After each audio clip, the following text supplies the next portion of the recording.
that at all.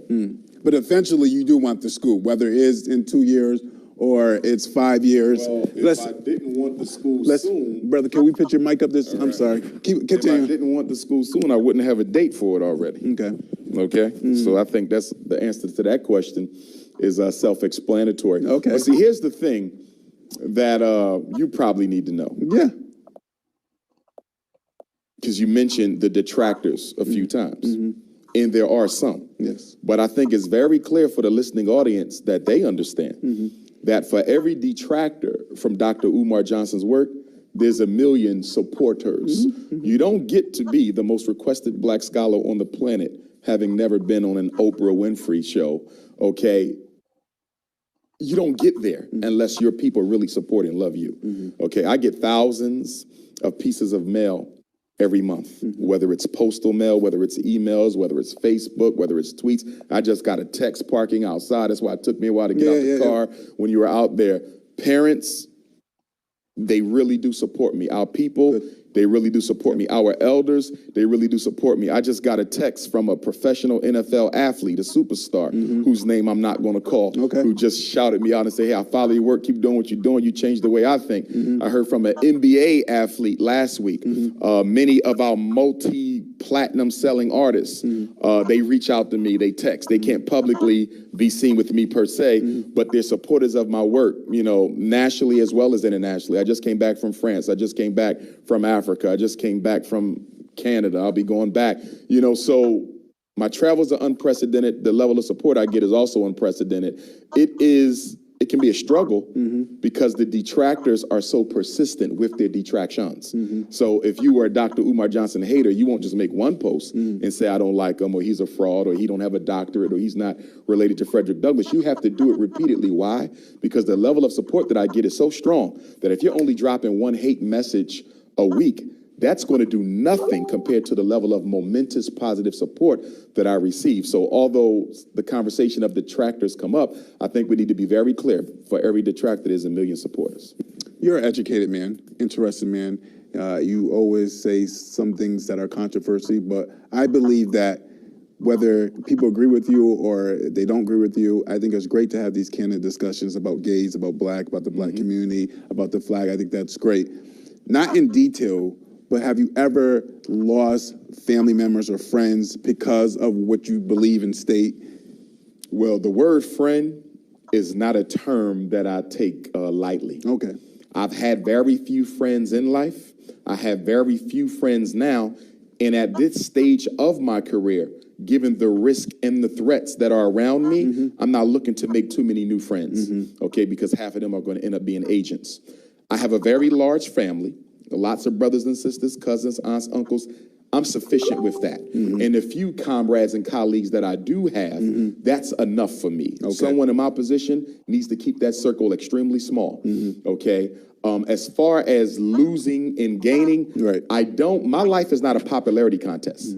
I'm not running for office, nor will I ever do so. I'm not interested in being anybody's mayor, council person, president, or anything like that, because you cannot fight the white power structure and be a part of it at the same time. So for me, my work is not about popularity. It's not popular telling black women you need to go natural to raise your daughter's self-esteem, not to mention your own. It's not popular to tell black men you have no business marrying white women when we have so many unmarried black females. It's not popular telling the black community that our sons don't need to be playing football and basketball if they're failing 1 or 2 classes. So you can be on TV, but you can't get a high school diploma. Much of my message is not going to be very popular. It's not going to be popular telling black clergymen you have no business 153 years after slavery to still have an image of a deity that looks like your enemy. So most of my message is not going to be well received. It's not supposed to, because our people are sleeping and my job is to wake them up. And you can't wake up people with taps on the shoulder.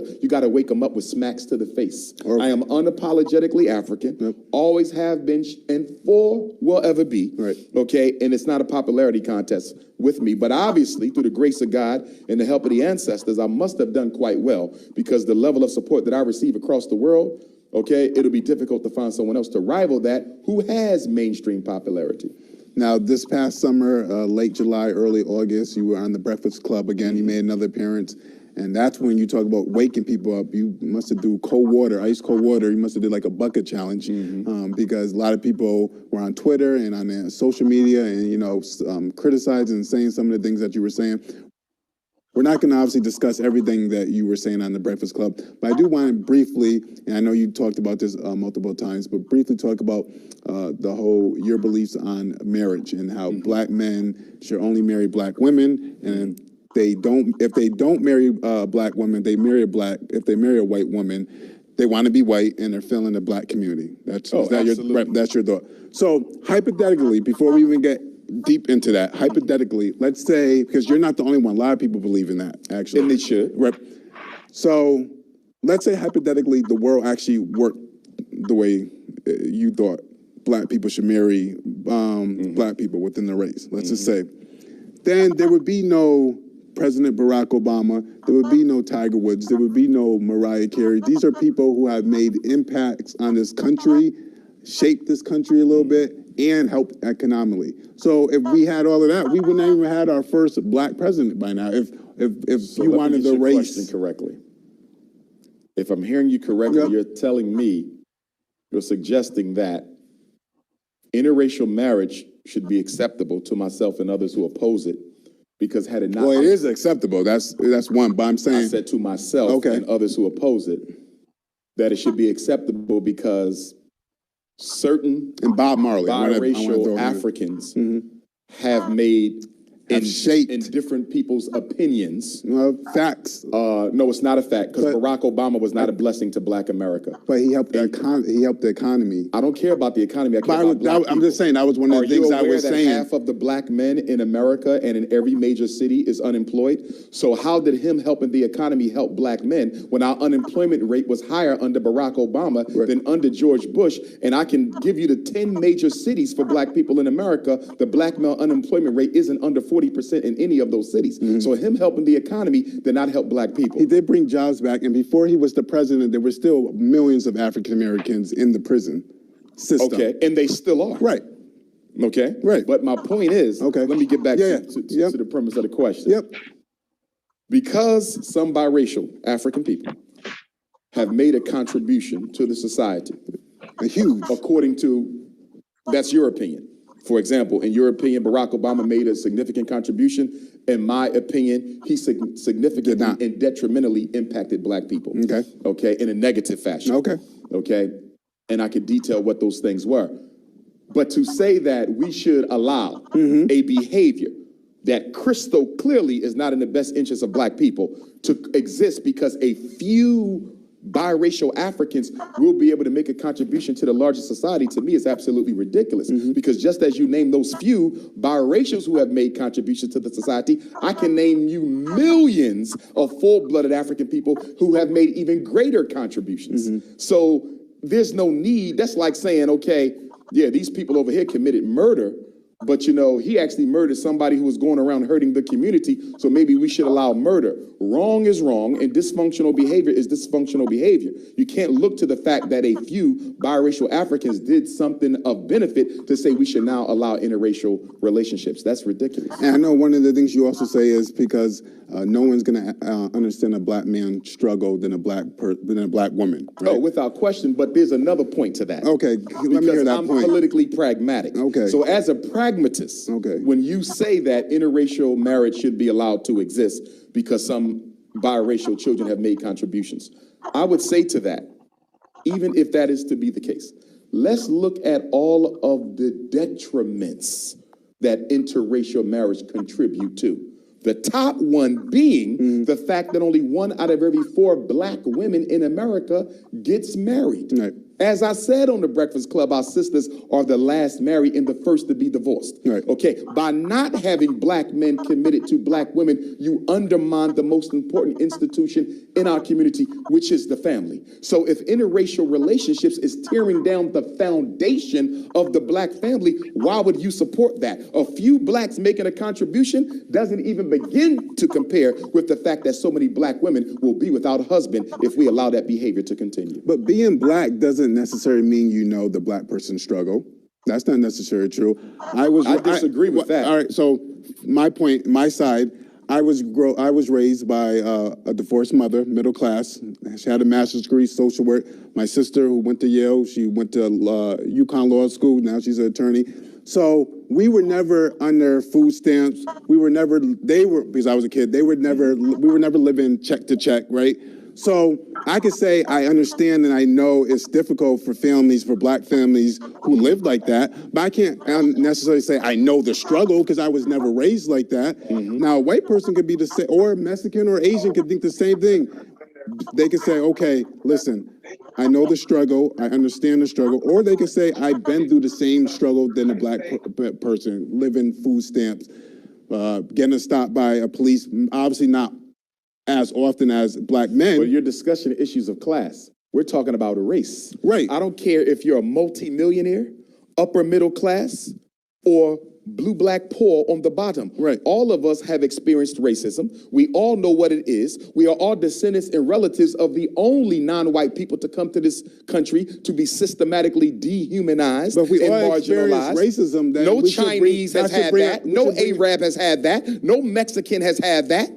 We have an experience that is unique to us that no other race can share, irrespective of your education or income. Look at me. Right. I am a doctor. Okay, but that doesn't mean I don't understand the struggles of brothers and sisters who may not have as comfortable a life as I do, but I can definitely understand what it feels like to be pulled over by that New Haven police officer for doing absolutely nothing wrong. You said that if a black man marries a black woman, they're failing the black community, in your opinion. I didn't say if a black man marries a black woman. I said a black man should marry a black woman. Right, but if they don't, they will. That's like you said, one of the... Absolutely. Right. How can you be a role model to black boys, So my question, showing them what black manhood is about, and your wife don't even look like your mother? So my question, absolutely unacceptable. So my question is, how is a black husband and a black wife, how them two together is going to stop black on black violence, black on blacks selling drugs to black? How is that going to even stop that? I'll give you a couple issues to that. First of all, significant issues like crime,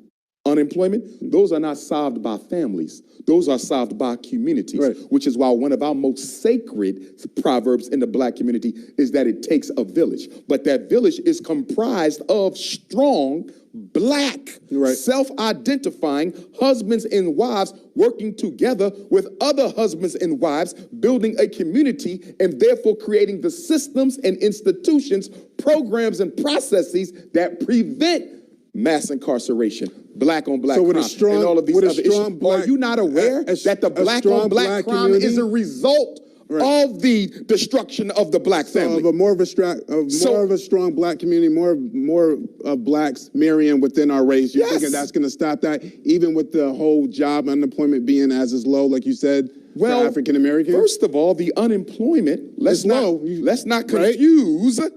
Okay, I'm not confused. Tactics with systems. Right.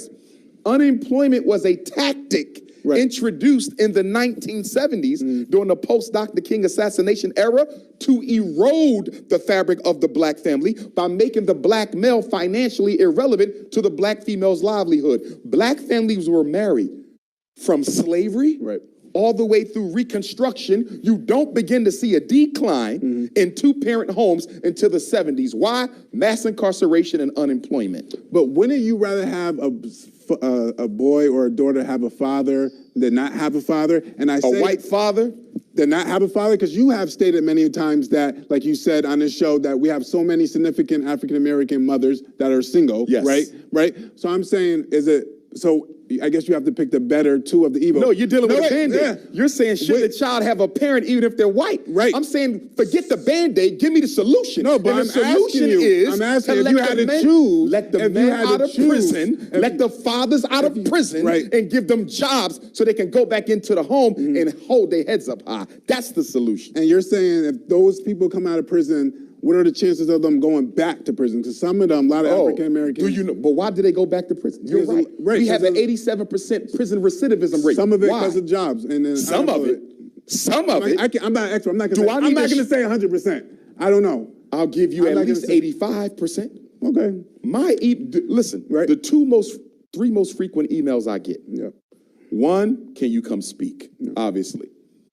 Next to that, parents with issues with their children. Special ed, IEP, misdiagnosis, over medication. And you know what the third one is? brothers and sisters who have come out of prison who don't want to go back and will work for less than minimum wage if I can help them find a job. You cannot sit here as a black man and not empathize with the fact that so many of our returning citizens, brothers and sisters, don't want to go back to prison, but they need an opportunity in order to make it. Go back in American society 80 years ago. Guess who was out there breaking the law and going to jail to feed their family? Poor Jews, poor Irish, and poor Italians. They were doing the same things black men are doing in New Haven, Connecticut, and Bridgeport, and Hartford right now. And you know what the difference came? In the 1940s, the United States government decided to upgrade Jews, Irish, and Italians as white people because they were not considered white until 1940, and they gave the Irish the police departments, they gave the Italians the fire departments, and they gave the European Jewish families the civil service and municipal jobs in our city centers that they still dominate to this day. In other words, they gave them an economic stimulus package. Where is our economic stimulus package? You stated Criminals aren't born, Yep. criminals are made. It's the government that's criminal, not the brothers. You stated about African Americans in the black community in a village, and it's strong. It takes a village. What's your ideal of an African American today? And What do you mean, ideal? So when someone says an African American, First of all, there's no such thing as an African American. Okay, it doesn't so- even exist. all right. So when someone says a black It's a term person, Jesse Jackson gave us in 1988. so when someone says a black person, what's the vision? What What do you mean, what's the vision? So what do you think of if someone says a black person? So if somebody from France says, okay, what are black people like in this country? How would you describe us? Oppressed. That's it? That's it. No positive, no... Oh, there's a lot of positive, but you're assuming that the person coming from France asking about African people don't understand African culture. Right. Because we may be all across the world, but we all came from the same place. A lot of people would say... When I went to France, I didn't have to ask about African culture. Because even though that y'all speak French, you did your research. I know where you came from. No, because I know who I am. Yeah, so when well, I you go did to your Jamaica, I don't have to ask them what is African culture. Right. They came from the same place my ancestors come from. When I was in China a couple months ago, I didn't have to ask the brothers and sisters in China and Japan what's African culture, because I am it. Family reconnecting with each other. We are one. Let's talk about the flag and Sure, how athletes are kneeling before the flag. In my opinion, I think that we have had people died for that right for people to kneel on the flag. Okay. That's my opinion. And I feel this, a lot of people think, oh, this is new. This has been going on for a long time. This is the first time that this has happened. We have a great deal of athletes doing it at the same time. But in the 90s and 80s, we had a few individuals still doing protesting or not kneeling for the flag. What's your take on that? And what do you think is going to happen moving on, not even in the next year or so, but in the future, how that's going to affect athletes, especially icons like LeBron James and Steph Curry and Serena Williams? Who just had a baby by a white man. But thank God for Colin Frederick Douglass Kaepernick. also got married to a white woman. As an old man, he did. He still And it's got not married. acceptable. Right, I'm just saying. And that's okay that I know. you point that out. But I want No, you to I'm just point saying something- because you were pointing that out, so you got I'm to... glad you pointed it out. Good. I point it out myself when I speak. I know. So it's nothing to be hidden. Right. But what I don't like is when black people, ignore the Queen Mother, my auntie Anna Murray Douglas, through whom all five of Frederick Douglass's children were born. How do you skate over a blue, black, purple, nappy-headed black woman without whose help he would have never even made it to freedom? She was the one who sold that seller's outfit. She was the one who gave him the ideas to get the papers from another brother to pose as his freedman's papers. You understand? So we ignore that. I guess we ignore, listen, I want to show you how we're still worshiping white folks. You're going to ignore the black woman of 50 years, his wife of 50 years, who he had until she died. We're going to ignore that and run straight to the white woman who was with him for the last couple of years. Look at that. But I want you to see the double standard. I guess that would be the white woman is more important than the black woman for you. That would be a question that The you white would have woman to is- ask Frederick Douglass. No, I'm asking you. Why did you but it was skip? his choice. No, I agree with that part. Right, but but what you're- I'm dealing with is why did you skip the most significant woman in his life to highlight a Caucasian female? I want you to see your Willie Lynch right there. Did you see that Willie Lynch? No, I didn't. It's there though, brother. Look in the mirror. I didn't. But let me say this to you. I didn't. Go ahead. And I love my brother. Yeah. But let me say this. Thank God for Colin Kaepernick. And Who's also a biracial. first of all, let me be clear. as Pan-Africanists, the product of an interracial marriage is an African. Good. I got heroes who are biracial. Right. The first black man to say God was black, Bishop Henry McNeil Turner, was biracial. Right, but I was saying earlier, would if the also world say- would have thought the way you think and only blacks should marry within, we wouldn't have some of your what I heroes. need you to understand- No, that was the only You point I don't know was that. making. You don't know that. Well, then they would Let me have to explain admit- to you go something ahead. about African spirituality and culture. My mom has When that freckles, baby right. is born, there's a spirit that is put within that body. It is the spirit that operates the body, not the skin of the flesh. So even if Barack Obama had not incarnated, well, he's not my hero. Even if Bishop Henry McNeil Turner had not incarnated in a biracial flesh, that spirit may have still incarnated in a 100% blue-black, unapologetically African. Right. So you cannot say that that spirit would have never come to earth if that black and white would have never came together, because if the ancestors determined that that spirit needs to come and do the job, it's going to come through whomsoever they choose to send it through. So we have 10 minutes, so I want to go back to the Flag. question. Yeah, Flag. yes. What is that going to do? brilliant. Yeah, It was brilliant that Colin Kaepernick chose as his means of protest the flag and the anthem. Because anyone who knows anything about the history of that Star Spangled Banner, it was written by a racist, Francis Scott Key, who was against the abolitionist movement, who was a slave owner himself. And even the third stanza, if you read it in the Star Spangled Banner, which was taken out, okay, makes reference to the killing of black people in the Star Spangled Banner. So we should not be respecting that. We should not be standing for that.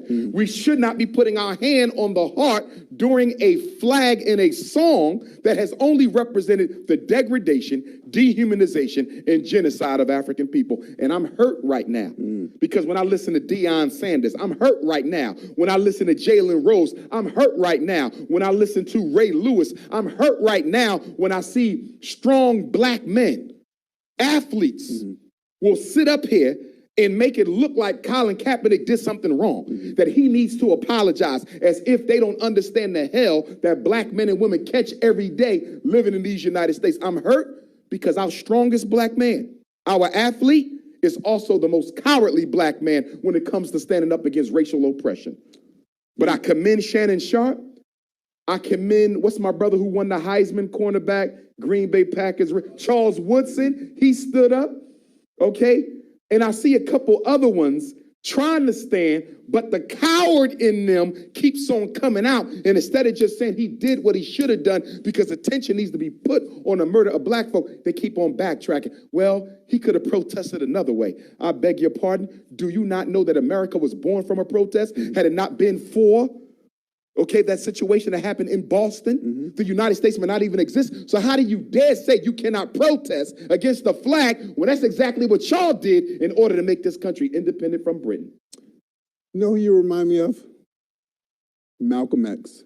Thank you, sir. Wait a minute. Awesome accomplishment. But Malcolm X, before he did the whole mega self-journey. So, Well, I won't be doing that. all right, but my thing is, Well, Malcolm was a Garveyite. He was raised by a Garvey family. I'm a Garveyite. It makes sense. Malcolm was but a when he did Pan-Africanist. his I'm a self-journey, Pan-African. he changed some of his That was propaganda, brother. his stance That and was stuff. propaganda. He didn't change anything. That was propaganda because Malcolm, Never there. No. I know. Never there. 10 last. seconds. No. Listen. All right, 10 I need seconds. you Go. to get 10 seconds. I just want to know. I just want to let you know. 10 You remind me of 10 him seconds. before the Mega trip. But go ahead. And I was with his daughter at Dick Gregory's funeral. Ilyas Not too Shabazz? long. Yes, indeed. She was a guest on my show. Powerful sister. That was propaganda from Malcolm because he knew once he returned back to the United States, he needed to open up an opportunity with the public that would allow him to work with the good Reverend Dr. Martin Luther King. And as you know, he was murdered 3 weeks after meeting with Coretta Scott King while Dr. King was in prison. And they agreed to come together. They were going to form a united front, and that's what ultimately led to Malcolm's death, okay? But Malcolm, that was propaganda. He knew he would have to modify the rhetoric in public in order for the Southern Christian Leadership Conference to let Dr. King work with him. 10 seconds up. 10 seconds up. I can't do that in my viewers. I can't do that in my viewers. You said 10 seconds. I can't do that in my viewers. Wait a minute. All right, 1 second. Go. Listen. Go. We know that he didn't change his position because when he started the Association of Afro-American Unity, no white people could join it. Do you have white friends? No black person has white friends. Woo! But if you have white That's a friends, bold then that means statement. the white person has black fools. So you have no white friends? You don't either. You just don't know it. No, I have a couple of white friends, best think you friends, do. families, You think you basically. do. No, I know I do. It's okay. Thank you. The one thing I love about white supremacy racism is there's not a black person on earth who it doesn't, in the end, show them exactly who they are. Right, and you believe that you're going to help the black, or you're helping the black community better off independent than like if you're an alderman or an office, right? Because you said in the beginning you don't want to do any of that, so you rather do it independently or through your school. You think that's going to be a more efficient? And we have had our Adam Clayton Powell's, who was probably the greatest black politician that we've had post-Reconstruction. Okay, but the reason, here's what you need to be clear about. Nothing we got of significance, we got through voting. Everything you got, you had to pay for it in blood. You didn't pay for it at the ballot box, you paid for it in blood. You got out of slavery through blood. You got the Civil Rights Bill through blood. It had to be voted on, but it was the blood that brought it through. It was the protests, and it was the sit-ins, and it was the marches, and the disruption of the economic order that brought that. You got the Voting Right Act through blood. Everything you got in America, you got through blood, not the ballot box. And everything Or necessary blood. Say it again. Or necessary blood, though. What do you mean? Like, we went through blood. Yeah, it was necessary. Yeah, right. Oh, I don't believe in unnecessary shedding of blood. Okay, I don't talk recklessly like that. Okay. Where do you see yourself in the next 5 years? 5? Yes. Well, obviously, schoolmaster of the first Frederick Douglass Marcus Garvey Academy, but I also see myself playing a significant role in the 21st century African continental revolutionary movement. There has to be another revolutionary struggle on the continent of Africa to kick out the neo-colonialists. Kwame Nkrumah and Steve Biko and Patrice Lumumba and Amilcar Cabral and Thomas Sankara, they kicked out the colonialists. Now it's our job to kick out the neo-colonialists, and I see myself ultimately repatriating to Africa to fight the fight from that side. Who are your top 3 African leaders of all time? Of all time, the Honorable Marcus Messiah Garvey, the Honorable Frederick Augustus Washington Bailey, Queen Mother Harriet Tubman. Frederick Douglass? Garvey Douglas Tubman. He's number 2. No, he's actually number 1. Okay. He's the elder, so he goes before Marcus. Marcus just came out first because we're both Leos, August babies. All right, there you go. And August is significant because that's when your school's coming out. Oh, Nat Turner, August 21st. Right. And we will be down on the Nat Turner land November 11th. Anyone who wants to come. Nat Turner's life was taken from him on November 11th, 1831. We'll be celebrating that Ancestral Remembrance Day, not just Nat, but all the ancestors who gave their life for our freedom. Anybody who wants to come to Nat Turner land, join us. We have a few minutes, 5 minutes. You're coming back. I want to talk to my viewers a little bit about that. Sure. So you're coming back October 19. Yes, sir. Next Thursday. I know you, before the show and a little bit in the beginning of the show, you talked about the pipeline, the education. School to prison pipeline. Talk a little bit about that. There's 6 steps that America has created to marginalize and exterminate every black boy born in this country. Stage number 1, miseducation. Preschool to 3rd grade, deliberate undereducation by middle-class white females.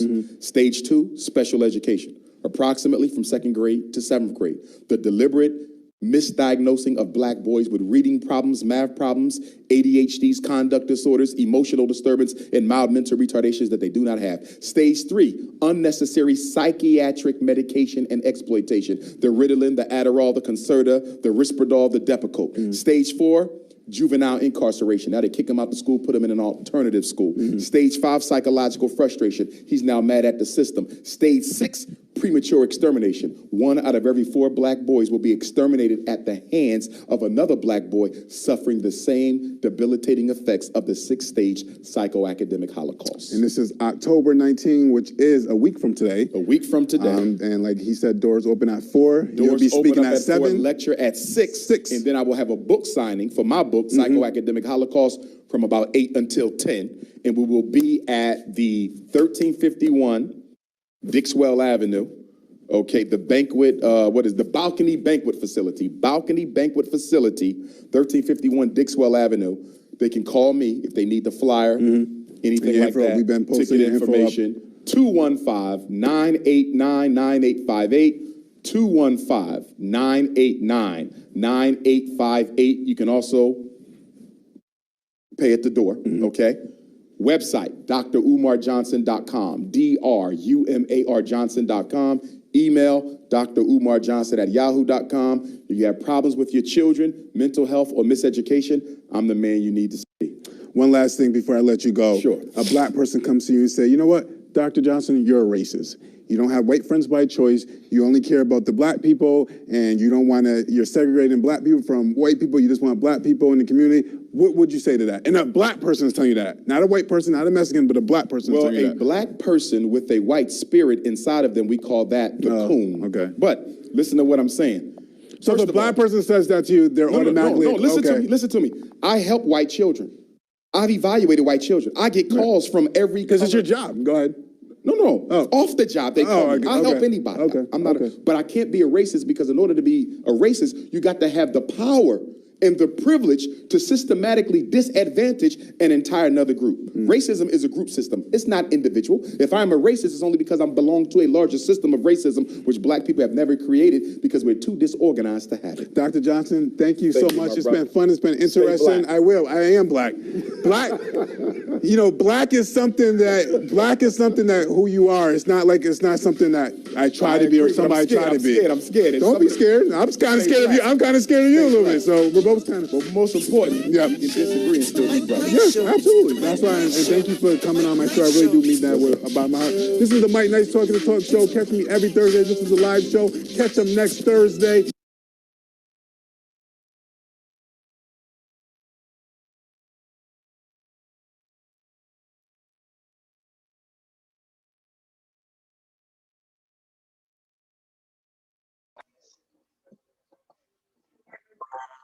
All right, I'm gonna go back to the school questions in case you guys missed it. All right, the school questions.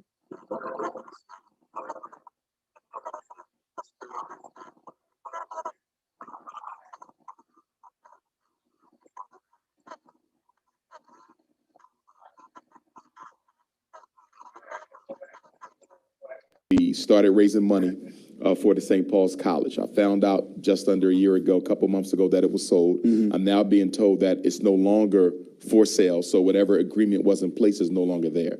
However, the school has been closed for about 2-3 years now. We have not raised the money that was necessary. We originally wanted $4 to $5 million, which would allow us to acquire the school and also pay for the rehabilitation. Okay, we dropped it to $2 million, which was the basic asking price to acquire the school, but that doesn't give you any extra capital to refurbish the school and get it up to code because you're changing it from a college to a grade school, and the code is totally different. And because it is a historical school, you got to put elevators in there, fire, water, sprinklers. There's a lot we would have had to do. The $2 million wouldn't have gave us enough money for that. But we haven't raised $2 million. And for my viewers out there, sorry to cut you off, and your school was going to be kind of like a border school? Residential academy. For the young black.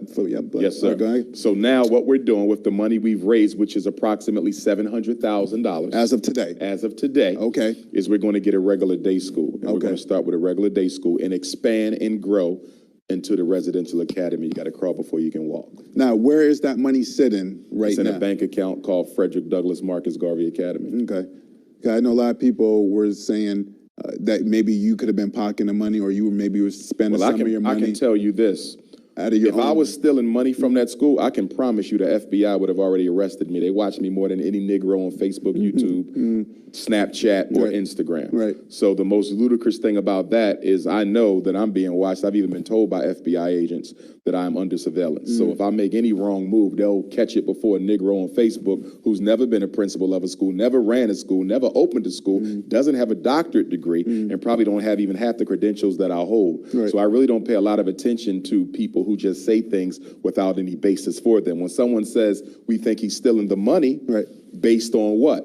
But that follow-up question is never there. I've never once heard anybody say why they think he's stealing the money. I think some of that comes from the fact that if a lot of people had access to $700,000, they probably would be stealing the money. But when you have 6 degrees, when you are the most requested black scholar on the planet, okay, when you are a successful school psychologist and a successful author, you don't have to steal money from an effort to build a school for our children. Right. And when I know you wanted to raise money for your school, but did you literally have like a step-by-step blueprint though on like what, like how are you gonna like do your finance remember now, and you're stuff? talking about a former school principal. Right. So running a school might be a problem for you, but it wouldn't be for me because but you had that structure laid out to the people who wanted to donate, or if someone, like if I wanted to donate and I said, okay, I'm gonna donate $10,000, right?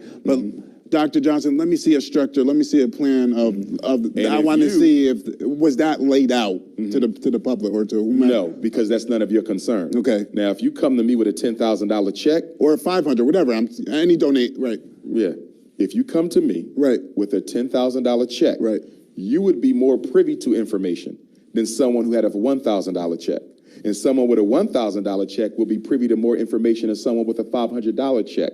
In other words, you don't get my entire school plan because you're making a donation. Nor have most of my donors asked for it. Right. Most of my donors, who are very serious people and strong supporters of Dr. Umar Johnson, are repeat donors. I have doctors who donate thousands every month. I have attorneys. I have scientists, engineers. I have grandparents. I have brothers and sisters who are struggling, Right. but still want to make sure they send that $10 money order in. And they've never asked any questions whatsoever. Right. Many of them are people who I've helped with their own children. So they've seen over the past 20 years with my work, being an educator at a school site and a school psychologist, that they can clearly see that I'm serious about what I'm doing because they've lived it and they've seen it. Right. Now, someone who's not familiar with my background, Right. my history, fighting and saving children, they may be a little bit more reluctant to donate, not knowing much about me. But you can understand that. No, which is fine. But as someone who's been in my career as long as I've been in it, with the track record that I have, I don't think you'll find another educator walking alive today who have rescued more black boys from prison, special ed, ADHD, and misdiagnosis than me. So my work speaks for itself. But the last point I would say to that is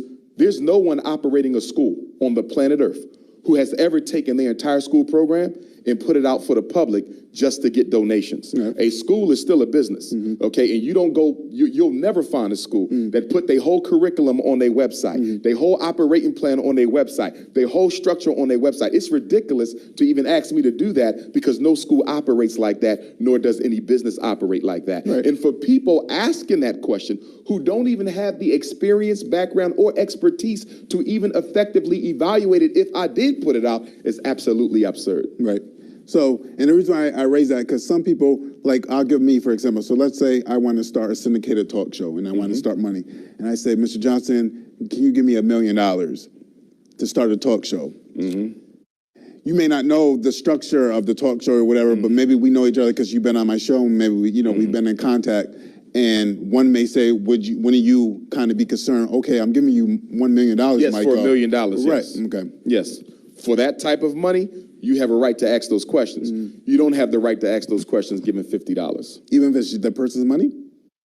Again, you can get certain information. Right. You're not going to get my curriculum. You're not going to get my business plan.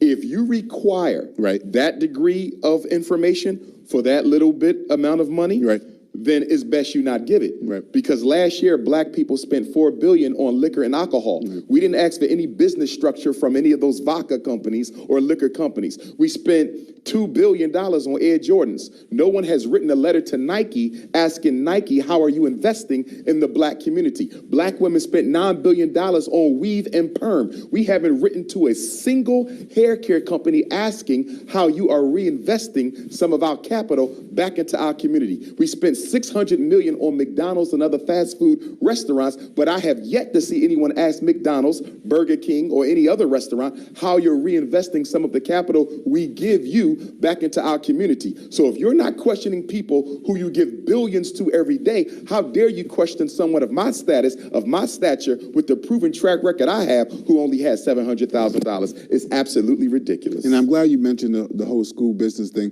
And I know you stated you were a former principal. Why not start at, whether it was a charter school, public school, private school, in independent school? Why not start there and then kind of branch out and then start your own school? Why not start at a school and then build your way and get it? Well, as I said earlier, I've already been a principal and an assistant principal. So I don't have to start there. I've been there already. But wouldn't you want to collaborate with schools that would need? Let me finish this. No, I wouldn't. Okay. Because I have my own vision for my own school. Right. I don't want to become a part of your school. Right. I don't want to become a part of his school. I want to build my own. Right. And the vision that I have for my school is not currently in place, operating anywhere in these 50 states or U.S. territories. Right. In fact, it's on none of the 7 continents. So my vision, my plan, isn't something that I can add to your structure, because my vision as a revolutionary Pan-African nationalist is quite different from many educators who are of bourgeoisie stock and have a different mindset for how they want to educate black children, i.e.,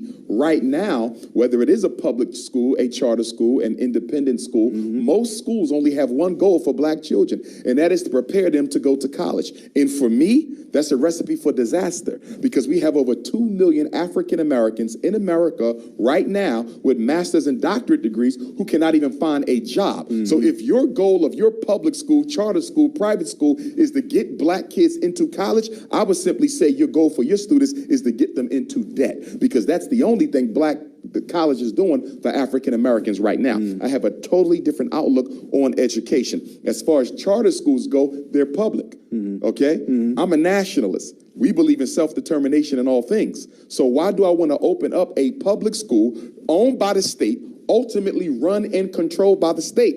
I want my own. And that's why it's going to be the Frederick Douglass and Marcus Garvey RBG International Independent Leadership Academy. When can my viewers, my listeners, and your supporters be expecting your school? What year? What's the time frame? Okay. If you had Again, another question that I've answered 50 I know you times. said in August of 2018, if not August in 2018, the following year of 2019. You already have your answer. Right. So what are the chances you're going to get that, though? Have your own school by those in the next couple of years? Is 100 like is 100%, 90%? Okay. That the school will be up on August 21st, 2019. Okay. And if there was a delay, and I don't see why there should be, then so be it. No one who supports me and my work would care about that at all. But eventually you do want the school, whether it is in 2 years or it's 5 years. Well, if I didn't want the school soon, brother, can we put your mic up this? I'm sorry. if Continue. I didn't want the school soon, I wouldn't have a date for it already. Okay. Okay? So I think that's the answer to that question is self-explanatory. Okay. But see, here's the thing that you probably need to know. Yeah. Because you mentioned the detractors a few times, and there are some. Yes. But I think it's very clear for the listening audience that they understand that for every detractor from Dr. Umar Johnson's work, there's a million supporters. You don't get to be the most requested black scholar on the planet having never been on an Oprah Winfrey show, okay?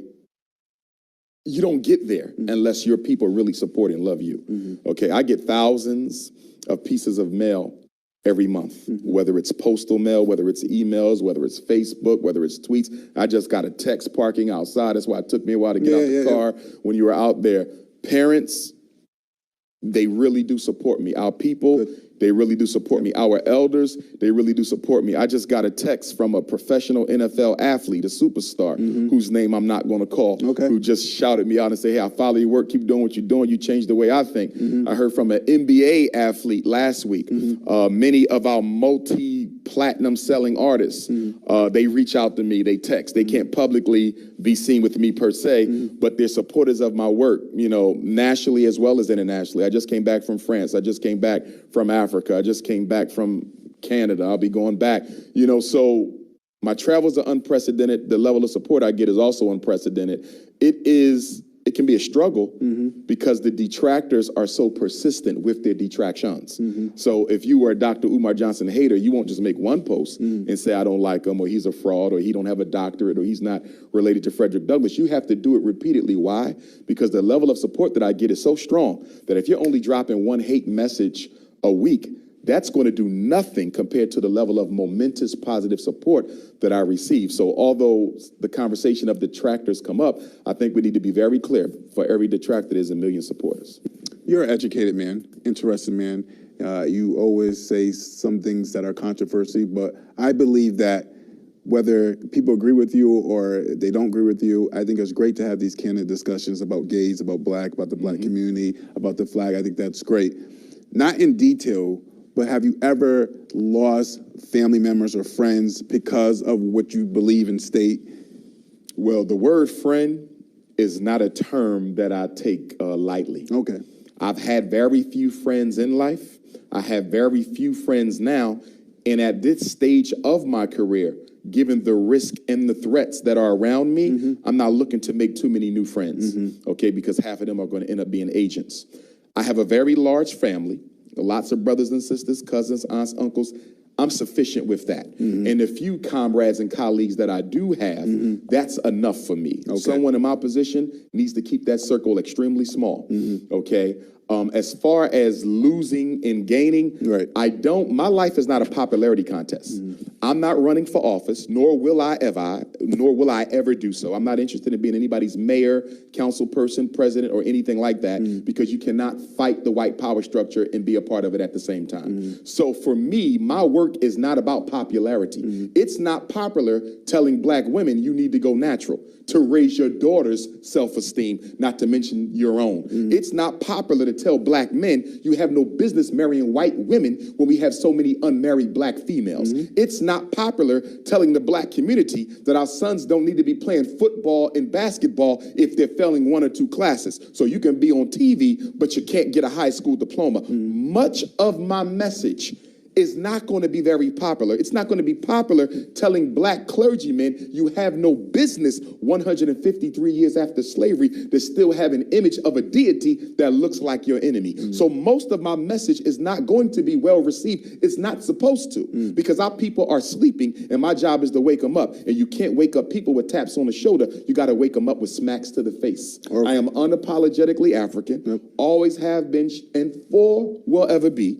Okay, and it's not a popularity contest with me, but obviously through the grace of God and the help of the ancestors, I must have done quite well, because the level of support that I receive across the world, it'll be difficult to find someone else to rival that who has mainstream popularity.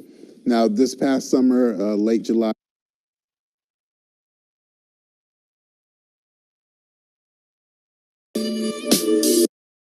to him after the documentary has that's been right. released. Muta Ali. That's right. Yes. Our brother. Yes. I was just doing something with him on a Zoom, and I was just curious to know, like, what were some of the after effects. I mean, most notably, it came to light that Patty Duke, who was must also benefit all white people regardless of who they are. Bias. For me, you cannot be a leader if you're not economically and politically independent. If you work for white people, you cannot be a genuine leader for black people. Now, that sounds like common sense, because a man cannot serve 2 masters, right? So you can't work for the European, but claim to be about the business of liberating the African. But if you write down your top 10, 20 most popular black leaders in America, all but maybe 1 or 2 are economically dependent on a European power structure, which is exactly why, Lord Jamal and Sister Rod Digger, most celebrities cannot be leaders of black America. You two can be, because from what I understand, you're somewhat removed from that entertainment empire. But for most of our most successful black entertainers, film, music, acting, it doesn't make a difference. They're too economically tied into the white entertainment superstructure to lead black people anywhere.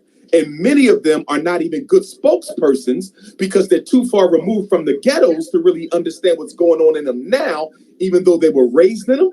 And most of them are too afraid to be castigated by the white power structure to speak honestly about black people. So I cringe when they ask comedians what's going on with black America. I cringe when they go to the NFL and the NBA and go to the gangster rap community and ask them, what does black America need? Because whenever they put the microphone in a hip hop artist's mouth, they start cooning as bad as a Charles Barkley or a Shaquille O'Neal. I don't care how gangster they are off the film. Put the microphone in their face and they turn into Charles Barkley and Shaquille O'Neal. Have you been to Africa, brother? Multiple times. In fact, this was the first summer that I missed Africa, this past 2020 summer, because of the COVID. We normally take a group every year. I've been to every coast. I think I'm up to about 15 countries now. And I want to touch every single country before I go back to the ancestors. Why do you think someone like Marcus Garvey, who preached going back to Africa, never stepped foot in Africa? What was that all about? Huh? He was banned from Africa. Was he? Of course. The colonial powers wouldn't dare let Marcus Garvey get into Africa. In a country? Not nowhere? Well, remember now, you're talking the 1920s. Mm-hmm. The whole of Africa was colonized by the European. There was no country except Ethiopia and Liberia that could be considered independent. Right. And at that time, Mr. Garvey and His Majesty had some differences that they later worked out on the Ethiopian side. And on the Liberian side, for those who are familiar with Garvey's history, Marcus Garvey was on his way to Liberia. He sent Pan-Africanists to Liberia with equipment, money, materials to begin building what? That international community for repatriates around the diaspora who wanted to go home. But Garvey was banned even from Liberia, which was the only free nation at that time other than Ethiopia. Nobody would let, not only was Garvey banned, Garvey's newspaper was banned. The Negro world was banned outright in every colony on African soil. If they caught you with a copy of the Marcus Garvey newspaper, that could cost you your life, either in prison or literally. Wow. That's the only reason why Garvey never set foot on the continent. He was not allowed to. Interesting. Yeah, for a lot of y'all who don't know, Liberia was like a place that was basically colonized by what, ex-slaves, brother? No. It was the American Colonization Society. Okay, talk to him. That initially colonized it, but then they sent ex-slaves over, formerly enslaved Africans over to build a community for themselves who wanted to go back home. The problem, though, psychologically, we took the consciousness of the slave master with us back to Africa, which led to a very long, very comprehensive civil war between the returning African from America and the indigenous African in Liberia. And that split still exists to this very day in Liberia, where I have been, to the point where if you have an English last name in Liberia, so I'm Ifa Tunde, but formerly Johnson. If I go to Liberia with Umar Johnson, there's going to be a certain privilege attached to my last name because it suggests that I am an American Liberian. I am an American Liberian, meaning one of the descendants of those who came back from America. That schism is still alive in Liberia today, which is why, although I am a Pan-Africanist and I am a repatriationist, we have to be careful with regard to who we take back to Africa. I don't want every Negro in America going back to Africa, nor did Garvey preach that. That is another misunderstanding about the Garvey movement. Garvey never said all Africans should go back home. In fact, he said, quote, "Some of you are no good right here in America and will likewise be no good in Africa." No Pan-Africanist ever wanted to take every black person back to Africa. By the way, there was never a Back to Africa movement. That is what the white media labeled the Marcus Garvey repatriation program and Liberia program. The white media called it Back to Africa. Garvey never had anything called a Back to Africa movement. You know, what you said about like not having all black people go back to Africa, you know, it kind of reminds me of, some people have accused you of being hard on black people, saying that, some of us is going to have to get taken out. Some of the savages is going to have to get taken out, maybe 10% and all of that type of stuff. How do you address those? Well, let's speak on it. How do you address those people? What do you mean by that? Well, number one, I don't live in the prison of other people's opinions. Although I do address their opinions, but I don't live in the prison of their opinions. I believe I became who I am, and I believe I've gotten to where I am because most of our people, and when I say our people, I don't just mean domestic North America. I mean the entire planet. My following is global. So I believe most of our people depend on me to tell the truth. Whether they agree with me or not, he's going to tell us what he feels in his heart. unapologetically African. I live my life on that. I'm the same black man, whether I'm on the Lord Jamal Rod Digger show, the Godcast. I'm the same black man if I'm on the Breakfast Club. I'm the same black man if I'm with that coon Roland Martin. I'm the same black man wherever I'm at. You understand? I don't shift for nobody. I'm the same black man in the courtroom, public school, wherever you take me. I do not change my colors ever, and I never will. With that being said, coming from a psychological perspective, you are out of your mind. Any of us are. If we think you're going to save every African in the United States of America, our people, some of them are so far gone that there's nothing you can do for them except leave them to be. And some of them will try to take your life before you can resurrect their consciousness. I don't ascribe to any utopian theory that says we're going to save all 50 million blacks in America. That would be ridiculous. You have to go fishing for those who you can save. I'm trained in psychology. So when we do therapy, the first thing we're taught to do from the gate, Sister Ra and Brother Jamal, first thing we do is determine if you can reach this person or not. Is this person ready to change? If they're not ready to change, you know what we tell them? When you're ready to stop smoking, when you're ready to stop drinking, when you're ready to stop letting men abuse you, when you're ready to stop being intimidated by your employer, when you're ready to stop feeling sorry for yourself, then you come back to therapy. But I am not going to take your money because that would be exploitation when I know you are not ready to do anything to change yourself. And that's how we must be with our people. Those who want it, let's give it to them. But for those who don't want it, there's nothing you can do with them except leave them be. You know, I happen to agree with you on this topic right here. We're not going to be able to save everybody. Like, it is naive to think that every single black person is going to, come into the knowledge of themselves, and yes, there are some that are going to battle you like it's going to be your life or their life type of situation. And I don't think it's unreasonable to state that fact, really. I think on that point, I think people are just trying to you see what he said? He's supposed to be about black people, but then, he's talking about, on this case, hurting black people. What do you think about that, Digger? What do you think about this, what we talking about? Are you frozen? No. I didn't realize you were coming to me. I think there is a lot of, I guess, for lack of a better word, propaganda that gets circulated through the media, and I feel like it's put there purposely to divide and conquer.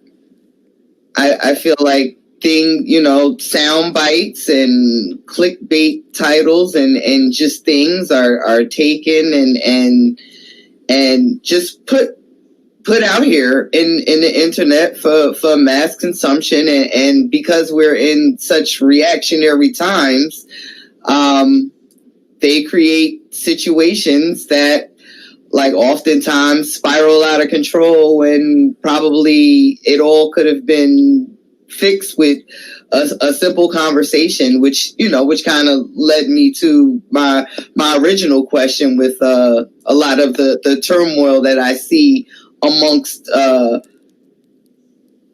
I feel like we're at a point in time now where we have white people's attention for the most part. I mean, we're definitely in the same place that we've been 10 years ago, 20 years ago, 50 years ago. But I do think there is some bit of difference right now. Throw it down. Oh, I'm sorry. Am I loud? I'm sorry. Forgive me, y'all. I just have a really loud voice. But I do feel like we're at a time where if we just could all, and I don't know if it's even possible, like you said, I don't know if it's utopian to think it, but if we could just get all on code, maybe right now where we are, we could just move forward and smash. But are we, Are we too far gone? Are we too far divided? Is it impossible to save? Sorry about that, Queen. No, go ahead. I don't think we're too far gone, but we got to understand something. There's a lot of Black people whose livelihood is tied up in us remaining disorganized and self-hating. I agree. I mean, look at the reality TV show industry. Look at hip hop. I agree. Look at gangster rap. Okay, look, most of Black community culture today is based on conflict. Gangster rap is totally based on conflict. Reality shows is based on conflict. Social network is based on conflict. Black people don't wake up, a lot of us, looking to find out what's positive going on in the community. We want the drama. That's why it's so easy, as you said, propaganda. That's why it's so easy to spread lies and disinformation about people, because we want to hear the negative and we want to believe the negative. Take me. I have 6 degrees, a doctorate in clinical psychology from the oldest osteopathic medical college in America, the Philadelphia College of Osteopathic Medicine. I believe they're the oldest. Osteopathic, what is osteopathic? Osteopathic relates to the manipulation of the skeletal muscular system as a solution to whatever presenting medical complaint that you have. So no matter what your problem is, they're going to look at it from the perspective of how your skeletal muscular system may be contributing to that problem. And so can you heal things by like can you so let me ask you, can in this, can you heal things by like stretching your face or something like that, doing facial muscle exercises or something? Is that I probably wouldn't oversimplify it that much, but they definitely believe that healing can take place through the effective manipulation of certain aspects of your spine, your skeleton, and your muscular system, which, as we all know, comes directly out of traditional African culture. Our ancestors did that on the Nile Valley thousands of years ago. So they're just taking a page out of what we do and created a medical modality known as osteopathic medicine, which is really a branch of traditional African medicine. But with that being said, anybody can pick up a phone and call that college and find out if I graduated from it. It's not a hard one phone call. You get your answer. Did Dr. Umar Johnson graduate from here with a doctorate in clinical psych? But guess what? To this very day, people are saying he ain't got no real doctorate. He a fake doctor, because they want to believe the lie. They're not after the truth, which is why I stopped doing interviews that specifically focused on addressing the hate. Right. Because I had to let interviewers understand this is not because they don't know. It's because they love the negativity. The coon community. So you have the coon community within the Black community. They never let the truth get in the way of a good story. They never let the truth get in the way of a good story. And so that's why I stopped feeding that, because I realized people don't want the truth. They just want to be entertained with negativity. And let me say this quickly to Sister Rod Digger's question specifically about the conflict within the conscious community. Most of the problems I've had with other brothers, I'm just going to be real: jealousy, envy, and opportunism. When I came onto the scene, October 30th of 2010, it was like lightning. You know, I came in, the school psychologist, the Garveyite, with my oratory, my education. Nobody could. I was that dude. I was like the notorious B.I.G. kicking in the door. You wanted to say nobody could fuck with me. Nobody could fuck with me. I'm gonna just keep it all the way 100. Nobody could touch me, and still can't. Okay. And that brought jealousy and envy, because they're like, this dude is just, he talking about education, economics, he got the degrees, he got the oratory, he related to Frederick Douglass. Like, so then the hates. Now, let me say this though, let me clarify. The first couple years, it was all love. From 2010 to 2014, 15, it was all love, because I was speaking for free in the beginning. Okay. And by the way, I never charged for a lecture until 2015. For my, I didn't start doing my own lectures till 2015. I didn't start charging others until about 2012, 2013. Okay. And the only reason why I started to charge is because it started taking me away from my school psychology career, and I had to pay the bills. But when I first came out of grad school from 2010 2000 until 2015, 15 years, I never hosted my own event or charged anybody directly, you see. But from about 12 to 15, I started charging folks who bring me out. But from about 10 to 12, I didn't charge anybody anything. It was literally Umar for free because I was about the work, you see. So with that being said, everything was okay until I started raising money to build the Frederick Douglass Marcus Garvey Academy. When I started raising money and when I started putting on my own events, that's when the hate came, because those who considered themselves power brokers in the conscious movement felt I had to get their permission. I had to go through them to do certain things.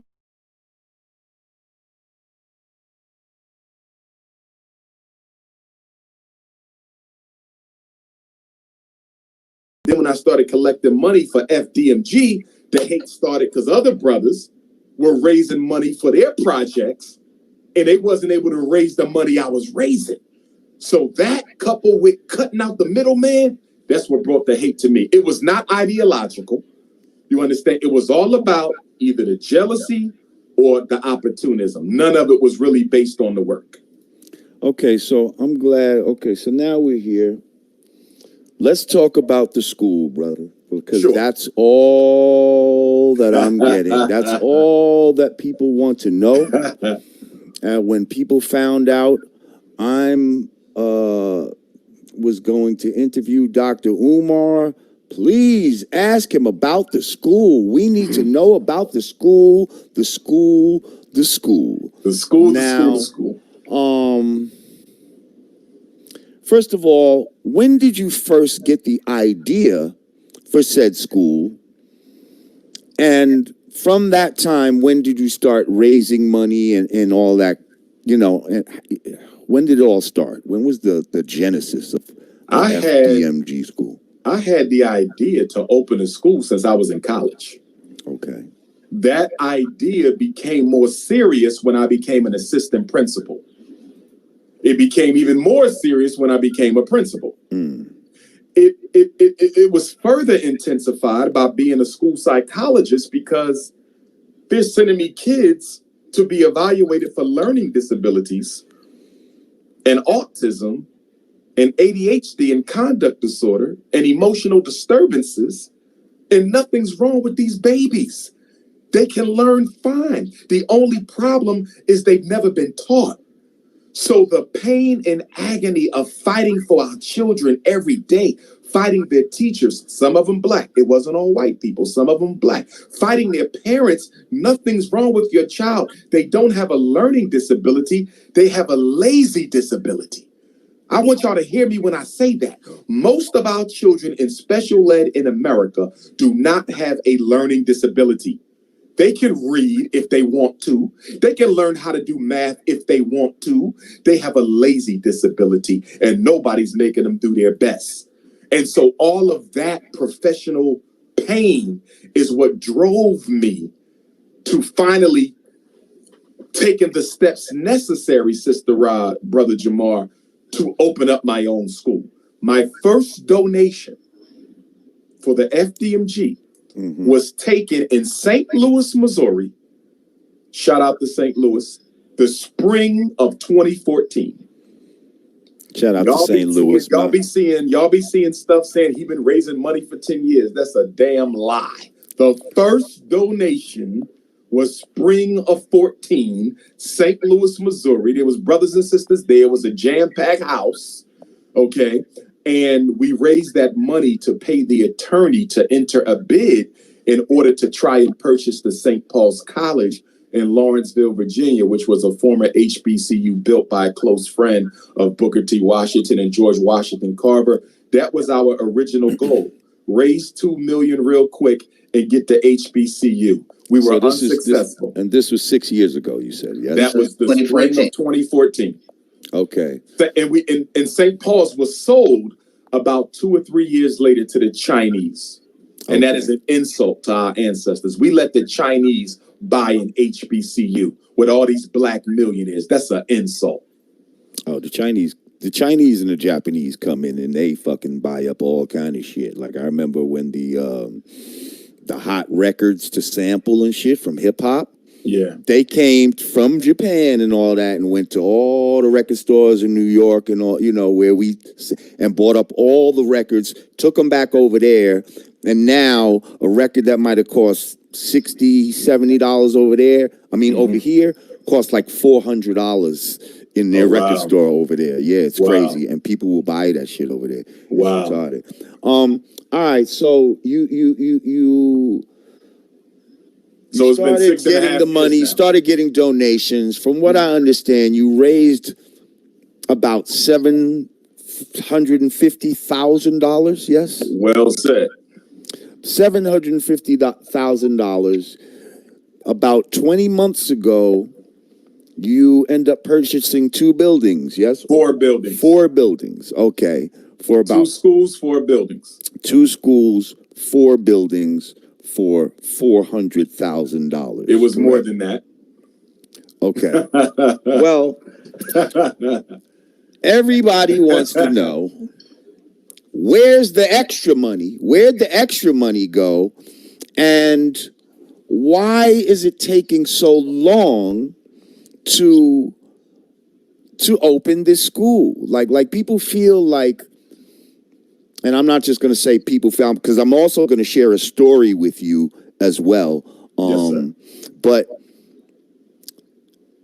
people feel like, the time that 6 years is just a very long time to be raising money. Mm-hmm. You know what I mean? And to finally get the buildings that you ended up getting that are in disrepair and all of that. And I think it's the transparency that people are looking for. A lot of people are looking for you to be more transparent. And when they don't see this transparency, it makes them feel, skeptical. Okay. Let me speak to some of that. Yes, please. Okay. Number one, I'm transparent with my donors. I'm transparent. Now, I'm being told that there, people say when your actual donors will ask certain things, they said that is you not will true. sometimes block them and all this type of stuff. That is not true. Those are not donors. Those are haters. My donors have direct access to me. I talk to them. I know who they are. Most of them are repeat donors. My donors range everywhere from Black professionals. I have lawyers. I have engineers. I have business owners, all the way down to the retired great-grandmom who's sending me $10 a month because she want to see this plan come to fruition. Haters don't donate. Donors don't hate. So my accountability is only to those who donate. I want to be very clear about that. It's only to those who donate. So people who ask random questions, they'll never get answers because you don't support this. Now, with that being said, let me also say this. The other question that you asked, which is often asked, it's 6 years, he don't have the school yet. I'm not to blame for that. The community is to blame for that. I cannot manifest the school out of thin air. Schools cost money. They're not houses. They're commercial property. But because we're not used to building things exclusively with Black dollars, we don't understand how long it takes to get that done. I'm not a charter school. I'm not a public school. My school isn't going to subsist on white handouts and government funding. My school is grassroots Pan-African Academy. So it'll take as long as it takes until we raise the money to achieve the goal. It is that simple. Why the school ain't up yet? Because we're not raising enough money. But guess who don't have to ask those questions? The owner of Quaker Grits, because Negroes give them $11 million a year. Guess who don't have to ask that question? Nike and Air Jordan, because Negroes give them $4 billion, $2 billion a year. Malt liquor, $4 billion a year. Weave, perm, and beauty products, $30 billion a year. Fast food, $1 billion a year. They don't have to ask the Europeans and the Jews and the Chinese and the Arabs. They don't have to ask how long it's going to take them to get that Negro money. We give it freely. But when one of our own steps up with the track record, the experience, the credentials, and the resume to do something like build a school to save Black boys with the hell that Black boys are catching in this country, we don't support him because, number one, we don't want him to get the credit. Number two, we don't want the responsibility of doing for self. And number three, you understand? We want to find an excuse to keep on depending on white folks. So that's really the answer to that. But I want to answer your other piece. You said, what you do with the leftover money? When you open up the interview tonight, I dropped the donation information. I said, get on your Cash App, $FDMG School.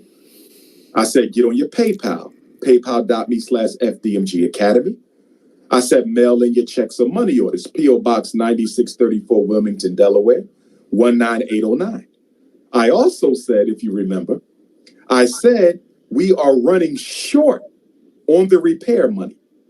We don't have it all. We have most of it, but we don't have it all to cover the repairs of the Garvey building. So to me, it is a very common sense question, something that I don't even think needs to be asked. For somebody to say, what are you doing with the leftover money? We're paying for security so people don't vandalize the property like they've already done. You understand? We have to pay for repairs. We have to pay taxes, upkeep, things of that nature. That's what we're doing with the extra money. The electric system has to be repaired. The plumbing system has to be repaired. We just paid for the roofs to be repaired. The carpentry has to be redone. You understand? We have to do the fire alarm system, the sprinkler system. We have to pay for the building permits. There's a lot of expenses. We have to pay for the grass to be cut. That's not cheap. We have to pay for the grounds to be monitored. There's a lot of cost that goes into maintaining 2 schools, not 1, 2. And for me, I'm happy because we were only looking to get 1 school, brother and sister. We ended up with 2. And to all those coons and trolls who say the buildings are trash, do you realize the 4 buildings we got are state-of-the-art modern schools? They are not old schools like the ones we went to. They are modern. That campus was renovated at a cost of $13 million in 2011, 9 years ago. And the only reason why we have to renovate is because the building was not secured by the previous owner, which allowed people to get in and do what? Strip the electric system. I was about to say, steal the copper. System, strip the HVAC system. Whenever you and Rod Dig are ready, only you 2 and your other brother, Godfrey, y'all can drive on down and I will give you a tour. And when you walk through them schools, you tell me if those buildings is trash. First of all, the buildings are in excellent shape. Excellent shape. We just got an offer for one of the buildings over more than $1 million. That sound like trash to you? Okay, here's where I share a little story, brother Umar.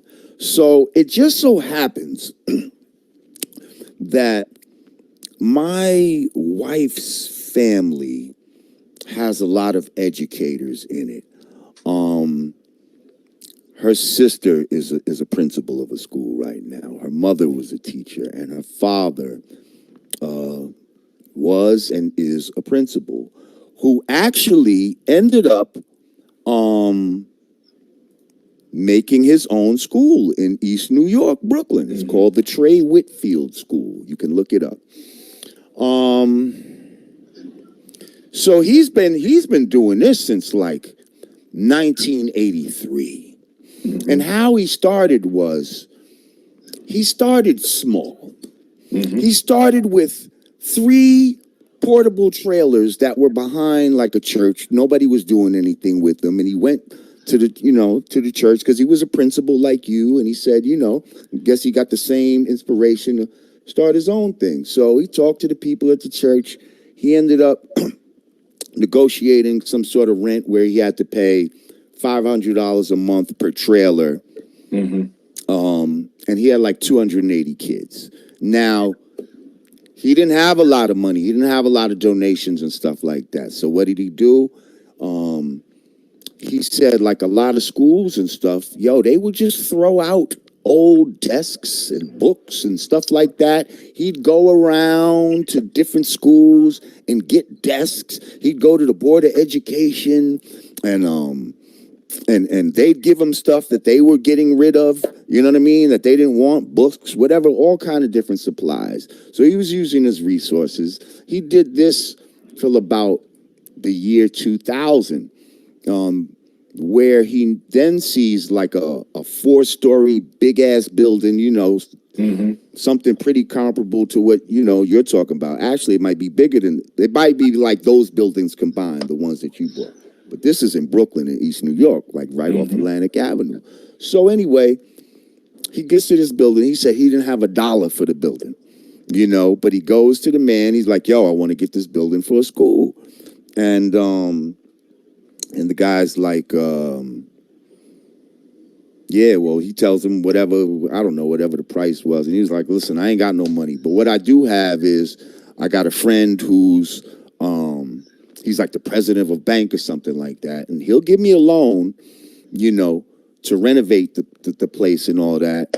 And if I miss whatever, any payments or something like that, then y'all will just have a free building renovated. You can take the building back and you'll get the shit renovated for free.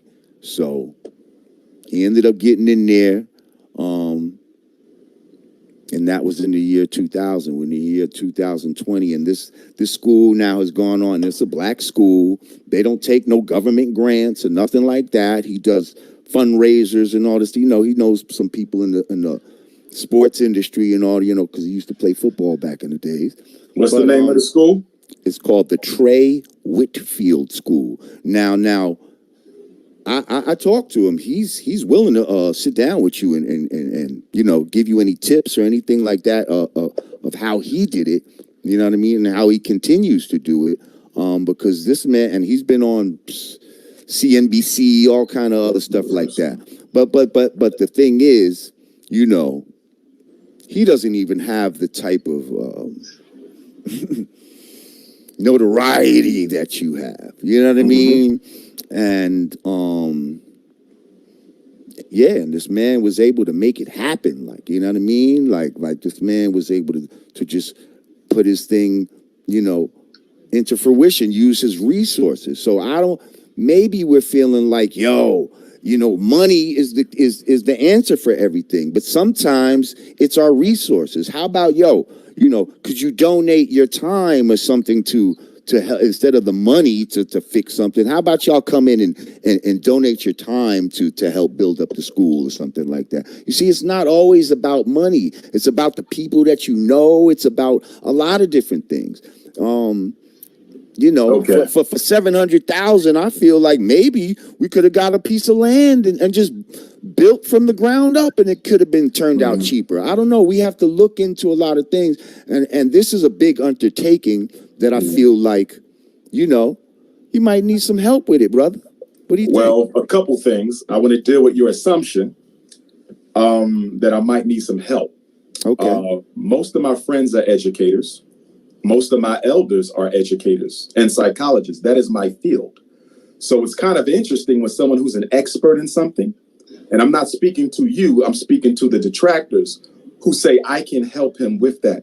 This is no, I think they talk about the real estate part of it. Not you're an educator, but not a real estate guy. You see, but we already have the real estate, so that's not even an issue. No right, more. But did we choose the right real estate? Did we take the money and do the best fiduciary thing with the money? Brother, I just told you that the schools that we got was a $13 million project 9 years ago in excellent shape. We got a steal for that campus. It was a steal. It was the best thing I could have possibly got. I have no regrets. Okay. See, that's when we start feeding into the lies. That's why you got to come see the school, my brother. Absolutely. And see it for yourself, because you have people telling you that the school ain't in good shape. The school is in excellent shape, which is why we're getting offers for it now. It's in excellent shape, brother. The classrooms don't even have to be touched. We just have to fix the electrical system, the HVAC system, and the plumbing system. So I don't need help with the real estate. We were blessed with that campus. You understand? And as far as your brother's school, I support him. That's my father-in-law. My father-in-law.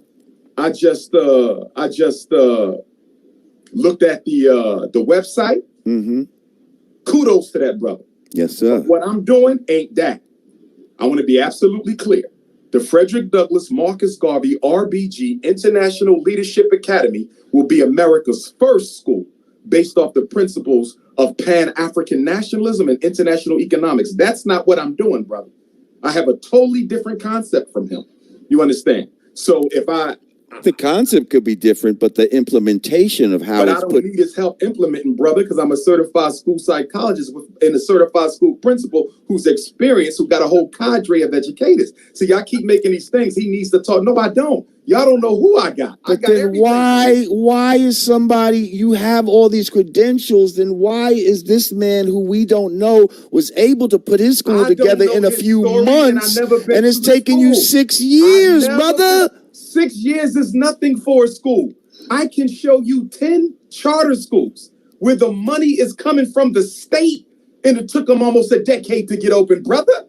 You don't open up a school in a year or two. I don't know your brother's story, and I don't care to know it. I don't care to know it. Why not, though? If it could be helpful to you, why wouldn't you care to know it if it could be helpful to you? Brother, I have friends who own schools. Do you understand that? I have friends who own schools. So if I need to talk to someone who owns a school, I already got that. I got what I need. The only thing missing from my equation is enough funds to complete the task. That's it. That's it. The school is not open yet because I don't have enough funds to do it that way.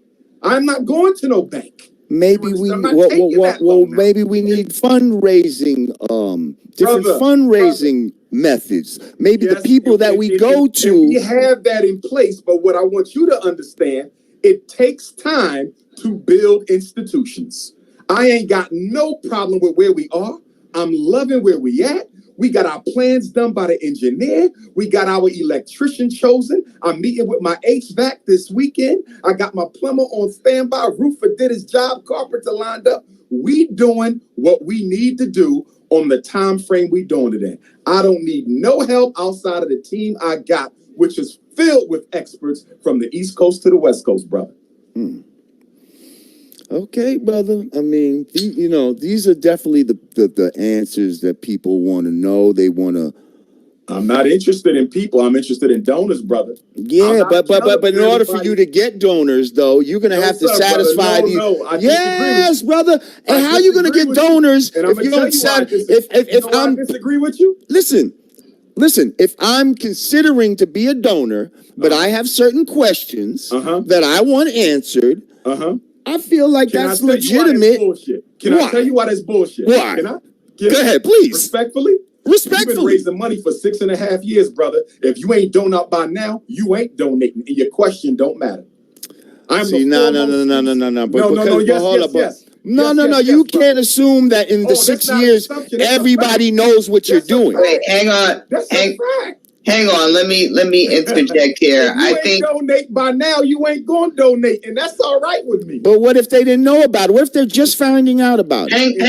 Hang on. Let me interject to both of you guys' points. To you, brother Umar, I think what for a lot of people that may be naysayers or detractors. I don't care about the naysayers. But listen, hang on. I don't want you to focus on them. But imagine someone who may just be, who may just be getting acclimated to your situation. Somebody could just be finding out, or maybe when they hear about you, they see the propaganda, they see the negative stuff, but they love the idea. They're in love with the, with the philosophy. So then when they go to research you to try to get more information, they're seeing they're not getting, I guess they're not getting the answers they feel like they to the questions that they want to ask, but they may possibly want to donate, or I'm not referring to the people that's just like,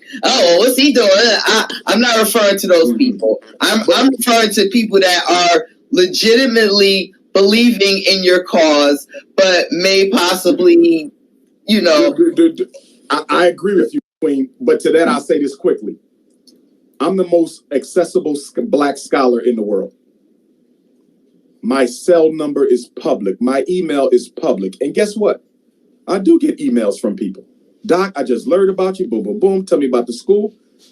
We just started a loyal donors campaign the other day. And any of your viewers who are interested in signing up, please do. The Loyal Donors Club is for brothers and sisters who want to consistently donate $50 a month for bronze, $100 a month for silver, $250 a month for gold, $500 a month for platinum, and $1,000 a month for diamond. We just started that 48 hours ago. Anybody who wants those links, text my cell number, please.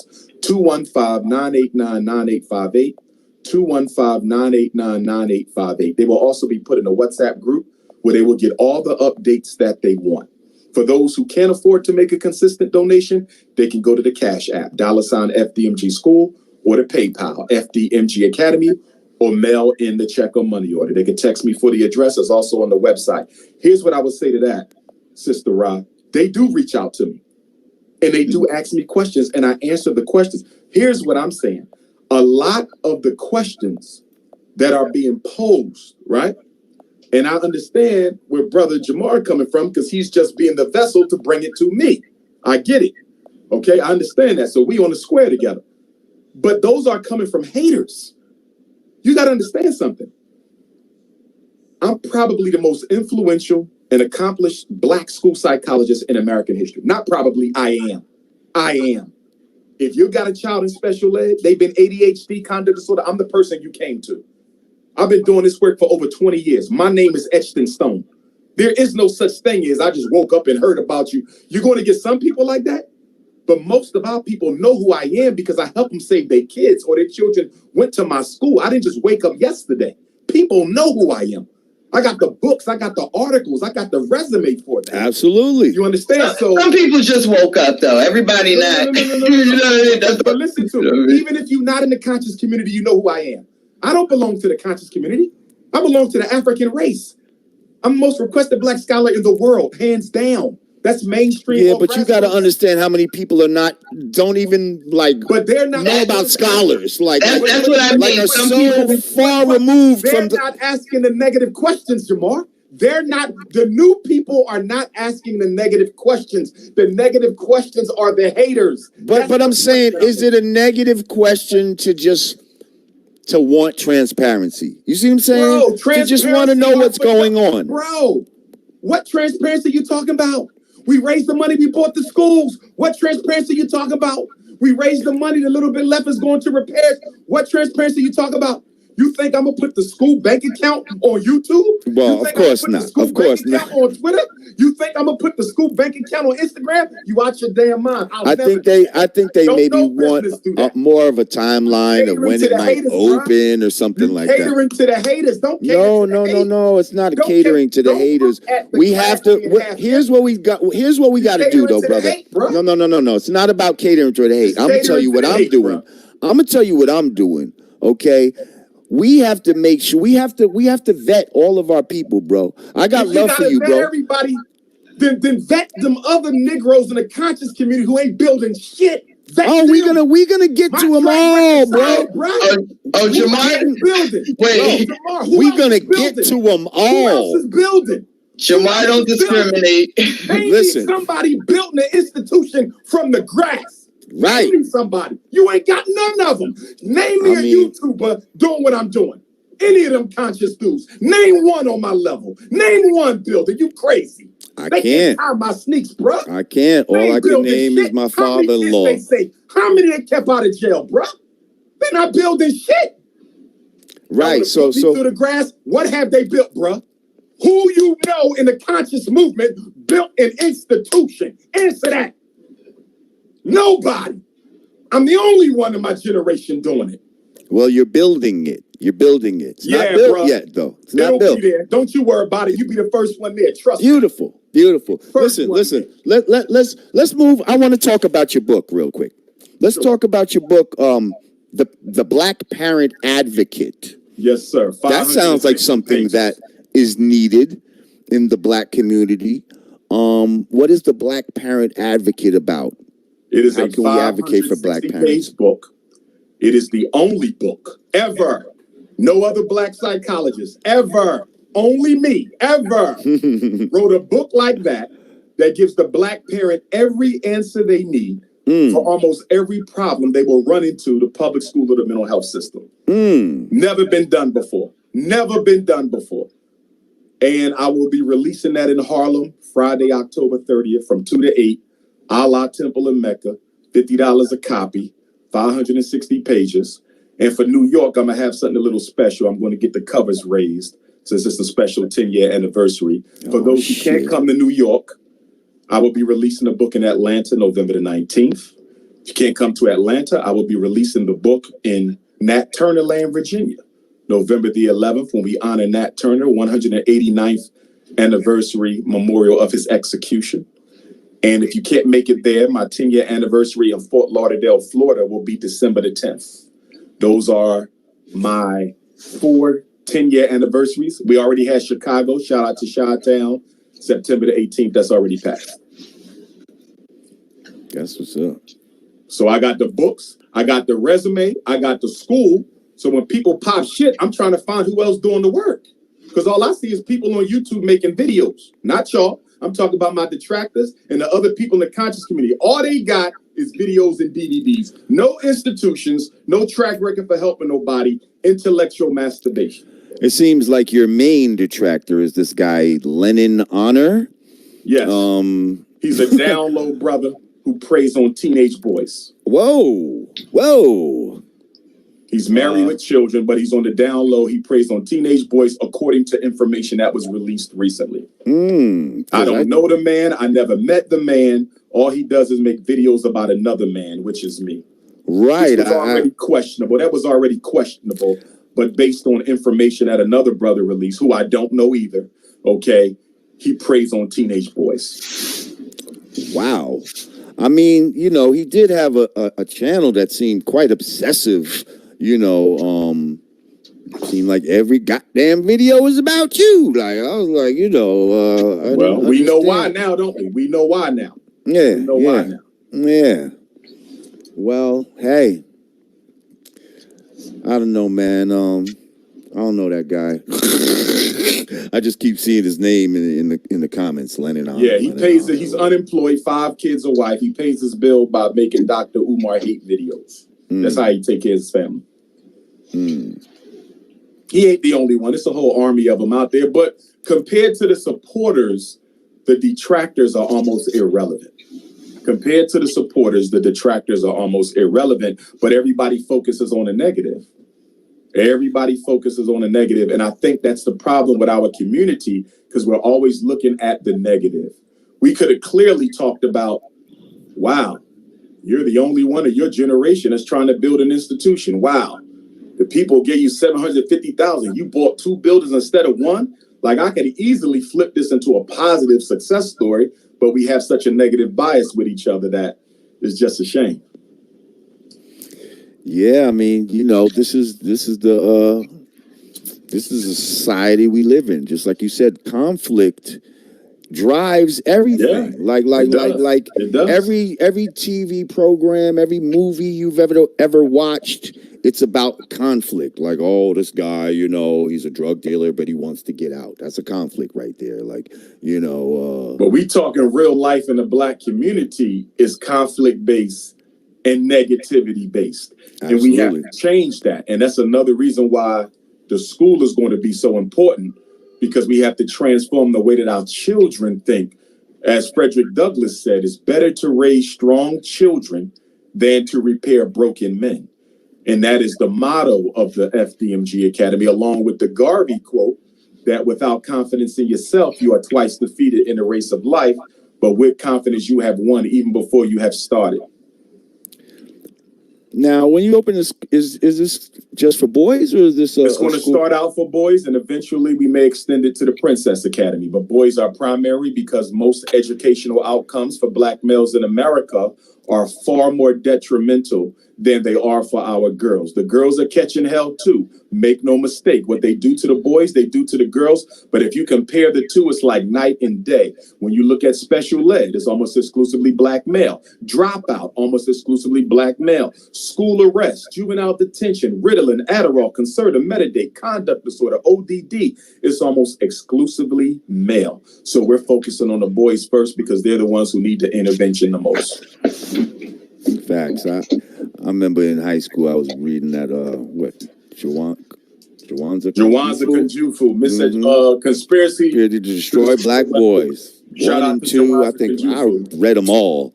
That just really was enthralling to me, and I was like, "Damn, I'm one of the boys they making a conspiracy against." Like, this is exactly for me. Like, I see the little shit that they did, and I mean, that is definitely to be commended. If we get this school up and running, and you absolutely, man, it is to be First commended, of all, because it is about building. It ain't no ifs. Ain't no ifs with me.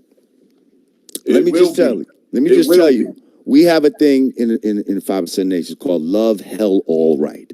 In order to have love, you got to go through hell for things to be all right. You see what I'm saying? Like you got to go through that fire.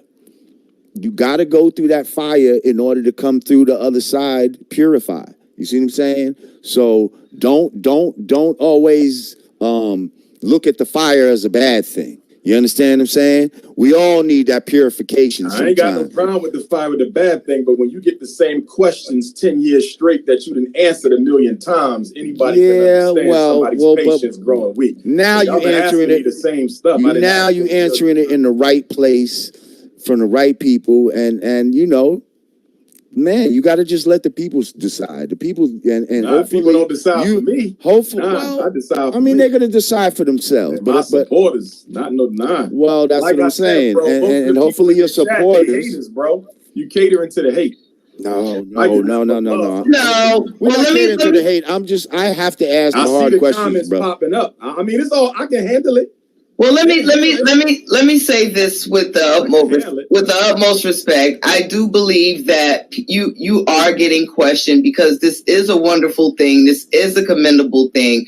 Overall, I would be ecstatic to see this come to fruition sooner than later, and I think that is the sentiment of most people. On a positive perspective. So, I won't be sooner until we get the funds, babe. So is there funds for that? It's coming. Is there like a guesstimate number? Like if you had to just throw a number out, like we could at least get like a small classroom going if we had XYZ. No. The Honorable Marcus Garvey building has 10 classrooms, 2 bathrooms, about 4 offices, teacher's lounge, computer room, mechanical room. The whole building going to be operating at the same time. See, let me say this, and I don't disagree with you at all, Queen. But let me say this. I got a serious problem, not with y'all. I got a serious problem with the start small Negroes. Get a class. I'm not doing that. Because our children deserve better than that. Did you start small when you got that Mercedes? Did you start small when you moved into the white suburb? Did you start small when you spent $2 billion with Nike? Did you start small when you spent $1 million at McDonald's? Did you start small when you spent $11 million with Quaker Grits? We don't start small when we go shopping nowhere else. $30 billion on weave and perm. We didn't start small, but when it comes time to save our children, when it comes time to give Black boys a new reality, when it comes time to give our Black girls a better chance at life, we got to start small and crawl before we walk, but we don't do that with nobody else. We've been putting Jewish kids through college. We've been putting Chinese kids through college. We've been putting Arab kids through college. We've been putting Anglo-Saxon kids through college. But when it comes time to put our kids through a school, let's start with one class. I'm not doing that. The Garvey School will be up and running early 2021. I promise you that. The donations is coming. My donors is pushing. They standing behind me. It's just taking a little bit more time because too much attention goes to the negativity and not the positivity. But we will win. Ancestors have already told me that. Ain't no ifs over here. It's only wins. There you have it. I ain't starting small. The school's small enough. Can't get no smaller than that. We are $2 trillion people talking about starting small. $2 trillion. Christmas is coming up.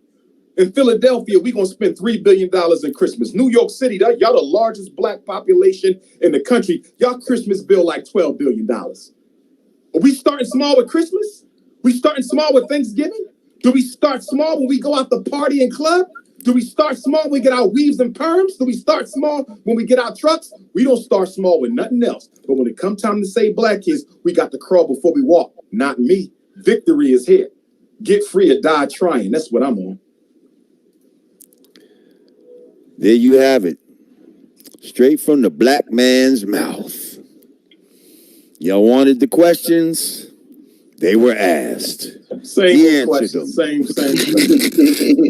He answered them. And they going to ask me the same questions 6 more months. I've been dealing with it for 5 years, man. You know when they're going to stop asking you. No, they're going to always ask. They still asking where the school at right now. Right now. He ain't buying no school when yet. they see you in there and the kids is in there and they I ain't worried laughing about and that. I ain't worried playing about and that. all that, I ain't worried about that's that. when No, they gonna. No, you got me wrong, Lord Jim. I ain't worried about that. Because I don't care what they think. I could care less what they say when the school get over. I'm worried about my donors and our babies. That's it. And that's all it. That's all you should worry about, I suppose. This will be the first school in American history that was built with a contribution from every African community in the world. First one. Our donors, Africa, Europe, Caribbean. First school ever. Built with donations from every African community in the world. We good. I just get a little impatient with the same stuff over and over. I hear you, brother, but you gotta show patience, brother. Like, brother, I've been patient long enough, bro. I know. Same questions. We got love for you, bro. I ain't gotta be patient no more. Yeah, the same stuff. We've never asked you here before, but But I'm sure if you've seen any interview I've been on, it's the same questions like they've been asked. Like maybe we could get some new ones or something. I'm not knocking you. I'm just saying. What would you like to touch on before we go? Like, is there anything that you would like? I wish they would ask me about this particular topic. Here's my issue with the interview. What do you think about vaccines, brother? No. Let me say this, please. Here's my issue with the interview community. Right. I'm the only one of my type. I'm the only school psychologist in the conscious community. I'm the only one. I'm the only independent revolutionary one in the whole nation. We could have talked about what parents can do to keep their kids out of special ed. We could have talked about what they can do to change behavior. We could talk about what they could do to intervene with suicide. There's so many different positive, progressive topics that we could have covered to really help parents, really help educators, really help our children. And we dedicated so much time to the same old played out, worn out ass questions from the haters. That's what bothers me. It's only one of me, bro. You got a lot of people talking about ancient Kemet. You got a lot of people talking about consciousness. You got a lot of people talking about health. But when it comes to the school psych piece, I'm the alpha and the omega. I just think my time should be better used on these interview platforms, feeding our parents and our children, as opposed to going through the same old dried up ass questions that they've been asking that's already been answered a million times over. I don't think everybody that's asking these questions are haters, though. 99% of them is. Well, 99%. I don't know. I don't know. Well, we're definitely not here asking you in the spirit of hate, and so I hope you understand that. At all. I would actually like to come visit the facility with.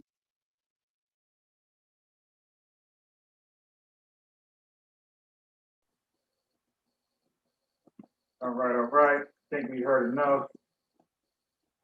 My man, trying to tell you, man, everybody gets on the church about the questions, about the pastors and the questions. And it turns out that it goes far beyond the church. And people claim to have the answers, the solutions. You've seen on my, let me turn it down. I'm looking like a damn slave. But even on my podcast, you'll see people that's supposed to have answers, and when it's that question time, people turn to pastor, pork chop. You dig? So my man gets upset when he asked about that school. He said the $1,000 contributors, only they can ask questions. Everything is hidden, like the Bilderberg family high stuff, like the DuPont family. Yeah, what's the other family? I heard the family, the Gates family, you dig, Rothschild family, the Adams family, the Adams family, you dig. Oh man. Are you live right now? Say that again? I said, are you live right now? Yeah. Is my audio low? No, I turned my thing up. I hear you clear. Okay. Just making sure. Haven't been on here in a minute, y'all. How y'all been, man? Yeah. Sonetta flagged my other channel, so I'm suspended for like a week. Oh, okay. Yeah, so I got to use an alternative for now. How much have I missed? Any good discussions since the last time? I was just playing the school because there's some things I didn't really keep up with, and one was the Umar school situation. Like I didn't care to keep up with it, so I heard about some recent interviews, and Umar was one of them. I mean, Jamar was one of them, and the other brother I played before the Umar interview was the other one. So if you're listening, if you got your YouTube window up, you might want to mute that in the background. You hearing feedback? Yeah. That's probably my girls. I don't know if that's you or the watcher. Say that again. It could be you or the watcher. The watcher was on mute. Okay. Yeah, so it's you then, Kachi. You got to mute your It's Swazi in the back. Yeah, it's not my YouTube. It's my girls in there watching their little cartoons. Give me 1 second. Yeah. So some people's asking the whole thing with Sonetta and why did he flag me about it. So let me just say this. I don't know, it's speculation, but I do know that he's like dating or something with Nepal. And I don't know for sure. Hey, real quick. Yeah. I'm biased. Can I say this before you go in? Yeah. Okay. Just as a quick disclaimer before we go all the way left. If you look right now, your name says Uncle Goober. Right. That's your account that you use. When you set it up at whatever time, 1 o'clock, well, that's my time, whatever time in the morning that you set it up, it said Uncle Goober's stream or Zoom stream meeting. Yeah.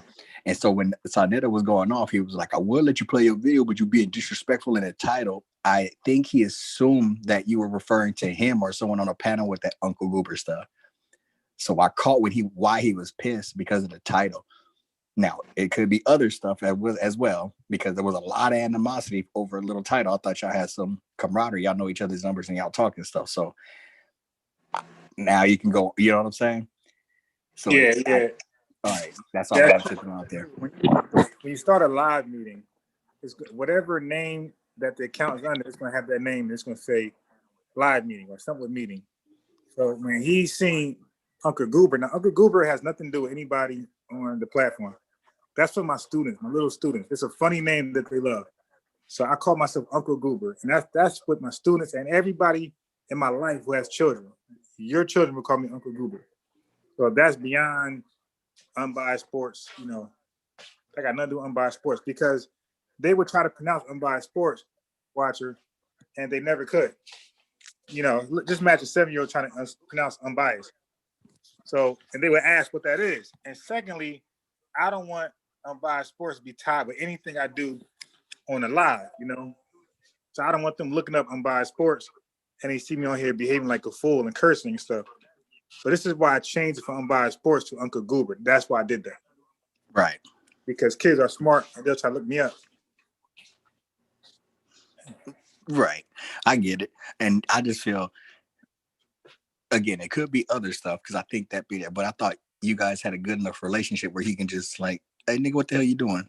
Or at least if he can just go to your page and you'll see you have numerous Uncle Goober Zoom meetings titles, right, or every time you talk, your name is like that. So, I mean, I think this is really just a misunderstanding. But in our community, some small little misunderstanding can go 90 miles an hour is the wrong way, and niggas beefing at each other, doing videos and hating, and other people in the background gassing up. And I think that's what could have happened. There could be people in the circles that may have issues with you, and this could have been a straw that was used or pushed it the wrong way. Because I mean, I see Saw get into it with a lot of people, and I'd hate for this situation between y'all two. Because I mean, I don't know y'all relationship, but it always seemed cool to my degree. Whenever you call in, he gonna let you speak, and vice versa. So I don't feed into any shit in the chat because we like talking shit. But okay, all right, right. So yeah. So anyway, like before that even happened, I was on his channel. I think Unc was on his channel, or I don't know what it was. I think the last time Unc was there, I was in the chat, and I was so this was before yesterday. Unc was there before talking about vaccination, like an update.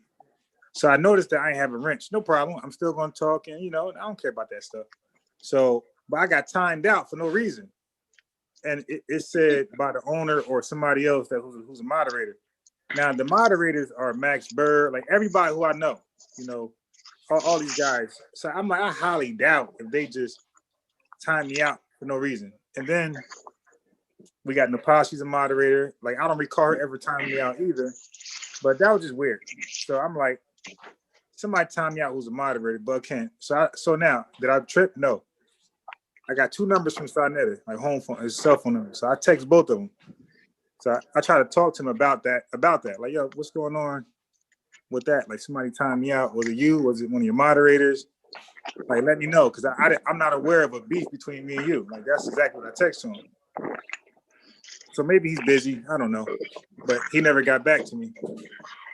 And, but even before he wouldn't get back to me as soon as possible, So I felt like maybe, I don't know, maybe I'm off the scene. Before I start going live again, somebody might have threw something in his ear. I don't know.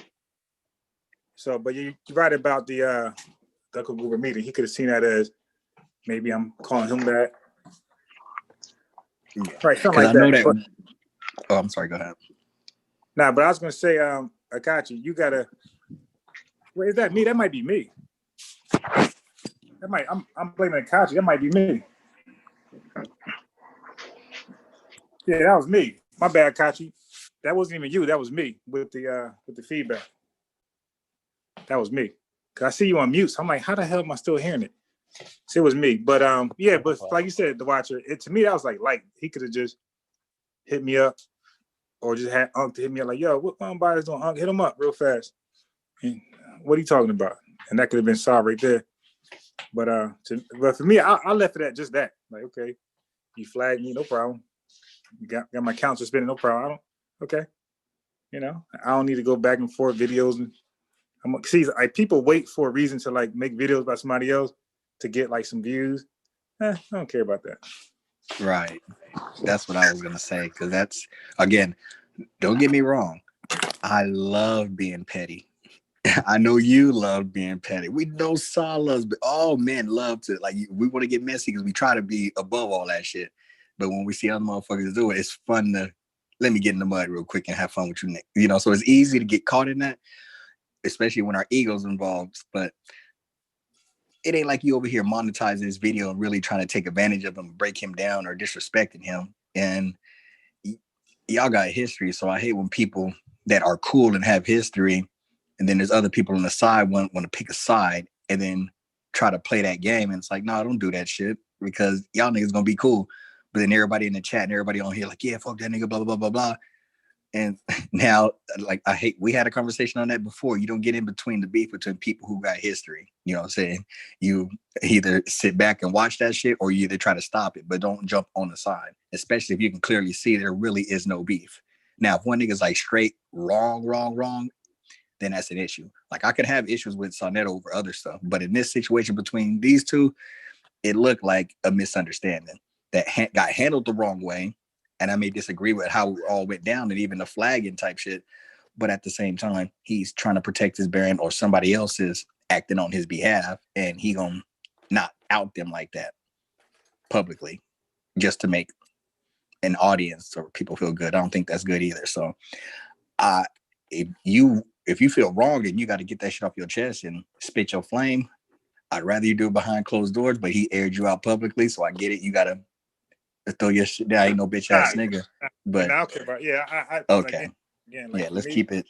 Yeah, like for me, like life starts when I get off the internet.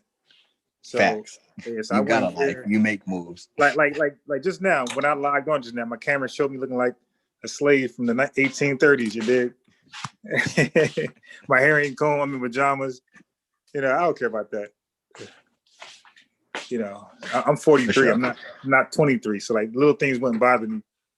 Like just like y'all older uncles that dress a certain way, or your grandmother, they don't give a shit. So as you get older, like you kind of care less about public opinion. You just know what you know.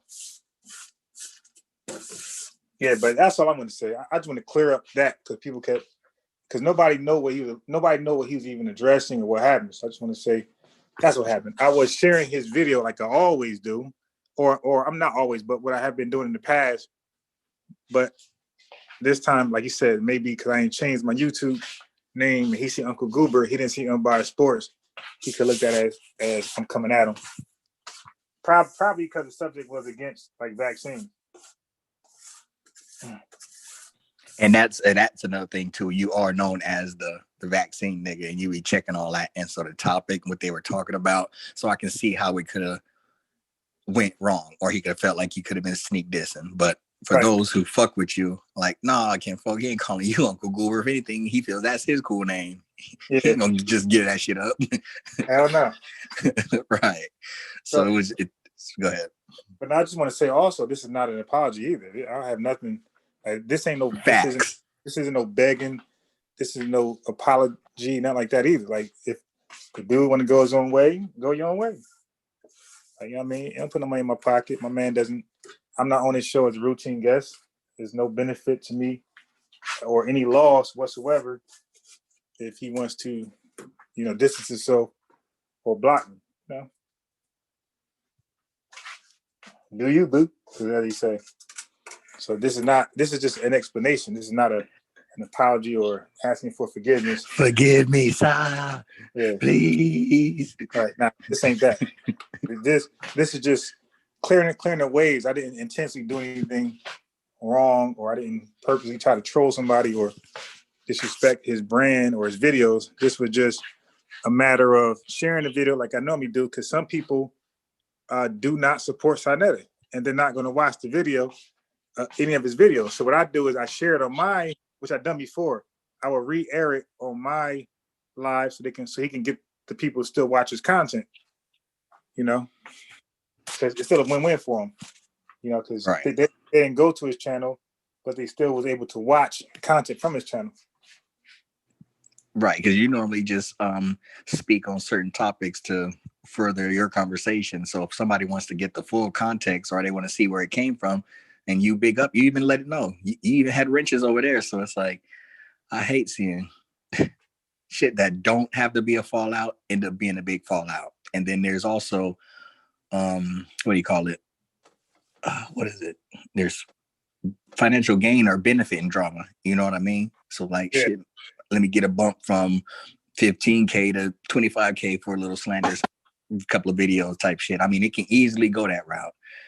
Because I watch a lot of comedy, different podcasts and people, and there's a couple of people that I fuck with right now, and they're having a big fallout. I'm like, fuck, this shit is crazy. But and the thing is, what's even more interesting is that I've been a patron for Sinetta since he introduced his Patreon. Like, so I've been a financial supporter of him from the beginning. So ever since, like, I'm still an active Patreon right now, and I'm still active. So I never stopped my account. Also, I'm known to send super chats when I'm there, and things like that. So I've been like a legit dedicated supporter. So it's like, dude, like really? Wait. So I mean, hold up real quick. Like, let me ask the question because I'm not all the way clear on Patreon. So Patreon is like a monthly account, like a Hulu. So I mean, like, so you kick in money to homie monthly, and this is over years and during the pandemic, and when you were employed, unemployed, hustling, and you still was supporting kinfolk. Yeah, I never stopped I saw all the unemployment and the $200 weekly checks. I've never stopped my Sinetta Patreon subscription. Yeah. So again, you fuck with homie. It's a misunderstanding. It's not beef. It's just a misunderstanding. Yeah. I think it's a misunderstanding and unnecessary overreaction. Right. Yeah. From him. Yeah. And you also got to remember how late it was and the beef that he was going through dealing with a panel of who was on there, Zion, Lex. I mean, like, there was a lot of shit happening. And so I can see how through all that chaos, little shit can just gas up, and then all that angst could have been directed to you because you wasn't even on there to defend yourself. You know what I'm saying? So that was just a very bad look for a lot of people. And I hope that this shit can just blow over. Yeah. Oh, I want to say this too.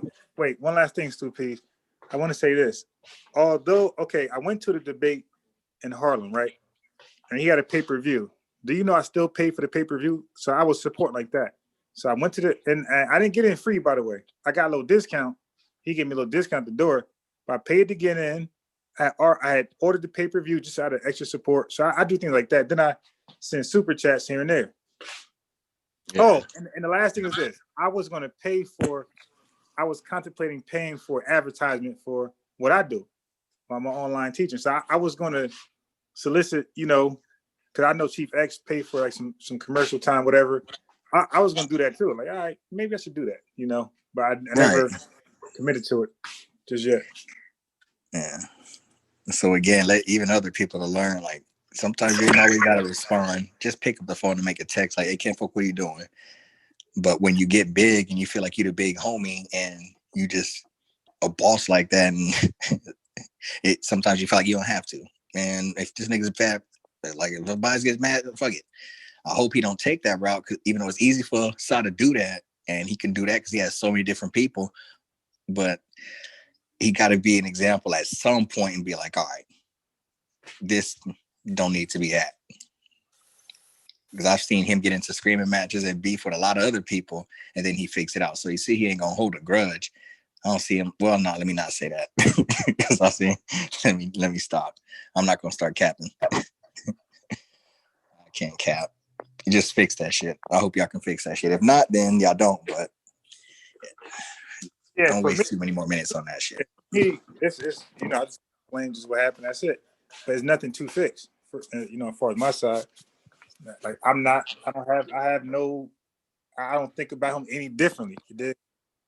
Like right. I think he's just a man that he's a regular human being like everybody else. He just have an issue with controlling his emotions. Like his emotions precede him, basically. Right. And I think he's even admit that. He said something about his sign or Aries fire sign, and them niggas gonna speak first and rah and flame your ass, and afterwards like, yeah, I could have been wrong. Yeah, I may have overreacted. But I mean, it's some people act like that. Some of my closest homies do that. So it's hard for me to just like, I have so many other areas that I can pull out the flamethrower, and I'm like, fuck, I gotta be reasonable about this shit, because I'm gonna be a real nigga and I can't not here. Other areas I'll spit out the flame and I'll have no sympathy, but damn, now I gotta. Yeah, I'll just say this. Like, in my humble opinion, I think that if your market is just the black folks, right? Like, you're selling your products, your everything you got, just the black folks. Why would you beef with black folks? Like, I don't understand anybody in business to have a business and your target audience is a particular age, sex, ethnicity. Why would you beef with them? I think that's just bad business for anybody, right? I would never speak against like the people who support me, whether it's a particular ethnicity, a group, a political side. I would never speak against those people, because they are the ones who determine my success. I just found that weird when people do that. Like, I would be capping hard as hell. Like, yo, I love black people. Oh my God, y'all so perfect. I'll be the biggest blackologist if black folks supported me more than anybody else. I'll be a huge RBG, Dr. Umar supporter, Tariq Nasheed, hidden color guy. I'll be Rizza Islam and vaccines. Vaccines are deadly. I go all the way. Big up. Salute. Salute everybody. Realize that you have to be on this channel. It is what it is. We're not going to be for Sarnetta. It's not that we're afraid of him, but we're going to treat him like an elder, like a near ancestor. You understand? We're going to treat him like a grandmother. We give her a little more leeway than we give normal people, because of the work that he put into the community. Right? We're not jumping on him. Right. Right? And that is it. Sometimes we should, but he's my grandfather in terms of the work that he put into the community. But was it the day that you were playing the polite video? Was it that day? I'm sorry, I missed it. Was it the day that he put a strike for? Is the Pollard video we're playing? The brother Yeah, Pollard video. yeah. Oh Lord. Oh Lord. It add up now. 1 + 1 = 2. Yeah. So I'm gonna say Pollard, this. It was the Pollard video. supposed to be on him show It this was a week. live he did yesterday, actually, last night with Divine Prospect, Lord Abba, Polite, and Lion. I said him. Who else is there? It was Brother Reggie. Oh yeah, Shit. Zion Lex. Who else? Oh, shit, every Ankh was there. Who else? So, if I may, Go ahead, sister. for me, I can definitely understand where he's coming from. Like I kind of almost don't blame him at all for any reaction because it was late, right? Right. And he had an all-star lineup. Damn near in everybody who's anybody in this community was there. So for me, I didn't expect to see it that night, nowhere near that night. I expected it to at least be up there a day or so, and then maybe. So I was surprised that, Unbiased put it up on this channel so quick. So when I seen it was flagged, because I tried to go back and watch it, I seen it was flagged, and I'm like, oh shit. Like, I was like, fuck. Like, did YouTube just take it down, or did he flag it? Because I was hoping that it wasn't like no fallout or no beef, but I can understand because it was late. So the bulk of the people that's gonna watch ain't even watched yet. So I could, if I was a content creator and if I was in this sector and I had a chance to put on a show like that, I would want all of my viewership that I can get first versus this other thing, right? I want all my viewers coming to me, especially when some of the people that watch Unbiased come from that channel, so they know his channel exists. So for me, that would be my thing, and then honestly, I thought that it was cool, like it was requested. Hey, can I do this right quick? Why I know it's early, but so I would completely feel like blindsided if I was in his shoes. So Now, whether or not I wouldn't go straight to flagging because they have a relationship. Right. I would have said, hey, listen, buddy, like, I don't know, I need you to take that down in the future, especially pertaining to something like this. Hit me up first. Yeah. So Hit me up first before you do it. Sister It's Amber. Amber. Sister Yes. Amber. Sister Unbiased sneak into the theater with the camcorder. Unbiased, so you sneak into the theater with the camcorder like that. I don't think it was unbiased intention, because I know why he did it. It wasn't done mean-spirited. It was never done mean-spirited. It was a good show. No one understand why. Because he's looking for like 40,000 views after this. He's looking to make some money. Because this is a really big show. So, 2,000 views probably matter to him. Probably if it was 2 weeks old or 3 weeks old or a month old, it wouldn't matter. But I understand why now. Yeah. We can't be too hard on him. And I'm not saying like Unbiased was wrong that, because I agree with Watcher. It was a miscommunication. It was like a misunderstanding, because I definitely understand why Unbiased did. He felt like it was such a good show. I know people that will not go to his channel and watch it. They need to see this, right? But I also can empathize with Sinetta. This is my content. I don't give a fuck who don't come over to my platform and watch my content. It's mine. So if they miss out, they miss out. Unless I say, oh yeah, you could show this. You understand what I'm saying? That is his content. No matter, I choose not to go over there. You know what I'm saying? So if I miss out, I just fucking miss out. Like I can completely understand it from a business perspective. And this is not something he do for a hobby. It is something that feeds him and his family. So I'm not feeling no way. Like, and y'all know I'll say how I feel about him or whatever. Right. But in this particular situation, I can completely understand where he was coming from entirely. Like, the only thing I will fault him on is, as y'all stated, he's quick to kind of, damage 0 to relationship. 100. Go 0 to 100. And I think a lot of times because of the community, I think a lot of times because the way people forgive in this community, he probably feel like, okay, well, I spazzed out, but we can get back right. And I would think Unbiased would agree to that as well. Like, it ain't something that they can't come back from. But Right, and that's what I wanted to say. I'm sorry to cut, sister, but the one redeeming quality, especially in that moment, because he didn't have to offer no olive branch. He could just spit flame. Look at this nigga over here doing this type of shit. That's some dough down dirty whoop de whoop, and he could have been right to a degree. But what he said is, he said his name is like, look, take it down. I don't want to flag you. So I saw there was compassion there. And like, maybe if there wasn't a disrespectful title. So again, I saw compassion there. So it wasn't like Sonetta normally, like he normally does, just spit flame and go crazy. That's the only reason why I'm like, damn, he was trying. He is growing as a person.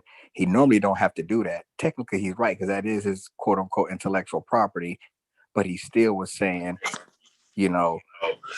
it was about, to me, I honestly feel it was just that title. And he felt like he was taking a shot because Sonetta plays the side, and especially if a side's getting an ass whoop, he's going to try to help them save face for the sake of a show. You know what I'm saying? He don't want a fucking 5-minute show because he just got beat up. So sometimes he's going to interject and add it or help build their points or bring them back to the table. So it was like he does feed into that fake anti-vaxxer type shit, but we all know he has a medical situation. He knows how hospitals are valuable, and he's not gonna recommend somebody not take your kid to the hospital if they're dying. He ain't gonna do nothing like that. That ain't Sonetta. But at the same time, we do go hard on people who play middle fence or act like you eat this herb and it's just as good as your prescription from your doctor. You know what I mean? So we have a background of shitting on those who try to play with people's health. So I mean, like, it could have been viewed, I see in his mind, like, these niggas take a shot at me. The conversation was talking about vaccine. It wasn't like Unbiased was taking all his content. It was specifically towards what he would talk to. Like, he's just queuing it up to show it, and then we'd go over it later. I see, and he knows we do that. And even after his show, like, yeah, they're gonna take this shit and they're gonna go over there and they're gonna do this and this and talk about it. So y'all better make sure y'all on your shit. He says it all the time. That's why, in my heart, in this case, I gotta say it was just a miscommunication. And if anyone's hearing this or saw, and they all know that, he knows, because he said it twice. If you would have let me know, or if it wasn't disrespectful in the title, or take it down before I flag you, you don't want me to do that, bro. You see what I'm saying? So it wasn't malicious. I don't think Unbiased did it malicious, and I don't think Saw did it malicious. But still, when you upset and you frustrated and you fucking with my money, yeah, I might flag this shit anyway. So I wish it didn't happen like that, but I don't think it's something that they can't get past, unless it's like, nigga, I'm tired of fucking with you. We there now.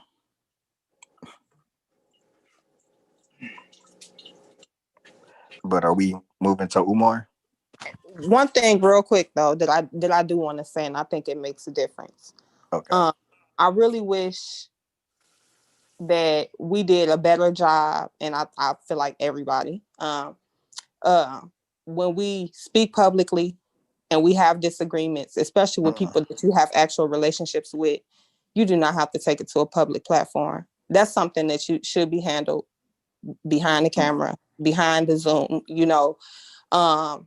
off screen, because it sometimes outsiders can magnify a situation to a degree I need to go to. So that will be my only thing, that in the future, can we, try to do a better job of not only addressing it behind the scenes, but keeping it behind the scenes. I agree. And it's also funny too, because this shit was so late. Everything was just winding down. Pies hit me up. You're like, yeah, my throat's fucked up. I'm sick. I'm about to lay down. Like, man, nigga, you should probably get you some tea so get you some rest. And then he hit me like, hey, son, it on. And I'm like, shit, probably replay. And I think it was my suggestion. Like, you probably should play that shit, record it so we can look at it, because ain't nobody watching it right now. Nigga, I'm asleep. And then we look at it, and then I felt like it was all within like fucking 20 seconds. And so it wasn't like Umbias had the shit up long. It wasn't like he was trying to get an audience. I honestly thought he was like trying to set it up to record it. I didn't even think of like he was streaming it live. You understand what it didn't even. But again, I was fucking asleep. Well, at least in my time, it was like 1, 2 o'clock in the morning. So I'm like, what the fuck is Sonetta doing up this late? And all the whole panel's up. It's got to be. I was thinking it was pre-recorded type shit. Like, there's no way that many people are up, and it was just a wild situation. It was damn.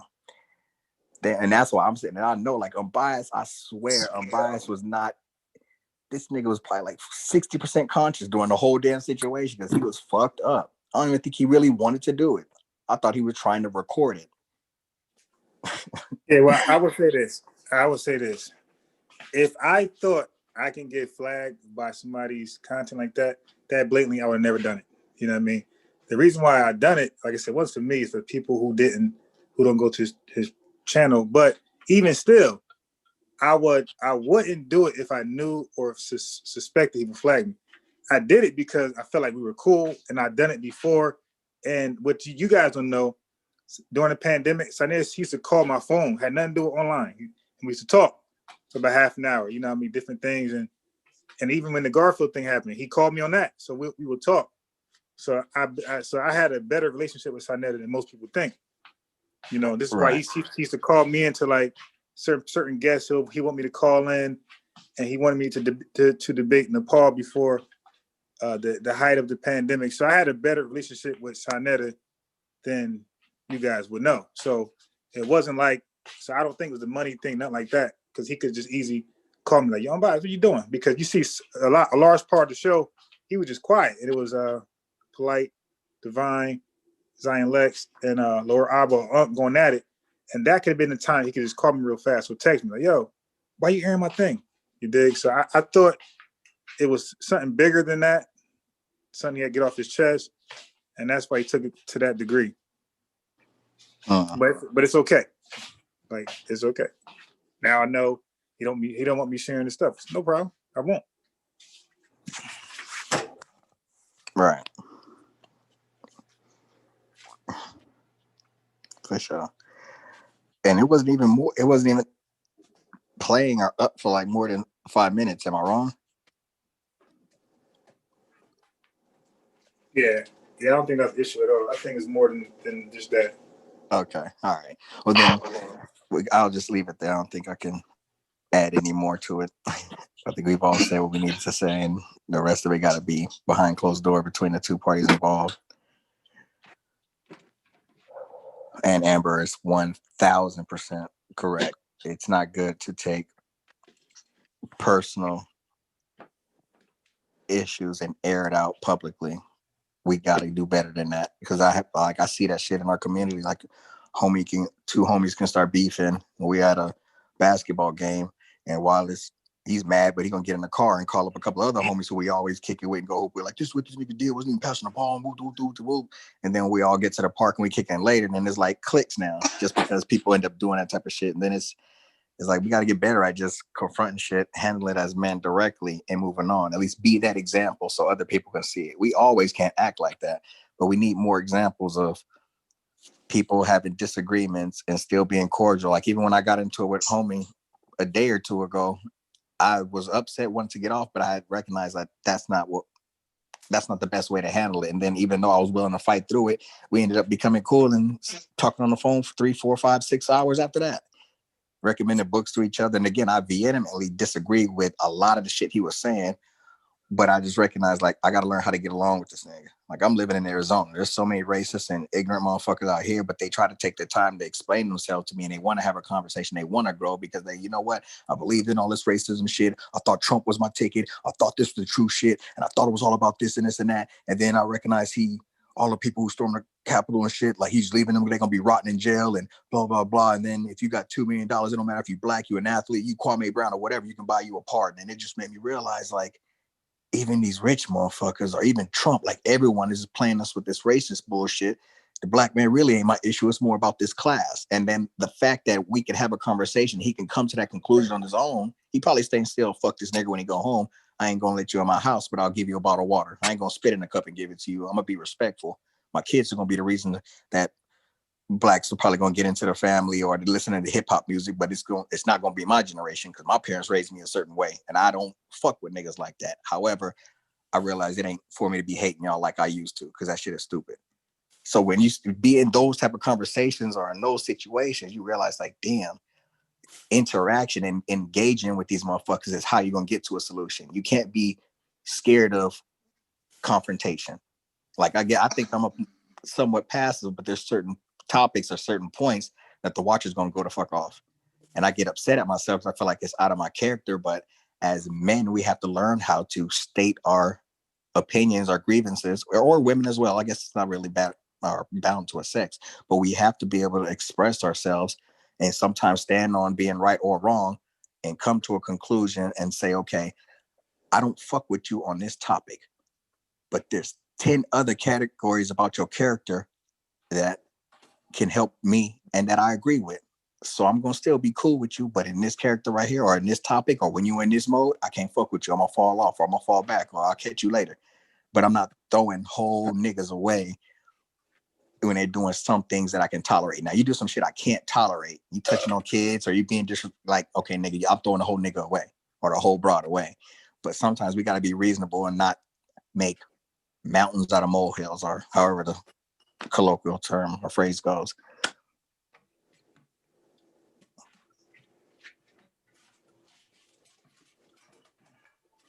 Yes, I guess we can go to Umar now. Yeah. I wasn't quite sure. So I did hear that because I know one video. Well, I don't really trust the dates on when videos are posted because there can be interviews from further back.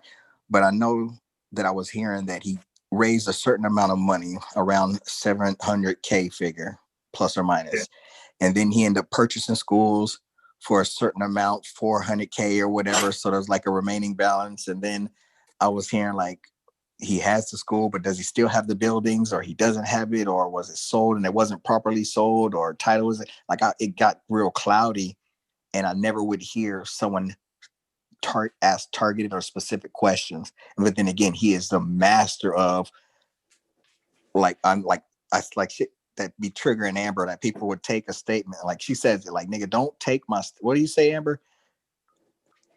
Like you'll make a statement. I'm sorry.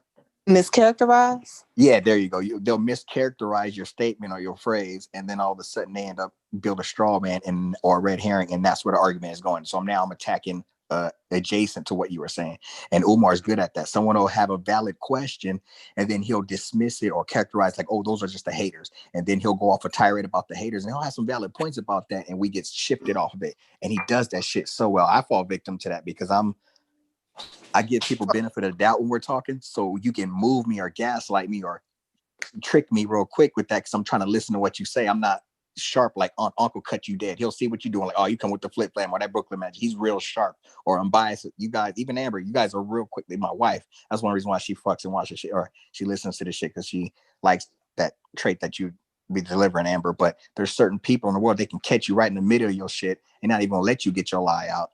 And he's so good at that. I feel like I never can get it. I was like, all right, nigga, fuck it. I'll just donate $100 because I get so frustrated trying to get to the bottom of it. I want to be a conscious or a smart consumer when I spend my dollars. So that's why I'm asking. Not that I don't trust you, bro.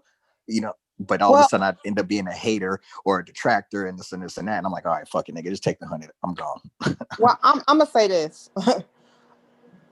I've always, and y'all know me, I'm pretty cut and dry.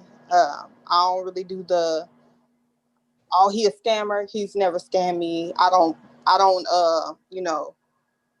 try to act as if I know from firsthand experience, and I'm not finna go by hearsay. It's just something that I would want someone to extend to me, right?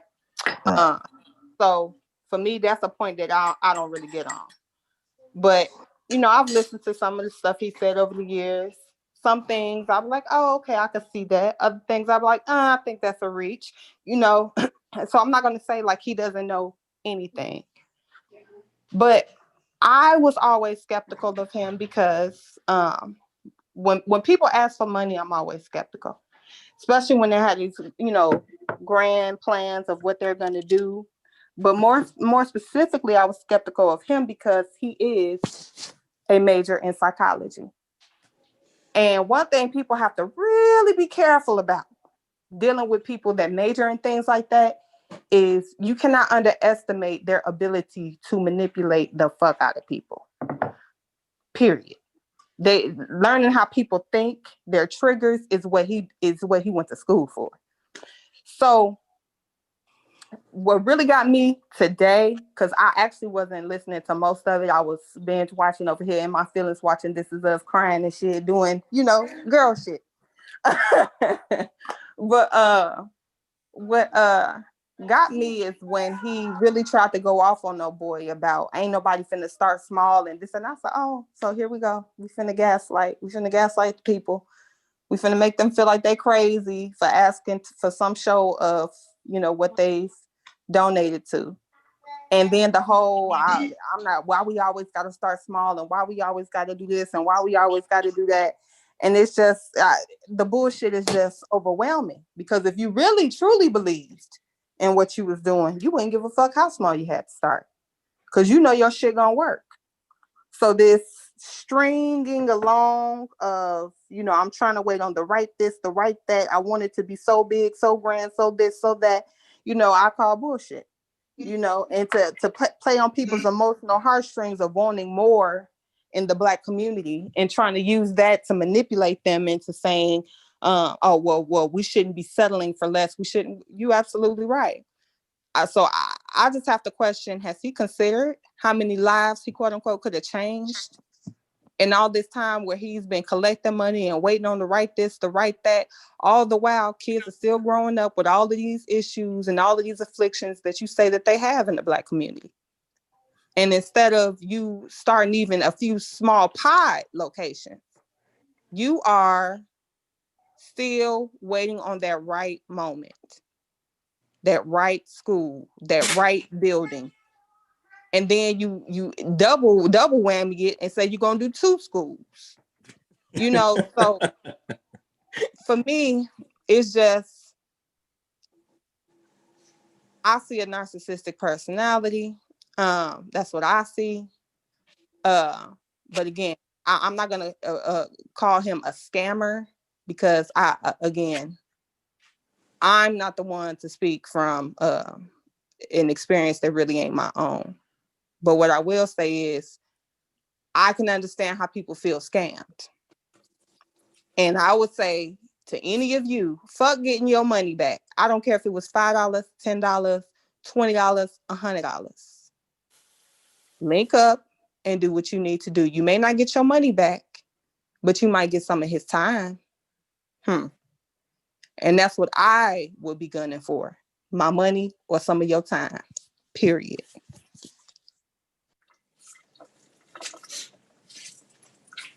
Yeah, I think when you look into so many definitions, defraud, scam, pyramid scheme, yeah, I think there's a word out there that could fit him, that can be used more accurately, which shows some type of, like, he's untrustworthy, dirty business or misleading, something like that out there for him. So you might not be a scammer. Misappropriation of funds? Oh, okay. And I also that, and also like selling, like almost like overselling an idea to get people, a lot of people, I forget, the Wolf of Wall Street, guys like him go out there and tell, buy the stock, it's going to go crazy. And they get all the investors put their money in there. And a lot of times it flops, they lose their money or lose a big portion of it. The idea was like over exaggerated. They pump and dump. So that's what it's called in stocks, pump and dump. You pump something up and then you dump it. You take the money and you dump the idea and go away. So I feel like that's what he did with his idea. It was a pump and dump. It was an unrealistic idea for him to achieve, and he pumped it up as though it was realistic. He took proceeds. He did, he campaigned, he traveled, and the whole while, it was, in my opinion, it was never realistic for him to achieve. That's not a realistic goal for any single person to do. Any single person. You need a whole board to achieve shit like that.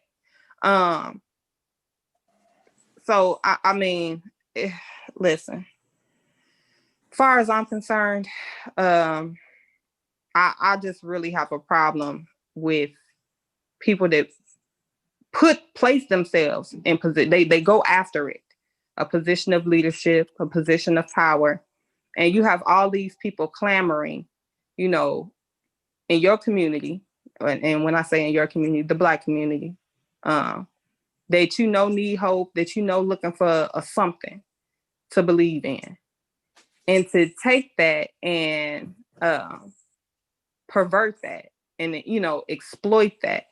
I think it's the most disgusting thing that you can do, beyond a white supremacist, beyond, you know, quote unquote bootlickers that want to fit into this white man society. I think even beyond that, because you know the condition of your people, you understand all of this shit, and you still not only ignore it, but you seek to gain from it. I think you have to be the lowest motherfucker to do some shit like that.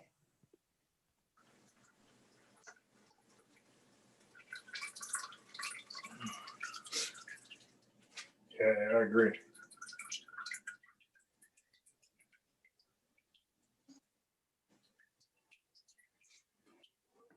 What's always your flag? Do we have a status? I'm sorry, go ahead.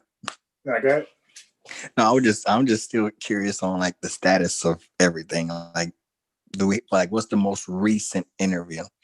Because I wasn't sure which. Like, I think I've seen that Raw Digger and Lord Jamar one, but I didn't see the other one. So I'm trying to figure out which one was most recent. Yeah, I don't know, because other one, I don't know who uploaded that. I don't know if that's the real channel. Right. Okay, I see. But I gotta admit, he, in the face of adversity, he does handle himself well. Similar to Polite, it's like you are not really, you gotta like be Chris Hansen, catch them with the hands in the cookie jar, take a seat on that chair, catch them, you know, so you gotta like catch these niggas like all the way in the act. Okay, well, let me look at these transcripts. This is what you're like, because they can wiggle. Even when he was on Roland Martin, he came out looking like a champ. Like they look like they try to ambush him, and he had his shit. It's like I've seen these guys wiggle and worm, and I'm like, damn, I thought he was dead to right, and he got up out of that shit and then made them look bad. It's like he's great at it. He's great at it. The part I didn't like when the first interviewer asked him about the school and the proceeds and all that type of stuff, and he said, well, if I was stealing, the FBI, like, bro, you went somewhere totally different. What you mean the FBI would have caught you? But that's a hell of a point, because I was like, yeah, he right. No. I would say this: FBI doesn't catch everybody. Right. You know how many scams going on right now with the people's credit cards swiping, all that type of stuff going on down south, swiping. They don't catch everybody. Like, yeah, they got bigger fish to fry, and like eventually they might get to you, but they might not add up. And not only that, see, he's gonna make the mistake of falling in the trap, because yeah, we can get him, but we only got him on this, and this ain't really gonna do shit. Right. But if we can watch him longer, get more, then we can really get his ass. So when people say, oh, well, the FBI, if I would have did it, then the FBI would have did this, how the fuck you know they ain't? How you know they ain't got your ass under investigation? How you know? Like, we got 9 counts. We need 10, and then we're gonna get them. So smart that you stupid. Don't do that. Damn, say that again. That sounds like something Shannon Sharp grandma told him. Yeah, and then like the viewers say, yeah, you know, the FBI didn't get him, so I guess he legit. You know, that's a dumb. I thought that was just disingenuous. It's just a horrible statement to make. Like, the FBI ain't get me, I must be doing something good. It's like, nah. That's not Yeah, it. but do you see how he can, where it would come from? Because right when you say the FBI, you're thinking of Hoover, you're thinking of the Panthers, you're thinking of how they're going to get people. And so like they're watching them, and if they're going to get someone to make an example of, who else are they going to get? King Kong of Consciousness, Big Papa. You know, like they're going to get me. You know what I'm saying? He's the foremost requested scholar. So if they're going to get somebody, they're going to get me. So it's like, yeah, but I see how he can build that. It's not always the FBI though. You got auditors, you got the IRS, you got different people looking at your money. It's not always the IRS. It's not always the FBI looking at you. That's true. The IRS will be on that ass. Right. And you got certain people, when you're in certain businesses, you got certain people who could audit you. Like that gets tricky. Like certain business types, they can audit you at will, or that makes him seem like he's human, just another teacher trying to do a business. He has to put it under the guise of Pan-Africanism, like the government's going to try to stop me. He puts it on like the cloak of biology targets. Like I'm out here and I got the same enemies as Farrakhan. That's how he sews the web. You understand what I'm saying? Yeah, if I'm a victim of blackology and I believe like the white man's out to get me, and he's like, nigga, look at me. Of course they gonna get me. And it's like, oh yeah, that's what I'm trying to say. Like I try to get people to go like ahead. The same thing Trump doing. Yeah. You know, you paint yourself the martyr. So when shit, collapse, you've already planted the seed. And that's why I say people who study that shit, you have to be real careful. Like just the mere fact that he studied and he promoting and he got this whole thing, that's enough to get me pause on. Like, let me fall back and guard my entire mentality and heart, because they pay attention to all that shit. They know all of that. Build yourself up in the people's minds so much. Let them know your outcome before it even happens. So when it do happen, you've already given them the narrative of what this is about. I wasn't actually doing something wrong, but they was gonna take me down because of my power. Because of what I'm doing. They don't want to see this, and they don't want to see that. Like,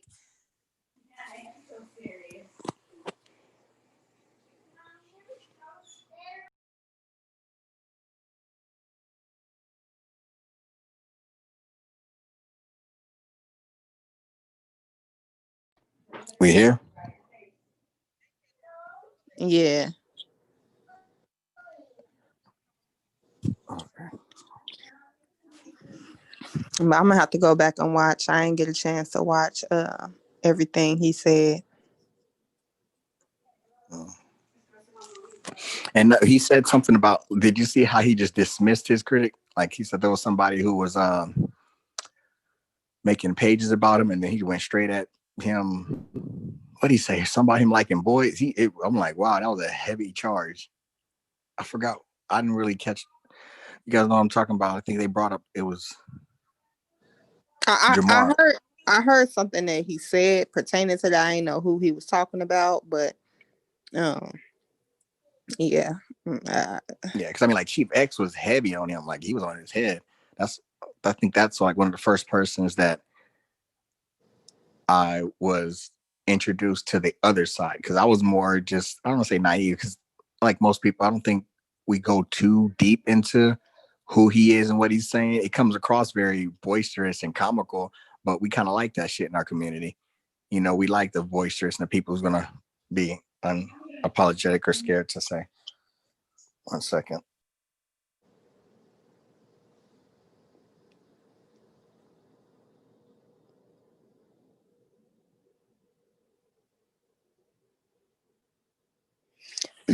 Well, if I may, Black people, under the sound of my voice, if we have such an issue with money in our community, and we got so many problems, and it's so hard on us, please be a little more discerning in who you donate to and why. That would be my only hope for us, to be a little more discerning.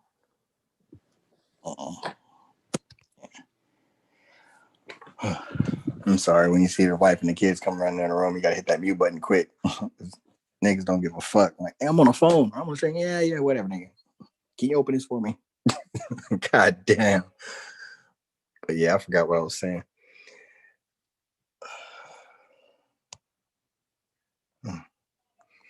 It sucks too, because he takes the guise of, I'm coming in, I'm protecting our boys. And what person is not gonna be sympathetic to that cause?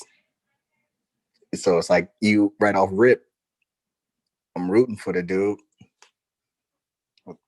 Want him to succeed. Yeah, every well, I ain't gonna say every, most single mothers, parents, for women in particular, looking for a father. And if they can't have one in the house, the next best thing is a father figure. So, Mm. This man come and sell himself on all he can do for your kids and your sons, and there you have it. And see, that's kind of weird. Well, I can't really, I guess I can judge, but it's harder to judge because I remember having a conversation with Unbiased, and it's kind of like everybody wants to give relationship advice, but we need to start qualifying. It's like who should be qualified to give advice, and then start listing those type, and then go to at relationship advice type shit. So it's like when it comes to being a single mother or raising boys, and you don't really have a male figure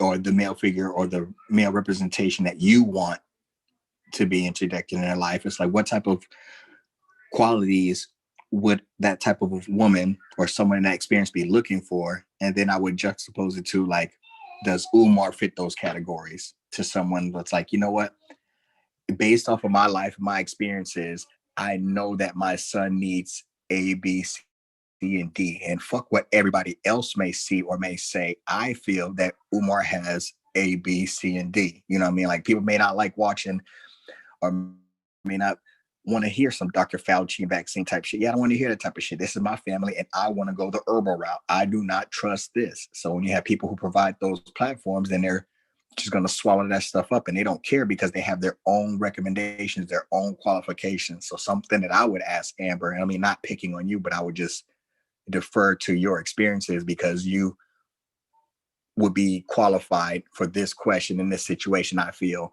than someone who doesn't have any sons, who is a male, has a whole different ideology, and is not necessarily concerned with finding someone to display certain characteristics or traits from a man's point of view or be an example for their child, if my question makes sense. So I think I kind of get what you're getting at. All right. But I don't know if you I don't want to say steal, man, but can you paraphrase it so just to set up the question so people understand your answer, because I'm not always the greatest in trying to. So you're kind of you're asking kind of how to distinguish that personality, or how to decide for oneself, right? Right. First of all, what traits would you be looking for to put in a child, and then compare it to someone that would be out there type? Like, I'm like, Okay. I don't want my son to be this, or have this and this and that. And compared to someone who comes across like how Umar is, it would match up because Umar does this or does that. Or I would want my son to be this and that, but I wouldn't go to Umar because I would need A, B, and C. And what I'm seeing from Umar is X, Y, and Z. Do you understand? Yeah. Like that. Okay. So first off, y'all know I'm not of the belief that it has to be the father or a man in the home. It could be, a male figure in their life, right? So we got that down. I don't know if you all have caught my show, my podcast on Black sisterhood, but we kind of went over we talked about Black sisterhood, but really relationships in general. And so I'm gonna give you my general perspective, right? Just on decent human beings and how to nurture healthy relationships. Because for me, what helps me is I've always had healthy relationships in my life with both men and women. So I know that when someone is really beneficial to your life, they add value to you. They help you grow in ways. You transform with that relationship. So in anything that I do, and in any relationship that I engage in, even if it's a one-sided relationship where it's just I see something in this person and they may never know I exist, but I'm tuned in and I can see some type of growth and development to what I want my end goal self to be.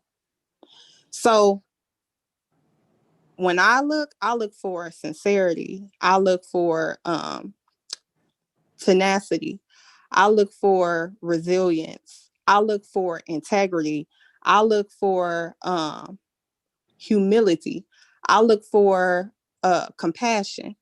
I look for empathy. I look for genuine people. If I see you and you're always the same person, and not necessarily always the same person, like you know, your vibe is, you know, a little different, but the core essence of who you are is still there. When I see Umar, I always see the same character in front of me.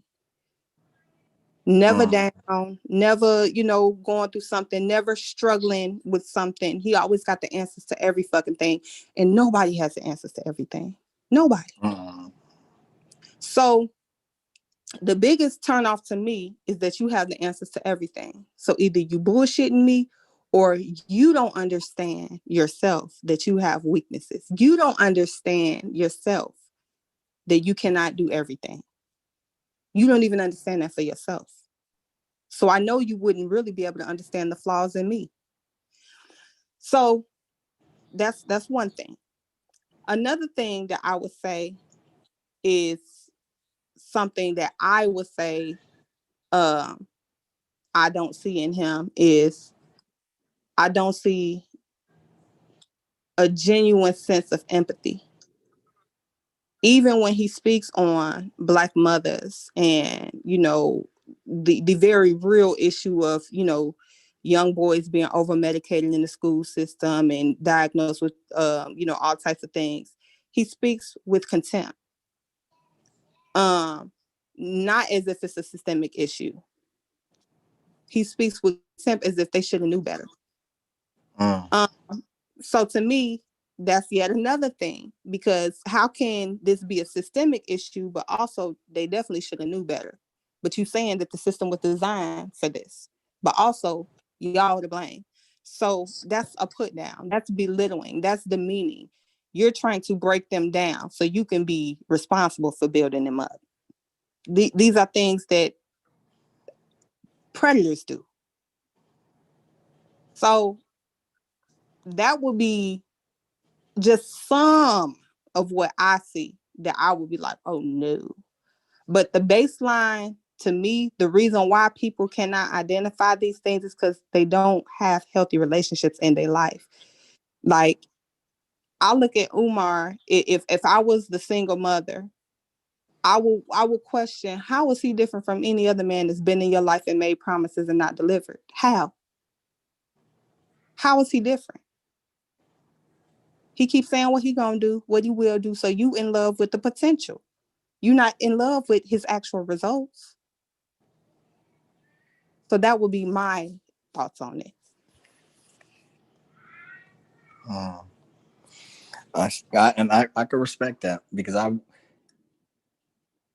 would hope that fathers of boys and mothers of boys would be that, not just analytical, but have that, what's what I'm looking for, not skeptical or concerns, but they would have, I guess, like a checklist of characteristics that they're looking for before they just put their kid out there. Because I mean, he could just speak on his resume and how many Black boys he's saved and kept out of jail and all that type of stuff, and that all sounds great. But if you give me pedophile vibes, none of that shit matters to me. You can't be around my kids. So I'm wondering, when we see certain videos about his personality and dog walking sisters just about their physical appearance or what they wear or what they're gonna do with their hair, without taking a look at how his physical appearance may come across and what it may say psychologically about his characteristics or his discipline. You know what I mean? Like, when you start making those quote unquote psychiatric declarative statements about what people are and what they do, and this person can't work for your school just based off of what you may see. And it's like, all right, well then now let me see if you fall into any of those type of critical characteristics. So it's like, I don't know, like you said, I don't know if he really does that. If he looks at himself and adjusts, if he has any remorse, or if he's compassionate, It's like, okay, if not, then if you're military minded, I'm not knocking that. Then you're selling that military minded. I get it. So you're sending kids to military schools and they're going to be hard, this and this type of that. We're not worrying about compassion and sympathetic or empathetic or having self-reflective moments where they're trying to make themselves better, or you know what, I'm going to do this better for this year, or I'm going to try not to do this and that, or I'm going to be better because I've learned that I rub people the wrong way, or people ask questions about my finances and I take it as if so many people are hater. But you know what? There may be some people who are sincere. And let me answer it for those people right now. Let me just get it out there.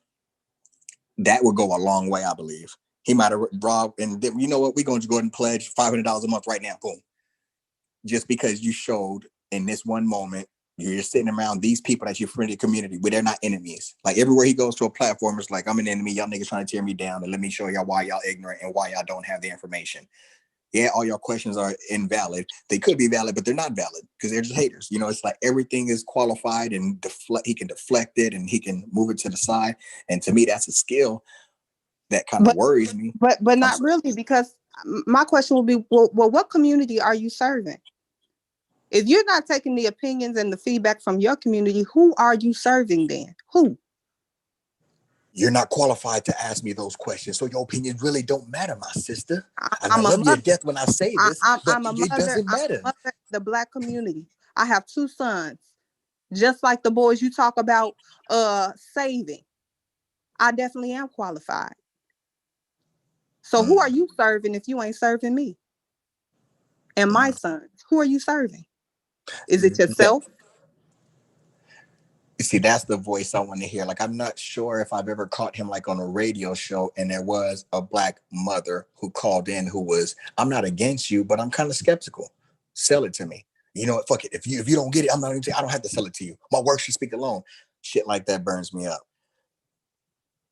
I can't even, I just like, oh, I can't focus. But I haven't seen him really address someone in that manner. Not saying that he hasn't. But see, my thing is that would be detrimental to him. You know why? Because he also preaches about, being with, your own kind, being with Black queens. So you demean the Black queen for having a legitimate question. That's counter as well to what you purport to be. It's different ways that people show their true intentions and what is this what you're about, or is this just what you're saying you're about? Because a pair of lips can say anything. Actions speak louder than words. And to me, I don't actually feel like he handles himself well. I feel like he's always agitated. I feel like he's always defensive. And to me, that is a problem.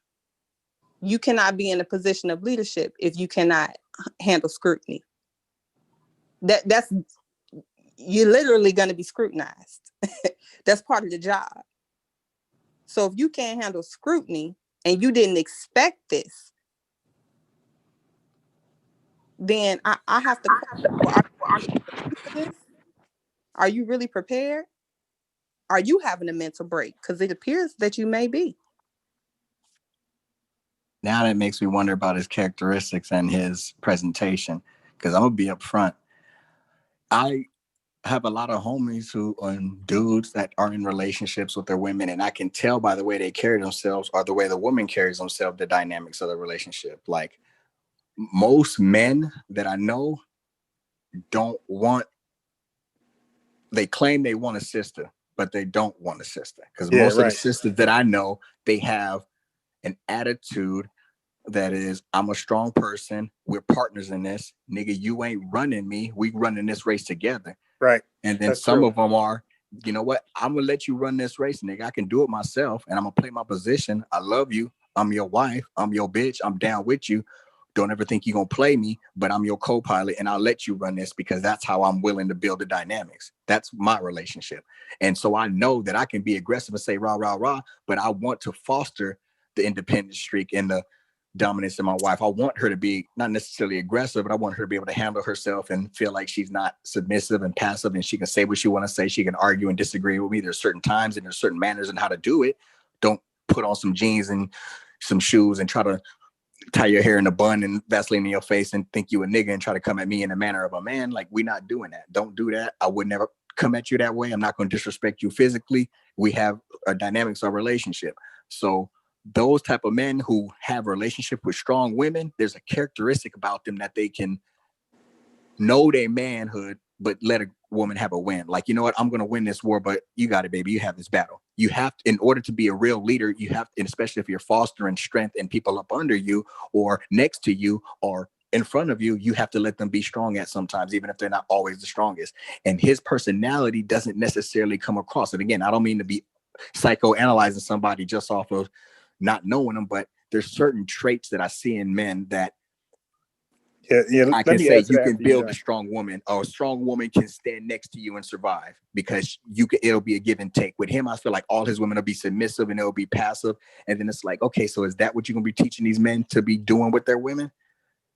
Because I wouldn't want my daughter to be fucking with no nigga come from that clan. Yeah, when I meet a woman, I don't think, I think this is, in my opinion, all right, this is my opinion. I think when a dude had this leadership mentality, I think that's some religious bullshit. Because when I meet a woman, I don't think to be her leader. Right. You dig? That's not how I'm thinking. I'm thinking like, how can we work? How can we come together, be compatible, comfort each other, and how can we be successful in all our endeavors? That's what I'm looking at. I'm not looking to lead nothing. You dig? Unless she's just not qualified to do much, you know, and I have all the experience. You know, that can happen. That can happen as well. You can meet somebody that don't have much experience about anything, and you really just have all the answers. But but that's not what I'm going out to look for. I'm not looking for, look at this woman, she's strong, let me be her leader. And that I think that's our problem. Like you just said, we're trying to be a leader of somebody who don't need to be led. Like they know what they're doing in life. Like they're very qualified. Go ahead. I was going to say, and one more thing to add on, because that is something that you can do, right? You can absolutely enter into a relationship where, you know, the man is by default the leader because he's the more skilled, right? She ain't had much experience. He is the more qualified. But my thing is, even in that type of dynamic, 5 years, 10 years in, she shouldn't be the same woman she came in this relationship as. Facts. If you worth anything. She should be more competent in all areas. She should know damn near as much as you know if you're doing your job right in leadership. You shouldn't seek to keep her on a lower level so you can stay the leader. You dig what I'm saying? So even in that, I have an issue because guys want to be this perpetual leader. You know, like you don't even want her to come up. So my thing is, if we talk about the Black community and strengthening the Black community, let's say it, because we know Black men dying at alarming rates. Let's say you go tomorrow. What happens to that family when you're no longer around to lead them because you haven't built that woman up to be able to sustain without you? What happens? You fall back right into where she came from, right?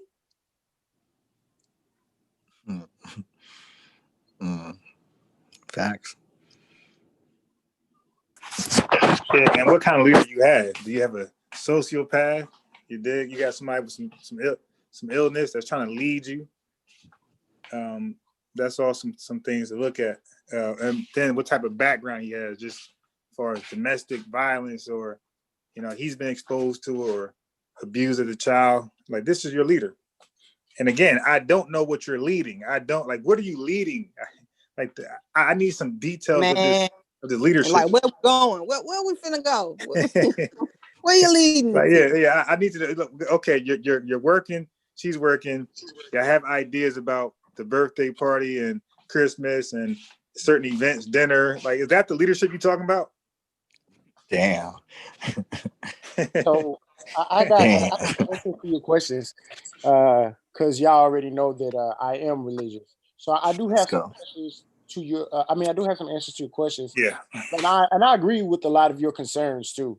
But I think that a lot of those concerns come out of ignorance and religion, like you guys said. It is religion, and I'm using that term in a religious sense, because you know a lot of religious people will say I'm not religious. I'm not going to get into all that. So yeah, but I do have some answers to your questions.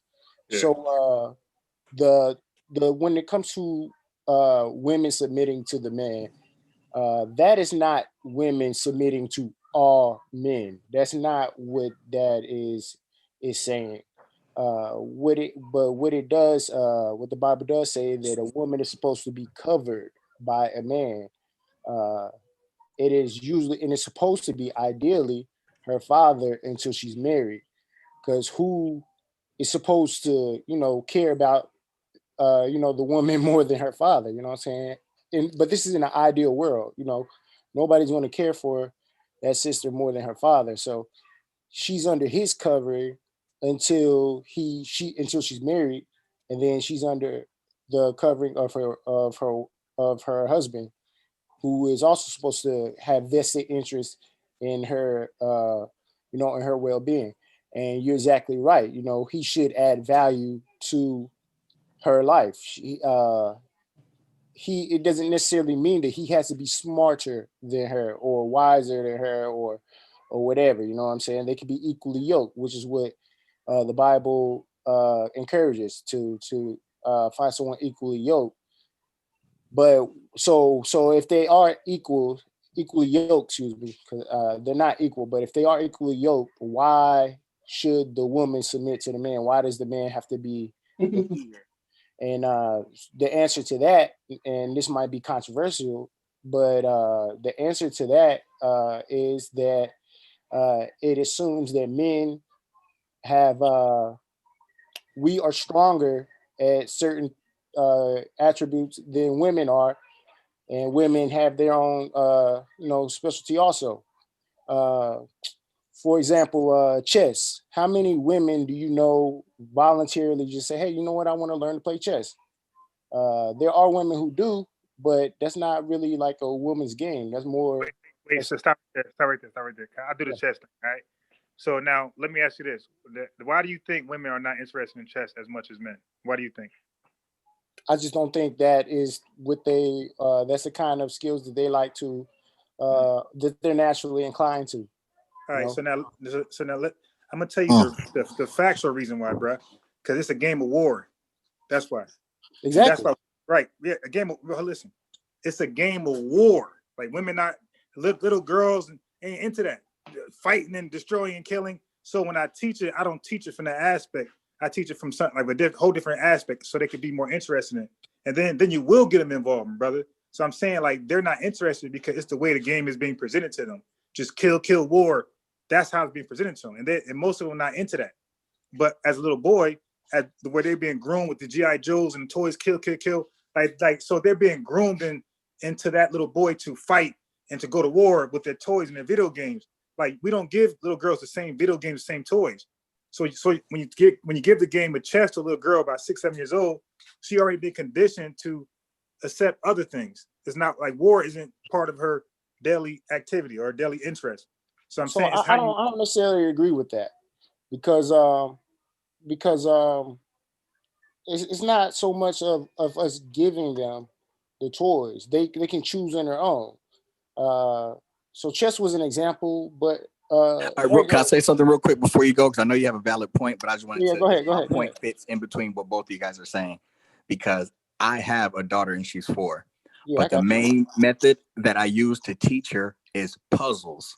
So she knows her geography and stuff because she has a United States puzzles that has the cities. And then she's learning the states or the world because she loves puzzles. And now it has Antarctica. And so she's learning all from these manners. And when I talk to biased, because we've had conversations, I want my daughter to be a student. He's like, well, she's kind of young. You're going to do this and this and this and that. So how I'm listening to it right now. So it's like, okay, fine. I want her to learn openings and end games. And I want it to be taught pretty much in a mindset of a puzzle. So when you see people open up like this, you got to solve the puzzle and think like that. So it's not going to be taught to my daughter via war, but she's going to love the fuck out of chess because she's already trying to play with the toys and put it up on there. And so I can understand what unbiased is saying. If you can, not even say skew, but if you can tailor it to their interests, especially if it's binary where it's boys and toys and war and girls, you play with dolls and whatever, you can bypass all that. So it's not necessarily geared towards, or you can't say chess is not a woman's game or a girl's game because of XYZ, because he just broke it down to you, its origin. And so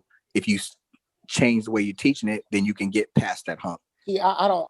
And So not only that, real quick, Yeah. not only that, because you said they're more naturally inclined. I don't see chessboards in nature. I gifted my youngest son a chessboard. It's not in nature, but what the what I'm skill- saying, when you're presented the game, it's normally by someone else, right? If you just so happen to say, "Oh, I want to play that," you probably seen someone playing. And as a young boy, 9 out of 10, that was somebody that looked like you, an older man, an older teenager. So even when it's even understanding prior to even getting to the game to find out it's about war, there's already a disconnect in the mind that this is not for me, because I don't see people that look like me, other girls, women playing this game. Chess is a war game, and I agree with that, but it's more of a tactics game. It's strategy. It's more about that. And so what you guys are saying is correct, but it's not what I was getting at, because you guys are addressing it from the point of presenting it to girls, and that's not what I'm saying is, okay, so the game of chess, whenever it was invented, it was invented. It was created by whoever it was created by. And surely both males and females saw the game being played. And women could have, if they wanted to, play the game, learn Not at that time. Brother, you messing up. The women had less rights then, and even now, brother, unbeknownst to you, like Americans have sort of like the less interest in chess. So you have the Chinese, you have Russians, you have Indians. Like they show the most interest in chess. Just go to a chess tournament, just look at the names. You're really gonna see any Americans there. So it's an international game that's like really dominated by Chinese, Russians, and Indians. And now, so you got to look at the way they handle the women and their cultures. So I know for a fact the Indians, they more so push their boys into chess rather than their girls. I know for a fact. I do this. And guess what? The girl, her sister is only in there just because he's in there. So she only joined class because her brother's in the class. So she got to do whatever he does. So again, I don't agree with that statement. I believe they might be interested, but I think the parents and their culture, society is pushing it more toward the boys. That's their culture and society. Here in America, there's nothing. Where did chess? But where did chess again, bro? We're talking about chess. Like chess didn't originate over in America, right? It didn't come here in America. I'm not worried about where. Okay, so my point is, it came here last. If women wanted to play chess in today's reality, they could play chess. Yeah, and it's growing, and they're becoming. Yeah, but I don't know if you can follow. The black men want to be successful in today's reality. They could be successful. Right. What are we even talking about right now? Okay, so I just traditionally I don't. I think if you follow chess, I think maybe. I mean, I kind of get what you're going to your analogy. I think just the chess thing is too broad for your analogy, because you have women are becoming more interested in chess, and as a result, they are becoming great in winning tournaments like never before. No, I agree, because I know I'm familiar. So it is increasing. I know that, but I feel like even 1,000 years from now, 1,000 years from now, men will still be more interested in chess than women will. Wow. Just because the skills that involve men are more interested in. I mean, men are naturally better or inclined to than women. What are the skills you speak of? What are the skills? War, number one. The strategy and tech. Right. Anybody can, but brother, no, anybody can have those principles. I understand. Anybody can have right. But hold on. But how do people, brother? How do Akachi, brother Akachi? How do anyone learn how to play chess? Like, what do they got to read? No, I'm not talking about how they are taught. No, but I'm just saying, for anybody to be good in chess, it's an educational thing. Like, you will never be great without reading and preparing. It's just a studying thing you got to do. That's all. That's not necessarily true. You can learn by playing. No. Okay, brother. Predict. Okay, look, brother, that's false. Brother. Did you know when you read chess books, all you're doing? I don't know if you even read chess books, but when you read chess books, you're studying prior games. Exactly. That's all you're doing. Okay. You're studying but those So how does that make your point? No, I'm saying someone had to wait, be hold on. experimented. Yes. But listen, I'm saying, of course, but the person learning today is not learning and being good by their own play. You will be stumped at a certain level and you never go past it. Like that's why they get teachers. So you will, brother. What's your rating in chess? What's your rating? I haven't played in a while, so that's what I'm trying to say. I do this every day, and that's what I'm trying to say. What you're saying is false. See, you think I'm arguing with you, but I'm not. What I'm saying is all I'm saying is that chess is based on education. You just read and you study the games before you, and that's how when they say think 5 moves ahead, you don't know how to do that. Like you know that by reading other people's mistakes. Okay, right. so can I interject? It's a preparational thing. Yeah, go ahead. Can I interject? We're missing the point here when it comes to chess. Let's be honest. Chess, the primary influence of chess is a socio-economic game. It requires people of leisure with time. That's a fundamental thing about chess. Why girls weren't playing chess back in the 1800s is that the role of girls were primarily to become perfect housewives. Even in Victoria, England, where the game was popular, and in Russia, and in Tsarist Russia, girls' roles were totally different than boys' roles. Chess wasn't something that poor people play because poor people never had the time. Poor people work 12 hours a day and sleep the rest of the time. It's mostly intellectual and learned people actually was playing chess then. As time progressed and people find more time, they start learning chess, right? Chess wasn't big in the black community because a slave or a black person or a poor black person didn't have time to spend 2 hours on a game of chess or time to spend every day teaching their children how to play chess. It was a matter of time. Chess is like tennis and swimming. It's a time thing. We good at things that you can take 5 minutes, 5 minutes with a ball. Whether it want to be cricket, baseball, basketball, anything with a ball, you take 5 minutes. But if it requires time, we never have that in our community. But now that we find the time, you find that more girls coming into chess, and they're just as good as boys. They're almost as good as boys. It don't have nothing to do with learning. It has to do with who inspires them to, who are the role models, who they love. If somebody who they like they're playing the game, they'll get attracted to the game. And if somebody who they know, it's not about war or this. It's a matter of time and who first introduced you to the game. If your grandfather or some father figure introduced you to the game and you fell in love with him, you love him, more than likely you'll fall in love with his favorite game. I'm not for the with half of the time war or this. It's not just a time game. It's about time. All right, I'd stop there. Who disagree with me? Okay, so I mean, I don't have a disagreement with that, but small disagreement on. Okay, so I probably shouldn't have got on chess. That was probably a bad example, but so when it comes to the studying the history of moves, studying chess books, you're studying past games that have already been played. That is true, and that is the most efficient way to better your skills at chess.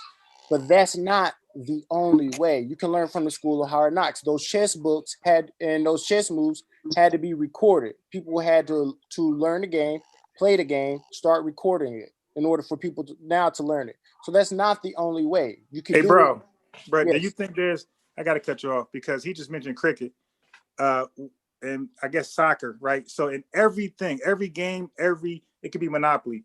Like you got to learn the fundamentals, right? To play it correctly and have your best chance of being great. So right. Of course, you can play anything without learning fundamentals first. But the chance of you being successful or getting great is slim to none. Like people are great in things because they learned the fundamentals first. So chess is designed to learn the fundamentals first, right? So, but most people that are self-studied in chess, they don't even know the fundamentals. So a lot of things they learn later in their life was something they should learn day 1 or day 2 or day 3. So I agree, of course, anything you do in life, it could be typing, whatever. You don't have to learn the fundamentals, but the chance of you being a fast typist is probably slim to none. And definitely not as consistent as those who study how to put their hands on the home row keys since day 1. So I'm not arguing that. Okay, yes. But okay, so anyway, the roles that have been established by society were established for a reason. All right. That is my premise. So That's wrong too. But we men argue that. men not being able, I mean, women predominantly you know, holding certain billets and playing certain roles historically, I am arguing that they were developed that way for a reason, to play into a woman's strengths. And the roles that men played were developed for a reason, to play into men's strength. So I can acknowledge and admit that I believe that the corruption may have come into play, and balance may have been thrown off. They become restrictive to women, and even restricted men in some ways too. But the roles that were established in their originality were established for a reason. That's my premise.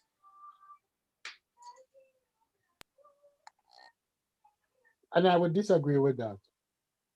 My disagreement in that is that in early societies, women were one of the most precious commodities. Women died easier than men because women start having children from a very early age. So you found women dying in childbirth. Women start having children from 13, 12, as soon as they start in the period in early society. So the mortality rate was very high among women, right? And as a result of that, just they seem, a lot of society seem to want to protect the woman and to preserve the woman, especially because women are the one who carry on the generation.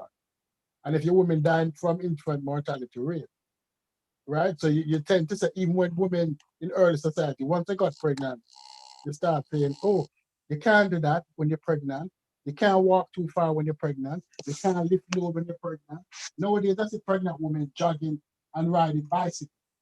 That wasn't something that was done in earlier time, because the rule was to protect the female, to ensure that the genes are passed on, that she's due to have children. And that's why women were sometimes locked away also. You don't want other people coming in and take away your woman. That's something that you don't want. So a lot of the gender rules that came out of necessity for time 100 years ago or 200 years ago. But sometimes they're not necessary in today's time. Yeah. So my premise is not that men are better than women at chess. What my argument is that the skills that chess develops are more naturally inclined to men. That doesn't mean women can't learn them and develop those skills. It just means that what I'm saying is men are more naturally drawn to that. That's what I'm saying. Like, I have 3 little girls, and they tell me all the time, Daddy, I want to play with Legos. I'm not saying no, you can't play with Legos. Those are boys' toys. No, I get them Legos, and they play with them for a little bit, and then they go back to their dolls or whatever the heck they want to do. I'm not telling them they have to play with dolls because that's what girls play with. I'm not restricting them with that. I'm I am going to nurture whatever curiosity they have, and try to develop whatever skills that they naturally show interest in. So I'm going to try and harness on that, and eventually I will introduce them to chess and checkers. I plan on introducing them to checkers within the next 2 years.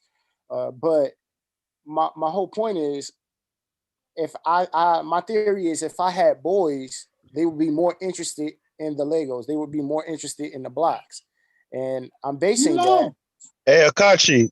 Hey, Yeah. how y'all no, doing, guys? This is Haskell. What up? no. Afternoon. Did y'all show that experiment already? The social experiment they did with the I believe these were elementary kids, where they basically put them in a room with a set of Legos and some other building stuff and dolls and coloring books and other playthings, and they had a set of girls and a set of boys. I don't know if y'all went over that yet. Nah, we No, didn't. But but I, Yeah, ask I her. was yeah. The getting. reason Ask why, her. hold on, Soupies, because I just came in. Mm.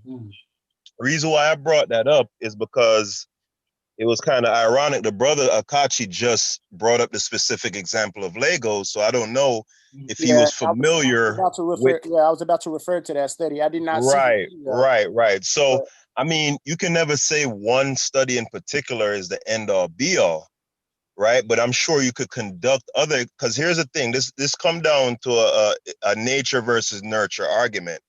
And Boom, it's shaka. a type of thing, it's a type of argument that you never really can truly resolve. You're never gonna find a complete resolution where you can say 100% it's nature or 100% it's nurture. But I don't think it could be doubted that, looking at it objectively, when you do those type of social experiments, pretty much without invariably, the boys are going to trend towards things that involve building, linear type of thinking, problem solving, etc. And the girls are going to be more interested in like the dolls and the stuff like that. But somebody could always say, well, that's because of the society that they're in. And so you can never, you know what I'm saying? But Yeah, I'm pretty sure the study probably stated that because they would have to because it yeah, I mean, here's the thing though. For us on the side who say women are naturally inclined to certain things and men are naturally inclined to certain things, right? On our side, we'll use stuff like that, like those social experiments, as our supporting pillars for our argument. Is there anything similar, right, in that same vein on the nurture side, that's quasi-scientific or scientific to back that up? Not really. Because okay, so are you familiar with? Are you familiar to? My fault. Go ahead, stupid. Yeah. The thing about it is that no mother is exposing them little girl from birth. It's the same stimulus that I expose this boy from birth. Right? Or the same stimuli, whatever word you want. That's the situation. If we look at it, I can't even argue this point. If we look in our community now, why are so many of our women, and I'm not saying a percentage, gay and take on their tendency? They're not playing with dogs. They're not playing with dogs, right? It is that. It's how the brain isn't. There's no direct way where the brain is wired. It is what you're exposed to, right? It's what you're exposed to. It's what you say. A woman when she reach 15 say, oh, I have to get married tomorrow, or I have to start a family, or I have to have a children, or was it that she was influenced by societal pressure? What caused her to think that way? Right? Is it nature or is it nurture? Right? What caused evolution? Was it nature or was it nurture, or is it a combination of both? Right? I so would say a combination of both. yeah, I would say so too. It's just like, so I would, the study of, black little girls, when they expose them to different colored dolls, and even the black little girls pick the white doll. And when they ask, they say, oh, because she ugly, right? Now, would you say that they inherently feel that black women are ugly, or would you say that's a social thing? Like that's nurture. Yeah, that's an example of nurture. It has to be nurture. Exactly. It's the same thing with blocks and Barbies. Like, no, so it's not yes, it is. The same. It's the exact same thing. It's the exact same thing. Beautiful Amber. Exact same shit. Amber. Like, are you serious right now? Because I can have a conversation with people that, like, if you're gonna ask people to be objective, be objective. I am being objective. It's the exact same shit. It's not. It's not the same thing. Can you explain why it's not? Because I was getting ready to black girls choosing white dolls. It shows that goes against self-preservation, which is an instinct that all animals have. It goes against self-preservation. Females choosing dolls or blocks is not a matter of self-preservation. That's a matter of interest. You're talking about children, and how not? Do you have to take care? Do human beings have to take care of each other and one another? Yeah, but blocks. How we choose to take care of one another? It's. What do you think the purpose of baby dolls is? Why do you think they push little girls to play with baby dolls? Okay, but what I'm saying is they don't have to push anything. I'm not pushing my daughters to do that, but my daughters are naturally choosing baby dolls. These experiments are being conducted right now. These social experiments are being conducted today, and so hold on. Oh, real quick. With that experiment, you do have to realize there are studies that show that there was flaws because some of these kids are actually are normal kids and they want to please adults. So it's not necessarily what the child thinks. It's just the child is looking at the adult and they're wondering like, okay, what does this adult think? Because you'll have a white doctor or a white teacher asking those same questions. So the kid is trying to appease the adult. And so they'll grab the white doll. But then when you have black people doing the study, it actually was finding different results. So, I mean, there's certain examples that we can't just blanket that over. I just want to put that into the conversation. I'm sorry. Now, here's what I want to say. You said it's about self-preservation, right? It goes against self-preservation. Which part goes against self-preservation? Which part? Black girls choosing white dolls. That psychologically shows that they are that goes against self-preservation. It does. Like naturally, they would want to choose the doll that looks or resembles like them. Or they're trying to get the right answer and they think this is what the teacher thinks. That's why we already acknowledged it. That's why it's nurture. That is nurture. But what I agree that that's nurture. That is an effect of society and societal influence.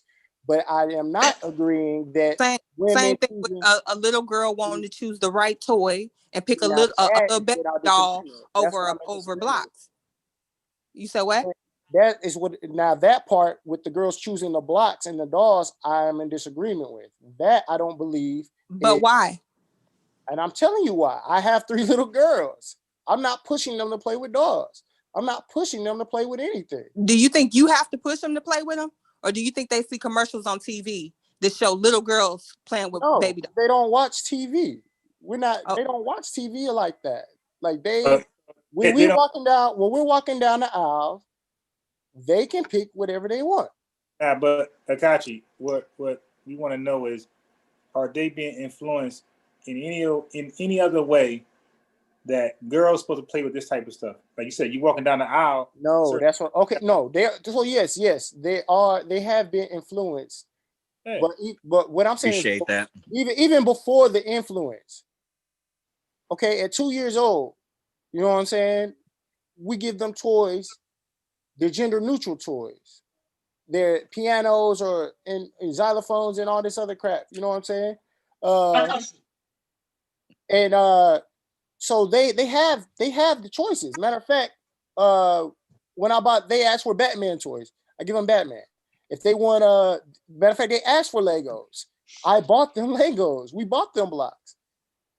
So now that they have whatever they asked for, they're going to continue to play with whatever they like the most.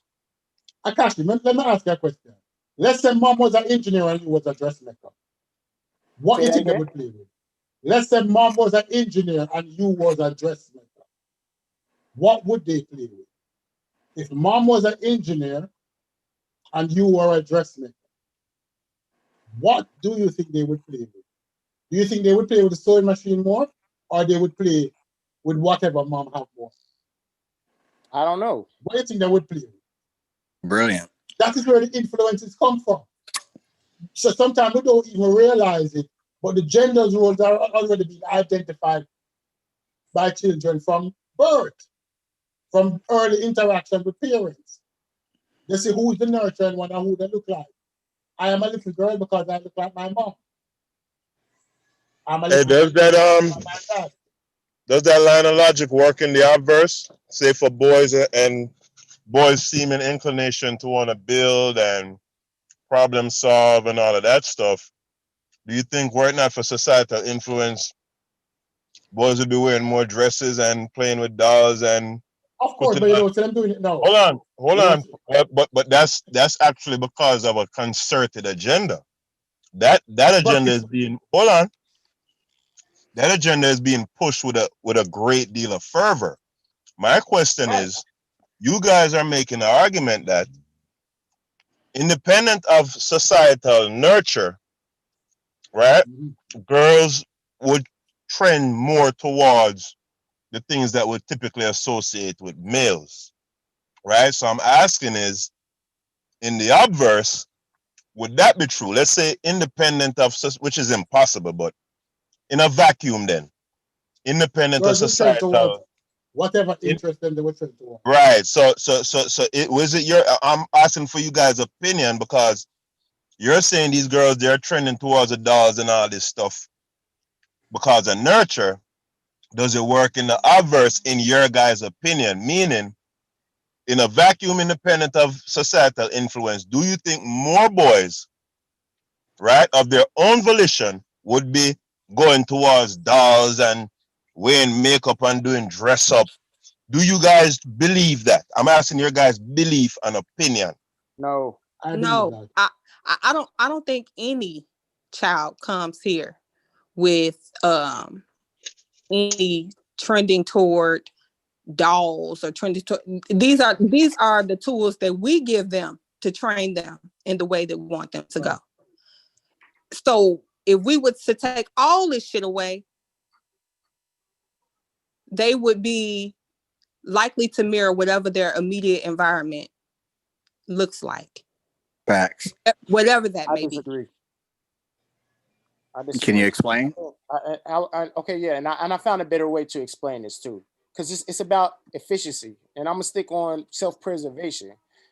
You guys are evolutionists, so I know you guys are going to be able to relate to this. When the first man and the first women, first men and the first women came together, they were probably doing everything equally, but men couldn't get pregnant. So then they had it.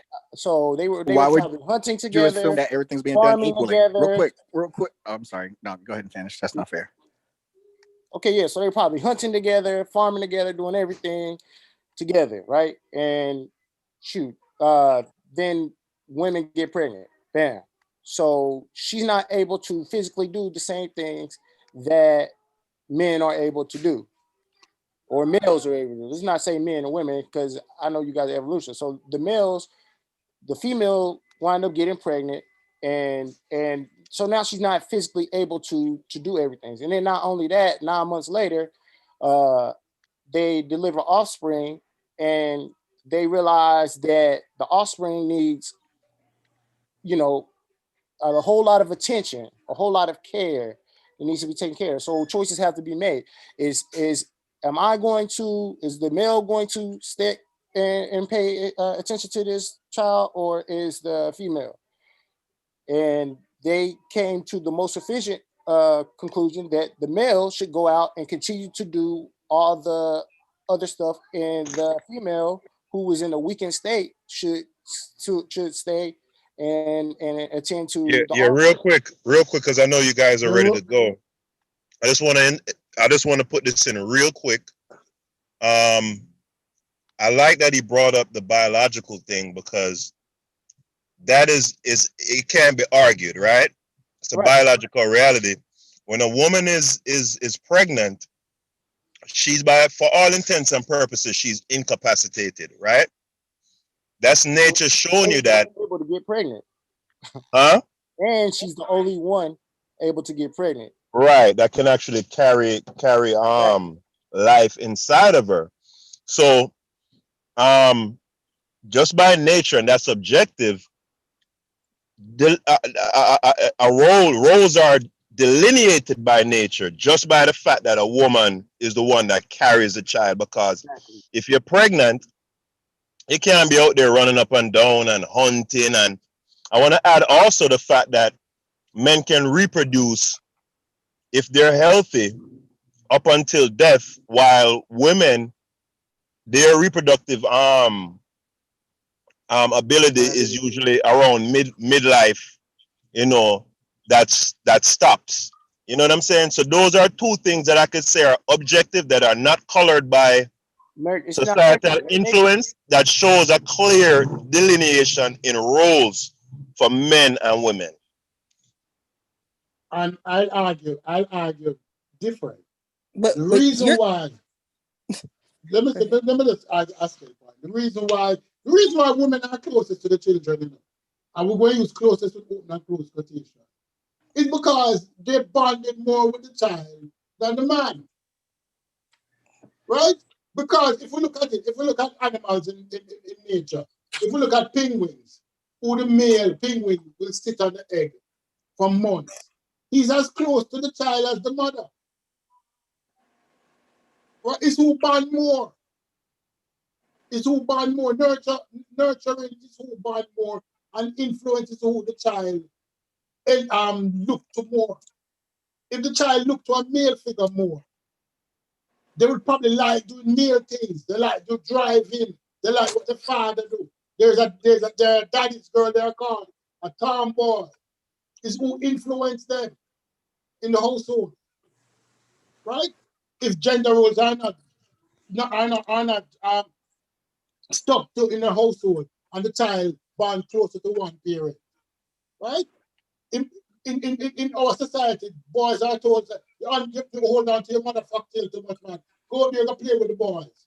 Go there and be with your father. So that they can have an influence on you. So let go of your mom's tail. None of us have never heard that yet. You tell the boy to let go of his mother tail. Right? Because its influence is important. And that will determine what you like most of the time. Right? That will determine a lot of things. But anyway, I'll end there. Somebody said it.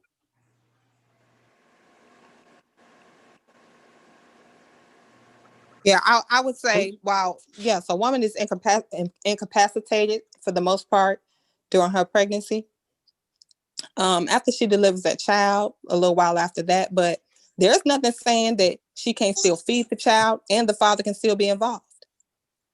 He can still get the baby. He can still take care of the baby. I'm not arguing against that. All I'm saying is these roles that that have been in place, or these traditional caveman traditional roles that are instilled today that we are breaking now. I'm not even arguing against moving into a more modern system. I'm not even against that. I'm not arguing, but what I'm saying is the roles that we consider traditional were put in place for a reason. And that reason is to feed natural inclination. That it was about efficiency. It wasn't just because, it didn't just happen out of the blue. People, they started doing things out of necessity. It evolved that way for a reason, if I could use that term. I gotta hop off. I gotta take this call. During World War II, when all the men were to war, when a large percentage of the men went to war, who was building the airplanes? Who was building the tanks? Who was doing the construction? Asking, who was doing all of that during World War II? When the men were off the war? I'm presuming it's women. There were still men doing the construction and stuff. Doing construction. Yeah, but wasn't a large percentage of our women in the workforce doing that? Don't you see the poster with the white girl with her holding up her biceps? That poster, right? When the woman gone, welder Betty or welder, what's her name? What's her name? What they used to try and enroll women into the workforce. I think it's H.G. Welder, I think. Yeah, H.G. Yes. When it was during the caveman time, when we did not have the tools, right? If you don't have, if I'm building a bed now, and I have an electric saw, an electric hammer, and an electric hammer, an electric drill, that bed take me an hour to build. Before then, when everything was manual, it took me a day. Right? What is happening is that as we progress and as we get better in creating tools, the roles that we identified originally are not so much set in stone. Our biggest fear is that we are very homophobic in the Black community. So our biggest fear is that our boys might start to take on female tendencies. And that's the fundamental thing about this conversation, is that the roles exist to protect men and keep men being men. But if women start doing what men do, what is left for our men? You understand what I'm saying, Oscar? I I hear understand you. what you're I hear you, saying. I brother. just disagree with the Yeah, premise. Yeah, I hear you, brother. But women can't do what men do. They just can't. but they can't. What woman can? What? Tell me one thing a woman can do that. And I'm One not thing. saying. Hold on. I'm Okay, sure so you can I don't challenge. understand. Apart from I reproduction. don't like the way he Apart from phrased that. reproduction. Let's rephrase Apart that. from reproduction. All right. No, I'm not gonna A woman. rephrase Two, anything. I'm two standing things. on it. No, no, A no. woman can do what men do. That's just the bottom line. Two things. Two things a woman can do. In my opinion. Two things. If we take up reproduction, right? One thing a woman can do with a man. A woman, a girl can't turn a boy into a man. Is a man turn a boy into a man. That is my fundamental belief. Men, boys learn to be men from men, not from women. And a boy can't learn to be a man from a woman. Apart from that, tell me what a woman can do that a man can do. Give me one example. Hey, I gotta hop Reproduction. off. I gotta go on mute right quick. Yeah. Somebody give me an example. What a woman can do that a man can do. So Apart from turn a boy into a man. that I said I wanted to rephrase that. I don't like, even though I kind of agree with Bag Juice is saying, I would like to rephrase it, and I don't want to say they can't. There are things that they can't do that we can do, but my premise is that there are things that men are more efficient at than women, and vice versa. There are things that women are more efficient at, generally speaking, than men. So there are things that women are better naturally inclined to do than men, and vice versa. And that is why the traditional roles as we view them were established. That Apart also, from huh? apart from physical strength, apart from a skill that requires physical strength, give me an example. Apart from a skill that requires a physical strength, please give me an example. Say that again. Apart from a skill that requires physical strength, because men are naturally stronger than women, right? Apart from a skill that requires physical strength, please give me an example. Architecture. Architecture. Planning. Certain types of specific planning. There's a reason that men dominate STEM fields versus women, and that you guys are going to go to that nurture argument. But if you're familiar with Jordan Peterson, these experiments are already, being done. These social experiments are being done, and women naturally, don't choose these things, even when they're given the choice. You know why? I'm going to tell you why I argue so very so hard for this point. Let me tell you why I argue so hard for this point.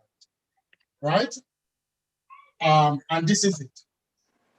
You see, genetically, women are not so much different than, apart from the ability to reproduce.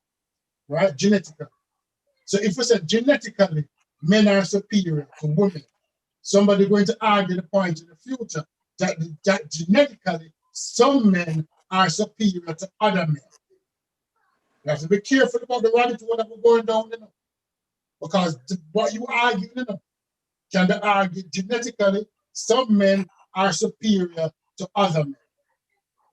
Just like genetically, men are superior to females, genetically, some men are superior to other men. Do you believe that?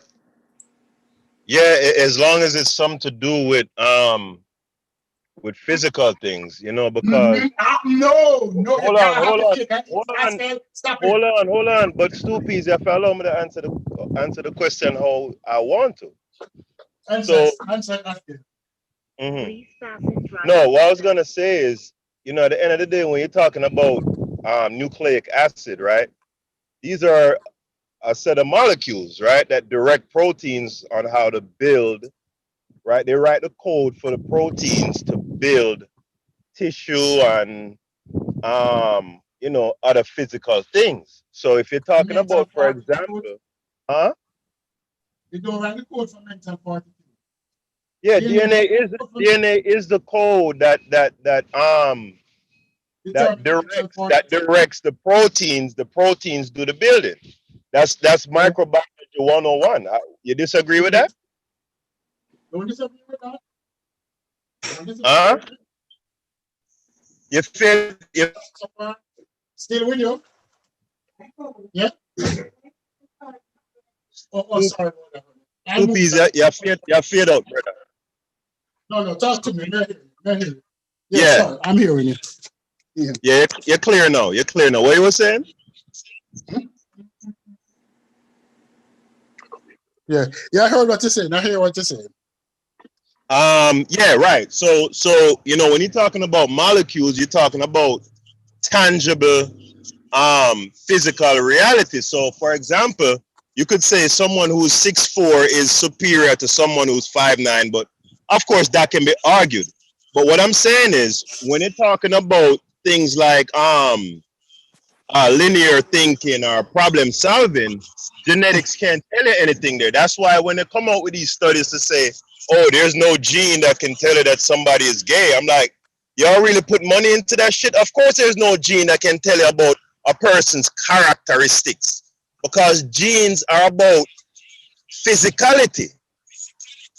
Like for instance, there's no gene that could tell you why one twin, right, a set of twins, why is one twin introverted and the other twin extroverted? There's no gene that's gonna answer that question. Of You course get there what I'm is. saying? Of course there is, but we haven't found it yet. And this is my argument with it, right?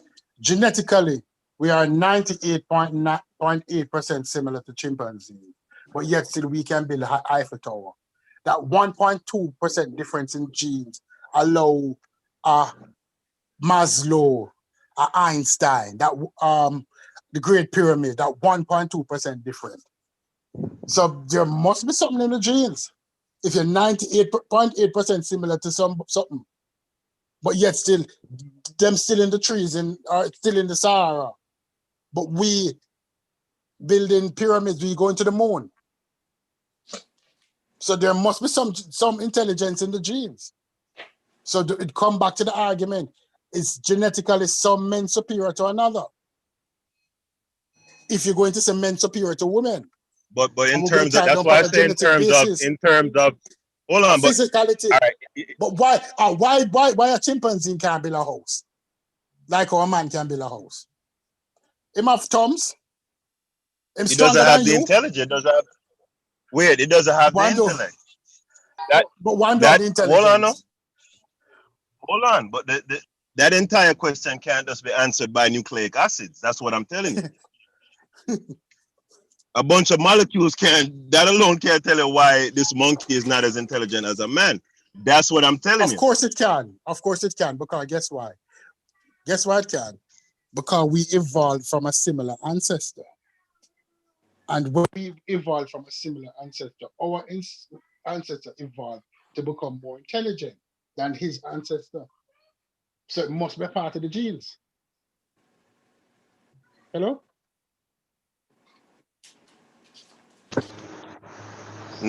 Now I gotta go on mute.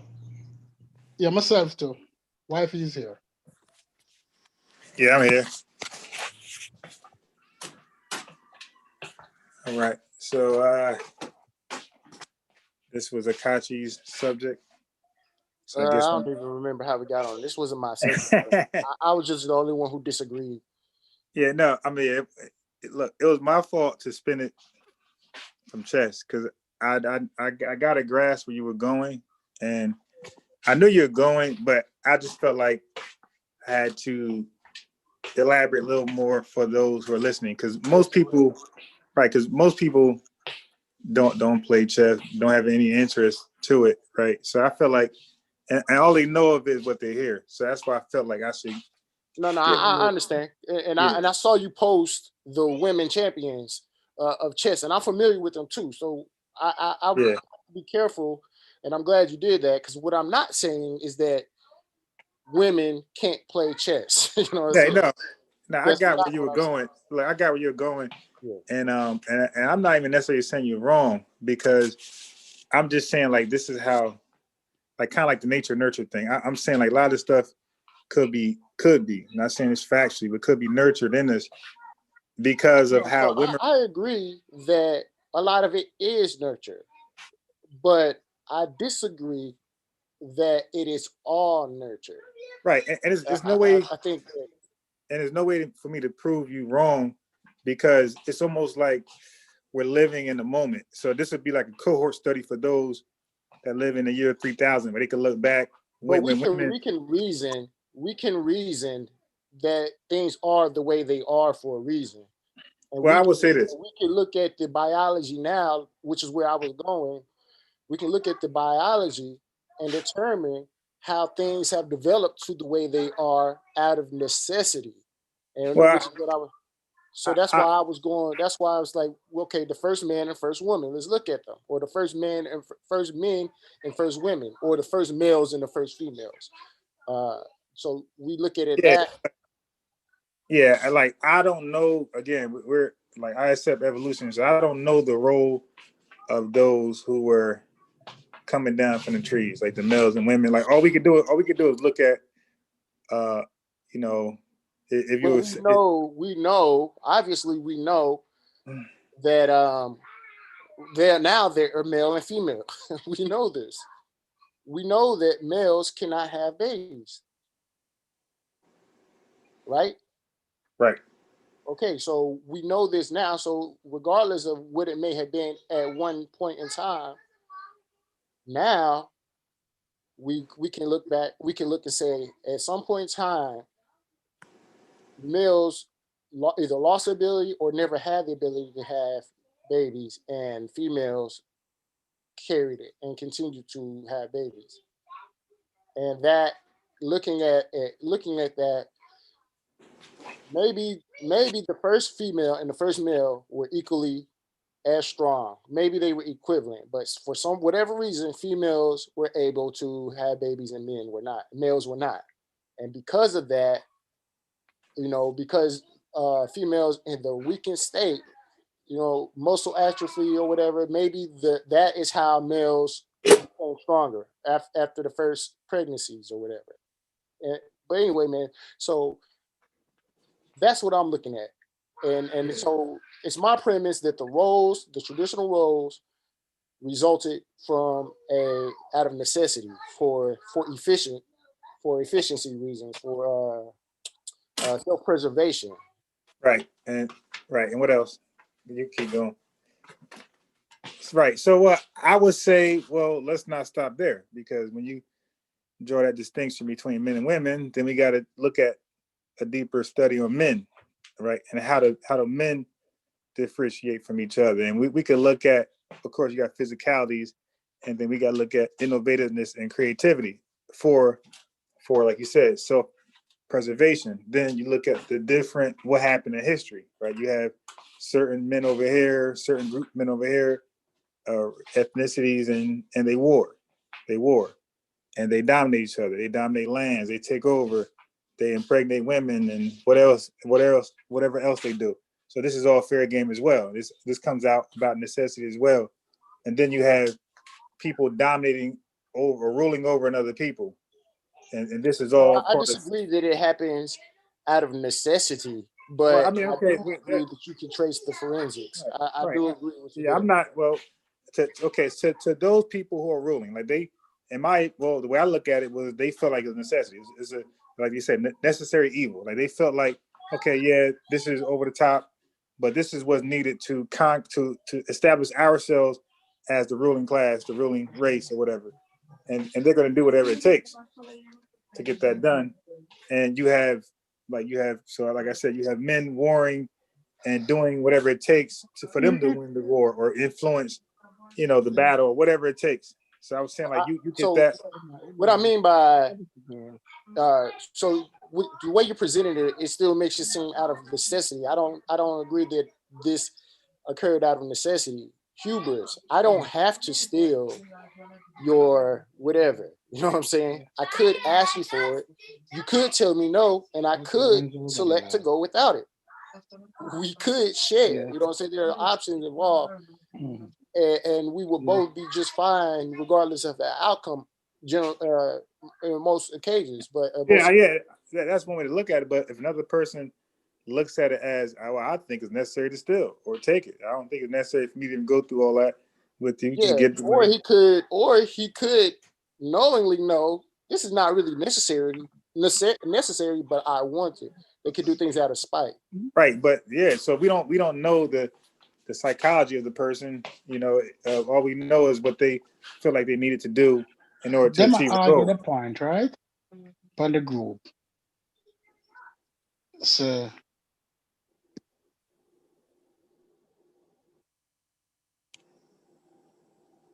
Stu Pease, he got to come back in. Yeah, so like my whole thing is, Akashi, I'm just saying, like,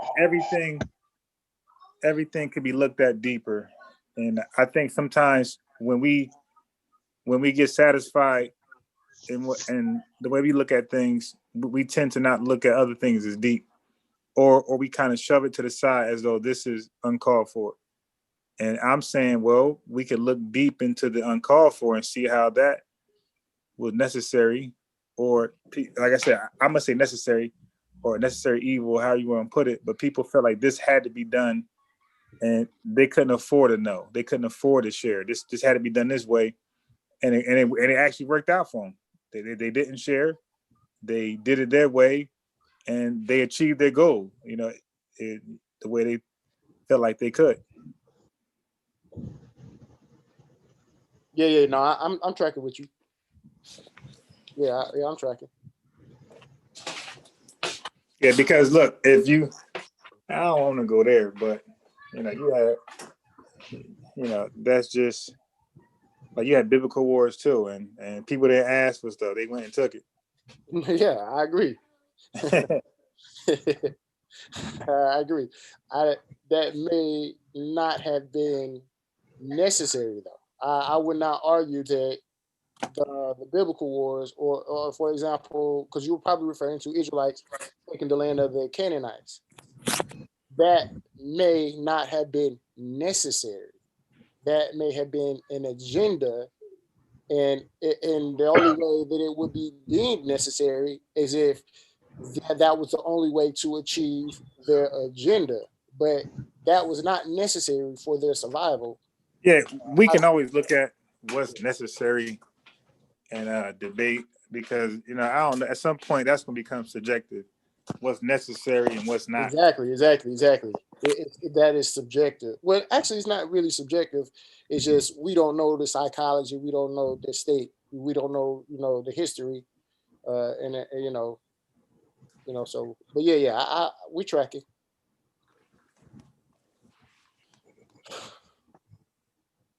Yeah. So, But I wanted to kind of defend Umar earlier too, but I didn't want to interrupt him. Defend Umar, man. I gotta hear this. We back, baby. Mute button off. Go Hey, on. speak your speech, nigga. Okay, yeah. So Go on. I agree with you guys. Well, you guys didn't word it like this verbatim. So my only critique of Dr. Umar is he lacks humility. He lacks humility. He's not humble. What are you? I think we're more interested in what are you defending. Yeah. So yeah. So I wanted to say that first. I wanted to say that he lacks humility. But to defend Umar, I think his intentions were good, but I had to bring up his weakness first, because it explains why. I feel like it explains why he is where he is now. I felt like he started off good, and he grew frustrated with the people he was trying to help. Because 1 second, Kachi, I'll let you finish. I gotta say this. This got nothing to do with what you're talking about. So I have a Facebook group.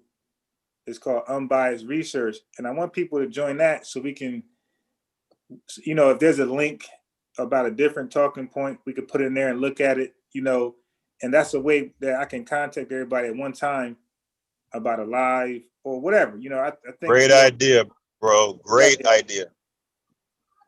Yes, Great idea. Yeah, I think so. Let's see if I got a break on something or a video of Umar, whatever it is, I could put in there and say, Haskell, look at this. You know, stuff like that. So therefore, it's not ambush scholarship when I talk to you guys. No, I got you. I hit secretive, you know. So it's the group is called Unbiased Research, and then we could even dialogue. So right now, the game's gonna come on a little bit, and I'm gonna be watching that. So, but I wouldn't mind typing with you guys on a thread as I watch the game, you know, and then we could lead up to a live some later point. But I think that's the best way we can all still be, you know, in contact with each other and be updated on certain topics, stuff like that. But you can finish. And you know what? Also, I'm biased in terms of pre-debate. That's a great tool because I always said this in these debates. Oftentimes, the information is so dense. You know, the listening audience don't have a point of reference, and oftentimes the two contestants, they don't even, you know, they don't know what the other person is really bringing. They haven't had any time to digest it. So that would be great. Like if we're gonna debate like a topic or something, you know, the each side would basically give like, it's kind of like discovery in a criminal case. Then okay, these are the arguments I'm gonna be making. These are my supporting you know, documents and stuff, and each side review. So that way, like I think that would be excellent, bro. Yeah, because I had misunderstood. Well, I woke up half, you know, I fall asleep, and I woke up later on the live, and I didn't understand where what's his name? I think Rahman. I didn't understand what he was saying exactly. I kind of boggled it, you know, and then Amber told me later what he was saying. I'm like, oh, okay, I didn't even know what I was arguing. So, you know, I'm arguing something separate than what he's actually saying, you know. Anyway, so that's why I said. What's the name of the group? I'm looking at it in Facebook. It's not coming up. It's Unbiased Research. Unbiased Research. Or ED. Yes. Unbiased. Can you send me like you're friends with me? So can you send me like a? Yeah, I could just add you in. So the people I'm friends with, I could just add you right directly in the group. But I want you to know that it exists. So if you won't be like, what the hell is this? And you get out of it. I see. Yeah, I mean, like, because there's only certain, like, I normally didn't fuck with my account. I just set it up for that Ujjawa course that I was fucking with. But outside of you and Amber, I really don't mix my personal life with this community stuff. But I mean, I'll do it for the sake of this because it's beneficial. And certain people in this group I kind of could fuck with. But all right, the floodgates are off. All right, so okay, so brother, you can finish if you. Okay, yeah. So back to his Umar defense. Yeah. So all I was saying is my impression of Umar is that I believe that he was, at least, I don't want to say is now because I don't know now. I do have doubt and I have suspicion now, but I believe that he started off sincere, genuine, you know, but he lacked humility, and I think he grew frustrated over time, trying to you know, help. He grew frustrated with the people he was trying to help, and I can imagine doing that too because I don't know. I've tried to do things, you know what I'm saying? I have a business myself, and I've tried to do things charitable for people and wind up, you know, with a salty taste in my mouth when my intentions were for their best interest. What's that? Like, yeah, but yeah, anyway, so I can understand people growing frustrated trying to help people, especially Black people. I'm not trying to promote us in any kind of inferior light, but we do kind of have a way of fighting our own. And I'm pretty sure that's what you feel like, Unbiased, when, you know, arguing the vaccines. From your perspective, we are fighting our own benefit, you know what I'm saying? But anyway, so I feel like, I don't feel like Dr. Umar is a scammer. I think that he's just frustrated and he lacks humility, which is why he comes off crazy now. So I give him the benefit of the doubt, but I know. Yeah, but Akachi saying he lacks humility is really sanitizing it. That guy, I'm gonna play armchair psychologist. That guy has narcissistic personality disorder, Well, and not just Huh? I don't have a problem with that, but I feel like a lot of people do. So Listen, that's just humility. no, hold on, because I was gonna say a lot of people exhibit narcissistic tendencies, right? I probably even do at times, but I believe that guy is a clinic, like he be clinically diagnosed. Listen, the guy refers to himself as King Kong consciousness. When the guy is talking, you swear he was doing a promo for WrestleMania as opposed to talking about serious subject matter. I mean, listen, anybody. The most requested, one of one. You know what I'm saying? Yeah, yeah. Hey, you know what's funny? You say that. Watch it. That is some shit. Most requested. One of what I'm one, saying? bar none. I'm not from this community. I'm not from this community. Nobody in this community is doing what I'm doing. I am the best in this community. Yo, My nigga is bipolar, yo, the schizophrenic.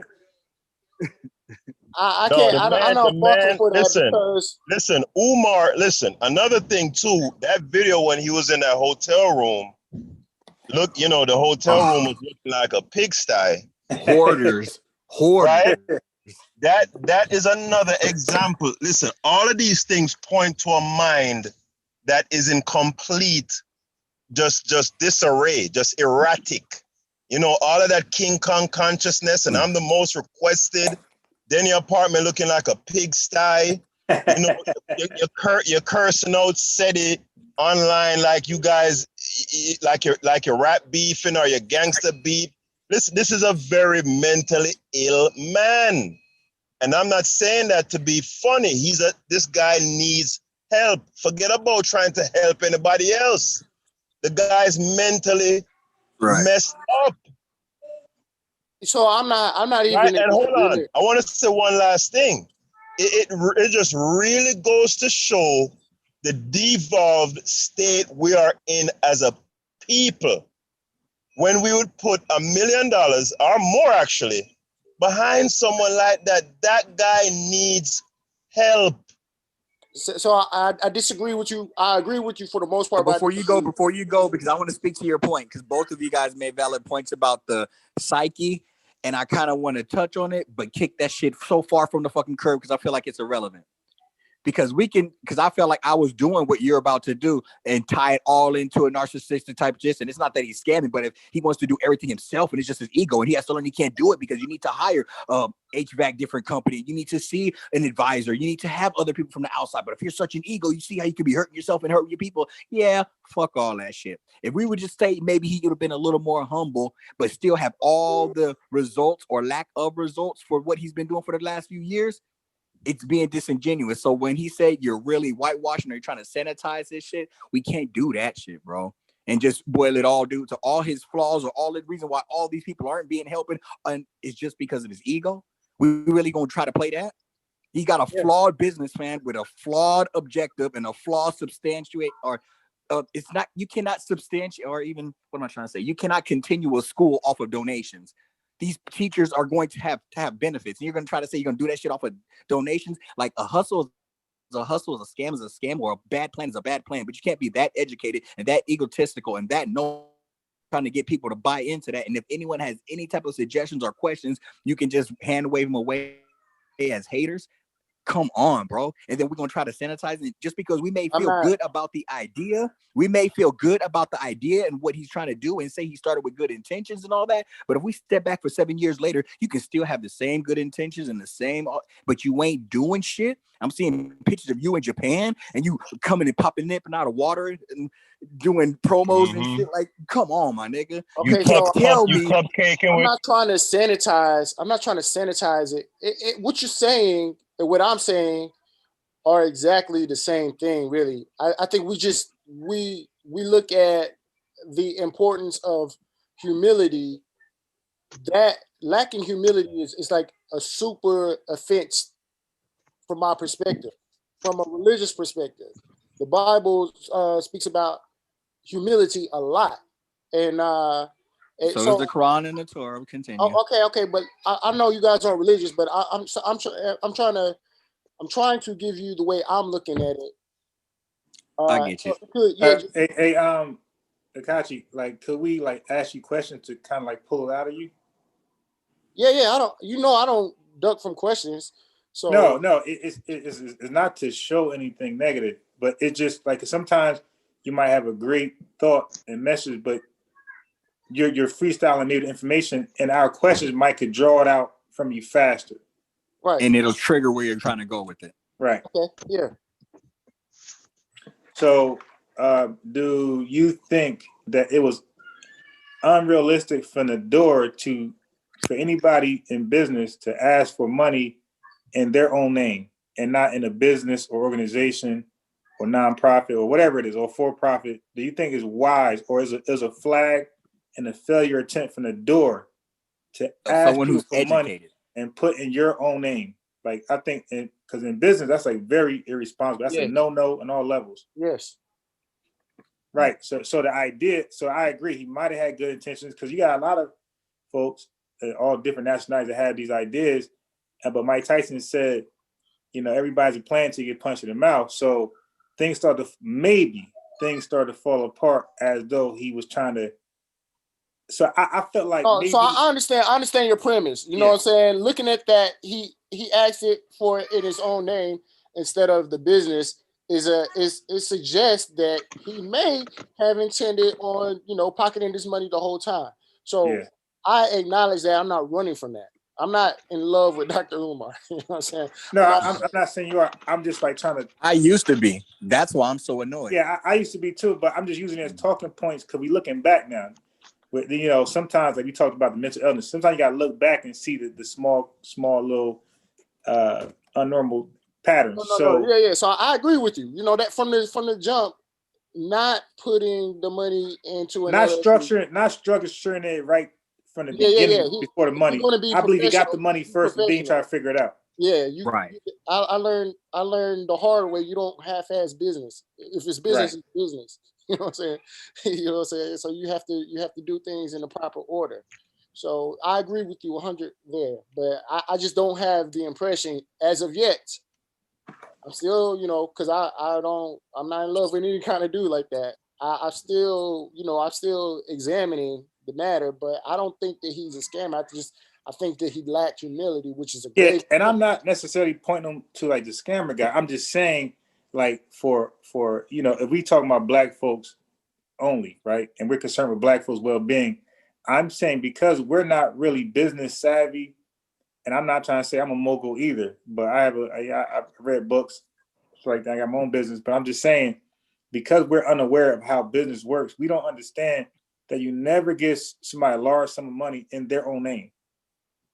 Because that alone in itself shows like kind of like a red flag that it's not going to work, because you're putting it in his name. Okay. That means that you can I got to challenge you on that phrasing. Yeah. Because it might work if the person is trustworthy. But hold on. What I'm trying to say is this: that's the purpose of a business, is to separate it from you. Yeah. Okay. Right. Because people have an issue with we're human, and you can have a legit business. Right. You know how hard it is to put the cash in the business account. Of course, the credit cards, the check, that's easy because it goes there right away. Or the check is in the business name. But you know how hard it is to get paid cash and put every dime in. So it got nothing to do with just him. This is I agree. Everybody on this earth. When they're giving cash, it's very hard to put that cash in your business account. I agree. Right. So if you don't even have a business account, so that's not even an option to put something in that, and it's just all you. It's more tempting to put that in your pocket anywhere else. So I'm just saying, just the practicality of it in itself. Yeah, I agree 1,000%. Isn't trustworthy. That's why you get a business to say, listen, it's all going here. Don't trust me. Trust this, because this is transparent. The IRS, whoever else the FBI, they can look at this and they can see the money goes in.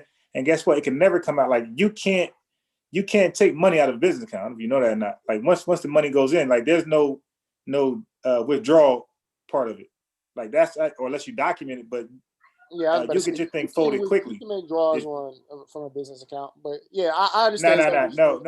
First of all, no. If you tried that, you better have a hell of a reason why you withdrawing, because you don't withdraw it. You write if you're paying yourself, there's a method to Yeah, pay no, yourself. I understand exactly, but yeah, Right. so I agree with you. So, but from a people, my only thing is from a people who doesn't know about business like that. We don't know that that's a requirement and why it's necessary, and why it shows real honesty to say, listen, you ain't giving it to me, you're giving it to this, this organization or this Right, business, LLC. because the main point that I think he's getting at is the way it's set up now. Who is to say that? Well, I have some people who donate to me because they want to support me, or that money was actually spent to me, not necessarily to the school. But No, I am the school because there is no school without me, so I am the school. So if I'm spending the money for the school, I'm spending the money for me because they sending the money to me. They cash some checks to me. That's how that argument could be so convoluted, and that's why you need to separate. I understand. And now we can give him charity and benefit of the doubt because he's getting money and not having a business. But after a week, after a month, after 100K, after 200K, after 300K, at some point in time, you got to be a responsible adult. Now, you can't tell me you're going to be trying to teach my son about finances and responsibility and being a part of the people without doing some fuck shit. And you is going off the rip of how you initiated your shit and you got that cloudy area. And if anybody asks you a question, you don't come out of love with, I understand that concern. Those are haters. Those are the haters. Depending on your business type, the new people do not ask intellectual questions about financially responsibly donating to someone. Who the hell are you to be responsible with your donations?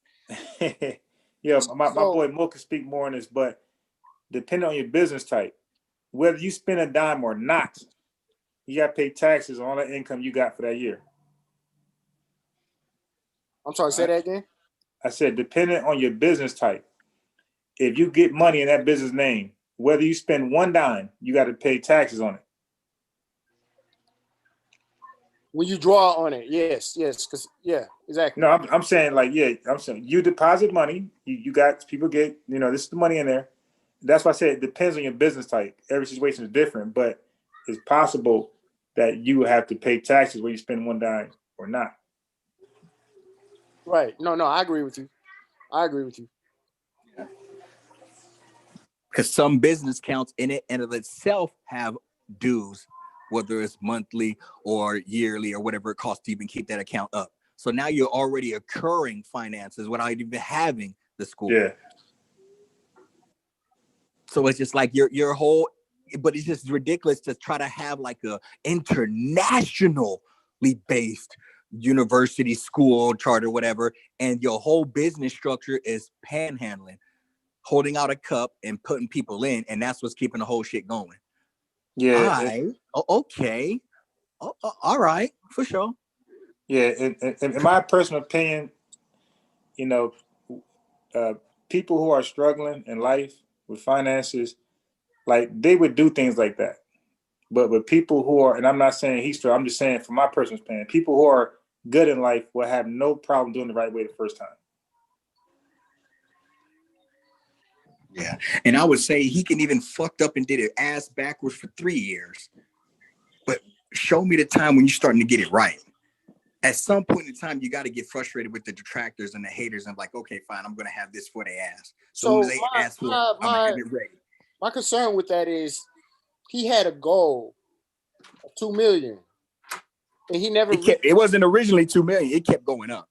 Because I used to listen to them radio dudes, who is it? Oh God and Solomon and shit. Like, and they used to bring him on, they talk shit, and it was just, he was so humble, he was so real, and all it was 250K.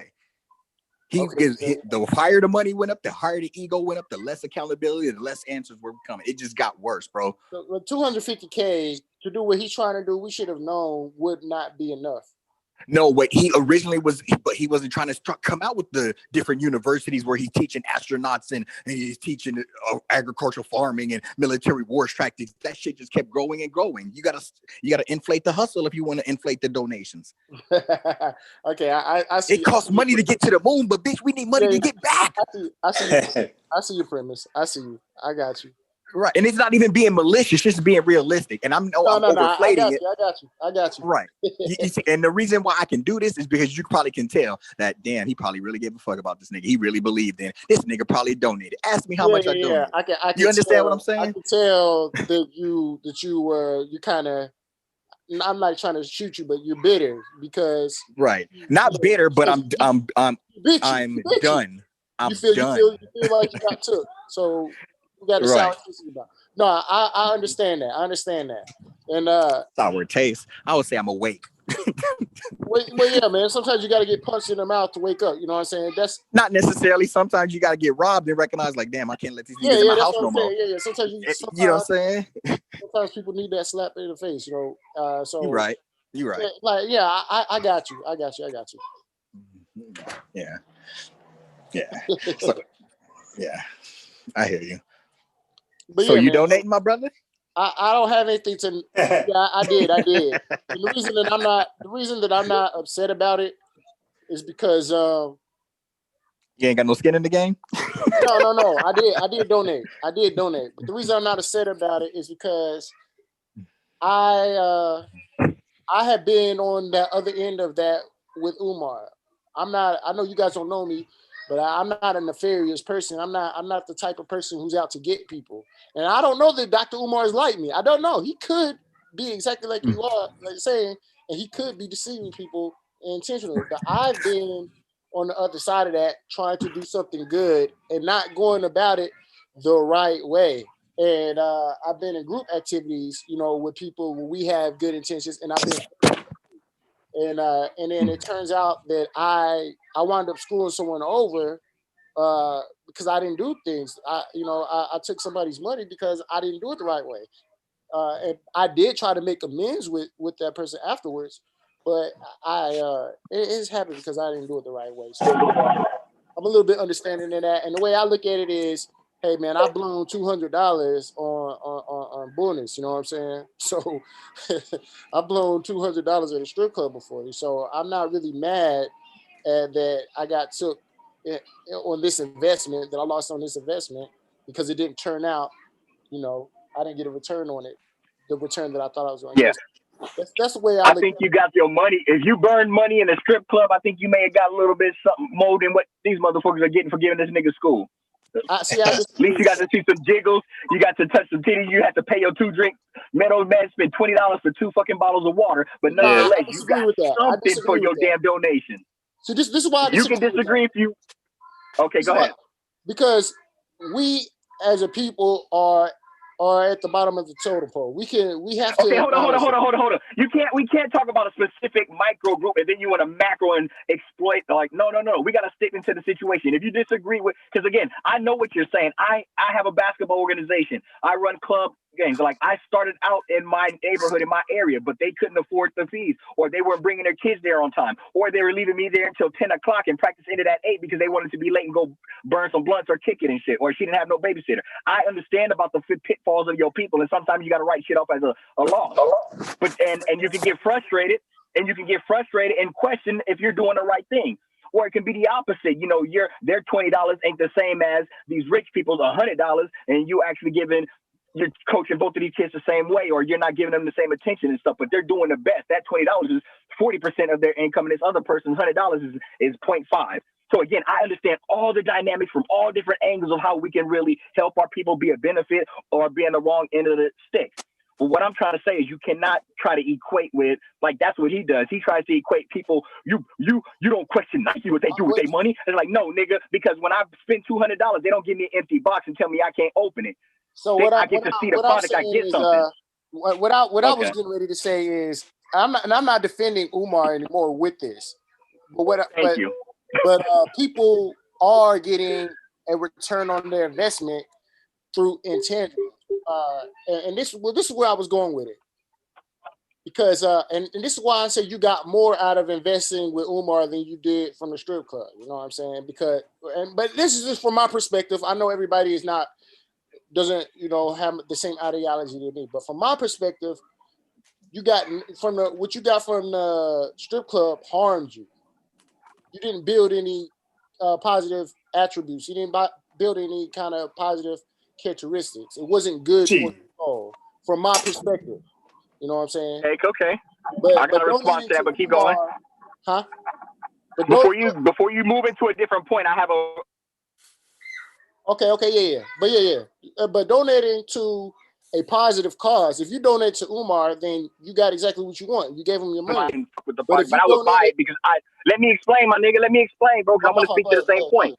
Go ahead. Because I feel like I would buy product from people, not necessarily because I use it, but I know that he's going to need that money because he's going to go, he needs to explain to his wife because she works and he don't work. So the fact that I may buy a few little packs here or give him this and that, it kind of helps his situation. It helps him in a bigger scheme. Or giving money to these strippers and shit. I ain't trying to fuck. I don't want this bitch touching me. I don't want your shit stains on my jeans or my shit, but I know you're going to take this dollars and you going to go home and do what you got to do because most of the time you working on Wednesday all day, you only leaving with 40. And all the baddest bitches, they leaving with $200 or $300. So I know I'm going to kick you this money and you may be able to get that info mail, or you can get you a phone, or you can go in the back room and count your little dollars and you'll feel good and these other bitches ain't clowning on you and shit. I understand the greater scheme, my nigga. I'm a lot deeper than I might throw out there. And there's a lot of different levels to this. So I know you can say like, well, that money ain't shit going to the strip club, but you may feel good giving $20 to a nigga who may have some education behind him and he's spitting a good game. Yeah, my nigga, but no.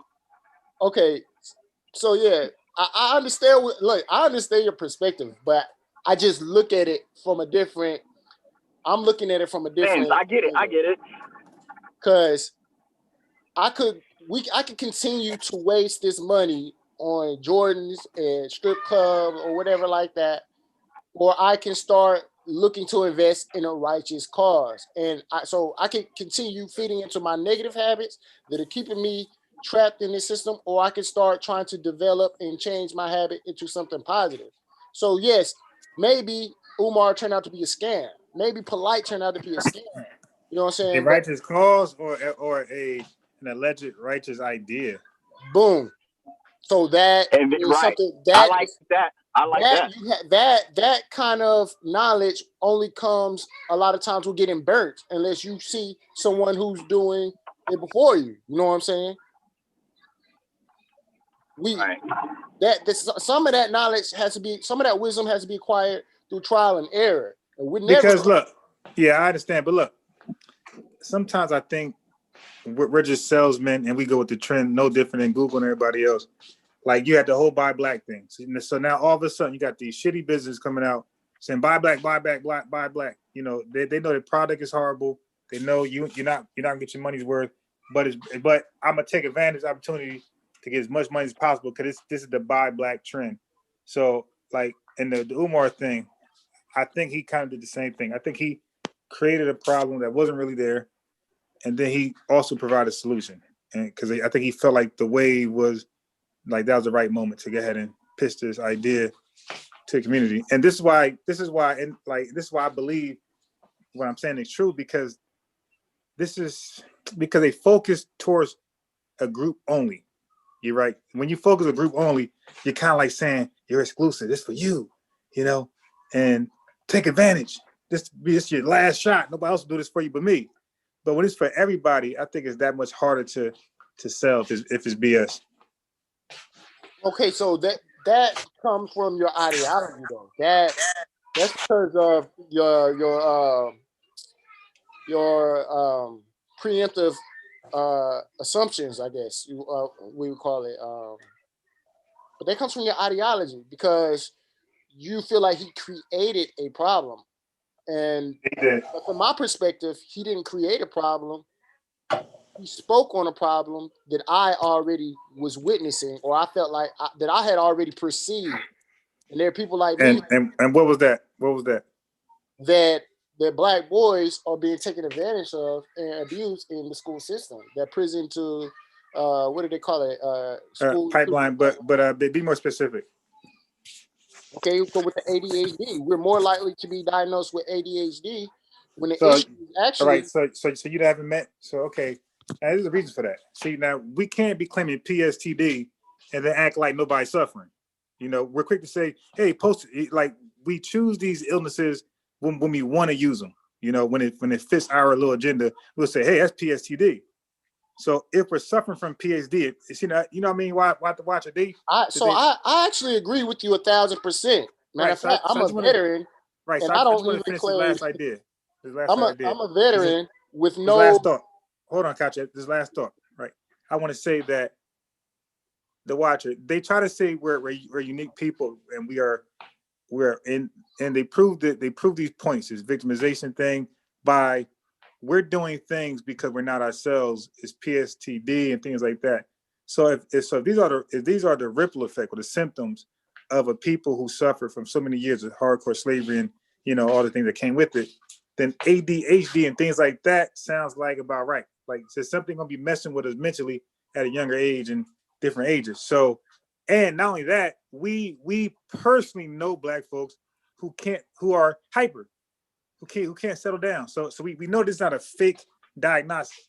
Like this is real life. Now, if he's saying that too many, or they're too quick, which I heard him say too quick to label somebody ADHD, then that's just his personal opinion. Like you gotta go out there and actually prove that. You can't just have a thought and then it becomes fact. Like you gotta go out there and prove, not just off your personal convenient experiences, but you got to go talk to other school psychologists and see if they're dealing with the same thing.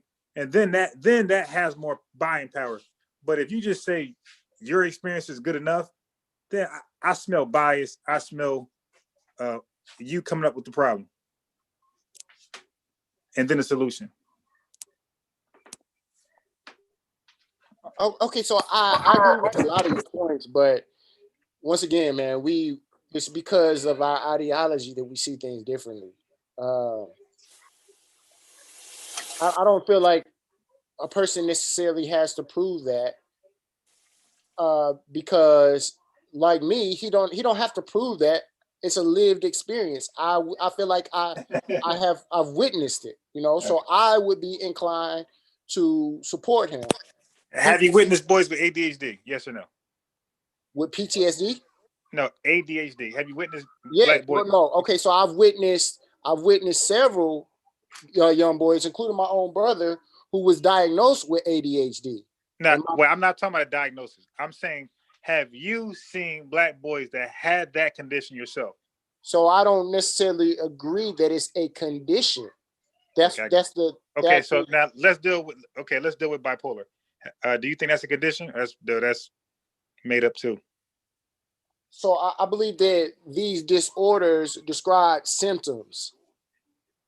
Then I did. Okay, all right. See, I knew I kind of pulled it out of you.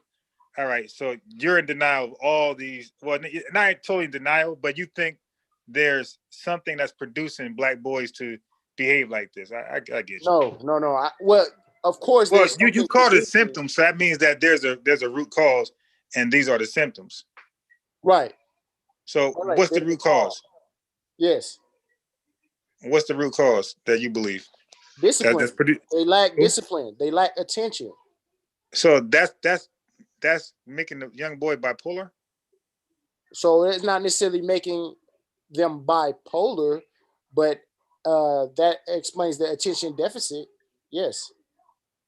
Right, but I was speaking about bipolar. Okay, so bipolar, I feel like, is a coping mechanism from abuse. I feel like that's something totally different. Being bipolar and being attention deficit, is something totally different. That doesn't really have much to do with school. That has to do with abuse. I feel like that the root cause of bipolarism and also multi-personal disorder. From my premise is that comes from abuse. That is the brain. So how you come to that conclusion? Well, there are a lot of different articles that I stumbled on through conspiracy theory. We did a whole show on this. Huh? And I said we had did a whole. I'm asking you, because we're fresh with this. We had did a whole show on this, and we came up with a lot of different articles. No, me and you have never spoke on. I did not say you. Okay, I said we did a whole show on this.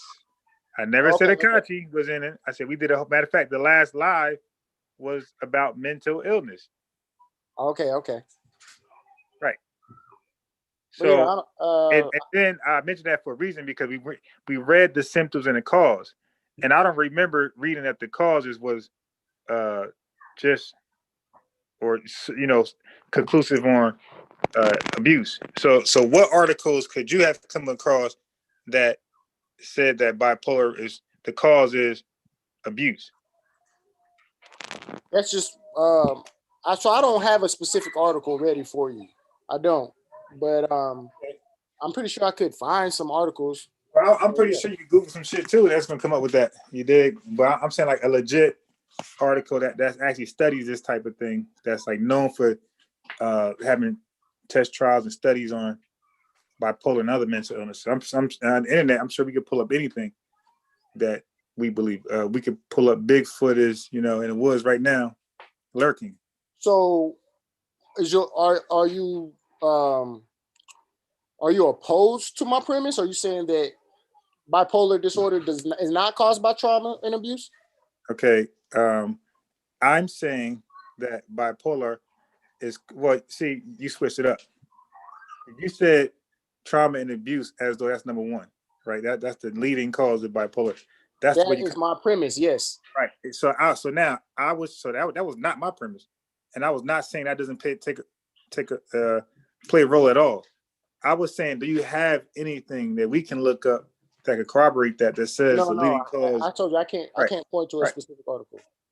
Yeah. So okay, that's fine. That was kind of like you said you did a whole show on it, so I'm asking you, in the show that you did, was one of the causes of bipolar and multi-personal disorder?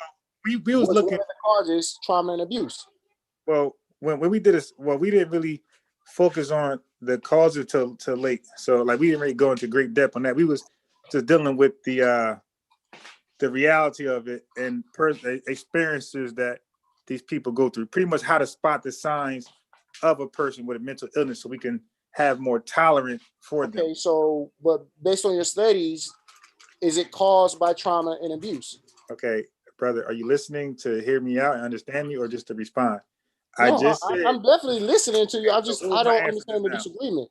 Right. So, but I just answered it. I said, basically, we didn't do enough research on the cause on that, or enough, on the cause on that show. Like we was focusing on more of how to spot it in our people to tolerate them more than we would normally. Okay. I mean, I still don't understand the disagreement. I have a premise. You asked me. Always, okay. I don't have that. I don't have a specific article that I could. Right. The reason why you didn't get it because it was not supposed to be disagreement. I was just telling you. Oh, okay. You just asking me for the source. Yeah, that's all. Okay. I got you. On that, and I'm not saying that it doesn't exist. I'm just saying that I will accept it because we didn't focus the live on the cause. You see, we didn't focus on the cause. So if you have a cause, we will accept it. It's like, okay. So my premise is it is caused by trauma and abuse. That is where that is the mind's way of coping with abuse to create alter egos or alter personas. I can't remember the articles that I read that from, but I've read that. So, like, you might be exactly right. I just wanted to see something. Okay. So I can know you're not making it up, basically. Yeah. I mean, you'll have to do your own research because I don't have a specific. No problem. Because, like I said, you might be 100% correct. I got you. So anyway, our ideology is different on how to treat these symptoms. Yeah, well, you didn't hear my ideology, but I'm sure they are going to be different. Say that again. I said you didn't hear my ideology on the treatment, but I'm sure they will be different. Well, we have touched on the treatment for ADHD. Me and you have spoke on that. We didn't speak. We did. What was mine? Say that again.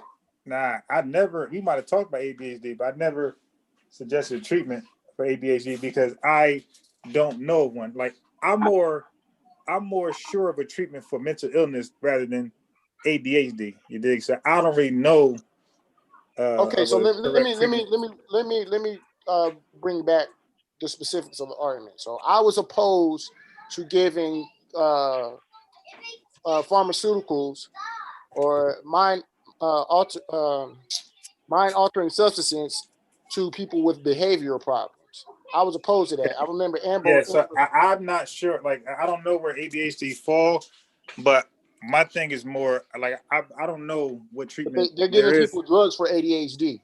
Yeah, I don't know I don't know anything about that. I focus on more severe mental illnesses But what is your treatment? What is your alternative treatment for ADHD? Yeah. So what I would suggest for ADHD is to give the young boy the attention and discipline. That is what they lack: attention and discipline. And my personal experience from that, it coheres with Dr. Umar's premise, is that ADHD is really I ain't got no daddy at home. And so I can relate to that because before I ever knew of Dr. Umar, I was a little kid. I'm the oldest of 5, and one of my younger brothers was acting up. We all acted up in school, but one of my brothers in particular was acting up in school, and they diagnosed him with ADHD. Okay, hold on. I'm a child of 5, single parent, basically my whole entire life. I was never diagnosed. Nobody in my entire 5 was diagnosed with ADHD, and we had no daddy. We never had daddy. Huh? I said you're a little bit older than I am. Okay, so if I tell you about younger guys like DJ Focus is younger than me, and he was on here. He's a kid. He's a child of 5. Well, nah, he won't count because he had his father. But if I'm able to show you know what? I cut you off. Finish. I'm sorry. Finish. Okay, yeah. So my brother, he was diagnosed with ADHD, and around the time that this happened, my dad was deployed. He was overseas, and my dad had been deploying a lot. And when my dad was away, things were not the same in my house with with any of us as they were when he's here. My dad was the disciplinarian. My dad, when he said we there's certain things we can't get away, but 4 boys in the house and 1 girl, we were running all over my mom somewhat. Anyway, man, so my brother, he got to the point where he got diagnosed with ADHD. And when my dad came back home and found out that he had been diagnosed with ADHD, luckily he had never started medication.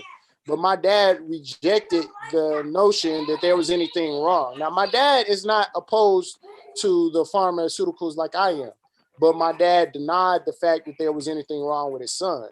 He looked at the issue and he just figured, oh, he thinks he can act up because I'm not here.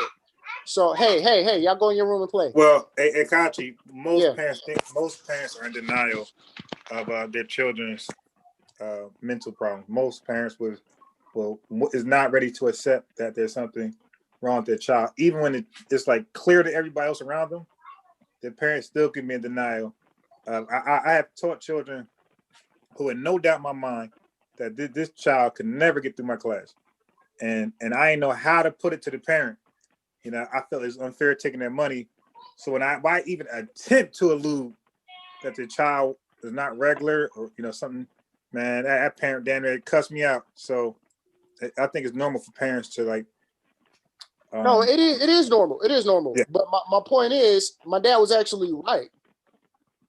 He was actually right because when he came back and restored the order and the discipline in the home, all of the behavior problems went away. And the teacher, I remember my teacher even saying to my dad, I can't believe it. He's had a complete 180 in his behavior. So my dad was actually right. So I can acknowledge your point that, yeah, it's natural for parents to determine, to reject the idea that there's something wrong with the kid, but we also have to examine on a specific level, on an individual level, the competence of the parent and the competence of the teacher, of the person who's diagnosing this. Because so the person in my brother's case was wrong and my dad was right. But there'd be more than, I'm pretty sure there are cases where the teacher or the person diagnosing, the student is correct and the parent is incompetent. But what the argument is that Black people don't get those attention to be diagnosed like that. Oh, he's Black, we're going to diagnose him. I don't care if it's right or not. He's doing. I don't. Yeah. Okay. Like again, like that. Yeah. That argument needs to be proven. Other than some person making accusations. It needs to be proven to you who don't come from the same angle. No, I'm saying from like my no. perspective, I get you, but when I say proven, brother, there should be a study behind it. I mean, that's the right way to do everything. Somebody shouldn't just be able to give an opinion, and all of a sudden that opinion has merit. Like there should be a study, a test and trial behind all things, and this is how you are able to pinpoint the accuracy of your hypothesis. The opinion has merit to those who perceive the same reality. That's what I'm telling. That's the difference. I have experienced. Yeah, but your reality can be biased. It can be shaped because it just seems right. So that's why people do test trials and do studies to make, and then they have other people do a study so they can know, so they can find out there's not that they're just biased, because it makes no sense for somebody to do a study if they're looking for something. So in science, they say that if you skew the numbers, then the numbers will agree with you. So if you're looking, just like research, if you're researching something and you're being naive to the other side, yes, all your research is going to point and validate what you thought previously. So my argument to that, my retort to that would be that the study has been done. It just hasn't been published. Yeah, Dr. Umar it's been done by who? Dr. Umar. He's a clinical psychologist. Oh my God. That's his profession. So he did a study. Yes. Yeah, and what was his findings? His findings is what he's reporting, that black boys are. So is this study just based off? Okay, hold up. Don't cut him. I want to hear it. What's his study? His study is that black boys are overdiagnosed with ADHD and given drugs to alter their behavior when they really need is discipline and attention. Okay, that is his study based on his. That is his study based on his professional experience. Okay, so now what I'm trying to say is like, so that can be valid in his anecdotal experiences, because his experience are not identical to someone who lives 50 miles away from him, or the 70 people. Let me finish my point, homie. I try to let you speak so you can get it all out, and you got to let me speak so I can get it all out. What I'm trying to say, because I'm trying to build a complete thought. So there can be different psychologists, or 80 psychologists 2 miles from him, 6 states from him, 90 states from him. And so what he's saying could be valid. But what I'm trying to ask is like, because just to boil it down, so he's not saying that it's a false thing. Because it's one thing to say people are overdiagnosed and overprescribed pills. That can be true. But I don't want to fall into the trap saying that it's not a real thing, period.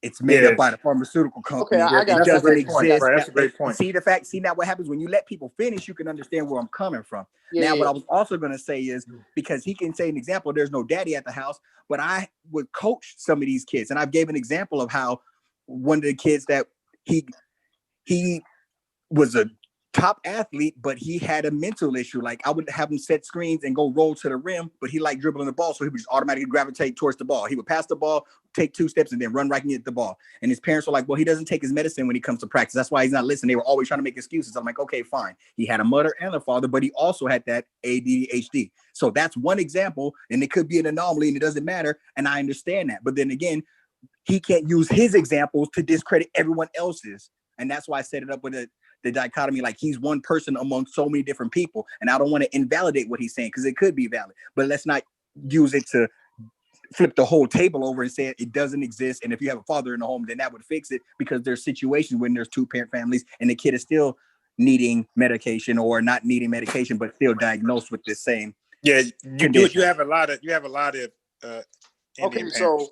So I would say just take 3 seconds. How do you speak to the Indian kids that have both parents and they are also diagnosed with ADHD and all other type stuff? Okay, so let me clarify, and then I'm gonna address your point. I'm saying I don't believe in ADHD. I believe it was made up. Dr. Umar never said that. I support Dr. Umar because I can relate to what he's saying about the overdiagnosed, because that's my lived reality. And I agree with that. Okay, so I believe that the study has been done in his professional line of work. It just hasn't been published the way that you guys are looking for it to be published.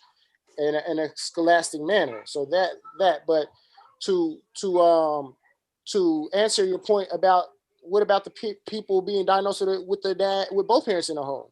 So that comes back to the competency of the parents. It goes back to individual circumstance.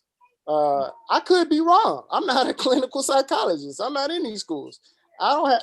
Yeah, most likely you're wrong. You're not wrong. I respect the fact that you're willing to say that, but you got to also recognize that instead of just saying like, okay, maybe there could be a difference, notice how your confirmation bias is going to force you to say, well, maybe the father's not strong enough, or maybe there's no discipline, or maybe I need to qualify what type of father. Just recognize that where your mind is going to automatically go. Not even necessarily. Let me finish, my G, you got to let me finish.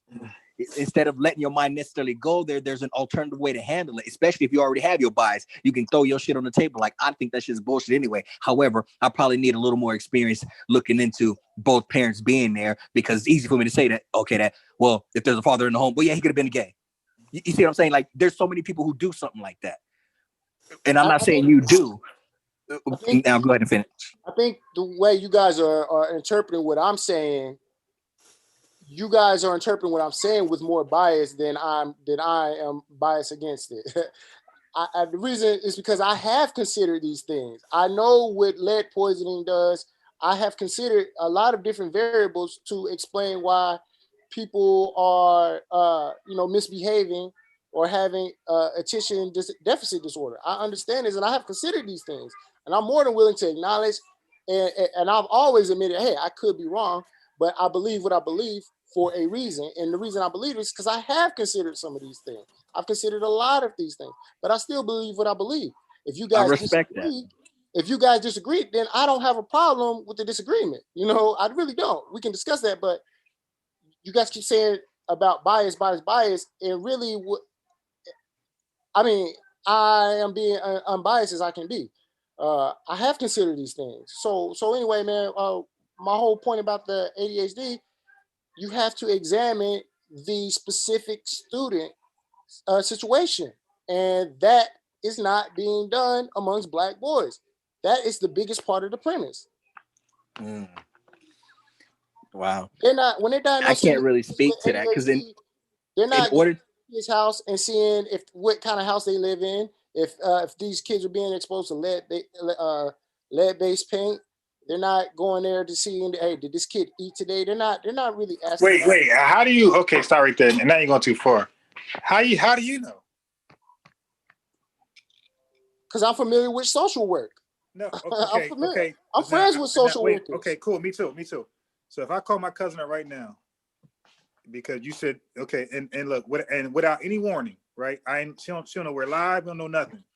So I can call her right now, and she's gonna agree with you, right? She's gonna say we don't ask these questions. Yeah, she might. I don't know. Okay, no, I'm saying, well, that's important because you're saying they don't do this. So you asked me about your specific cousin. No, bro, you spoke it like it was in general. Like you said they don't. I'm speaking. Yes, I am saying in general. So they don't brother, do hold on, just hold on. But you gotta let people finish a thought. So you're saying they don't when they who? Social workers, right? So you bunch them up. They don't do this. So I stopped you and said, "Oh, what you mean they don't do that? Like that's how they won't do that." And then you asked me to call your cousin up. Okay, wait. Let me tell you why. Let me tell you why I even said that. I said that because you said you had people who were social workers. I'm like, well, I do too. So now, but they are both part of the day. The people you know and the people I know, they're both part of the day. That they don't do this. So I was gonna say, okay, if my cousin says she does this, then your thought is done, because they do it. If she says they do. Some of them do it. Okay, so now wait. Right. I got your point. I got your point. I'll still argue your point because you said they. I'm saying, how do you know the majority or even half or percentage of social workers don't ask these questions? Like, what did you read? What study trial? What did you come across that said most or this percentage of social workers don't do this? This is lived reality. I didn't read anything. I have all right. So you just basing everything off just. This is lived reality. This is lived reality. I have two cousins that are social workers. Oh my God. And you guys aren't even listening. See, you guys keep accusing me of bias, But Please don't say It you guys. I is. want to cut in, but I'm waiting for you to finish. I'm patiently waiting for you to finish Okay, your so I thought. have two cousins who were social workers that I wouldn't trust with, you know what I'm saying, with crayons. I also and Call one up. they have a husband who's a social worker who I wouldn't trust with crayons. Call one up. I want to hear them talk. So if these people are slacking, I can imagine that other people are slacking as well. And that might account, especially when these people are in black neighborhoods, and that might account for why black boys are largely are more likely to be misdiagnosed with ADHD. That's a shame. For sure. Okay. Now I want to speak to that because again, I'm not contesting. I'm not saying I disagree. I'm not saying you're wrong.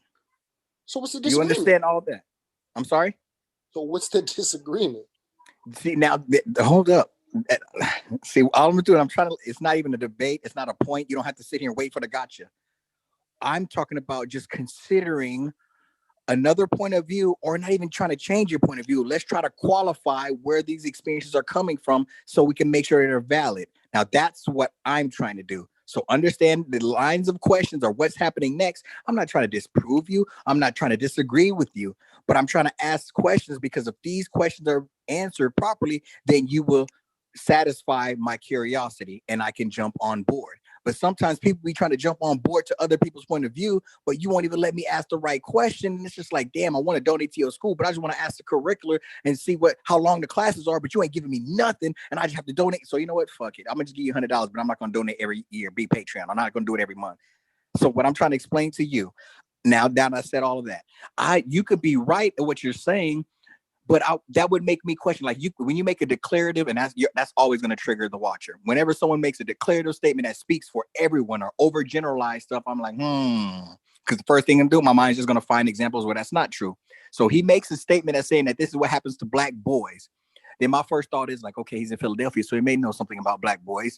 What are the top black city populations? Has he been in Houston? He's going to these areas now, and I wonder what their dynamics of their relationship. These are the type of things I feel like you got to be that you have to consider before I could jump on board. Instead of saying I have 2 cousins or I know 3 people or at my school the boys that I work with and what I deal with. You can live in a shitty neighborhood with shitty kids who are houses were all painted with lead, and so what you're saying is valid, but the black cities in Atlanta, the ones that are very prosperous and make over 400K in so many zip codes and stuff, they have ADHD kids too, and there's 2 parents. There's certain places in Miami Gardens that are 90% single parent, no daddy in the home, and the numbers are 50% greater than normal. Like, that might lead credence to this. These are the type of things that you have to put on the table to persuade an argument. You can't just come with small colloquial or personal experiences and think that that's going to hold heavy weight. And when I ask questions to try to help or have you considered, you can say, you know what, Watch, I'm glad you asked that. I have this study right here and it was in Miami. I have this study, it was in Atlanta. I have this study in Los Angeles. I have this stuff in Georgia. I'm not making it up, bro. This is what we know. Now I'm like, you're right, bro. Thank you for letting me ask my questions because I led you to put out all your information and now we can build and continue the conversation. But when you keep cutting niggas in the middle of their shit, I'm the type of person that get frustrated and I shut down and I see that I can take a conversation 30 minutes and we can grow and I'll just sit here and be quiet and let niggas argue and shit because I'm all of a sudden I'm dumb or I may stutter before I get the words out or I may stumble with the first few parts and it's just short. So we got to stop doing that with each other. Especially when you feel confident and you know that you're right, hold water and let people finish. And then while you feel like you're being attacked, it's like, well, I understand, y'all on the panel may be thinking this, or I'm religious, so y'all may not have that. You can't do that because I'm sitting here looking for religion, want to pass it to my daughter. I just want to find something that's more stable. And then you not giving me that example of something that's stable. So that's all I just want to share with you, my dude. And I know it may have seemed patronizing. I apologize for cutting you off, and I can't exercise that discipline. I should be more disciplined in that. So I apologize that. And much respect. I'm going to do better about that because I see this is kind of turning into a hostile situation. And that's not what my intent is. I'm really, because I'm getting frustrated too, because I really don't understand. You keep saying I could be right. So it sounded like you guys were in disagreement, and I know we're in disagreement about the perception, especially me and unbiased. But I didn't understand, you know what I'm saying. So if we already know we disagree, especially about the treatment, not okay. When I present my reasoning, I'm looking for okay, that's logical, or no, that's not logical. I'm not looking for you to agree. So when you guys keep saying, nah, I was taking it as, okay, that's not logical. So I'm like, how? I see. So I apologize for cutting you off, man. I'm gonna do better about that. But yeah, it's And not to a your point, I want to make sure that I need to be more clear and saying that I don't disagree. And when I say you could be right, I don't mean to say it tongue in cheek or patronizing or condescending, because I see how it can come across that way. What I try to say is like, I'm not going to say you're wrong. I'm willing to be convinced, but these are the type of questions that I need answered, or this is the type of scope that I need your experiences to cover before I can say, all right, I need to look into what he's saying. Because you're speaking to convince and convey a message. And when I try to say like, bro, you could be right, I don't mean to say, it could come across dismissive, and you may not be taking that way. This is probably for other conversation or other people who may have engaged with me and be like, this nigga is so arrogant, or he thinks he knows it all. He talks so white. Like I deal with a lot of shit because of the style or the way my brain works, and I'm trying to get understanding. So again, I know I need to grow as well, and I have to not speak as if like, nigga, you wrong, but go ahead and finish, because I'm finna cut you up. Because I feel like that is the energy that you encounter. Yeah, I got you. And that's my fault too for cutting you off, because I know that I can come off as a know-it-all. I do read a lot and I study a lot, but I'm not real good at reciting an article, because I'm not in this for scholastic debate. This is my coming on this panel is really the only time that I've ever really taken place in debate. Say a little Facebook arguments every now and then, but I'm not really a debater like that. I read for my own purpose. I got so many things to do, so I'm not always able to refer you to an article. That's not when my I have to get better about that the more I start doing this, but I'm not always able to refer you to an article. But anyway, I understand your point, and so I just want to clear the air. I do apologize for that law. Let me ask you this: so my whole aim is to reason. I reason. That's what I do. I don't. So, I'm not really trying to. So, Kanji, can you hear me?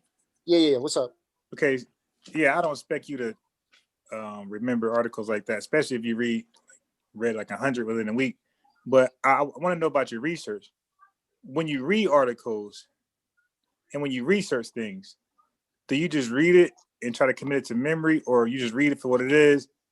Like, in other words, like when I read something, I document everything I read. So if I can't pull it off top, which, like you said, we ain't gonna be able to do that, I can definitely go to my hard drive or wherever I store the information at. So I don't just read and just move on. I read, and if it's interesting, I will document it. Not just for a debate or somebody want to source, just so I can go back and refreshing. Because a lot of times we're like winging it when we research, so we don't really know where we got it from.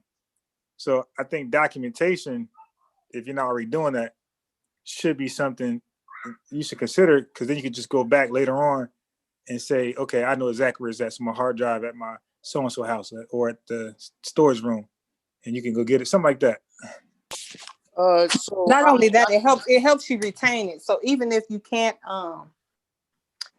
recall it, you can recall enough about it that it's easy for people to, reference and research for themselves. Because at least who did the study or who did the article, or a thorough understanding of exactly what it was detailing and showing and highlighting. Yeah, so to answer your question, I document sometimes. Today is a Sunday. I'm off today. I didn't really have anything to do. I didn't have any of my side work to do. So I'm relaxing. Like now, things that I'm reading, I would document. I would probably save. But when I'm reading on the fly, no, I'm not documenting. I'm reading from my own personal enrichment. I'm not, you know what I'm saying? I might be able to recall the article, but I might not. It depends on how, you know what I'm saying, exactly how many articles I went through that week, how many articles I went through that day, or whatever, Is it a book? If it's a book, a lot of times that I'll remember the name of the book, but I won't necessarily remember who wrote it. I might remember who wrote it. I might not remember the page, but I read it for my own enrichment. So sometimes I document, sometimes I don't. Yeah, I only asked that because that separates a researcher from somebody who just reads. You know, a researcher will be somebody, in my opinion, document their research. Somebody who just You're reads exactly will just right. read it. Yeah. You're exactly right, and I've probably been calling myself a researcher, but I've been doing it in error because I have not been documenting this for research purposes. But like I said, the more I start engaging in these panels and stuff like that, I will start doing that. And real talk, that's probably one of the best ways to learn because it takes steel to sharpen steel. You may have one of the best swords and it's blunt, and all you can do is just swing it in the air and practice your swipes. You're never really putting it to work. There's been many times I've been on this panel and I wasn't exactly sure about the topics and I'm speaking, and Amber's going in and I'm disagreeing, and then she'll I drop something in the chat, I put something in the YouTube links, and here it is right here. Can you pull it up? And I'm looking at it, I'm like, damn. And the fact that she read it, I had another article as well, and I read this over here, and I'm like, okay, shit. So she's not just speaking erratically or emotional as some woman. This female is actually looking at different articles, and she's probably saving them somewhere. And then when you have conversations, she's bringing it up to say, like, I'm not bullshitting. I'm pulling this out of my ass. This is where I got it from. You know what? It could even be wrong, but at least this is where I got it from. Niggas may tear the article apart. Oh, this is bullshit, or you got it from this, or that person's a quack, or this doesn't matter. But nonetheless, it shows that she's not bullshitting, just trying to win an argument. She was actually influenced, or she came to that conclusion based off something, right or wrong. And then that's where you get credibility. And then you may get embarrassed or frustrated, but it'll help you save face and it'll tighten up your research game the next time. If that makes sense. No, I understand exactly what you're saying. Like, I will share an article. I have a small circle, but I don't really have this kind of conversation with too many people. I wouldn't expect you to. Yeah, you know You what I'm said this saying? a long time ago. I'm biased when we first were speaking. Like, we're probably lone people running around circles of 50 with that one mentality, and then all of a sudden we end up grabbing together because we're that identity in our social area or our social groups. That's all since I said that's why a lot of us is here. You know, Right. why watch the channel, why we come on the panel, because you know it's an area where that side of us can, you know, feel a little fulfilled.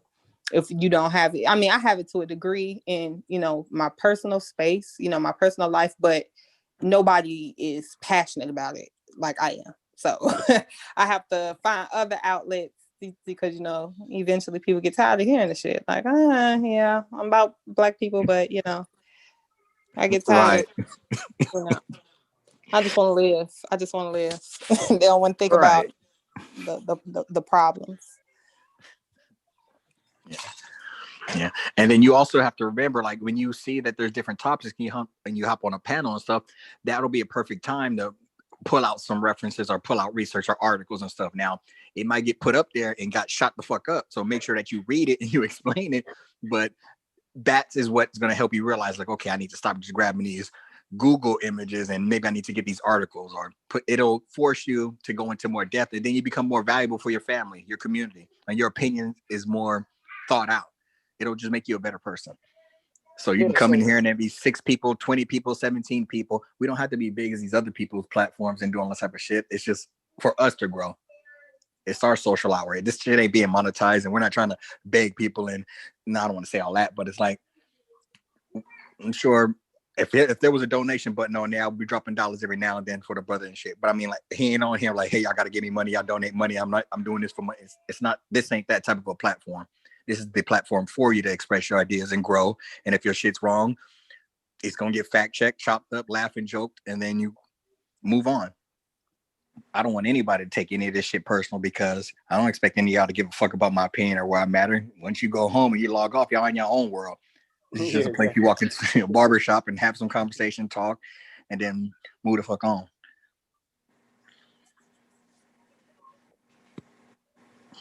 All right, cool, man. So now that the air is clear, man, I just want to apologize one more time for cutting y'all off. But we're so yeah. So we were on Dr. Umar. We're on ADHD. I think the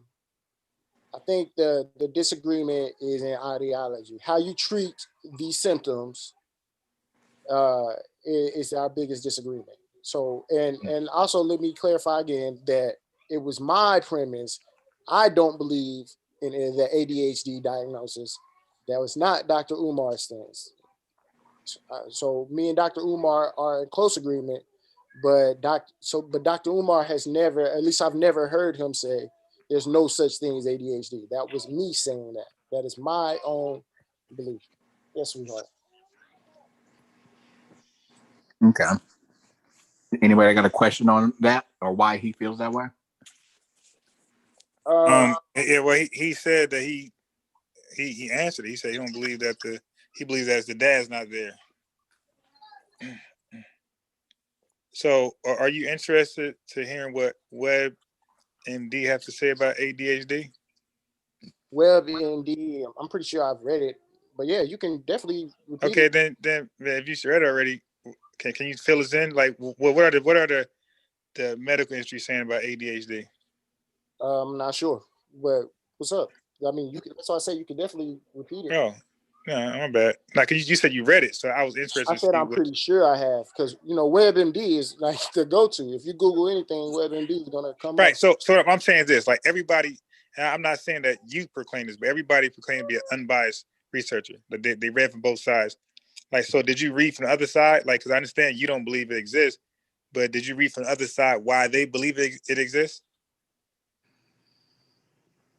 I mean, I don't really can't even answer that because I don't even know definitely that I read it. I'm familiar with WebMD and I'm familiar Right. with ADHD. So in other words, not to cut you off too soon, but my point is, like, if for example, I debate the vaccination thing. So, but I'm also interested in why they are against vaccination. So I would love to research, like, and to me, that's unbiased research. That's being objective. I like to see what they're saying so I can satisfy their claims rather than just pitching what I want to pitch in regards to what they say. So I say, let me speak to their claims instead of what I want to speak to.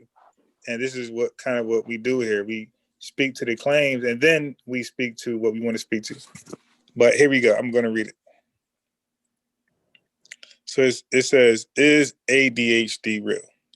It says, do you know someone who questions whether ADHD exists? Yes. His name is Brother Akashi. Or do you have your doubts yourself? All the major medical groups, including the American Academy of Pediatrics, American Medical Association, American Psychiatric Association, and National Institutes of Health, recognize attention deficit hyperactivity disorder as a valid condition that should be treated. But there are some people, including some doctors and therapists, who disagree.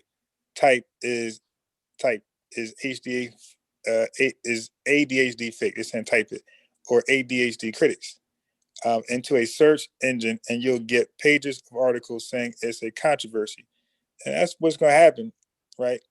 These includes books and articles in mainstream media. Some say the problem starts with how the condition is diagnosed. Too many cases. Critics question the high number of cases of ADHD. It says, in most European countries, you don't see children, this is a quote, in most European countries, you don't see children diagnosed with ADHD anywhere near the rate that American kids are, says Marilyn Wedge, PhD, author of A Disease Called Childhood. It's true that more people have been diagnosed in recent years. This may partly be because more people know about it and because the guidelines that healthcare professionals use to diagnose the condition changed in 2013. Okay, so it says, is it really ADHD? Another issue is that kids are often misdiagnosed. That's a quote. Says Richard Saul, MD. He wrote ADHD does not exist and is a member of the American Academy of Pediatrics and the American Academy of Neurology. Just a sidebar, it's always white folks saying as well. We pitch things as though we'd originator, but it's funny. Anyway, there's no question that the symptoms of ADHD are real, Saul says. But he points out that there are a large number of illnesses and health problems that can cause those symptoms. Okay, common issues that can cause hyperactivity and attention problems include sleep disorders, depression, and hearing and vision problems, Saul says. A challenging diagnosis. A doctor or therapist considers your health history, the symptoms you tell them about, the ones they might notice while observing you, and what other people who know you well, usually your family or your child's school teachers, say. They may use the Connor's teaching rating scale or the Vanderbilt questionnaire to rate how often certain behaviors happen and how much of a problem they are, such as doesn't seem to listen when spoken to directly, has trouble organizing tasks and activities, has trouble waiting in line. So I got to click a button to proceed. Okay. A doctor or therapist could make a mistake, especially if she or he doesn't have extensive experience with ADHD, says Imad Al-Sakaf, MD, an assistant professor of psychiatry of Creighton University in Omaha, New England, I guess. More often, Nebraska. Nebraska. And he's Nebraska? I never knew Yeah, that. Nebraska. Well, I never knew that. All right. So more often, though, people with the disorder also have another health problem, like depression or substance abuse. These issues can mask ADHD and actually make it harder to get the right diagnosis, says psychologist Phil Glickman, psych doctor. Saul's advice is to see a doctor for a full physical exam and health history. He says it's also wise to see a psychologist, a school psychologist. They have the time to do a very thorough evaluation, he says. In 2013, the FDA approved NEBA, a medical device that uses brain waves to help clinicians. Wait, I don't know. Hey, Amber, help me. Clinician. Clinicians, all right, determine if a child's symptoms might be due to ADHD or some other condition. Research suggests that it should be used in combination with traditional diagnostic methods. See above. So they use some things here. Kachi? Brain differences. Doctors don't know everything about how ADHD works in the brain, but imaging tests like MRIs show there are clear differences in people who have it and people who don't. Al-Sakaf says. So there we go. The MRI shows some evidence. He points to the prefrontal cortex, a brain area that plays a role in behavior, problem solving, and emotions. In people with ADHD, its activity is different from someone who doesn't have the condition. Still, those differences are not enough to diagnose the disorder. The role of treatment. Some experts point to the fact that treatment works as evidence that the disorder is real. Quote, when I work with adults with ADHD or parents of children with ADHD who are skeptical, I tell them that research from thousands of patients showed that behavioral treatment like talk therapy and or medication improve ADHD symptoms, end quote.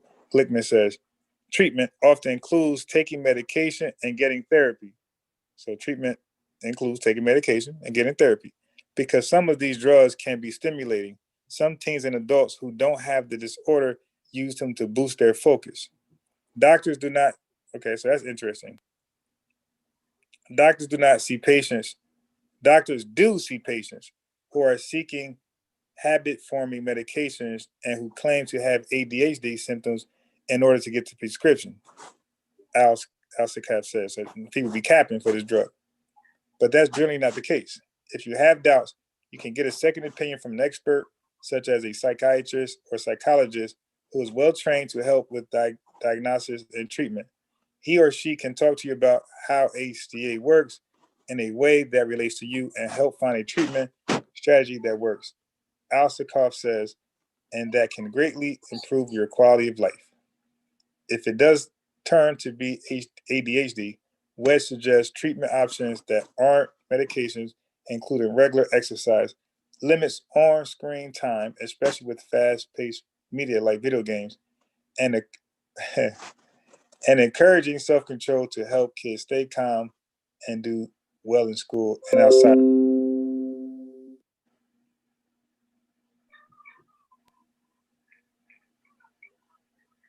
So they want limits on screen time, especially with fast-paced media like video games.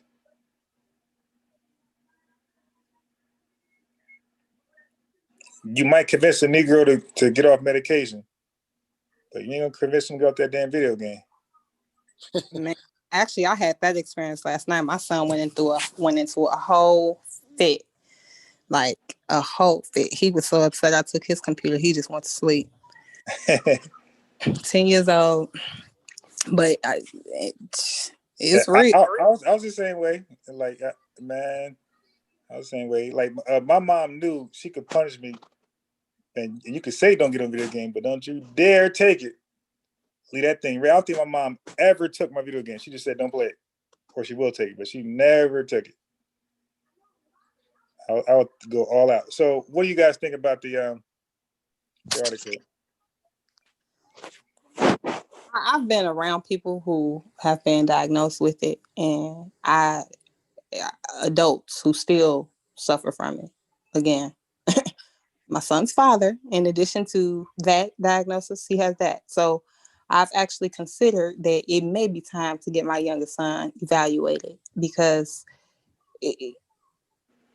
it's rough keeping him focused on things outside of like the video game, which is why I'm like, okay, this is starting to become an issue. Like he'll be in the middle of a task and just log out, go do something else. Like, and I'm like, wait a minute, what happened? Like you didn't finish doing what you're supposed to do, and it could be a matter of minutes. So I'm definitely not one of those people that think it don't exist. I see it definitely does, and if it goes untreated, it turns into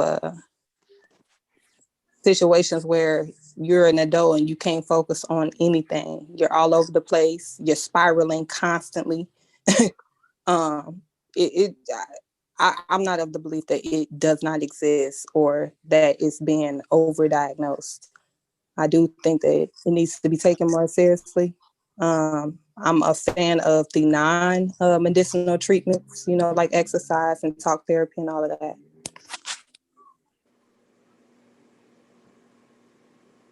Kachi? I just see. I understand what you guys are saying, and I've even reading the article.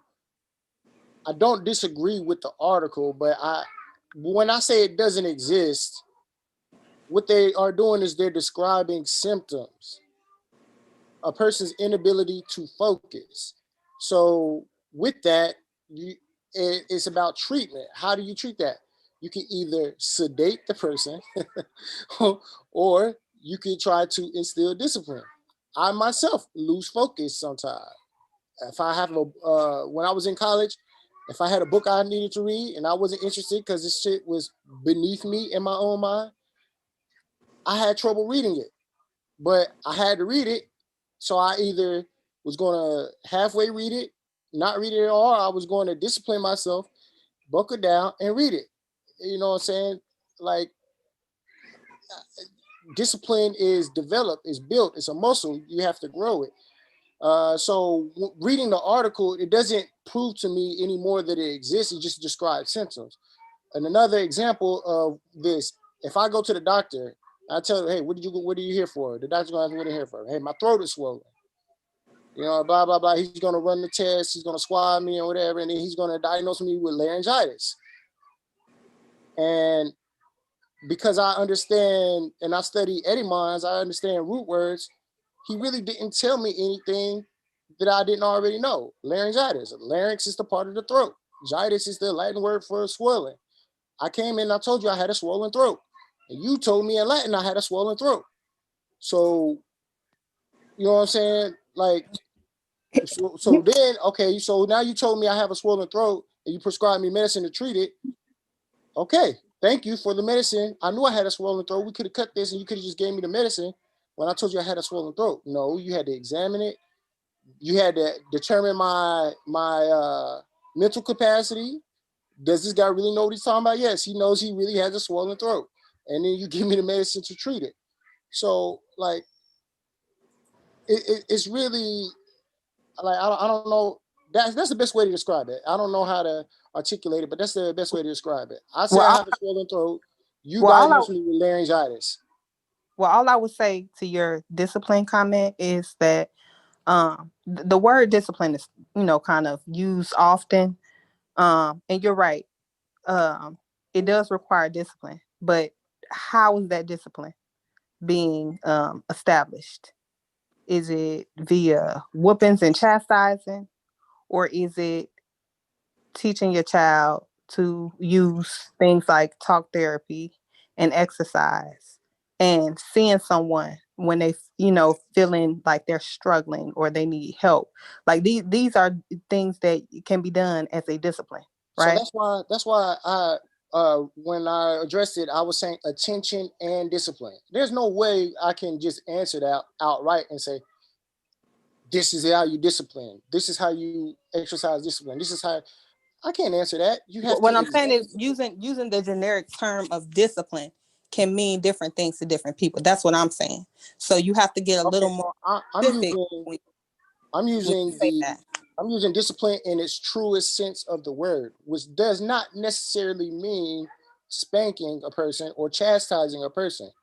That's not what discipline means in the truest sense of the word. Like it really means having control over your own impulses or your own movement, of your own behavior. That's what discipline means. You have to learn that, and that has to be taught.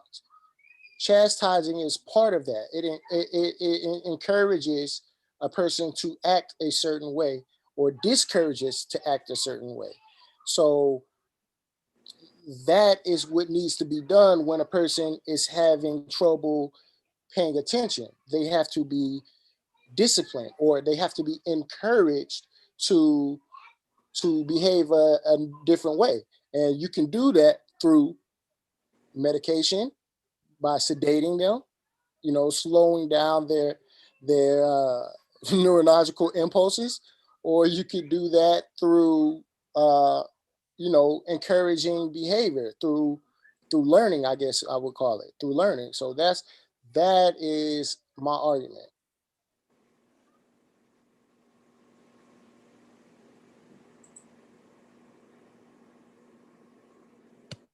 Okay, so I'm gonna put the link in the chat of my Facebook group that you guys should join, so we can keep in contact. So I don't, always just surprise you guys with a live. I can Like, you got a Facebook group? Yeah, I've been had one. Well, I have a whole. But when bunch you say you had one, then you kind of dropped off, or I don't know. Yeah, I have a whole bunch. But again, like I just got off Facebook altogether. I'm starting to get concerned, Rondell. I'm starting to get concerned. Man, how many personalities you got? Huh? I said, how many personalities you got? You got about 12 YouTube pages, 14. No. It's for different. That's for different things. So for one, when I first joined Facebook, it was totally different than it is now. And what I used to do is I used to just add everybody as a friend, not knowing that it'd be political.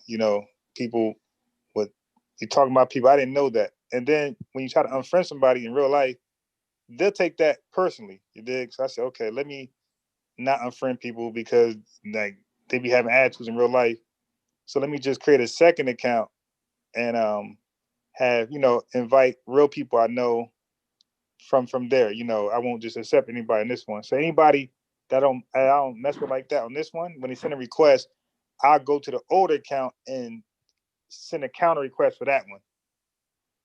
So that's why I got those accounts. And then I was debating the Nation of Islam heavy, so I had got a troll account. It was a Allah Muhammad. It was a Muslim account, so I was using that to a debate because when it's funny because when you're a Muslim or appear to be a Muslim, they will talk to you about these controversial topics. They'll have more tolerance for you then, as opposed to your name being Rondell. So, but YouTube was because if you upload other people's videos, you're gonna get flagged and struck. So that's why I did that. I had did that because I knew I was pirating. I knew I was uploading people videos. But this is way before it is now. Matter of fact, some of my videos I uploaded, like a lot of them had music. Like they weren't that strict back in the day. So still now, some of my YouTube channels got music on it that I have no rights to, and it's not taken off because there was no, it wasn't that strict then. I couldn't do it now. Did you see that message I put in the chat? No, not yet. Hold on, let me see. I put it in the Zoom chat. Yeah. So I had put the link, the watcher, and for everybody else, the Facebook link in the chat. I'll put it in again. So this is where we can gather before I just randomly post a link.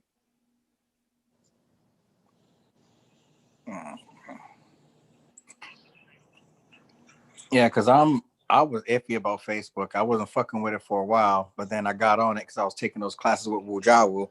So then I just started, once I popped back on it, then I went from 15 friends all the way back up to like 900 and shit because everybody found me and recognized I was back on there. And I'm like, fuck. And I'm not saying I'm private and personal, but at the same time, I know the difference with people who you fuck with, and then there's people you don't fuck with, and then there's lurkers. It's people who just want to see what's going on in your life, and they all in your business and shit. And I'm super anti niggas who want to make guest appearances or want starring roles in your life, but they ain't trying to put in the works, or no, they don't put in the equity. So I'm the type of person like I'll put you on, or I'll accept anybody's Facebook request or invite, and if you're not active on it, you're not putting shit on there that's helping me grow, but you're just constantly just looking, I can't fuck with you. But if you don't like shit, I'm one of them type of people. I don't like hanger-ons. If you're contributing, you cool, come to my house and everything, but if you're constantly coming, you're not talking, you don't contribute, you don't do what we do, you just sit there and look and want to see what's going on and report. Nah, from us, from the way I'm raised, you got to get them people out. I'm kind of like, if I seen a live link out to people and I see that they seen it and they don't click it, unfriend. Like, what's the point of you being in my life? Right. I know that's petty, how at least that's how some people take it, but it's just if you want to be down, wait, what we unfriended people for? I'm saying like I want people like if you're lurk, like if you're just there and you don't respond, you don't like any pictures, you don't post anything on your page, you're just like there to be there. Then it's like when I'm going through the list, I'm like, do this people first? And I go to your page, you're not posting, I'm like, these people don't even use Facebook. They're probably more Instagram. They just did it just to be doing it. So I don't have people on my friends or they're in access to my life if they're not trying to be a part of my life. Like if I go to your page and you constantly post little sayings or you're putting shit or articles like Zen. Like Zen Rashu is like one of the first person that I started fucking with because he's putting shit on. Like I go to this page, I know I'm gonna learn something. I'm gonna see a scientific article. I'm gonna see what's going on in his world. And if I post pictures about my family or pictures of my daughter or something I'm doing, he may end up liking or he might have a comment. Like those type of people, I feel like there's a mutual exchange or growing. But if you're not doing shit on your page, you don't even fuck with Facebook like that, and then you don't fuck with any of my pictures or my articles or anything like that, then I'm like, well, what is this nigga here for? You can't be at my house around all my homies and shit, just peeping and looking. And you ain't laughing at no jokes, you ain't contributing, you ain't doing this or that. Then so in my opinion, I can't speak for other people, but that's why I'll have people on my shit and off. Like I know it was Amber. Like it was some people who were on my shit, but when I was getting out of Wujawa's class, I was shutting my Facebook down. So a lot of people I unfriended, even Rondell, I like, or unbiased, like I unfriend a lot of people because I'm like, okay, I'm not fucking with this shit or shutting it down. I don't have nothing to do with it. Niggas laughing like this is the watcher think this shit is spooky. Like the niggas was teasing and laughing at me, and I know, but at the same time, I don't like hanger-ons or loose ends. I mean, I don't necessarily think it's petty, but I've always been the one to keep my social media public. So I don't be giving a fuck. They can see it anyway, no matter what, because that's just how I rock. So I don't really it don't bother me. Yeah, half the people on my friend, I be forgetting we fucking friends until they like something. I'm like, wait a minute, for real, and that's creepy to me. That shit fucks me up. So I'm like, damn, where you been at? I post few and far between. Like I'm not somebody that posts most times when I'm on Facebook, I'm probably on a live stream. It's a few people I like their lives, or like I might be in the comment section somewhere battling, debating. But I don't really go on there to, if I get the time or if I'm just hanging around on Facebook, I'll scroll through, see, what's on my news feed, like some photos, and then keep it moving. But no, I'm not like a habitual poster. Mm-hmm. Yeah. But I mean, if we're creating a network or a community where we're gonna have like where we put our articles up or notifications, I'm about to go live and all that type of stuff, then I don't mind being part of a Facebook group that's beneficial. Like Neely Fuller, like I'm a full believer, you know, like if we getting together, we got to be doing something constructive or beneficial. Otherwise, we're gonna start tearing each other down. Black people aren't built to just be coming together doing shit without any goals or objectives. That's just danger to me.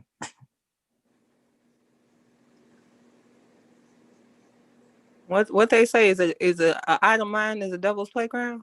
That's man. That's damn shit. Man. But yeah, I sent her or I clicked it. I guess I got to be accepted to the group. It's private. Yeah, I did. I tried it, but it's sending me to, I don't know. I think because I'm already logged in through my browser because I had did like a low key. I'm supposed to be on a social media detox as of like 3-4 weeks ago, but I've been I've been tiptoeing. So most of my social media apps are deleted off, but so then when I really like literally the day before the Capitol shit happened is when I went on my detox, and I was going downstairs in the elevator, and the maintenance guy in my building, he Black, so he say, "Hey, you heard about what's going on in DC?" I said, "No, what's happening in DC?" He said, "Oh, them white people went crazy and they done stormed the Capitol." I said, "I know you fucking lying." So I had to run upstairs, cut my TV on. I said, "Oh, I know Twitter going crazy," and it was downhill from there. I've been keeping up with the bullshit ever since. So, yeah, Trump and his band of flunkies ruined my whole little shit. Fucked up my detox cleanse. For real. Yeah. Oh man. Oh shit. But I'm really wondering where Umar's going next. I don't see like at some point in time. Like damn. Is he still accepting applications for teachers? Quick question to the scientists on the panel. My son just called me out, told me that my explanation to him don't make sense. Yeah. Uh-oh. Thunder is just the noise and lightning is just a projection or a picture. Then why does it make fire? Woo! It goes with the ions, young brother, and it's a positive charge, and it ignites. It's a beautiful question. Where the scientists at? Yeah, that's what I said. I don't got his answer. So shit. I remember studying that, and so I remember it has to do with like positive ions and a certain charge and type shit, and in certain conditions on the ground, and it's the fuck. Shit. Yeah, I never looked into it. What was the question? Something like that. He said if thunder is just the noise and lightning is just like a projection, then why, I guess when it comes in contact with certain elements, does it make fire? That's a good question. So we'll look it up, okay? All right. Yeah. Yeah. Yeah. We got Google that. Right. Yeah. But lightning is actual light, though. It is an actual electricity, though. Right. So I think the confusion is because he said lightning is just a projection. So yeah, I was gonna ask what he meant by that. I think he means because I told him something about like the sound, like the thunder comes before because the lightning actually comes before because the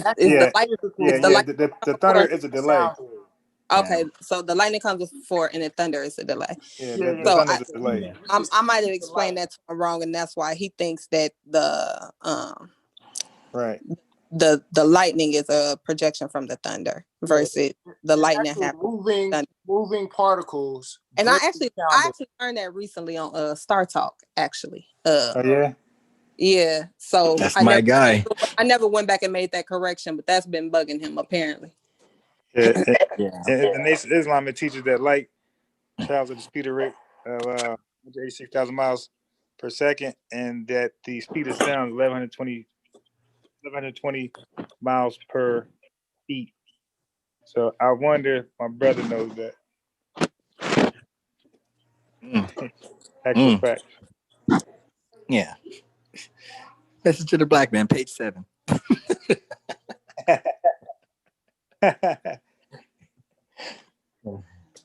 Now, how many people you got in this group? I'm one of them people like who all gonna be over there. Now, how many? You like ever just? Oh my god! I swear this boy is from Compton. Like, you finna go through, nigga? Who finna be You have there? a lot of people. Who all finna be there? Shit. You have a lot of people who are already people either from UNCS, Amara Squad, and people who over here, and then you have a few people online on these Facebook groups that was like that, like Akachi's one of them. I met Akachi from actually a Facebook group. Like I was like, yo, why don't you, he was in there debating or going back and forth, certain things. I said, bro, why don't you just come on the live? So I gave him the invitation to come to the live, and he accepted it. So a lot of people not a lot of people, but some people in the group are people like Akachi. Like they were interested enough to hear what I had to say further. Beyond beyond a Facebook thread. So I look at them as sincere people that just don't come on a thread just to run their mouth. They actually are trying to engage in things to get to the truth.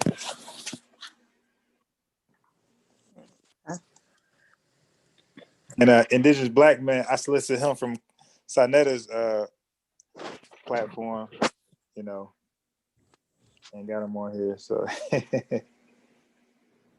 and Rockman, I solicited him from UNCS group, Rockman Ali. Right. So a lot of these people, new names, new faces, I actually reached out to go get them. Yo, is Indigenous Black? Is that Dr. Ali Muhammad? No. No. I just had to ask. This guy's degree is more credible. Yeah, and other people come from Dagger Squad. So people who attend my lives is a mixture of Dagger Squad and Amara Squad for the most part, and some from MBK. Probably the same amount comes from MBK and Sanetta, but most everybody's Dagger Squad and Amara Squad. Oh, okay.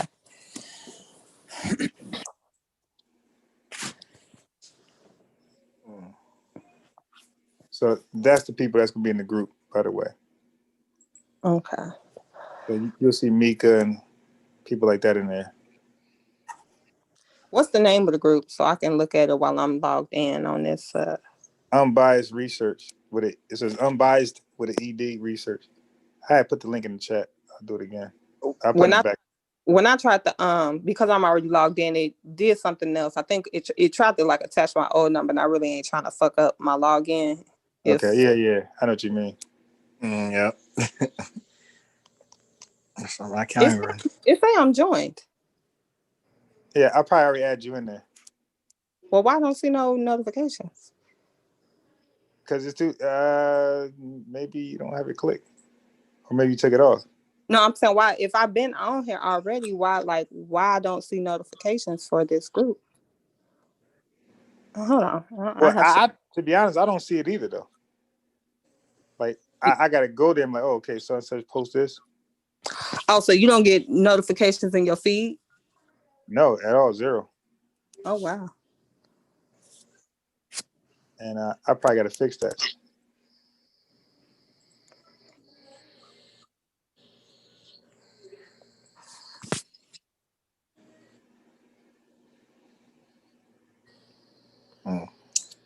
Yeah, I'll fix it because I don't get it.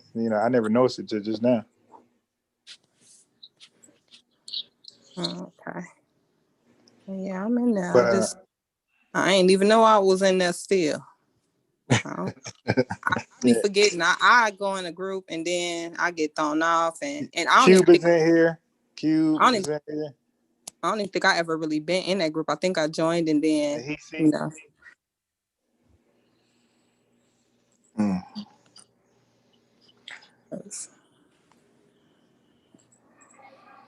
That's right, because I remember I was with MBK, and then I ended up in their Discord, and I had like 40 different people like all flood on Facebook, and I was just like, shit, what I get myself into? And it just grows and grows, and then you're like, damn, you don't want to be an asshole. Then you join groups, and everybody's in conversations, and then if you don't respond, then people's in your inbox. I'm like, dang, man, you ain't responding to my stuff. Oh shit.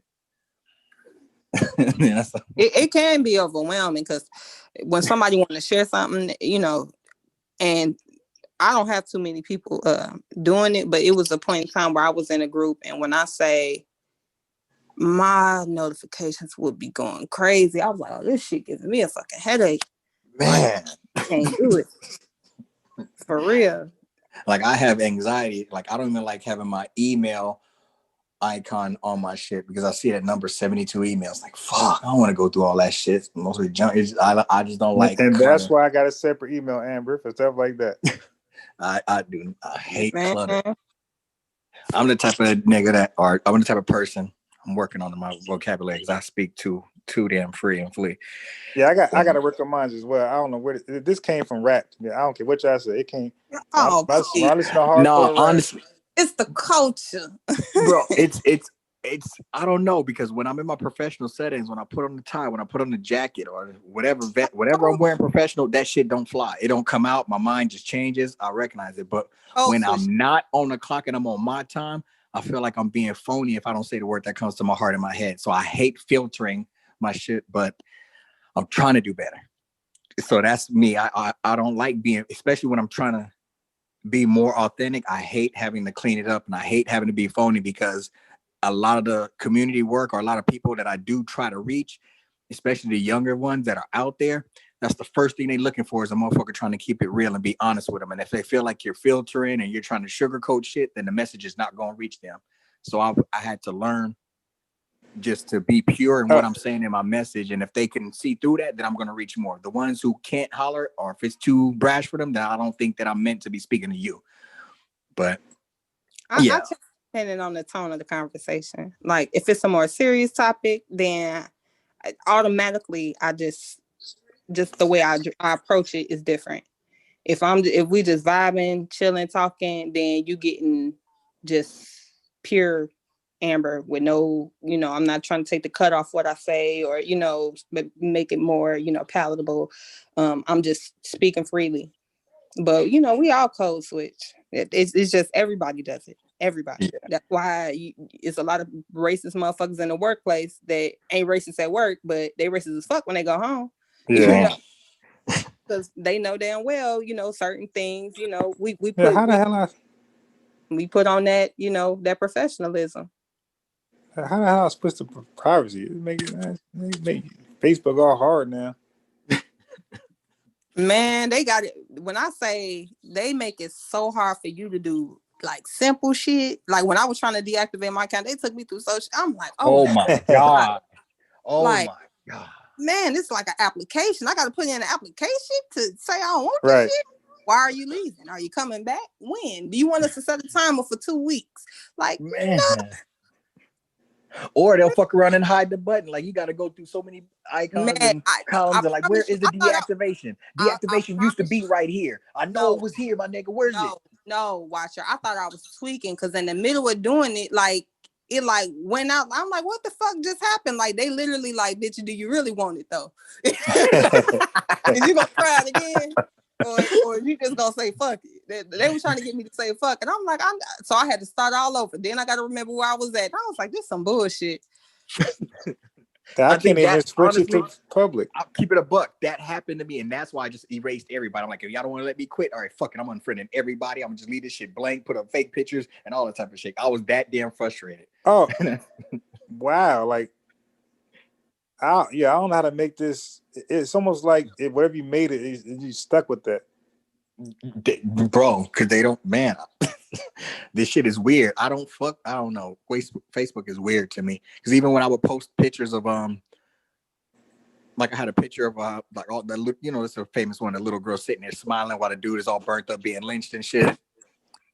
And they're like, we blocked this. It's not against our guidelines or whatever. Like we fuck with the pictures. We like the shit. but we're just going to screen it just in case. But they make sure, like, yeah, it's not against our guidelines. We like this picture. It just, I don't like the messages they be sending. It be some weird shit, bro. Some Yeah, now weird what shit. probably starting to do with these groups though, and I can kind of understand, like, especially if you have anything black, well, anything that's like could be considered controversial or segmented or isolated or, you know, really tailored to a specific kind of people. I think they taking it from the newsfeed because look at what happened with the Trump shit, right? People can be in a group and then say, oh, well, this is just the stuff that come across my newsfeed. I joined the group, but I was never active. It was just, you know, coming across my newsfeed, right? But if you in the group and then you got to go to the group to actually engage in the group, they can track that. No, motherfucker, you in this group and you've been active because it ain't just showing up on your newsfeed. You went, found the group, and then you went through the shit. Yeah, you in the group, but you ain't just leave yourself in the group. You've been going to the group and reading through the group and keeping up with the group.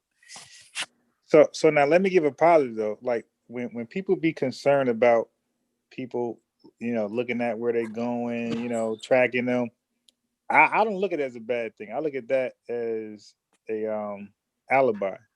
So I can't be accused of some bullshit.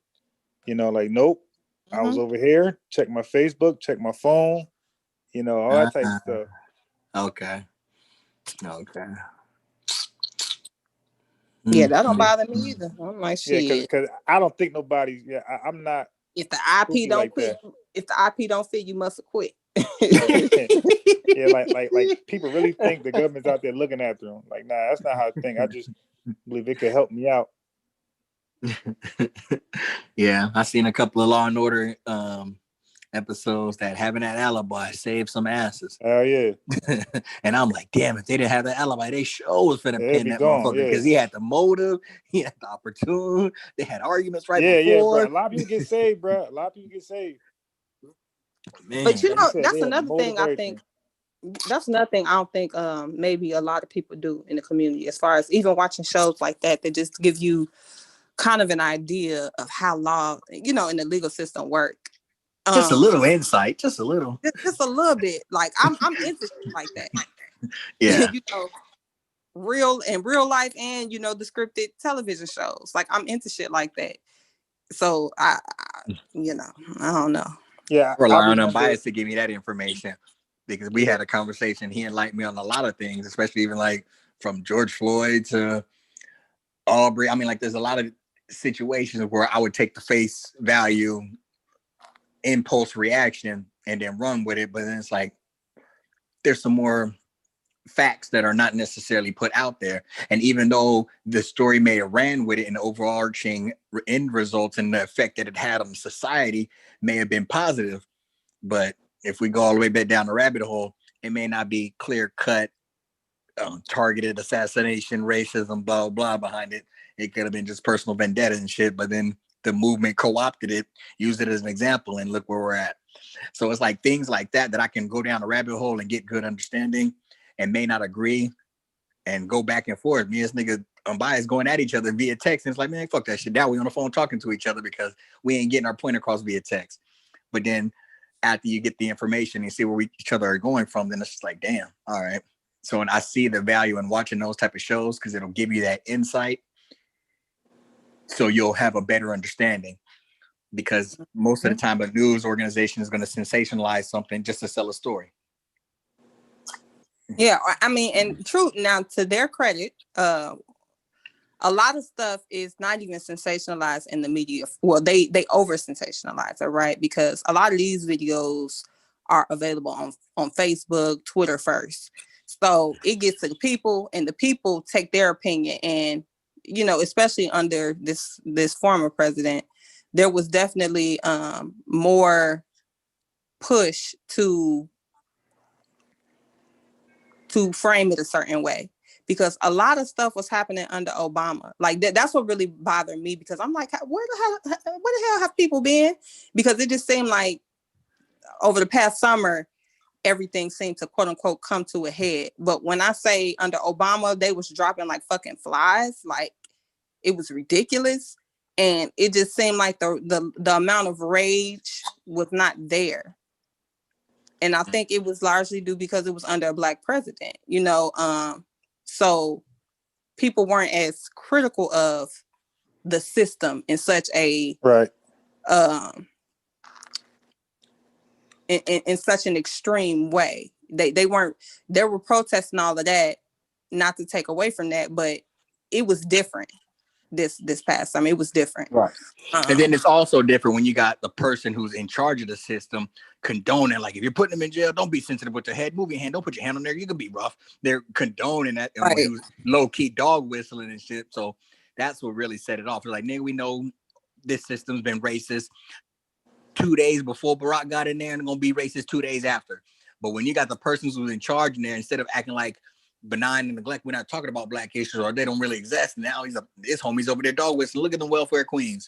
They're the reason why you don't have your jobs. And these Mexicans are the ones over here doing this and that. And he's actually feeding that shit and then telling them, wink, wink, you ain't gonna get in trouble. And if you do get in trouble, the people who's actually put in charge of these federal courts or these federal crimes are my guys. So watch what happens when these dudes who go to court for storming this Capitol and shit, the motherfuckers are putting everybody loyal as Trumpers anyway. But then you got people saying it don't matter who you make president because it doesn't matter. They're both the same.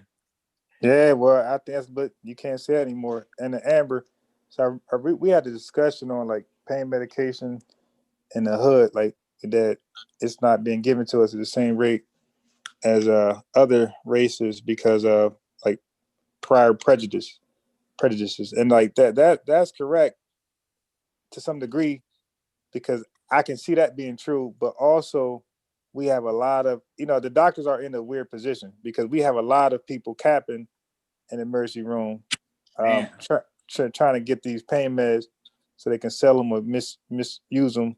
So they under, just this a little confusing, like a little dilemma. But I will say this: I told the dude, the woman, they said, "What's your pain?" I'm like, she said 1 out of 10, I'm like close to 10. So when they gave me my antibiotics and then I was getting the pain medication, I Motrin, some bullshit. I'm like Ambrose, right? I tell this woman a 10, and I get some bullshit. Man.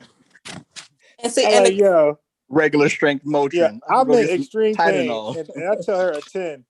This chick give me some bullshit. I'm like, all right, okay, I gotta go ahead and say this on the live. Like that is some BS right there. I'm biased in this blackology. Look at but I will say though, when we talk about not getting the medicine or whatever, we got to say through the legal means when you have a real ailment, because niggas is popping all these motherfucking pills that people need for real ailments and real pains. It ain't like they can't access them at all. It's when through legal means, when you act for those people that actually need it, yeah, it is harder because of the systemic, racism.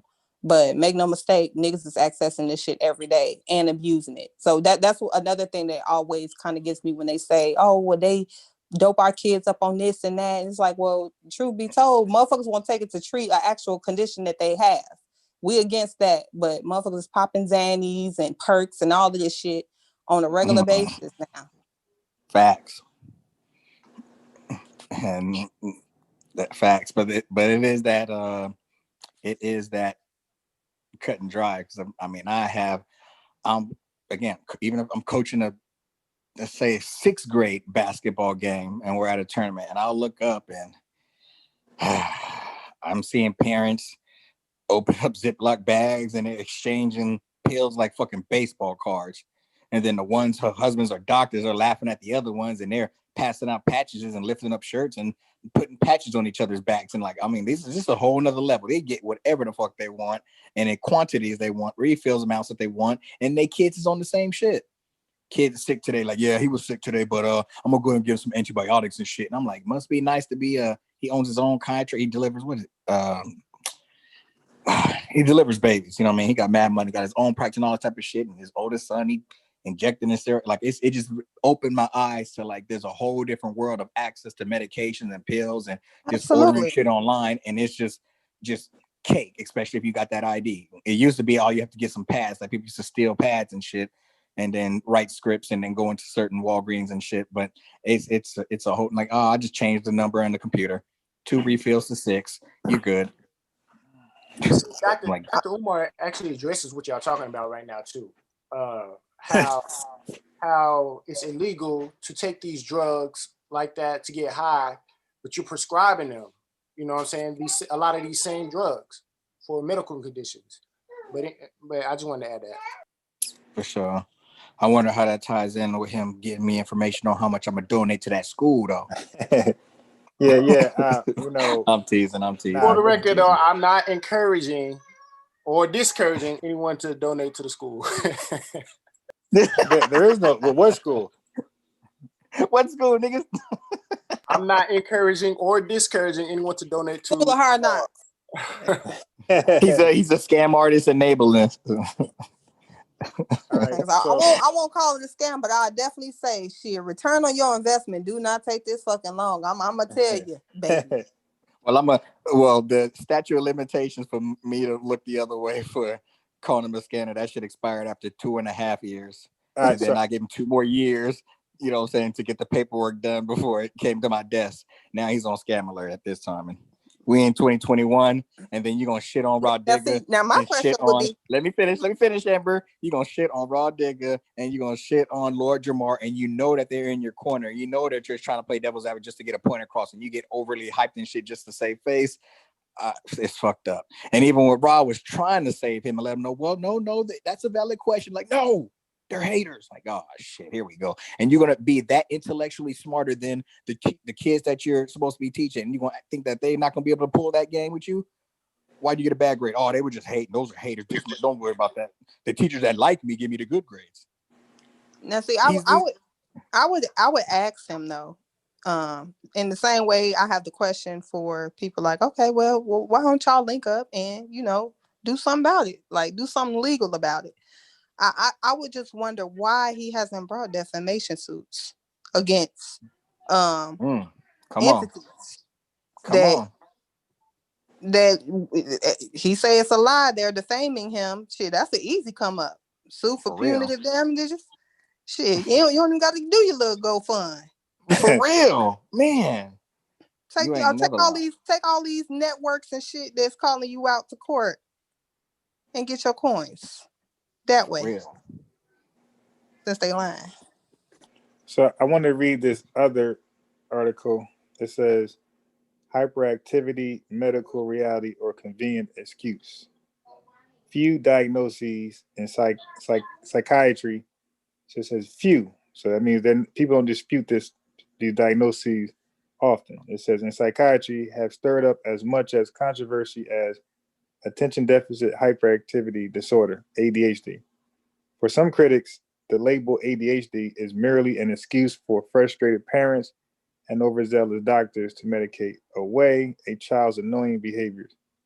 I think this is WebMD also. Okay, so it says other critics concede that ADHD exists, but believe it is vastly overdiagnosed. While there's sometimes a grain of truth to these claims, there are now convincing clinical and research studies showing that ADHD is a real disorder with a strong biological basis, and that, if anything, ADHD is often underdiagnosed. Oh, so what I said earlier? Interesting. So, but that's what I was saying. Like when you have an opinion, why not look at the other side and see what they're saying?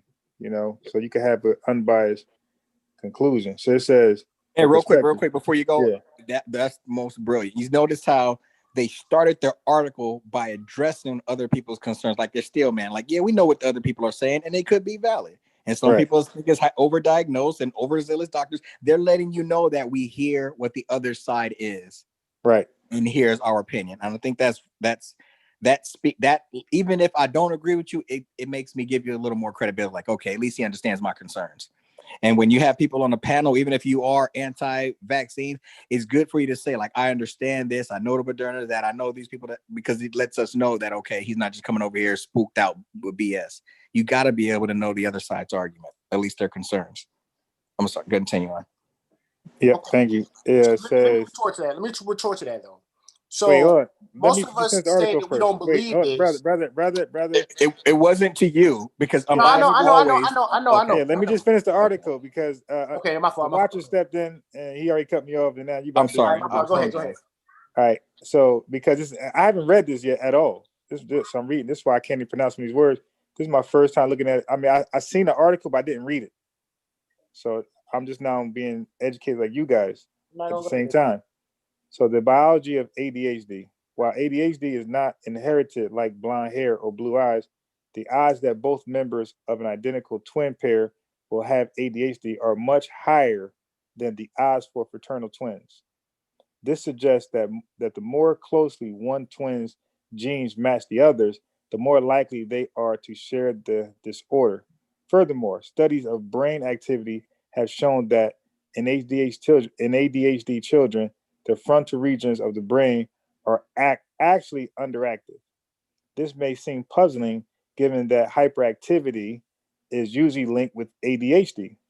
But since the frontal regions of the brain exert a calming influence on more primitive regions, frontal lobe underactivity may mean that these regions are not keeping the lid on disruptive behaviors. Contrary to a popular notion, there is no convincing evidence that ADHD is caused by too much sugar in the diet. Furthermore, the last 20 years have made it clear that kids with ADHD do not always outgrow the disorder. Between 4% and 30% of ADHD children will show symptoms in adulthood, depending on whether we count only the full-blown disorder or even a few ADHD symptoms. Picturing ADHD. What does ADHD look like in children? Consider Sean, an 11-year-old who was a problem kid for more than 5 years. Beginning at the age of 5, Sean had He had trouble sitting still in class. Teachers would complain that Sean would fidget, squirm in his seat, or even leave his seat after only a half an hour of class. Sometimes he would run around the classroom despite the teacher's firm instructions to sit down. Sean had great difficulty paying attention to the teacher and seemed to be off in a cloud during class. He almost never followed through on homework assignments, chores, or duties either in school or at home. Any task that required more than a few minutes of sustained attention was beyond Sean's ability. He was easily distracted by the slightest noise and had trouble remembering even simple instructions. At times, Sean would blurt out answers before the question had been completed. And he had difficulty waiting his turn in line. That we see some of this behavior on this damn live. Sometimes Sean would disrupt the play of other children, demanding to be let into their activities. While this picture is fairly typical of boys with ADHD, this disorder may declare itself in other ways. While many studies suggest that ADHD is more common in boys than in girls, it is more common in boys than in girls. This may reflect the fact that girls tend to be less disruptive than boys, nature or nurture. And this prompt fewer complaints from parents and teachers. Thus, severe attentional problems in girls may be due to ADHD, even though outward behavior seems normal. Of course, many other problems can cause poor attention in children, ranging from boredom to poor teaching to depression. So here are some causes. That's why the diagnosis of childhood ADHD must be made after a careful evaluation by a mental health professional. By a parent? No. By a mental health professional and or pediatrician. In adults, untreated ADHD may appear in the guise of personality disorder, alcohol abuse, irritability, or antisocial behaviors. I was just gonna bring it up. I said, so we got boys leading in ADHD. We got boys leading in Hey, they're the leaders. Amber, they're antisocial the leaders. disorders. But they're okay. Leaders lead. Leaders lead. All All right. right. All right.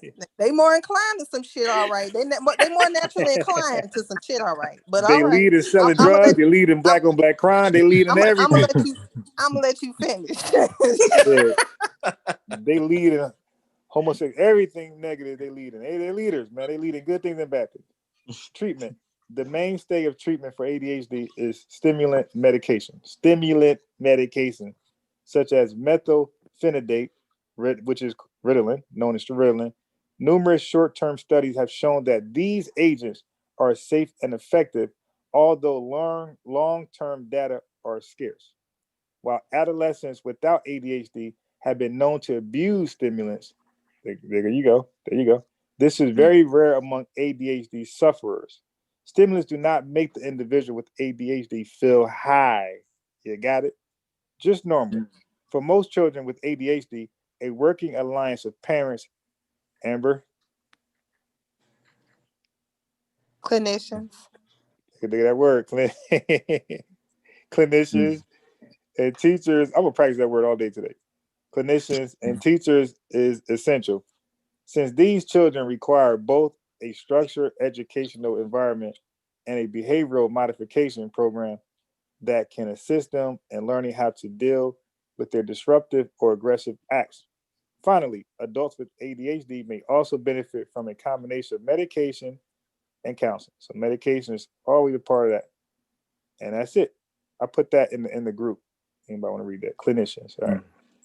Yeah. But real quick, the only reason I wanted to interject or in the beginning was only because I hate being interrupted, but it was only to highlight the fact that not only did you have an article, but the article practice what you're constantly fighting and arguing with other people, especially when you get triggered and get upset. And then you're like, well, do you even know the other side? Or how much effort did you put into knowing what the other people think? And that was a perfect example because a professional, quote unquote, article even practices those tactics to show you the value of knowing the other side if you're trying to convince someone or at least express to someone that your point should be taken serious. I think that's a skill that many people can do. Even if you're pseudo, the fact that the ones like Haskell who can understand both sides of the arguments gain so much more credibility. So I agree with you, but I see the problem is I don't think that you guys are understanding both sides of the argument. Because surely Dr. Umar knows that side of the argument. And I know you guys don't know me from a can of beans, but I know that side of the argument. I didn't create ADHD. You know what I'm saying? I grew up, I was growing up, I was living my life, and I found out about ADHD, ADHD. I know the definition, I know what it is, and I disagree, I object. And now let me elaborate on why, because you read 2 articles now, but ADHD, they still have not told you what ADHD was. It goes back to me saying they have described symptoms. They have described symptoms or human behavior, and they said it could be caused by ADHD. They did not tell you, oh, ADHD is a cortisol imbalance, or it's a estrogen C18 imbalance. Learning. What about learning disability? Oh, exactly. How do you measure a learning disability? There could be many reasons for a learning disability. How do you measure that? Well, they did say underactive was the frontal lobe, which right. has. So that's monitoring brain activity. All right, can I say something to you, Akachi? Huh? So can I say something? Yeah, what's up? It's Akachi, right? Akachi. Yeah, Akachi. Okay, for sure. I just want to make sure I'm saying it properly. So just to, I don't want to say steal, man. Just to show you that, or just to let me ask this question, and then based off of the way I asked the question or what I'm trying to get to, you can determine if I understand your point of view or not. So to me, what your issue or your concern is, or what you're trying to express, or what you just want us to acknowledge is that to thus far, everyone who's speaking of this thing, they're talking about it via symptoms, and what the solution is are therapies, because it's not solving anything specifically. So is that what you're... It's not telling you what ADHD is physically. If it is a legitimate illness, then it should be something physical. It should be this amount of carbon, this amount of nitrogen, this amount of estrogen. It should have a chemical makeup. It should be made up of something. That we should be able to trace and be able to look at, point to on a brain scanner or a chart or whatever, like say this lobe right here, this is being affected, or these neurons aren't being able to reach these type of things, and that's why like they can pinpoint Alzheimer's. Is that what you're trying to explain to us? Like there's certain situations.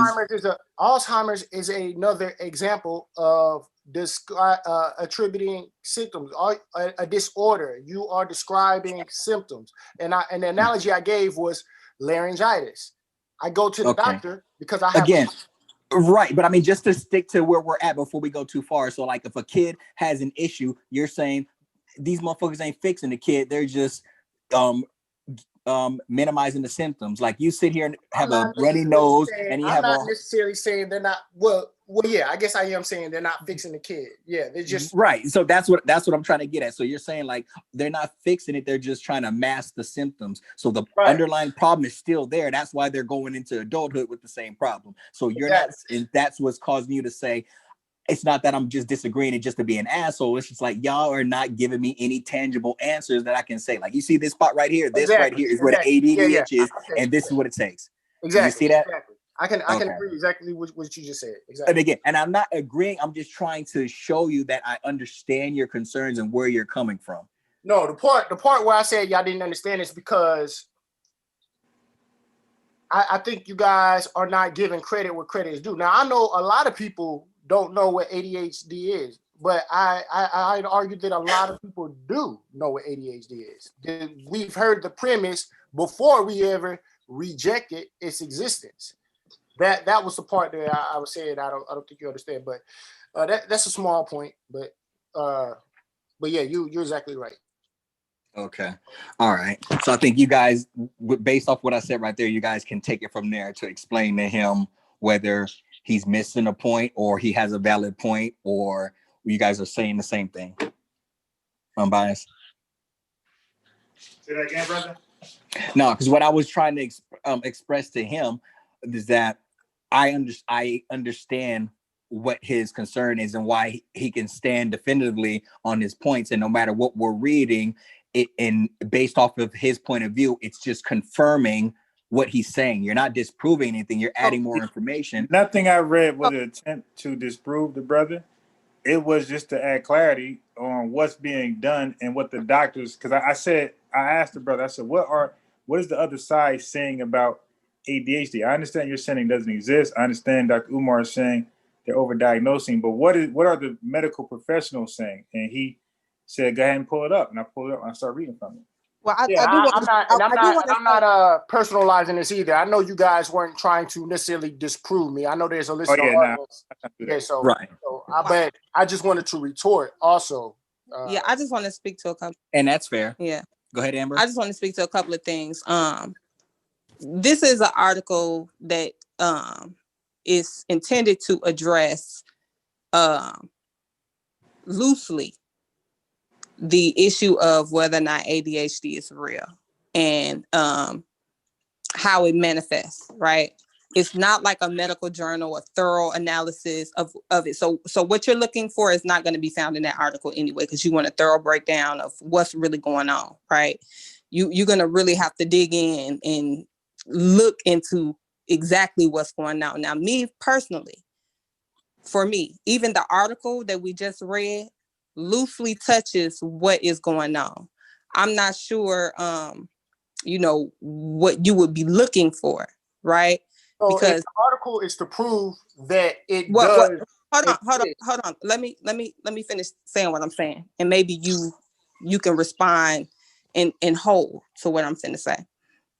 So to me, the article does address to a degree what is going on. The frontal lobe is underactive, which is responsible for the calming effect, right? So what you have is an underactive frontal lobe, and then the other areas of the brain that's responsible for stimuli is overactive. So now you don't have that balance. You don't have that check, that natural inherent check that your body has. These people, they don't have that. So to medicate them, or to use other, means, it offers that part of your brain an opportunity to become less stimulated. I could see that with exercise.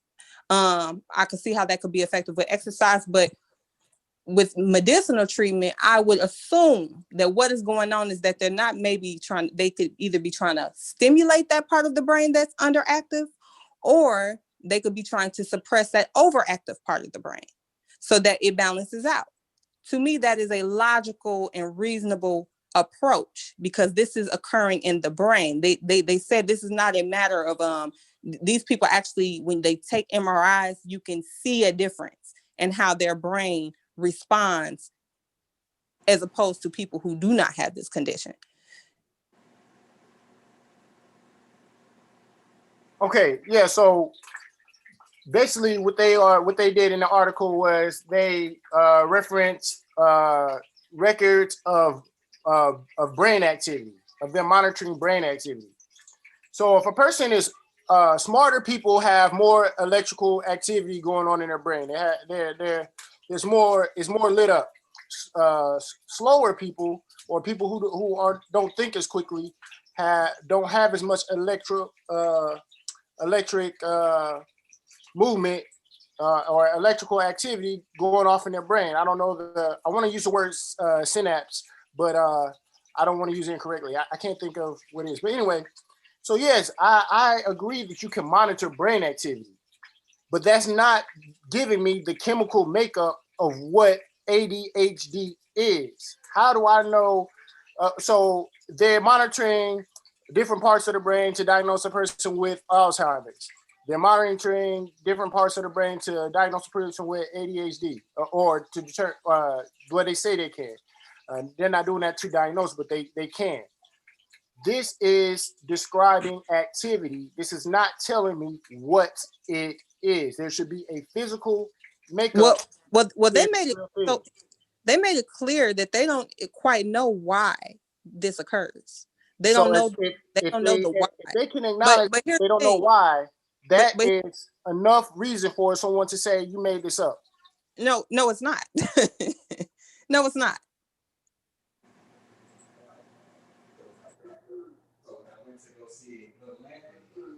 I wholly disagree. I'm gonna go back to the throat example. I'm gonna go to pregnancy, right? Okay, yeah. Bring what you got. So you can get pregnant. A baby can be in there. They may not know what the baby is looking like in its entirety, but these babies was arriving. No matter if you could see it, if you could entirely explain it, the process was still happening, regardless as to if science had caught up to that process. The more they know, the more that they can explain. They're able to tell you where you're at in each stage now. But prior to science catching up fully, they knew little about what was actually going on the inside of that body in full, in detail. So what I'm saying is, you can definitely see something going on, try to create a solution or put a system in place to control that thing without fully understanding that thing. You definitely can. So I don't feel like, it's all some made up shit. I'm looking around and yeah, it's definitely some problems. So I don't feel like it's made up. So we are in agreement that there are some problems. Nobody is denying my child is misbehaving in school. Nobody's denying that. We see that. But you are saying it's because he has ADHD. You're saying he has attention. I'm saying no. See, now you're conflating. I'm saying in some instances where they have went through the process and established that yes, this brain is functioning in the way that people with ADHD brain functions. It's not functioning in the way of normal brains. Therefore, we can put them in the category of these people who have this particular ailment, issue, that disease diagnosis, however you want to phrase it. We could put them in this category and start them on treatment and see if the condition improves. If the condition improves, I have no problem with the treatment. I'm not saying that because you feel like your child got ADHD or because you feel like your child is misbehaved, that, oh yeah, they definitely got ADHD. That's not what I'm saying. I'm saying based off the process stated in this article, I think that they cover sufficiently a process to help them establish whether or not an individual has this affliction. They haven't, from what I heard and what I It's read, low key. established anything. They haven't given a typical makeup of what But I mean, it is. they get to blast it and show it off because other motherfuckers in Arizona ain't doing that shit. Atlanta is the only studio that's open, so that's why they get to film and shit right now. Because Hollywood shut down and they ain't doing no movies. Bless you. Hey, Roger, who you talking to? I was like, we can hear your whole conversation, Watcher. Yeah, all in my shit, ain't y'all? Now I'm over here with the wife and the daughter. We're talking about. My bad, bro. But yeah, that just describes symptoms. Like I keep saying, I keep bringing up the laryngitis. If I go to the doctor and tell him I have my throat is swollen, he's going to swab and run whatever test he's going to do, and then they're going to diagnose me with laryngitis, which is simply telling me I have a swollen throat in Latin. That's what they're doing. Okay, you have a swollen throat, you're going to take this medicine.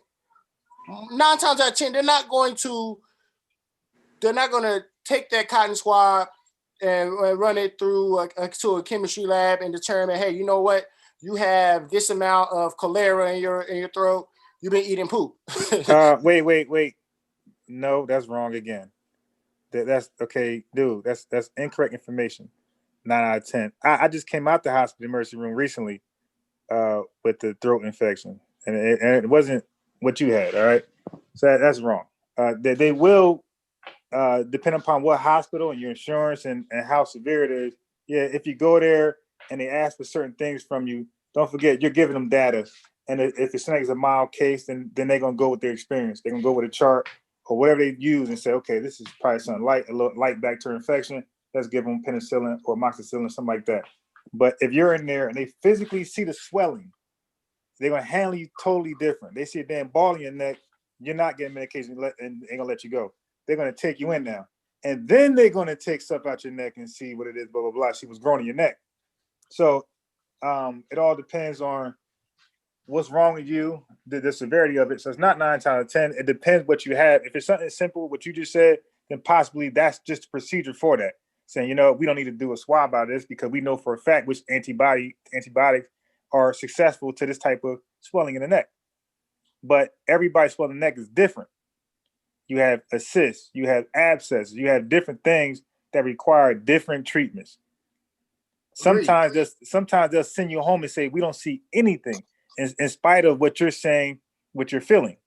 They will send you home and they will wait for something more conclusive. I know. So are you telling me they will not diagnose a person with laryngitis and give them medicine for laryngitis? Okay, dude, did you just hear me? I said that, right, but why it doesn't seem a little different when you give it back to me. I simply said, brother, let me just go ahead and say it one more time and that's it. I simply said, when you go there, it's all about the data you give them and what they can physically see. And based upon their experiences as doctors, or did you see an ENT or a regular doctor? Did I see an EMT or a regular doctor? I saw EN as in Nancy, ENT or a regular doctor? An ENT, I don't know the difference. Right. Ear, nose, and throat. They are specialists on this stuff. A doctor is not. Okay, got you. Right. So ENT might handle you a little differently. Okay, that's why I said it all depends on who's there, what information you give them. If it seems more severe, an ENT will come see you. And like I said, if there's something physical about your throat, if they can actually see it, that's when most likely ENT or they'll take it more serious. But if they can't see anything and they're taking your word as it hurts, then they'll diagnose you something simple as what you just said, larynx, whatever you just said, because that's probably a simple infection that's common amongst the public. Okay, so that's why I do it like that. That's why I said, did you see an ENT or a regular doctor? When you see ENT, they're gonna do a little more than just diagnose you and write you off. They're gonna do more now. He's a specialist that handles this stuff specifically. That's why you call it ENT, ear, nose, and throat. I know this. No, so I agree with you 100%. But the reason I re-asked the question is because I don't see how that negates what I just said. You said no, they're going to do this, this, and that, and I gave you a simplified version of what you just went in detail about.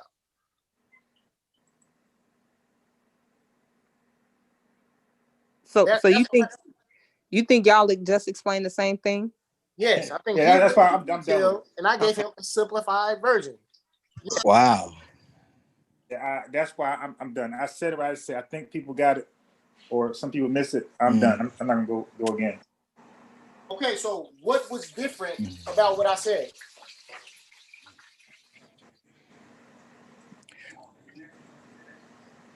Well, how are they both the same? Can you explain that? Okay, so let me break down the steps of how they're the same. There's an I'm issue. just curious. I'm sorry. The I'll only go reason I'm ahead and give asking. you my answer because you oversimplify something that isn't simple. Okay, so that is an acceptable answer. I can agree with that. But he said no. I asked him how it's different. So that's all I was asking. So what he was doing is you're trying to. Huh? So Akashi, you're trying to give us a simple version, right? Like this is what I'm simply saying, and all we're saying is it's not a simple thing, though. Like you're trying to simplify something that isn't simple. It's complex. So that's what we're simply trying to get you to understand. Okay, so I use that as an example of the laryngitis as an analogy to describe symptoms of ADHD. And then his retort was, a specialist will give you more detail. They're going to swab your throat and they're going to tell you, no, you have strep.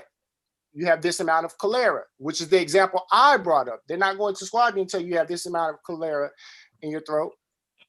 They're not going to do that, generally speaking. He said an ENT would. I don't argue with that point. Okay, so now where is the specialist that tells you ADHD is this amount of whatever? And I already know the answer. There is no specialist to determine that. So quick question. They right? can't be measured. It's based on symptoms. Quick question. What Dr. Umar is talking about, and that's why I have said, not Dr. Umar, but that's why I'm saying they made this up. They're just describing symptoms. So quick question. So you said you get laryngitis, right? It's a swollen throat or whatever the hell, and they just tell you in Latin you got a swollen throat, right? I say I have a swollen throat, and then they diagnose me with laryngitis. And they just basically tell you in Latin what you told them, right? That you have a swollen throat. Do you then take medication for said swollen throat? Yes, I did. Okay. So even though they didn't take a swab, they didn't tell you down to the letter, they just tell you symptoms. You have a swollen throat. You still took said medication for said swollen throat. Yes. Okay, so why didn't you need the specialist? Why didn't you go to the specialist for said swollen throat since they only dealing with symptoms? They only telling you symptoms and then treating you. Well, that's why I don't go to the doctor anymore. This was years ago. This is a lived reality, but this is years ago. So now that I'm more learned and more in tune with my body, I know that there are medicines or herbs that I can take and prescribe myself to treat symptoms. So I don't care a lot of times what my specific illness is. I treat symptoms. Now, with that being said, are you aware that sometimes if the low gas indicator comes on in your vehicle when you're driving, you can disable that, but that you recognize that doesn't fix it. So you may be able to take your herbs or give your daughter or your family or your loved ones herbs to fix the symptoms, but it may not be able to fix that ailment. So I would argue. So, quick question. That the herbs actually cure the symptom a lot of time, and that the medicine is actually. Wait, you're saying that the herb cures the symptoms? Hold on, real quick. Yes. Real quick, Akashi, what is your process of measuring what you have going on before you treat said symptoms? Okay, so the last time, well, I haven't been sick in a while. But they never are. they say, oh, okay. Sometimes I have nosebleeds. And for the longest time, I couldn't figure out why I had nosebleeds. But after researching for years, like it wasn't a big deal. I was dealing with it for years, but every now and then I have nosebleeds. And then I found out one day that a possible reason for nosebleeds is vitamin C deficiency. So I increased my vitamin C intake and the symptoms go away. I haven't had a nosebleed since. So in my mind, I was probably vitamin C deficient. Am I 100% sure on that? No, I don't have a lab. But is it working for my life? Yes, it is. And who do you think came up with that information that nosebleeds can come from vitamin C deficiency? Where do you think that came from? I don't care where it came from. But if you no, she just asked you, brother. If the answer you're looking for is science, I'm not against science. Akachi, I mean, please just answer the question. Like, don't dismiss the question, brother. Well, time out. I'm not dismissing the question. I answered. Yeah. I don't know where it came from. No, you said I don't care. Okay, I apologize. I don't know where it came from. Wait, no, but if you can guess, if you can guess, where do you think that probably came from? When I said if the answer you're looking for is science. No, she's not. She's asking you, when you go online and you research your condition, that information came from somewhere, somebody, some institution. You just think God sent it, like it came from somebody. So like she's asking you, where do you suppose this came from? She's not looking for a particular answer. She's saying in your mind, where do you might think God sent it, right? So she doesn't know that. She's asking you, where do you think it came from? So I don't know. It's not a reasonable answer. So you have no idea where that information came from. It came from some kind of physician, some kind of herbologist or someone. I don't know. Some kind of physician. So again, like, so when you research stuff, like you don't care about the source that it's coming from. It could be a straight psychopath putting something together on the online. Like you don't care. You just of course I care about the source. Of course I do. Not even just that, but why do you have an issue, right? Like I don't even mind you having this argument that okay, they're not doing it, but it starts to fall apart on scrutiny on your end for even what you use as a replacement. You don't have all these standards for your replacement. So like my replacement. Your replacement is to treat your own symptoms, which you don't personally take a swab of and a cure of. You're doing Google research. You can't even remember the sources. How am I treating my symptoms? How did I say I was treating my symptoms? You say you're treating your symptoms with herbs and stuff. Did I hear that wrong? Did so I don't understand how. Okay, so for my premise, illness comes from malnutrition. It comes from breakdowns in the body. That's where illness comes from. It comes from. That's where.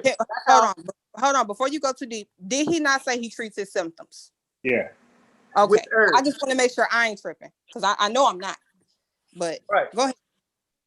With herbs and exercise, I treat my illnesses, my symptoms naturopathically.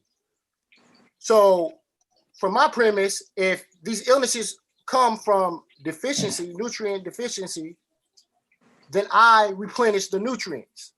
That doesn't just treat the symptoms, that cures the problem. But so Akachi, I don't know if you remember, but when I said frontal lobe is underactive, you said that's just a symptom. They're not telling you exactly what a low level of this, a low level of that. So you're essentially doing what they're doing. You're treating the symptoms without knowing precisely vitamin C deficiency to what degree.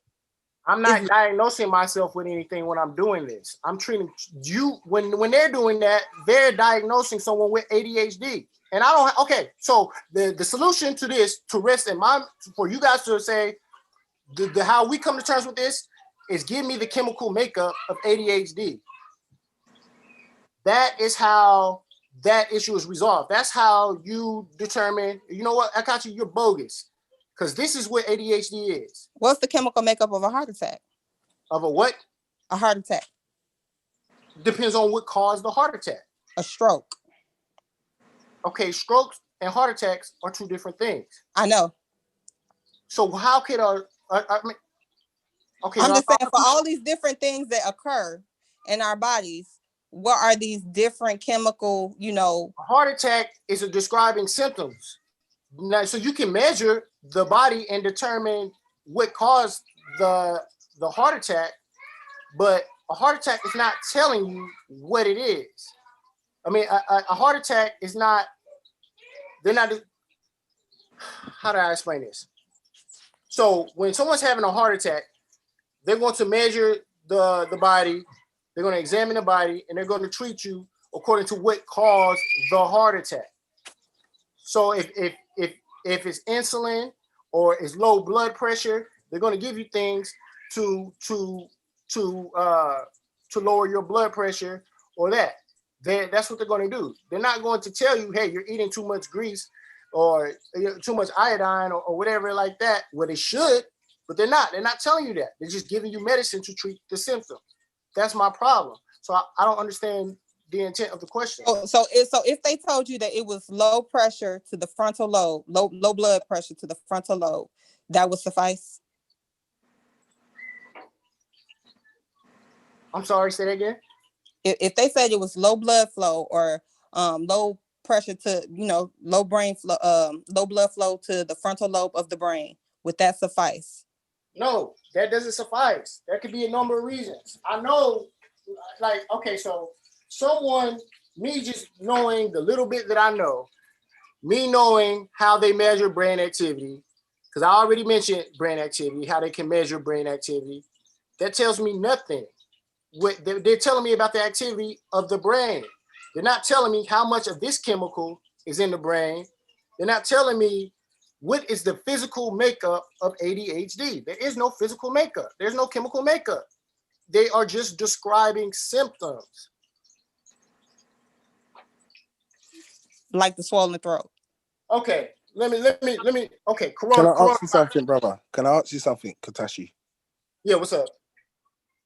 Do you know? All right, you know epilepsy. Do you know what epilepsy is? Say that again. I'm sorry. Do you know what epilepsy is? Epilepsy. Yes, I know what epilepsy is.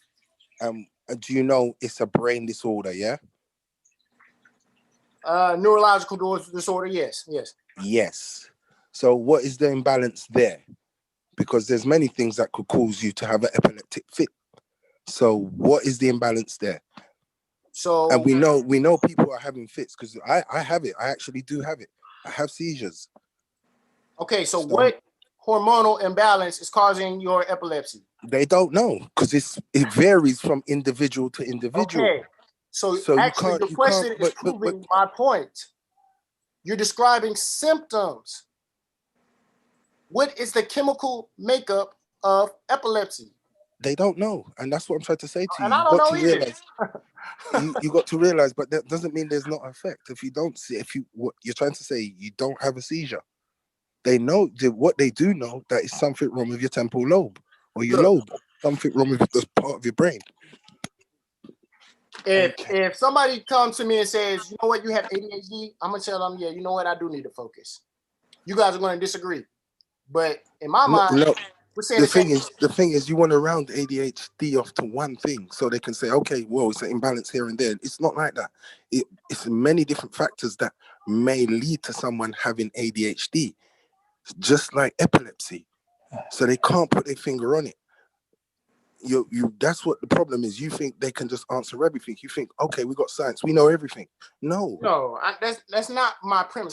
So what you're basically saying, what you've got to do then is give us a proposal of what you think it is. Then you can't just say, well, it's not that and it's not that. Or you guys could just acknowledge that all they are doing is describing symptoms, like the heart attack. And what is the problem with describing symptoms? We know the symptoms are there. We're trying to treat them. Would you rather just say, all right, there's no symptoms, there's no nothing? What do you want us to do? That's what I'm trying to ask you. I don't want you to do anything. I don't want you to do anything. All right, we don't have to do anything. What do you want to do? What do you want to do? What is your solution to this? If you guys could acknowledge that denial of this diagnosis is a reasonable or logical.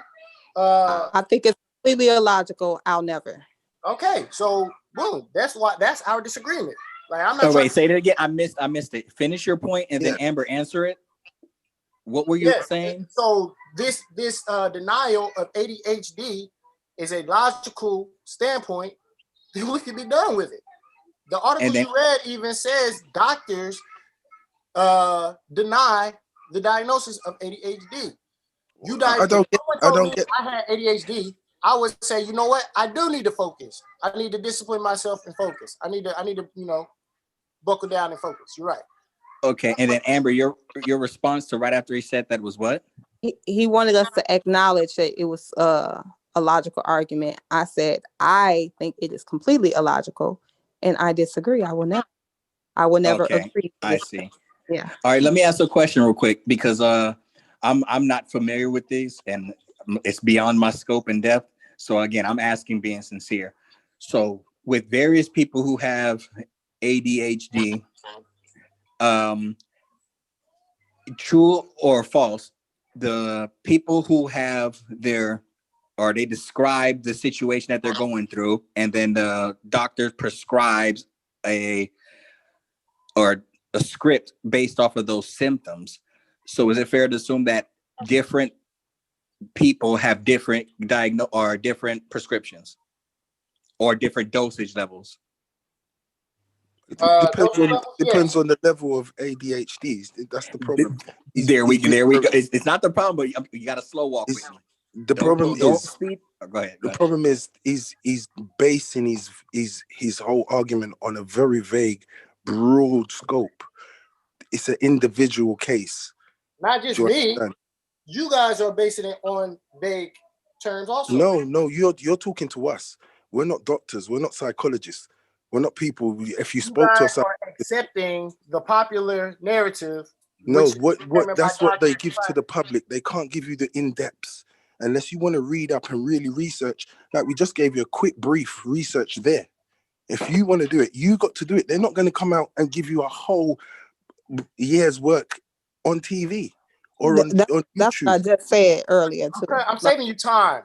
You can't. So you've got to research it. You've got to realize it's able to give me the chemical makeup of ADHD. You're not. But that's irrelevant. It's irrelevant because we don't know the chemical makeup of many things. If you understand the point. And it's irrelevant because we don't know the chemical makeup of many things. You're going on like we were meant to know of everything because we see effect of it. So we try and we trace back and see where it stems from. We see it stems from the brain. So that's where we start to treat. Then when we get more technology, we get more in depth into it and more years of knowledge of it, then we can go further back and say, well, this is a cause here and there. So does your medicine? What you want us to do is know the whole setup already. No, what I want you to do, this is what I'm saying. You guys are masking symptoms. You guys are just suppressing symptoms. Does any medicine, has they developed? What herb treats epilepsy? I just want to know. Exactly. What medicine cures epilepsy? Yeah, please tell me. You tell me. I'm asking you what herb treats it. They don't even got to cure it. I just want to know what herb treats it. I don't know what herbs cure epilepsy. I don't know. Ask him what medication treats. My point. What one medication treats epilepsy? I can't cure epilepsy unless I know the chemical makeup of epilepsy. No, you can't cure it like that. It's you can cure something? Individual. I had some epilepsy. I had Lemitrin, for epilepsy, and it gave me liver poison. I had a reaction to it. There's other people who can take that with no problems. Does it cure epilepsy? It suppresses it. You can't cure epilepsy. Okay, exactly. It's a suppression. If you know about brain, it's a brain imbalance, and that's the problem. You think it's something like you can just cure, like it's a disease or a virus. Yeah. What brain issue can you actually cure? Right. If I'm consuming too much sugar and my blood thickens. No, we just read sugar had nothing to do with ADHD. You're not listening to my reason. So let him get it out. Let him get it out. Too much sugar, and my blood thickens as a result. And as a result of my blood thickening, it's not able to flow through my arteries and my veins. And then I have a heart attack. I know the cause. I can fix that. I can reduce my sugar, eat better, thin my blood, and my blood will go back to flowing as normal. I should not have any more heart attacks. what is the heart attack is a diagnosis, but it's just describing symptoms of what's happening. But what you described was just a treatment, though. Don't. I'm not knocking the treatment. What I'm saying is, what cures it? I cured myself of a heart attack. How do you cure yourself of epilepsy? But no, Yeah. you didn't. You did. First off, you already had the heart You had attack. the heart attack. So You survived it. You didn't cure it. you didn't cure yourself of a heart attack because you already had the heart attack, and you still didn't cure yourself because you have to refrain from eating sugar and you have to maintain a healthy diet. Right. You're still not curing, because if you go back to doing that shit, guess what? You don't have another heart attack. Exactly. Real quick, before we run off, can I ask a question? So, is it in his mind, if it can't be cured, it doesn't exist? No. If it exists, then I should know.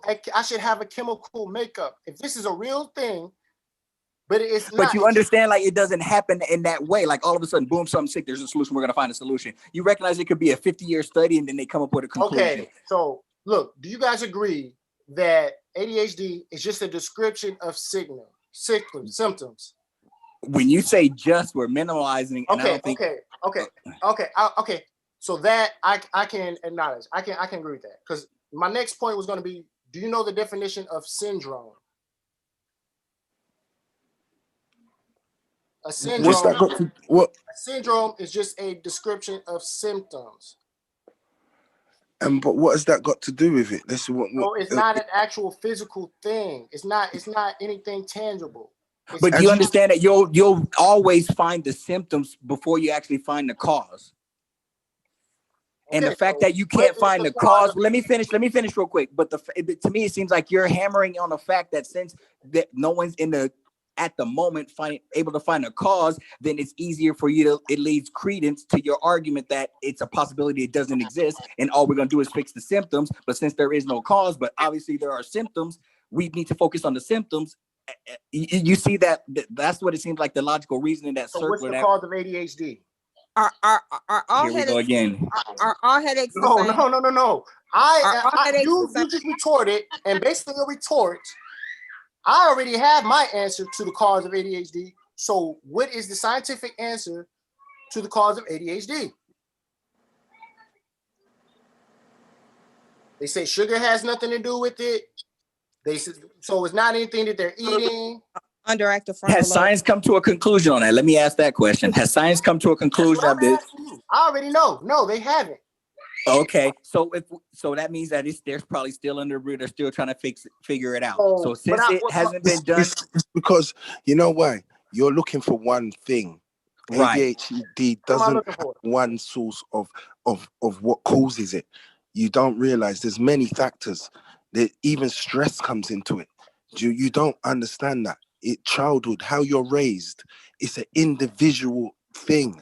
You're not the same. Me and you are not the same. We're not all the same.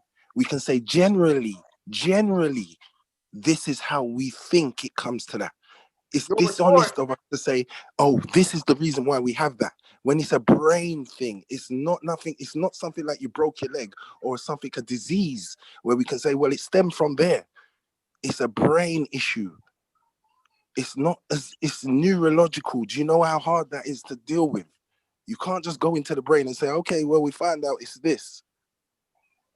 You know what? I agree with you 1,000%. You're trying to put it down to one thing. That supports my stance, though.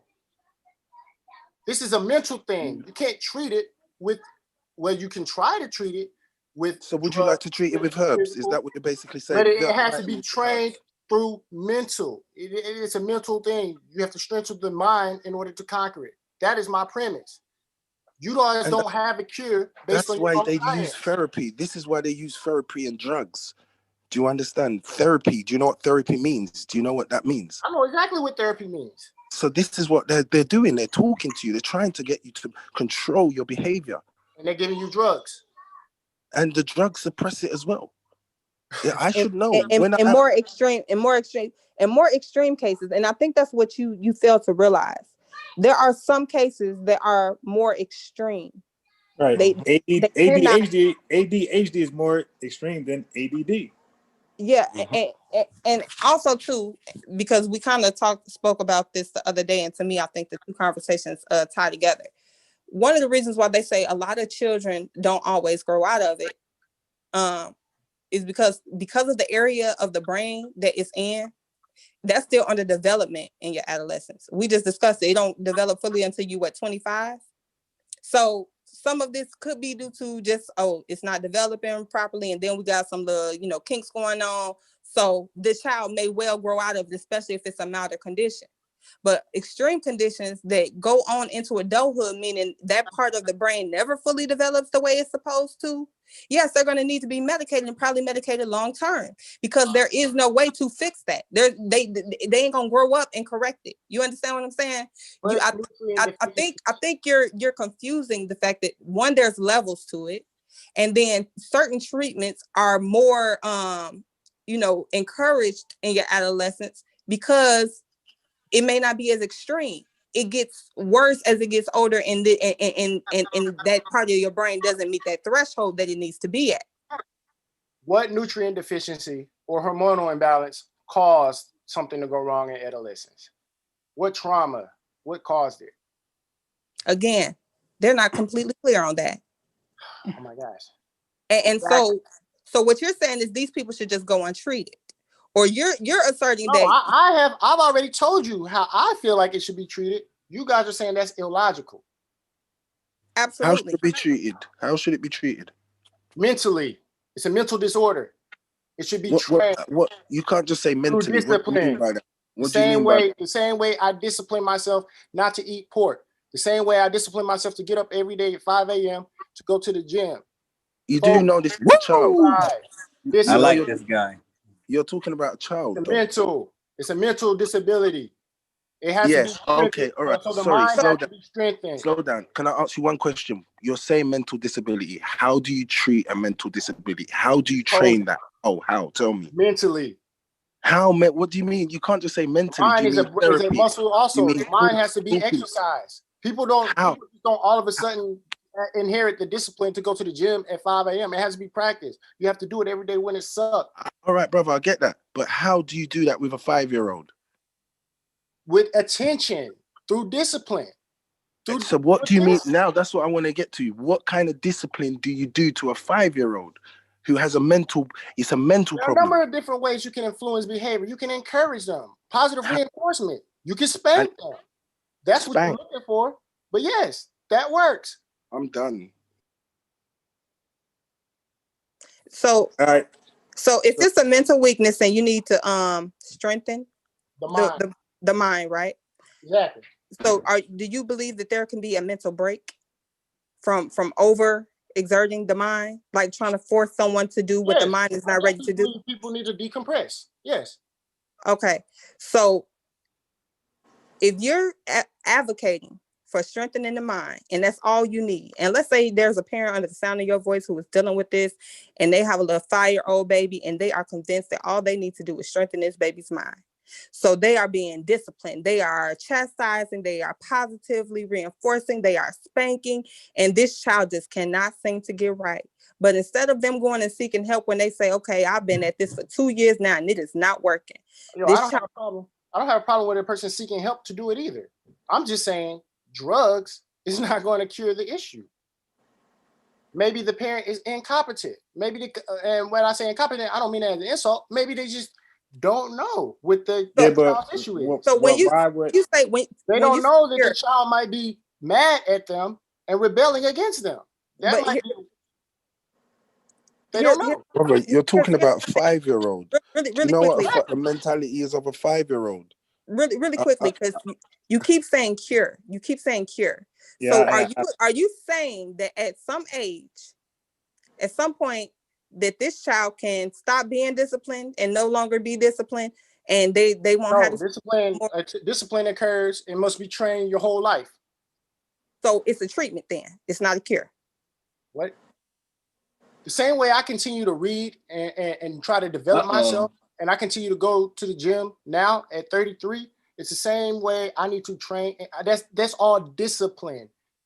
That all takes discipline. But what I'm saying is if they go off the path of discipline, right?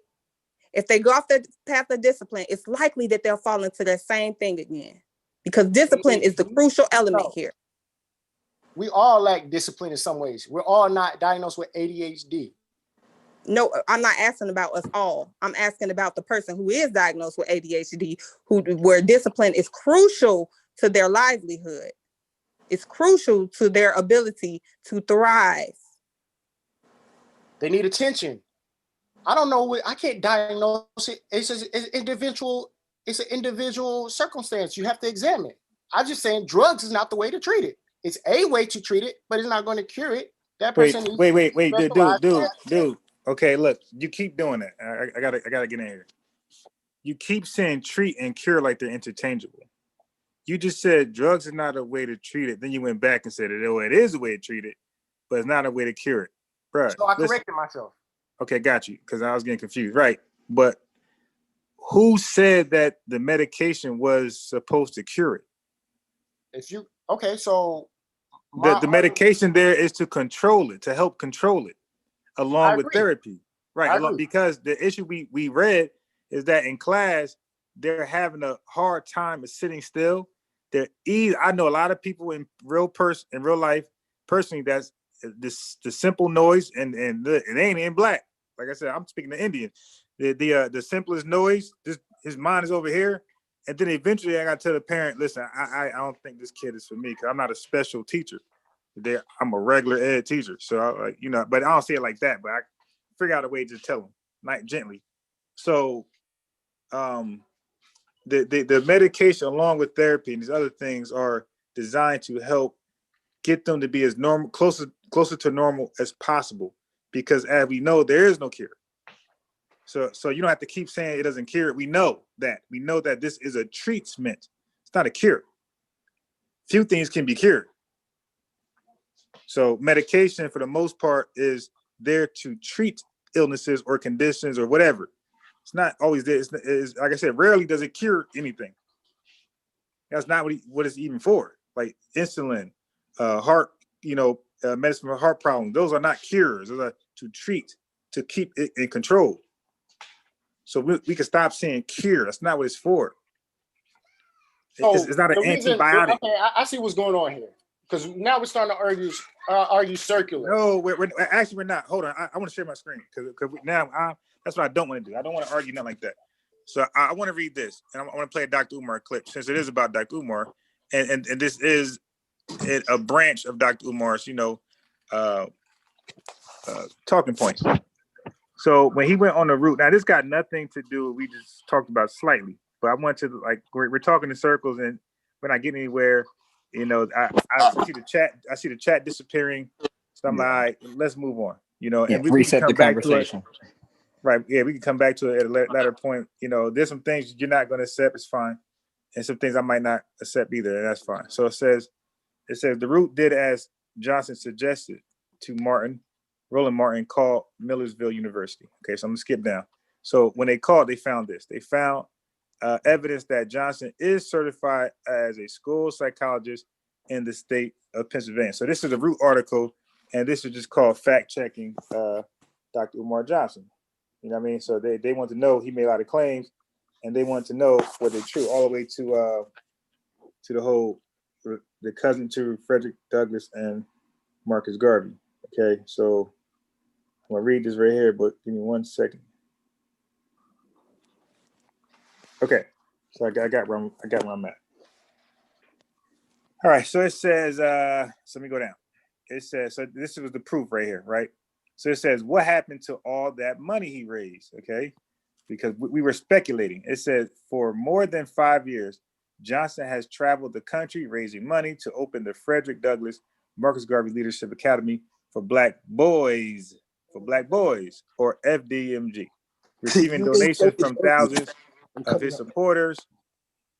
In 2014, he informed the public that he was looking to buy the now defunct St. Paul's College in Virginia. What's the video we played earlier?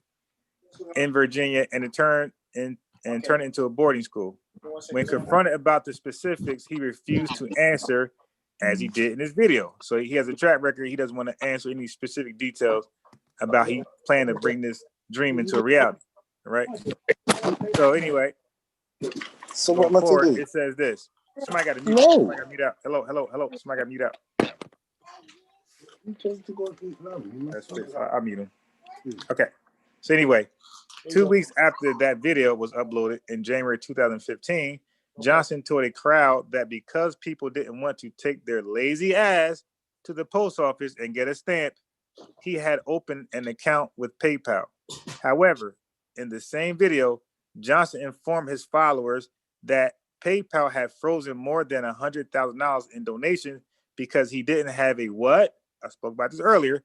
He didn't have a 501c3 status required for tax-exempt nonprofit organizations. He then stated that he had applied for the tax-exempt status. So I was saying earlier, you're going to have a problem when somebody want all this damn money, like hundreds of thousands of dollars. Not just thousands are cool. Hundreds of thousands or even tens of thousands. That's when the red flags are raised, like saying, okay, bro, what am I writing this check to? What am I donating to? If it's to you, it's a problem. That's a red flag. So I talked to my boy Mo, that was on the chat a few times. He's in banking, he does lending, he does all the business types for you.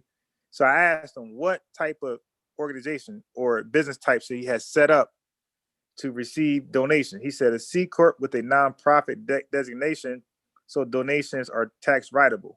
He said, and source a business attorney through your local chamber of commerce. All right. So he was saying, like, that's the things. If he was serious, and you know the way he claimed to be serious, these are the steps he should have taken. Now, I am a nobody, but I had the sense to, before I started business, to go inquire on Facebook the best I can do. I'm not Dr. Umar. I don't have all these connections, NBA connections, like he said he had, to just inquire on Facebook who can help me with taxes. And I was referred to a CPA, somebody that I ended up knowing. I played ball with, didn't know he was a CPA. So Umar, with all the power that he brags about, the most required, the blah, blah, blah, blah, blah, I found it very strange that he couldn't figure this information out before he started collecting money. He was a principal of certain schools and blah, blah, blah, blah. I'm pretty sure his school was getting programs. People like myself was asking, can they do an after school program? They was want to know what organization were we with? Was it nonprofit? Because that's very attractive. That's very attractive. If you're a nonprofit organization and you want to link up with the city. When it's for profit, they're more reluctant. So it says, on March 3rd, 2015, Johnson created a GoFundMe page with the express purpose to acquire and rehabilitate either the historically Black St. Paul's College in Lawrenceville, Virginia, or the Chamberlain. Is my screen being shared? Okay, it is. Or the Chamberlain Hunt Academy in Port Gibson. To date, GoFundMe says that he has raised $375,989 in the 28 months since he began his campaign. This does not include the cash he has raised through in-person solicitations at speaking engagements or the money. I told you the cash is the hard part. It's easy to get the other stuff and document that. That cash is a little more tricky. Or the money has been mailed to him by supporters outside of his online campaign. See that money right there, my brother? That's very tempting to put in your pocket. Okay, on Monday's News One Now show, Johnson told Martin he had raised $700,000.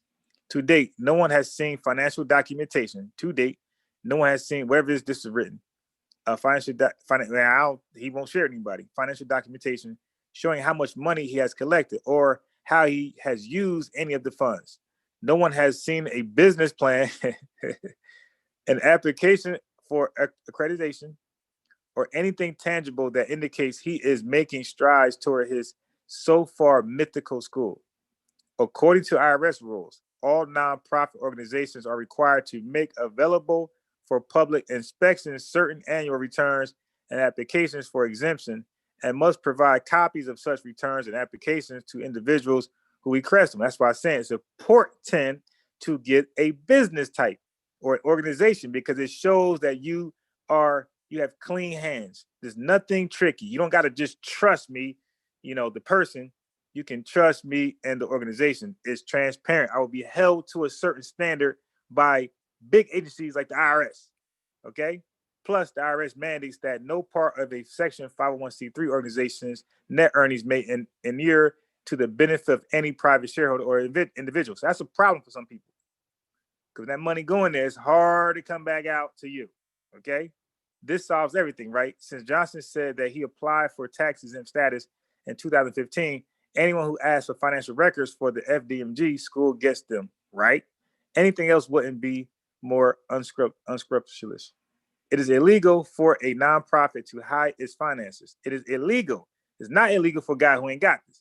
It's illegal for a nonprofit to hide its finances. And there is a video of Johnson saying that he applied 2.5 years ago for 501c3 status. But when the root searched the IRS database for the Frederick Douglass Marcus Garvey School, we could find no record of Johnson's application under either his name and or the name of the school. There is a Frederick Douglass Mastery Charter School listed in Pennsylvania, but that's not it. Or any variation of the name. We even search for the address he lists for donations. Nothing. So hold on 1 second. My phone ringing.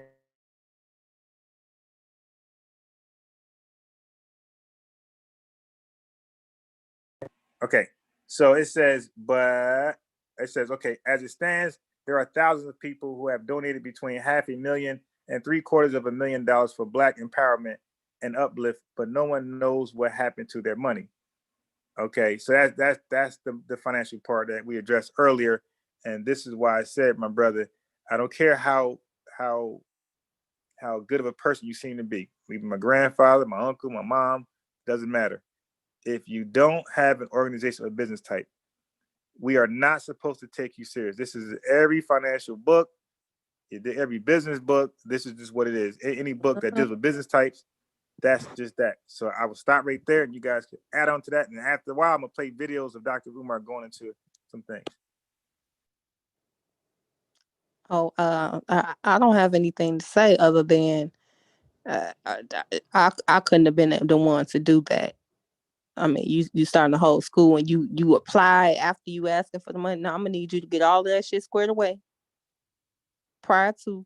I need the application to be approved for me to be able to look you up, find your ass in the system, and all of that. But I mean, that's me.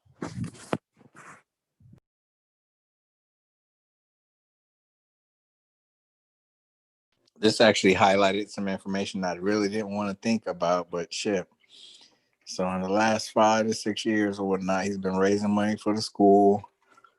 He's been traveling across the nation, doing speaking engagements. I'm wondering if he's ever been passing a plate or while he's selling his books or he's doing something, he's asking Sure, he's people to not come doing in these front of speaking him. engagements for free. I'm But- sure. Right, I know that, but I'm talking about, does he have like the building fund? We're trying to get this church or we're trying to get this school.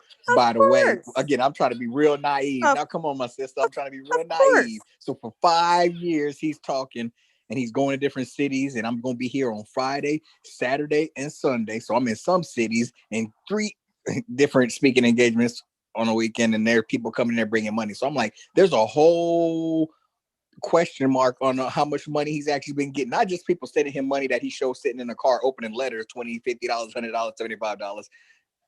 If you got 30, 40 people, 20 people, 10 people coming to bookstores or listening to your shows or getting books signed or listening to your lectures and stuff, and some of them might want to donate money, or you know what, I brought my Boy Scouts or Black Brotherhood, and we came through and we actually had a donation and we took up a tithe, or my church, we really for what you're doing. We've been taking up an offering for you, my brother. It's like all that type of shit for the last 5 to 6 years or whatnot. It's all under the radar. Watch it. You know we have no estimate. You know the most committed followers is the ones that showing up, the most committed ones.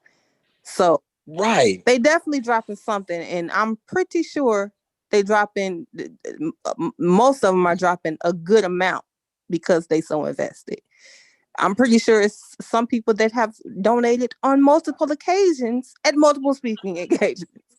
But, right. It just blew my mind because it's like, even if I'd be the most naive or ignorant person, like maybe he made $50,000 in the last 5 years just doing speaking engagements, people just tossing it into the school fund. I'm like, nah, nigga, don't be that naive. Maybe in a weekend in the city. You know what I'm saying? And then when you start extrapolating, because I don't like when people count money, but it's like at the time, it's like, okay, you haven't got it because you need this amount of money, you need that amount of money, and all that other stuff is online and posted, and we can track with the government. It's like, all right, so what about the under the table money? It's just wild. I mean, like I would want to be detailed. Like I get this much money, like I would throw that out there. Like I don't know. But then again, that's just if that transparency is your aim and your goal.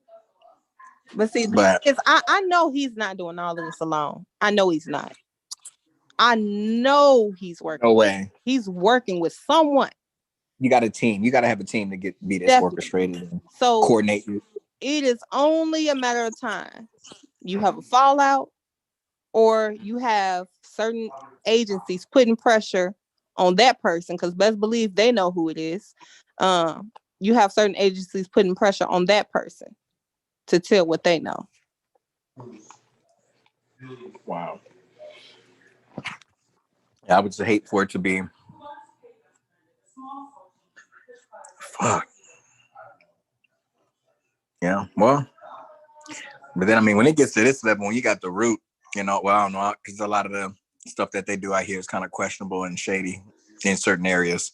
Not as a complete organization, but I've heard various opinions about it. But nonetheless, when you start seeing radars and again, people have their opinions about Roland Martin, TV1, all that type of stuff. But when you start getting on other people's radars and they see it as an opportunity to call you to task, then it's like, watch out. But to be honest, when he went on that show, he came away after me watching that show. I was like, fuck all them niggas on the panel. They trying to take the brother down because he just looked real shady. You talking about Roland Martin? Right.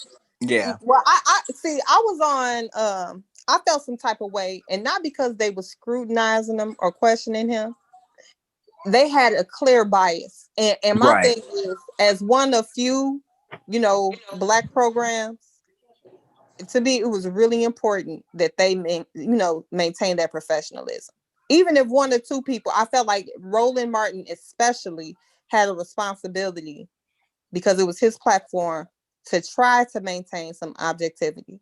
So when he tried to chastise and reprimand Umar for calling old boy a coon, in response to the guy calling him a liar, I was like, well, he like, no, we don't call people that on that. Oh, but you gonna let him call another grown man a liar on here?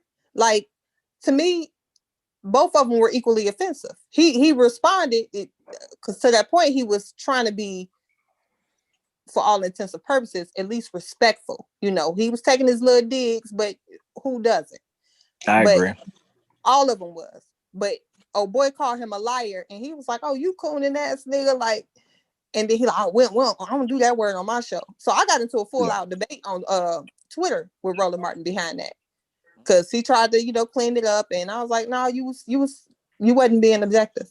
You definitely you could definitely tell that you didn't care for him. You brought him on to grill him." Yeah. And that was fake outrage, because once he cornered him, or because he had some nice parries and judo moves to get out of all those traps that they were trying to get him in. But then once he saw that as an opportunity, he used that as the sprinkle on the cupcake. Well, I'm gonna just focus in or nail in on that because I need a victory. I need a win on my show because this nigga's been making us look bad. I brought a whole panel. I brought this dude on here. I brought that person on here. And even the most credentialed person was even kind of biased, or he was kind of neutral. Like, I understand. It's like he didn't go in the way he wanted to. With him a lot on some stuff, Right, and that's what that was where I heard the phrase, you can't sleep, you can't talk black and sleep white. That was the first time I heard. I said, oh shit, he done told me something. Right, but see, that's what it was. It was like you brought a panel of sharks to go after him, but your most credentialed and your serious shark, after he threw his jabs and he heard what he was coming with, he was like, okay, well, I don't see nothing here. And then it pretty much just made his whole panel look kind of petty. Right. And the only thing that he did criticize him on, he said, I don't necessarily have an issue with all of your messages. It's your tone. Like, you have to learn a better methodology of delivery. And I think Umar was pretty kind of receptive to it on that platform. Probably because it was, more broadcast. But overall, it put a bad taste in my mouth, and I haven't really watched Roland Martin since, because I was just like, yeah, you can't do that. Like, I don't want to see that. And you pride yourself on being one of the only black news programs, and this, that, and the third, but then you come out here and you present such a biased perspective. It was problematic, and the only little bit of leeway he got was by accident, as you stated. It was purely by accident with old boy somewhat, that wasn't intentional. You could tell because Roland Martin seemed agitated with him. Like, nigga, you ain't following the script. Like, so yeah. But I will say, just it's that aside, what I'm seeing in this article, and I take the root with a grain of salt, because I do believe it was them that said he don't got his degrees and he lied about that. Then they later had to retract that, and so I don't take everything that they say. But I will say I heard him say, "Well, I've applied for this and I've applied for that," and this is after I've seen videos of him telling people to donate to the school. So that's problematic for me. Like, oh, so you asking for money before you really got your shit in order? Like, that's a red flag. Now, even if, let's say, everything was on the up and up, you starting out wrong by not having your shit in order before you go to your people asking them for anything. Get your shit in line first. So do you think that was an honest mistake, or do you think he? No, I don't think it was an honest mistake. I don't. It was intentional. I do. Okay. He's too intelligent to make those types of mistakes.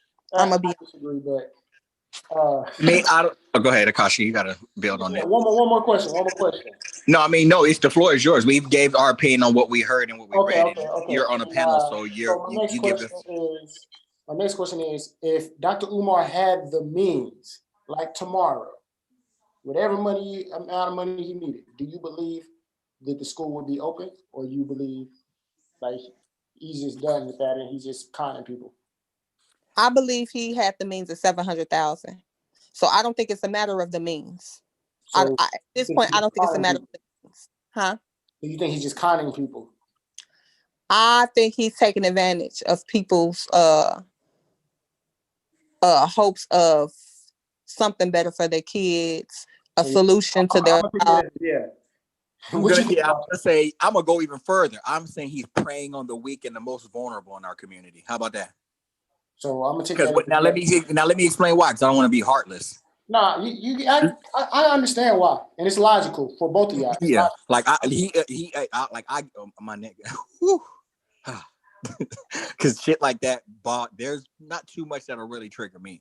Shit like that triggers me, because honestly, I feel like, and I feel I can say I'm educated. I know the game. I know the hustle. I know the system, and from the streets all the way into corporate America, into the educational system. You know what I'm saying? I'm not going to say I'm the best, I'm most required. Ain't nobody done what I've done, and I speak on my accolades to this nigga's degree. But I'm going to just say, if he had 750, like Amber said, that is the means. That is the way he got it. If he had 150 or 1.5 million, I still don't think this motherfucker's equipped to get the shit done, because you got to have teachers hired. You got to have lessons plans. You got to have, like, there's so much shit that goes into this, and it's like you're not even there yet. Yeah, and that's what I was getting ready to say. 700,000 is the means for a very small school. Schools are expensive as fuck to run. So first off, the goal, what he's asking for is merely to acquire the property. This ain't shit. You ain't even made anything. You haven't even gotten anything. And then you want to do this independent school and this, that, and the third. Where's you gonna get the funds from? Who's gonna be paying these people's salaries? Are these people expected to teach for fucking free? Go from medical to come dental, to your medical, dental, per employees, for the janitors, for the feeding people. Why would they leave their union, their teachers' union that they probably in the public school system, wherever the hell, to come work here? For what? Where's your salary? What I'm saying is, what he's selling this to people who don't know no better. Bingo. To help with the points, like, okay, we can be naive about how much it is to buy a car, have a car type of shit. But any motherfucker know, you get your car, even a new car, a decent car, some of your income is going to go to get that car, but then you're going to be paying for that car monthly. Not only are you paying for that car, what else are you paying? Insurance. And then hold on, let me finish my points. I know I'm hitting bells and niggas is getting it. Now, do you think it's going to cost insurance to have a school?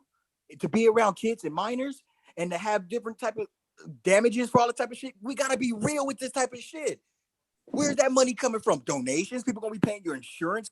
Like, oh my nigga, come on. It's when you know, if you actually open up a business and you have to sit, it's like, how is he playing? Like, again, me being a pilot, when you in privy to see a whole bunch of different shit, you kind of wonder, like, how the fuck can they get away with this? The layman who ain't never been in it, oh, I get it. There's no fucking way. But me being a pilot is like, what the fuck? How did that Kobe Bryant shit? There's no fucking way that should have happened. He should have been on radar. He must have got clearance from somebody, because even the police who fly all the time, they weren't cleared to take off. So, but Kobe got a clearance to take off, and their visibility was 8/8 forecast, so you couldn't even see, so he couldn't even fly line of sight. He had to use his instruments, and he's not even certified. Like, see these type of shit, because I'm in it, I can see the holes in type of shit. Like, this motherfucker died because we had an egotistical motherfucker telling the pilot who's not qualified to fly in conditions that he can't be, and nobody want to call that shit out because there could be liability reasons. And who gave him, like, it gets real deep when you know this shit.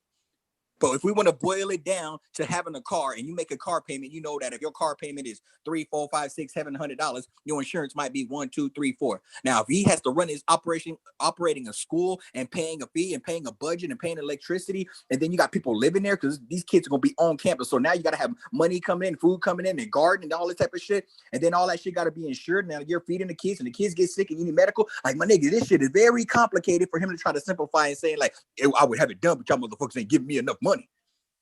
And so when people ask me, I play the game like, yeah, he could do a little better. I wish it was a little tighter. Come on, tighten up. But if you want to go $100, I think you already heard by now, like, okay. It's one thing being charitable and giving nigga benefit of the doubt, but this nigga watcher is dropping some shit that's putting a lot of rocks on this side of the scale, and it's not balanced anymore.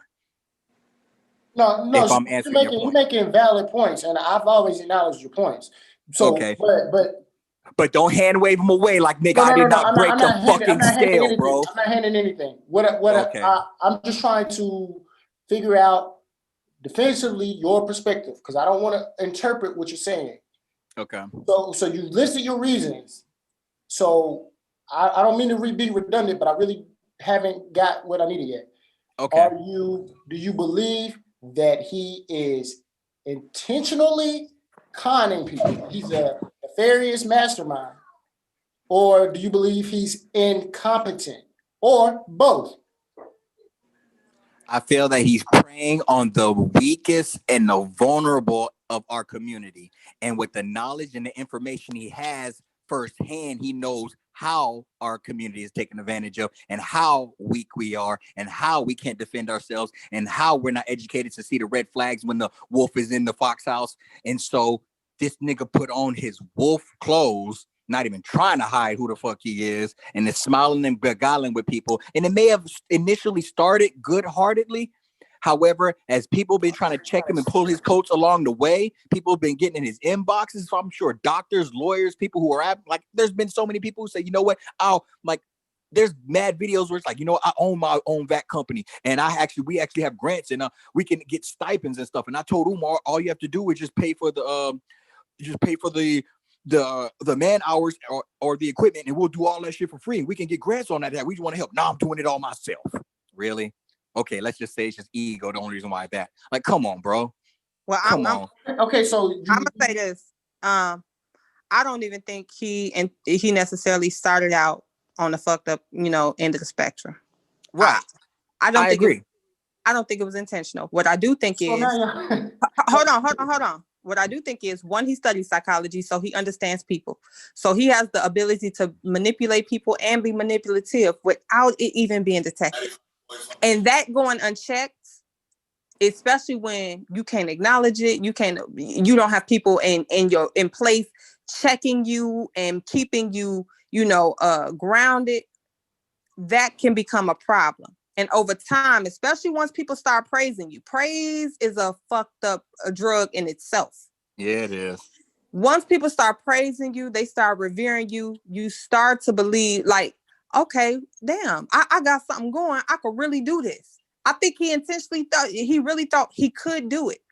But then it grew to be a bigger thing than even he imagined. His ideas became bigger and bigger. And now he is so deluded in his own ability that he don't even see that you are becoming the thing that you sought out to save your community from. You are that thing at this point. So I honestly think he is sick. I honestly think there is a problem in that he's not gonna bow out and say, you know what, I took on too much. I thought too much. And I think that type of pressure can lead to some behaviors in which I feel like I've seen his tone change over the years. I've seen how he speaks, his aggression level. So I wouldn't be surprised if he was dibbling and dabbling in some other things to cope with his failure, but he will never let the world know that he failed. I don't think there will be a school. I don't. Okay, so ever. I don't want to be redundant. I'm listening to you. I really am. Then please don't. Yeah. I gotta ask. I just gotta ask one more time, please. Just one more time. So, because it's throwing me off. Is he incompetent with genuine interest to start a school? Is he disingenuous, a con artist from the jump? Or is he both? I don't like the way you're. Let me say this. Because I don't like the way. Please, let me get this, please, because the way he's framing the question, it's exonerating. It's equating as if he's coming in. Either he started this with good intentions and it went wrong, or he initially was from the bad and that's what it was. And I don't think it's that easy. And let me explain, bro. It is for me. Watch it. It is for me. Incompetent and disingenuous, and not, incompetent from the jump. And now he's become disingenuous. And that's where I was. Wait. See how he set it up? He has to be one. No. That's what I'm telling you, Amber. Watch, I got this. Okay. It ain't nan set up. So let me tell you what I mean, so you can be clear. Incompetent from the jump, meaning from the very beginning, he didn't know his own weaknesses. He wasn't astute enough to recognize that I need an entire team. I need checks and balances. I need people to keep me humble because this is a lot. I need a 501. No, I'm not asking that. I'm asking his intention from the jump. Okay, so I got that he's incompetent. All right. So hold on, Akashi. Let me play this short video, please. Yeah. Go ahead. R&B and old school for the Lou. So why did you take up this particular cause? Because you kept seeing it? It was something that you kept seeing it yourself? I wanted to be a psychologist since I was in the 3rd grade. I'm talking about this particular with the special education. And when did you get into that? I wanted to be a psychologist since the third grade. When I came out of undergrad, I started a master's program in clinical psychology. But I couldn't afford it. It was too expensive. So I decided to return to my undergraduate alma mater, Millersville University. Okay. They had a school psychology program. And the director at Hahnemann's program told me that if you're going to go back to Millersville, you should look into school psychology with your background, because even if you get your doctorate, you cannot evaluate for special ed disabilities if you don't have that certification. Okay. So it was curiosity that led me to school psychology. I was purely clinical, but I'm glad I did, because in becoming a school psych, I came face to face with how special ed and ADHD were being used as the major pieces of the school to prison pipeline. It is the school to prison pipeline. The school to prison pipeline is special ed, because once you get put in special ed, you are not likely to graduate on grade level. And if a black boy can't read, by the time he finishes the 5th grade, there's an 85% chance that he will never learn how. What is the average reading level of black men in prison? The average reading level of black men in America's prisons, 3rd grade. Dr. Umar, we have a Well, Elijah Muhammad had a 3rd grade education. question. Okay. And the question is, how is Ritalin used in the prisons? Ritalin is not generally prescribed in a prison because it is a child psychiatric medicine. So it's normally for school-age children. However, prisoners are at particular susceptibility to be over-medicated. Why? Anyone who's a ward of the state can be over-prescribed medicine because they have no one outside of the system to advocate for them. So, for example, children who are adopted, especially children who are adjudicated, foster children, they get the most prescriptions of all. The drug companies just dump on them because they don't have no mom, no family to say, you're not going to drug them up like that. So once you become a ward of the system, the medication intensifies. Are you saying that ADHD is used to discipline your children? I would say ADHD is taking the place of the daddy in the home. Whereas the daddy was the disciplinarian, we now send the children to the doctor. So the daddy ain't there. So the pill is almost like a whipping in a bottle. And I would say that I agree. I saw this 20 years ago when I worked at the Housing Authority in St. Louis City. And back then, obviously, I processed people for Section 8 housing. I was a caseworker. And a lot of the women would come in. And this was a sector of the community. I didn't grow up like that. I didn't, so I became aware that something was going on. I was like, all of their kids are on SSI. I didn't understand the women who were getting AFDC. Yes. And they were getting Section 8. Obviously, they were on food stamps. And then this SSI thing, I didn't even know what it was. That was the first time I even heard those words. And I was like, well, why are their children getting SSI? They were, oh, because he's been diagnosed with ADHD or he has ADD. And I was just like, wow, so you get a check? And then I realized that this was a system. And I was just like, man, just like when I was a senior in high school, I realized that prison was the new slavery. It was just like, and I would say these things and people would look at me, my peers would look at me like I was absolutely insane. But once I was a young adult when I worked at Section 8. So I knew then that something just quite wasn't right. And then I knew that Black women were being taken advantage of and that their children were being taken advantage of. And obviously this was a time here in St. Louis where crack was very prevalent. And it's just been a shame that we've not been more educated. We've not seeked out the knowledge. And I appreciate people like you who are willing to point it out. And like you said, but you've met resistance. So I'm sure it's people watching now just like, oh, no. Well, denial is the first symptom of mental illness. Somebody comes in, they're addicted to cocaine, you got to get them to admit they're addicted. They're going to push. Everything's denial. Right. You follow me? So parents are going to push. But to be honest with you, I don't really get a lot of pushback from parents. Because they see it. They come to me looking for the solution. So how do we stop it? It's normally members of the Black bourgeoisie. White folks don't mess with me too much either because they know that I know my stuff. So it don't really come from white. It comes from gatekeeping Negroes. For example, your son is at a school with a Black principal. The Black principal is the reason your son got diagnosed with emotional disturbance in the first place. I'm telling you that your son was misdiagnosed. So you have to go to the Black principal who grew up in the same neighborhood your son come from and say, my son should have never been given this label. So now Dr. Umar got to fight the principal because the principal just been exposed as a gatekeeper. Now, let's be clear. This whole school to prison pipeline is maintained by Black folks. It's created by whites, but it's maintained by us. From the Department of Education. Most of the time I'm fighting, I don't fight white principals. They don't even bother to fight, give him what he wants. I got to fight Negroes. They're the ones giving our children felling march. They're the ones suspending the kids every other day. They're the ones sending them to these juvenile delinquency centers. It's them.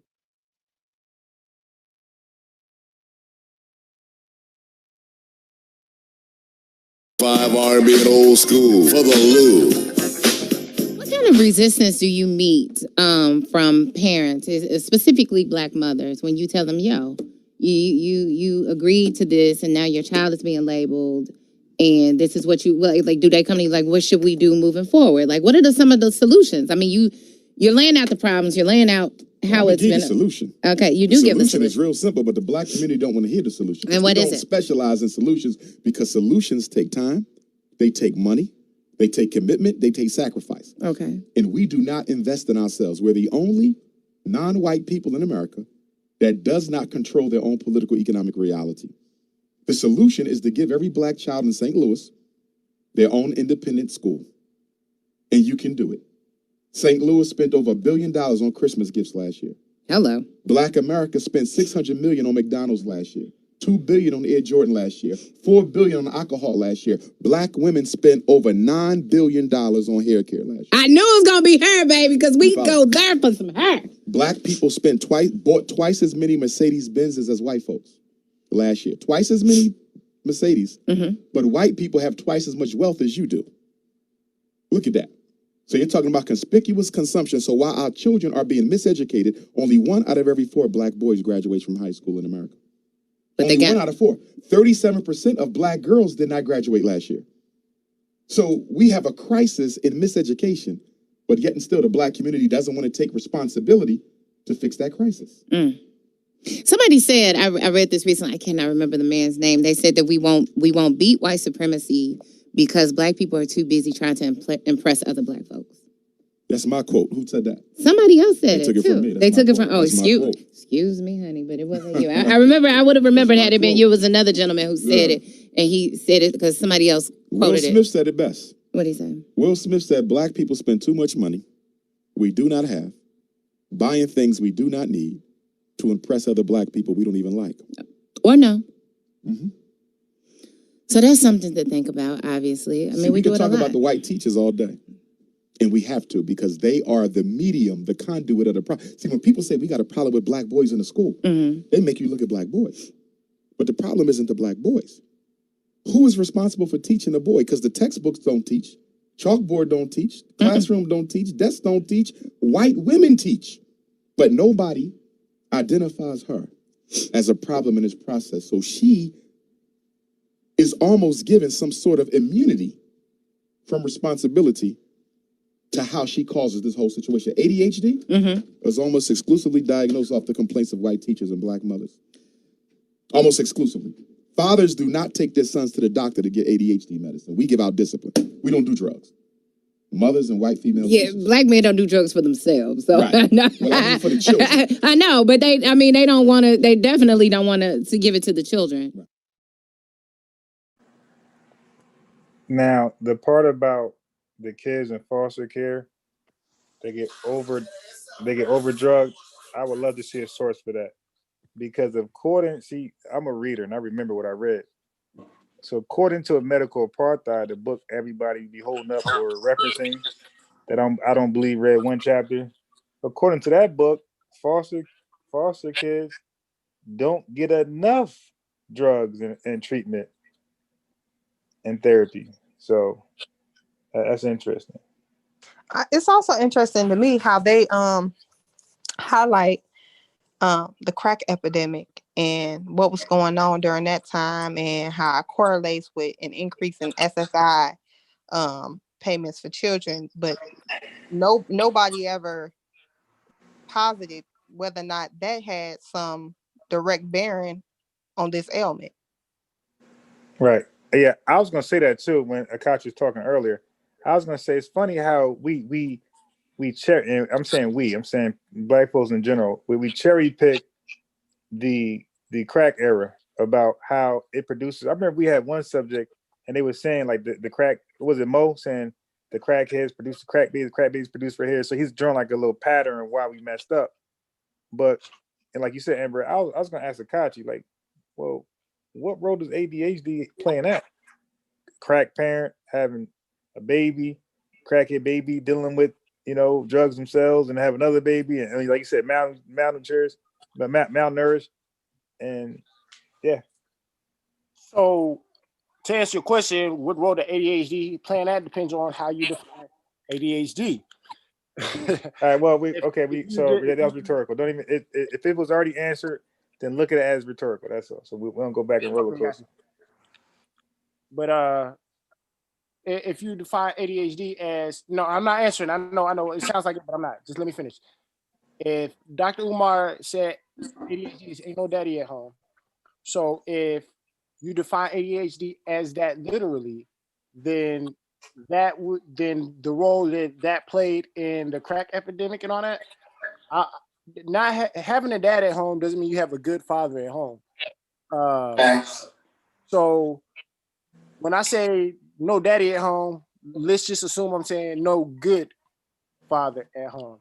And this is not a diss to mothers, but I come from the premise that it takes two. It takes a mother and a father. That they are both necessary.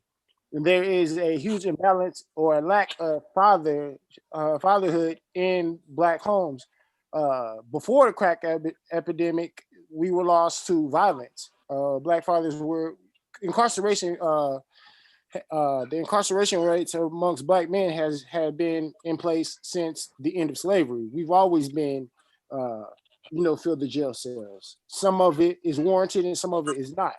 So that is how I would go. That's how I would address that. As far as attention deficit disorder or people lacking discipline, I think that the lack of discipline is probably I wouldn't say the base root, but a close root to all of our problems.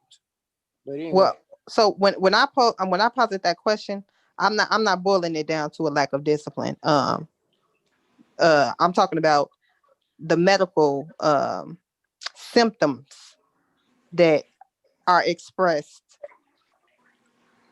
in regard to this particular illness and ailment. So when I speak to the crack epidemic, we know it was a lot of people on crack, and we know it was a lot of crack babies. So to me, I would have to wonder, could it be possible that this is a side effect of a child who was born to a mother who used during their pregnancy? Is this hindering their ability to develop portions of the brain? That would be my question when I hear crack. Not that ain't no daddy at home. Because if it did all this wonderful shit,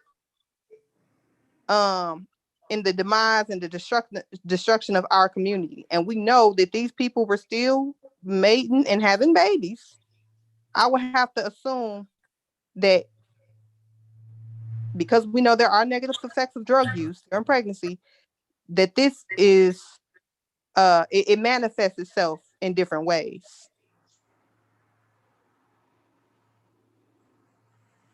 So my only concern with what you making is a valid consideration. It's a valid point. But my issue with that is the most popular treatment. I don't know about now, but I know when I was coming up, when I was exposed to ADHD, the most common treatment of that was Ritalin. And if I'm not mistaken, that's cocaine, or the base of it is the same plant. It's the same.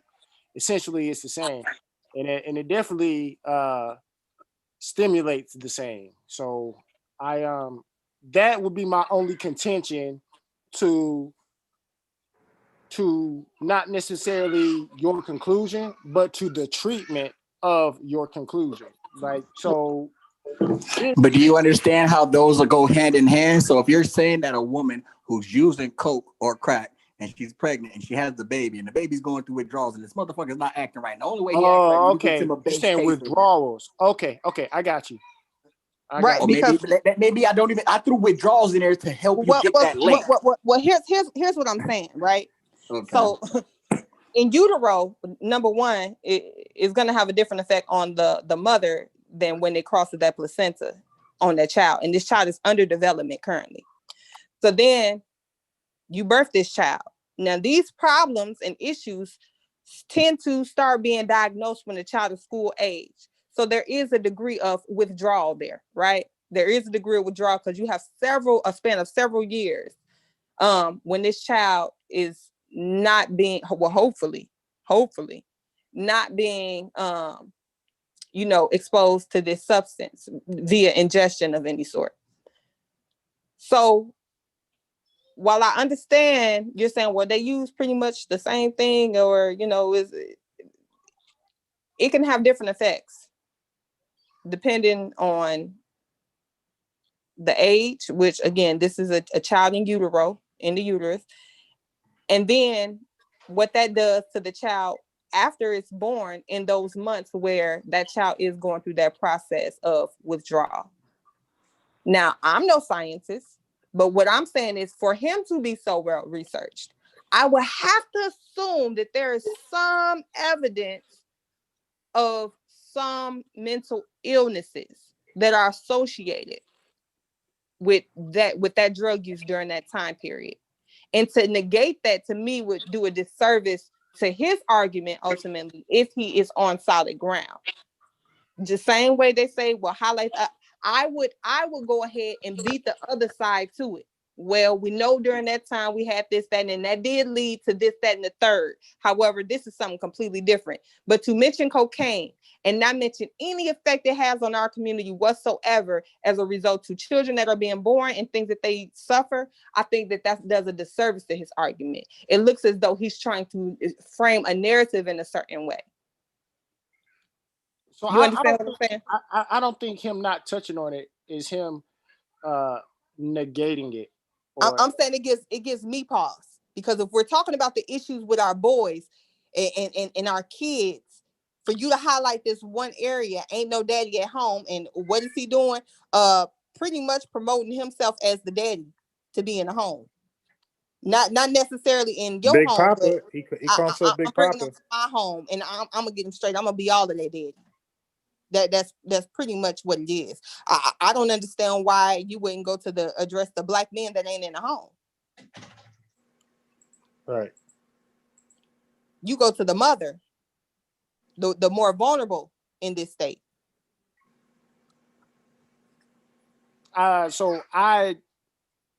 He has said some things that I disapprove of. And I have heard it, yes, specifically directed at women. But I don't know. I understand, like, so what I'm not saying is what you're saying is irrational. I'm not saying that, but I just don't see it as that when it comes to him discussing you know, that part. I think the focus is more on the kids than it is attacking women, and the women are present.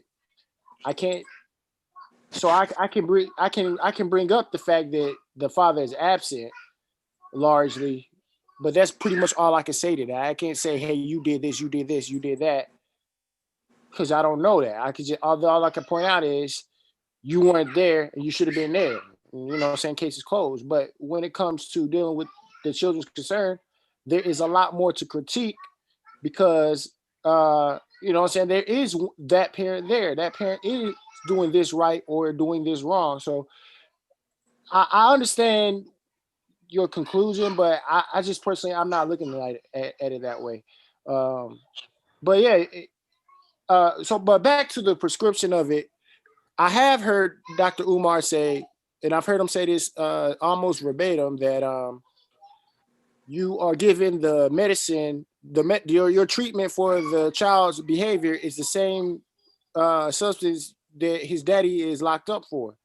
And I never thought about it in the perspective that you had, that maybe the child in that embryo could be suffering from withdrawal symptoms from a drug addicted parent, and that might have something to do with ADHD, and that there might be something onto that. Not necessarily. And not only, and I'm sorry, just to add this in, because I don't want to be isolated to being in the womb and then going through withdrawals, because we see contact from joints and cigarettes. And these people, not like they have nice 2, 3, 4 bedroom homes. They could be staying in the studio and they got 2 or 3 different kids and they go hit the pipe and stuff and it's just floating around the room. So a lot of them aren't getting this issue until they go into the classroom, and then the problem is there, and then they're acting out, and then the teachers can't control them and stuff. So they could be dealing with withdrawals at 5, 6, Never 7 mind the years numerous old. instances of babies finding Right. controlled substances and ingesting them and having major issues and dying and all types of, like, it's a whole lot that go along with that crack epidemic that people do not talk about. And that's what I'm saying. Like, if you bring it up, if it's discussed in any way, if you talk about how the government did this and how they did that and how, you talk about it in its full scope, like the full scope. Because to cherry pick and say, well, they're just over medicating our kids and it's just a result of ain't no daddy at home because they did this to us. Wait a minute, that ain't the only effect that crack cocaine had, is that the daddies went off to jail. Mothers were still addicted. Kids was, you understand what I'm saying? Like, you're only taking out a piece of that pie, of this crack cocaine epidemic pie, and you just want to serve me this one slice. And I'm like, well, where the rest of the pie at? I know this ain't all the pie. The pie, because the pie that he's serving you is about children. It's not about. But what I'm saying is those things had a direct effect on children, though. Like, that's what I'm saying. Like, Because hold up, because Amber has a great point. Because it's like, if your boat is sinking and you're focusing on the water that's at the bottom of the boat and you're not worried about the fucking hole, keep fixing that. Just like your whole argument is like, people are worried about the solutions, but they're not fixing the problem. You're saying the same thing. At some point, we need to turn. Go ahead. I'm sorry. No, you're good, and you're right. But so I'm in agreement. But what I'm saying is, so what I'm critiquing right now is, I'm not saying Dr. Umar has not acknowledged that or negated that or denied what she's saying. I'm just saying that's not what he's focused on. He's focused on the children. So yeah, he can go into the cause of this, the cause of that, and end up all the way back at slavery. But okay, because I still don't think you get it, and I don't want you to go off on this, on a mistake of what I'm saying. I know he's focusing on the children, right? What I'm saying is he's doing a disservice to his focus on the children, because earlier he's oversimplifying a complex issue. He's trying to make a complex issue something simple and dwindle it down to ain't no daddy in the home. If there is even the slightest impact, you have to state that. You cannot say there ain't nothing wrong with your child when you know that is something indeed wrong with some of these kids because they had they was born with a chemical dependency. You understand what I'm saying? You cannot say that there's nothing wrong with your child at all. The schools is doing this and the schools are doing that, and negate that there is a segment of people that there's actually something wrong with as a result of A, B, C, and D. And research shows that affects this segment of this population. You understand what I'm saying? Yeah. Okay. So the only disagreement I have is that I've never heard Dr. Umar say that. I have said that, but I've never heard, because from what I understand and how I interpret his lectures, is he's acknowledging that there's something wrong. And he's never said no one can get medical treatment for ADHD. He's never said that. I am antagonistic towards the substance. He is not. He's saying that they are being overly diagnosed and overly prescribed the substance. So that's my only contention with that. So I feel like your argument about him is more directed at me than it is at him. Not saying that you were targeting me, but it should be targeted more so at my view than his. Well, let me put it at a more a less charitable situation. Amber, the reason why he's not going to offer those other alternative solutions as a part of fixing the mother or dealing with the drug issue or dealing with the medical form, because it's bad for business. Because he ain't trying to save all the black boys, because in order to his solution is daddy is the solution. So you come to my school, you live in my house, and I play daddy. And so why am I going to offer alternative solutions, which is against my business model? Okay, so I see your premise. I don't agree with it necessarily. I don't want you to agree with it, but I'm just looking at logical stuff that says, if we're trying to figure out what makes sense, and we're tired of being charitable to the dude, and if we're going to go in the bucket and say, like, maybe he's scheming and scamming, well, let's look at this, because some shit makes sense.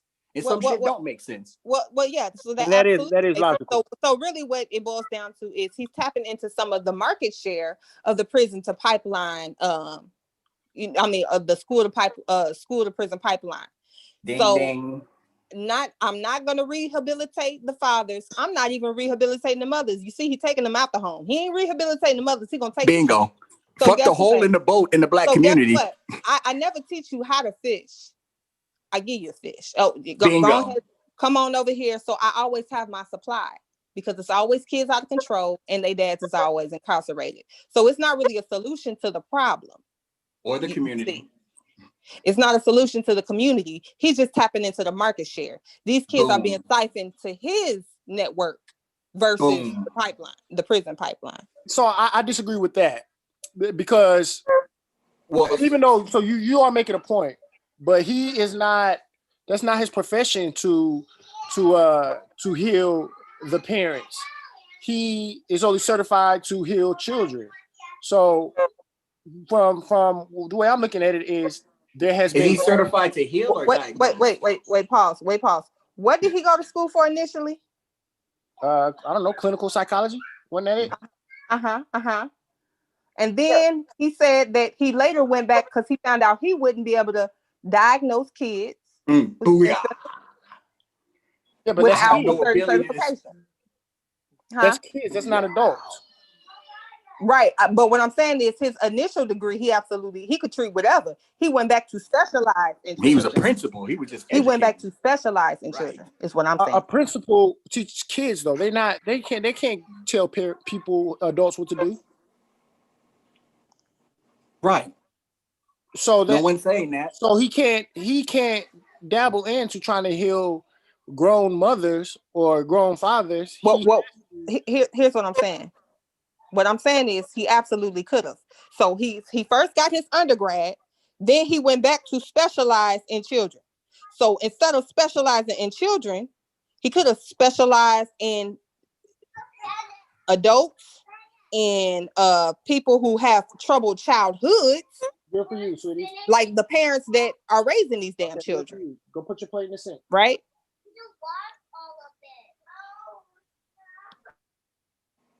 I agree. So no. Okay, so his undergrad just means he's learned it, but he's not licensed to treat anybody yet. So he had to get his license in clinical psychology in order to be a a school psychologist. I want us to play that part back. I want us to play that part back again. Which video?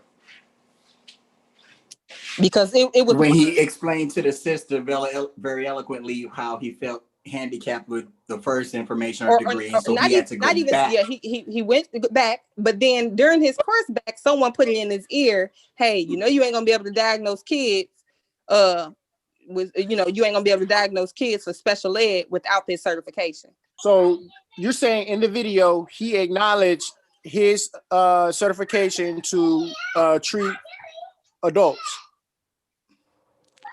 He acknowledged his broad study in undergrad. Okay, but undergrad is not a license to practice. Sir. See, you're getting defensive, and you're not hearing me out. I'm not getting defensive. Yes, you are. Yes, you are. Yes, you are. So then he went back to school. During his going back to school, someone told him, hey, you won't be able to diagnose kids unless you did do this.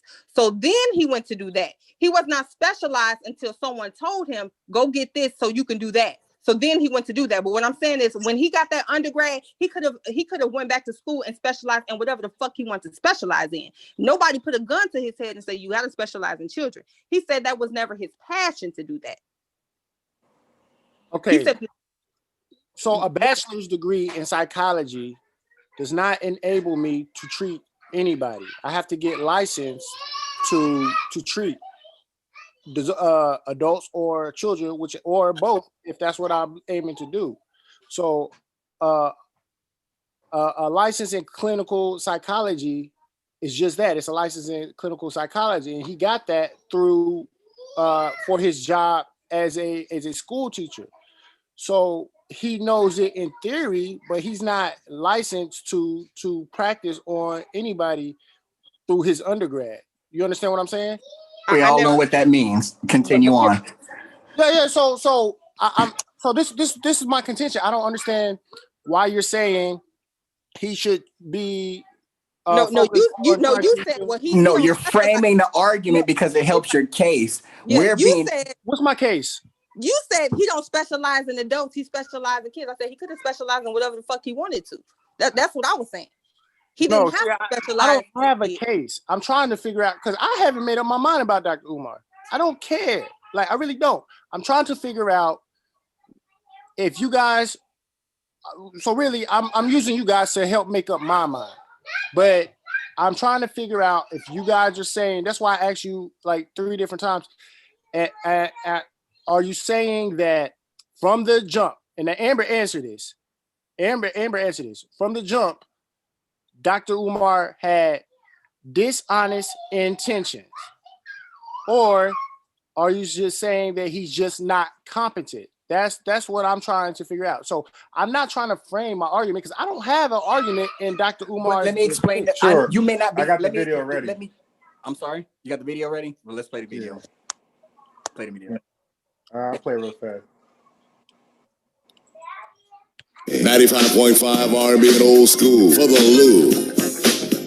So why did you take up this particular cause? Because you kept seeing it? It was something that you kept seeing it yourself? I wanted to be a psychologist since I was in the 3rd grade. I'm talking about this particular with the special education. And when did you get into that? I wanted to be a psychologist since the third grade. When I came out of undergrad, I started a master's program in clinical psychology. But I couldn't afford it. It was too expensive. So I decided to return to my undergraduate alma mater, Millersville University. Okay. They had a school psychology program. And the director at Heinemann's program told me that if you're going to go back to Millersville, you should look into school psychology with your background, because even if you get your doctorate, you cannot evaluate for special ed disabilities if you don't have that certification. Okay. So it was curiosity that led me to school psychology. I was purely clinical, but I'm glad I did, because in becoming a school psych, I came face to face with how special ed and ADHD were being used as the major pieces of the school to prison pipeline. It is the school to prison pipeline. The school to prison pipeline is special ed, because once you get put in special ed, you are not likely to graduate on grade level. And if a black boy can't read. Was that it? Yep, that was it. Okay. So initially he wanted to go to the clinical side, but then it was just like, he went back to the school, and it was like, well, you can't diagnose him. It's like, all right, well, let me hop into the school side. Hey, look, I'm not trying to be difficult, but could you play that one more time? Because I didn't hear him say for adults. Right, but okay, all right. Well, even if that's what you're listening for, and we're not even isolating it to that alone, because that's not the crux of the argument. What I'm saying is he could have went back. He was already going to school again for clinical psychology. He could have chose any specialization he fucking wanted to. He had already chosen, actually. But during this course, he was convinced to maybe look into not only going back to school for the school psychology, but obtaining certification so that he could actually be certified to teach special ed. So what I'm saying is, you're saying like, oh, well, he don't do adults, and you're absolutely right. But what I'm saying is, nobody put a gun to his head. These were choices that he made to do. You act like he's stuck in this arena. Yeah, I mean, he is until he chooses to do something else. I'm not penalizing him for his choices. He chose to. So is it your belief? Is it your belief that you cannot work in any other area other than that area that like you won't be able to get a job nowhere else? You can only practice with children from this age to this age. That's what he's licensed in. Then yeah, I mean, he could try to give his. So, okay, let me put it this way. It's an additional certification. Yeah. So yeah, he can definitely go get another certification. Yes, he can. But what I'm saying is, what he received, he was going for a degree, and he got an additional certification to teach, right? So he got the degree, and then he's certified to teach special ed. That's in addition to the degree. So what I'm saying is, just degree alone, do you think he could specialize in another area or do something else, especially with his years of work that he's done? Yeah, of course he can. But he did it. Okay. Yeah. Okay. So look, this is what I'm saying. Like, because I kind of feel like you guys are penalizing him for not. Let's just say the abused mother. Akashi. Really quickly, because I don't want you to. It's not a penalty. I just merely posited that he's focusing on the children, which does not necessarily get at the actual issues, right? Because one, he's proposing a school to take them out of the home and put him in his school where he does the correction. He's not fixing anything in their home life. He's not fixing the father. He's not fixing the mother. Yet he has noted that both of these people are issues.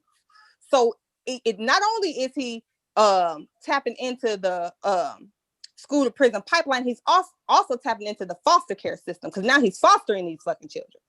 You see what I'm saying? So what I'm saying is, if he wanted to provide a more sustainable solution, an actual solution that could be more sustainable, it would make sense to me to focus on the actual parents, the adult in the situation that are creating these children, so that they could have a healthy home environment, versus taking them kids out to have a healthy environment elsewhere. But the household still fucked up. Mama still ain't shit. Daddy still ain't shit. Just come over here to my house. Okay, so what you understand what I'm saying? So is what I thought you were saying. I was posing the question. I'm not holding it against him. I'm just saying, for me, these are questions in my mind. This is stuff that I'm like, well, damn, that's an odd way to get at the problem. Right. Respectfully, though, you are holding it against him. Otherwise, this would not be in the conversation. Yes, it will be. See, this is what critical thinking is, right? This is a part of critical thinking. You think critically. No, so you have a point, but Dr. Umar does not specialize in that. He specializes in kids for whatever. But what I'm saying is, he could specialize in anything he wanted to. That you keep missing that point, sir. Exactly. No, let's back up, because you have to address what she's saying instead of laying your point on the top of what she's saying. I am addressing what she's saying. My guy. Let me. I mean, you guys have spoken on that 3 or 4 times already, and every time she's making the same or salient point, and she'll try to rephrase it and turn it upside down, and she's making the same thing, and all you're doing is you're taking your point and putting it on top. What's you're my not point?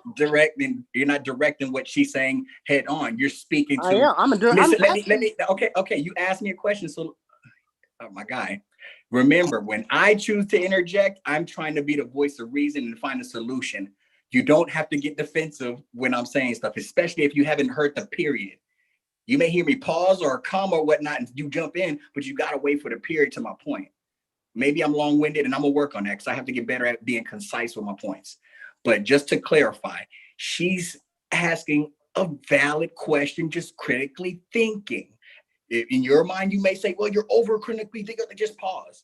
What she's saying is like, there's a problem. That's why I try to use the boat analogy to take it away from the emotions. Like, okay, she's noticing there's a hole in the boat and water's filling up and somebody's looking at a different type of water and they're taking specific drops out and they're going to fix that as a solution. And you're saying like, damn, you could take all the water out or you can fix the fucking hole. But that's an odd way of looking at type of solution. And then you jumped in with like, yeah, he can do this and he can do this and type of that and this type of that. And I recognized that nobody answered her question. And that's when I jumped in like, hey, and again, being critical, thinking, and I always joke a lot, but at the same time, there's a little truth in my method. So I'm like, you know what? If we're looking for a solution and we need to critically think, maybe there's no profit margin or he's not included in the solution if those other points were addressed because he put all his eggs in this basket. So in order for him to find a solution or attach the problem to what his career is going to do so it can be viable money-making scheme because he got all these school loans and all that type of stuff. So you got to pay that shit back. You need money somewhere, somehow.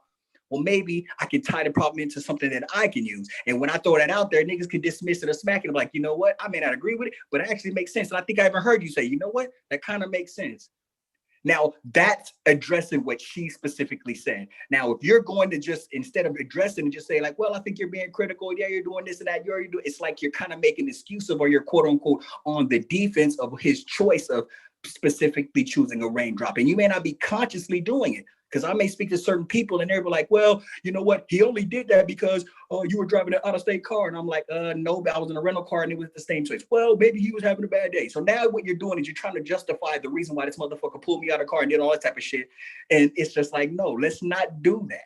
Because you don't realize that you're automatically in defense mode trying to defend him just because you come from the same city or you went to high school with the homie or whatever the reason may be. Or you're white and he's white. And so you get scared when you see the same things. That's what people subconsciously do when they come to defense. Instead of acknowledging like, damn, you got a good point, but here's an alternative what happened. You're not positing a solution or a justification for what he's doing. You're kind of just like sitting in the back playing defense and maybe you're not equipped with it. And or you can say, you know what, y'all got some good points. I'm not him, but here's what I think. You're not taking that stance. You're trying to posit defense for him. And you're probably doing it because you're like, damn, they got good points, but I'm going to throw all these out here. And once they're done, I'm going to end up being on the same side. So you're probably thinking this way, or you're thinking through it as we're having a conversation because people do that all the time.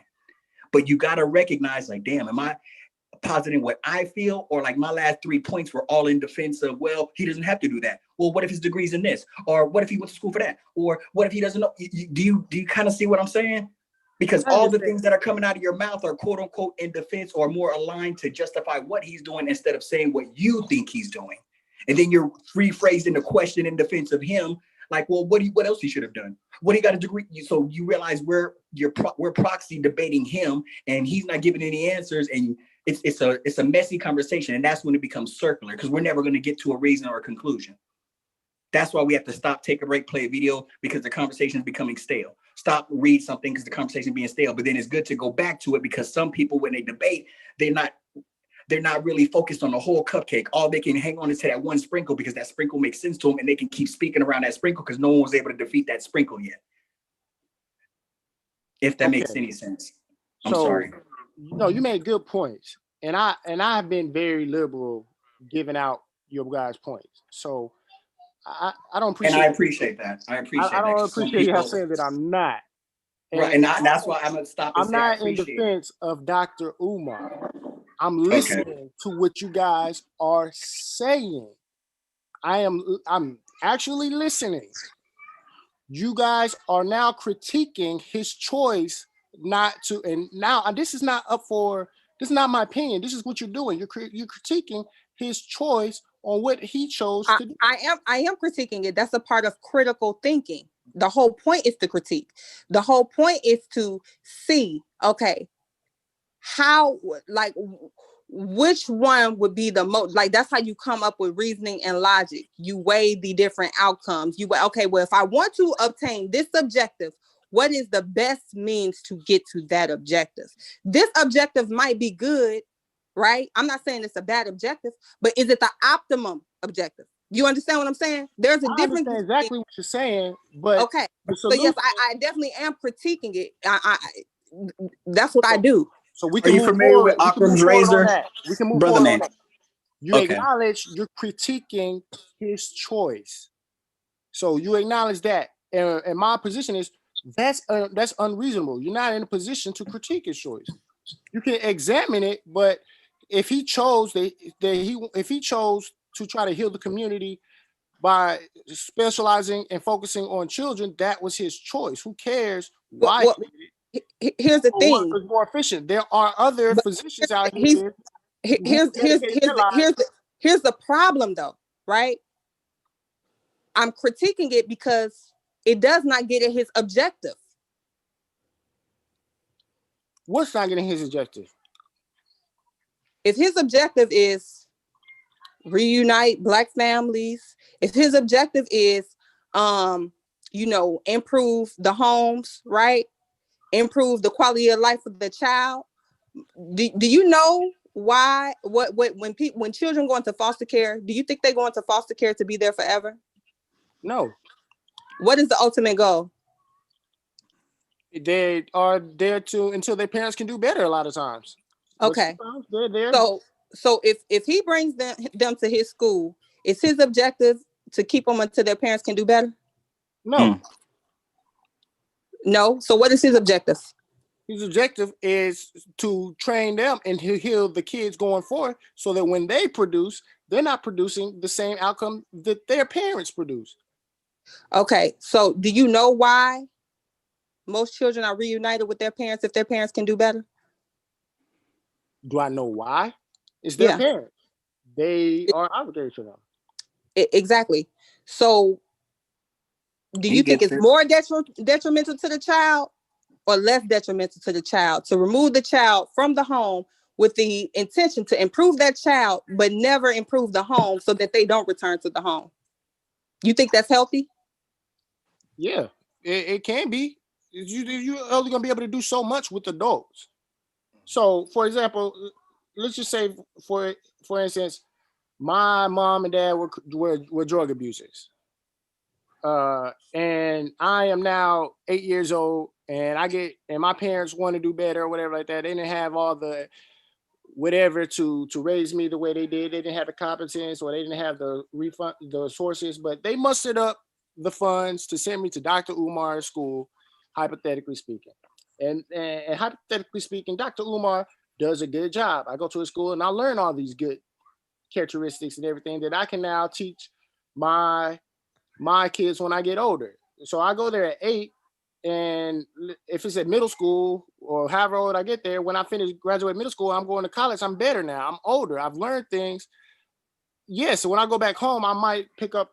I might clash with my parents, but I'm older now. I could choose, and I've reached the age of reason. I can choose, and I'm better equipped to deal with things. I'm not going to take everything my parents teach me, but I'm gonna learn some of it. I might wind up influencing my parents in a good way. So I really kind of, I feel like you antagonizing your choice. Have you ever been a foster child? Have you ever been outside of your parents' care? Anything like that? No. I have.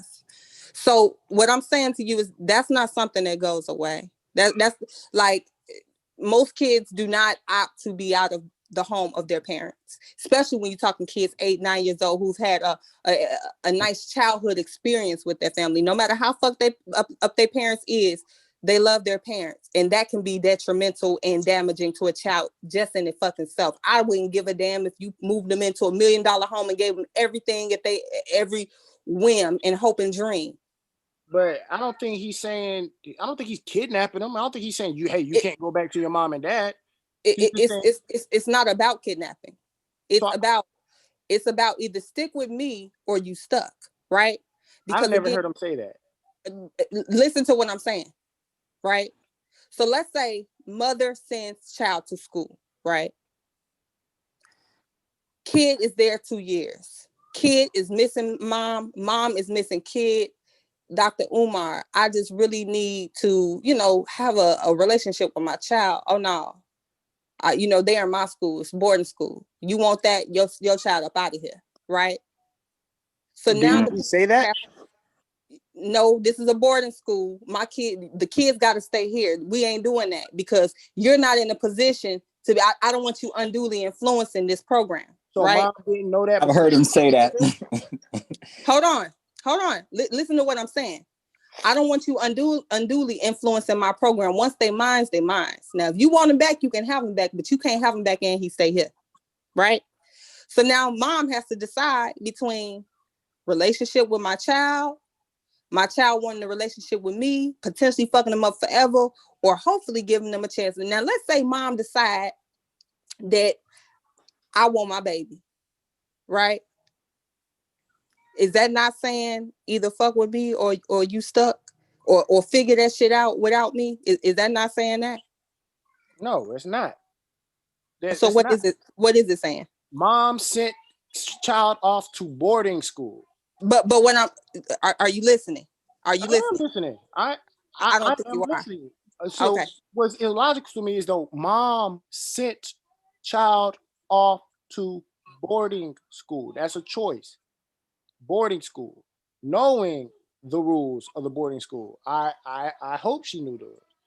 Let's say she didn't. You know what? I changed my mind. I can't deal with this. So now mom has to make a choice. That's not Dr. Umar. That's mom's choice, and that's a kid's choice. But here's the problem. See, because we're talking about providing solutions to the community. Right. How is that providing a solution? Because mom is toxic. Dr. Umar's teaching something that mom is not teaching. That's why mom sent child off.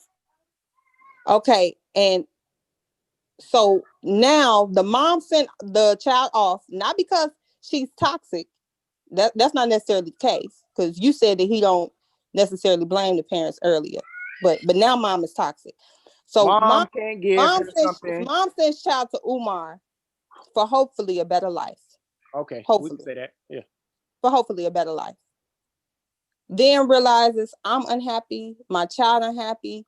Yeah, they may be doing the steps in this program or whatever, but I don't know if this was a great choice. Now mom is also at fault for bringing the child back. Yes. He's not at fault for not having a complete program that addresses all of these issues that he say he want to address. We gonna let him be okay with just, well, this the best I can do, or well, I know I may have actually made your situation worse by you now sending your child here and realizing maybe we don't want to do this, and now I'm sending them back. Like, you don't think that could be compounded trauma for both the mother and the child? I don't think that fault lies on Dr. Umar. I think that I wouldn't say it solely lies on him, but I would say it lies on him at all. I would say as a child psychologist, hell the fuck yeah, it does. As a child psychologist, as someone who's supposed to know this shit. Know what? How would he know? How would he know? What you mean? How would he know? How many years he go to school for this shit? How would he know mom couldn't cope without her child? How would he know? Because he studied psychology in general. Even on a baseline level, you know that. Even on a baseline level, I know that, and I took one psychology fucking course. But okay, one. Look, respectfully, didn't even specialize in this shit. Because boarding school exists before Dr. Umar, and parents exactly for white people, and most of them motherfuckers hate their parents. Did you miss that? Okay, so I'm. This is starting to get into conjecture, and I don't have any. It's not conjecture. What I'm saying is, for him to be trying to provide a solution to the problem, it sounds like he's creating more of a problem. The foster care system, the school to prison pipeline, he's not actually alleviating these problems. He's actually keeping himself an open access pipeline for him to have a supply of fucked up kids by not addressing the fucked up. This is why it sounds like I'm defending him, because you are attacking him. No, this is just logic. It's really not. It's all hypothetical. Logic. There's no logic at all. He don't even have a school yet, and you talking about parents missing their kids and having to deal with this like boarding school is a new thing. No, that's not. So these parents put their kids in the program because they love them. Hold on. These parents put their kids in the program because they love them. Hold on. These parents put their kids in the program because they love them. And you don't think they're going to go through anything with the absence of that child? You don't think they're going to go through nothing? We know they're going to go through things. Move on and live their best life. You don't think the child going to go through something? We know the child's going to go through things. Okay. But that has to be considered before you decide to send them off. And then once you make the commitment, you have to stick with the commitment. Well, I mean, we're speaking hypothetically because it's a hypothetical school. Yeah, but we see this play out all the time. That's why we're speaking hypothetically. But yeah, but we see this all Back the time. to the point. Can I join this dance?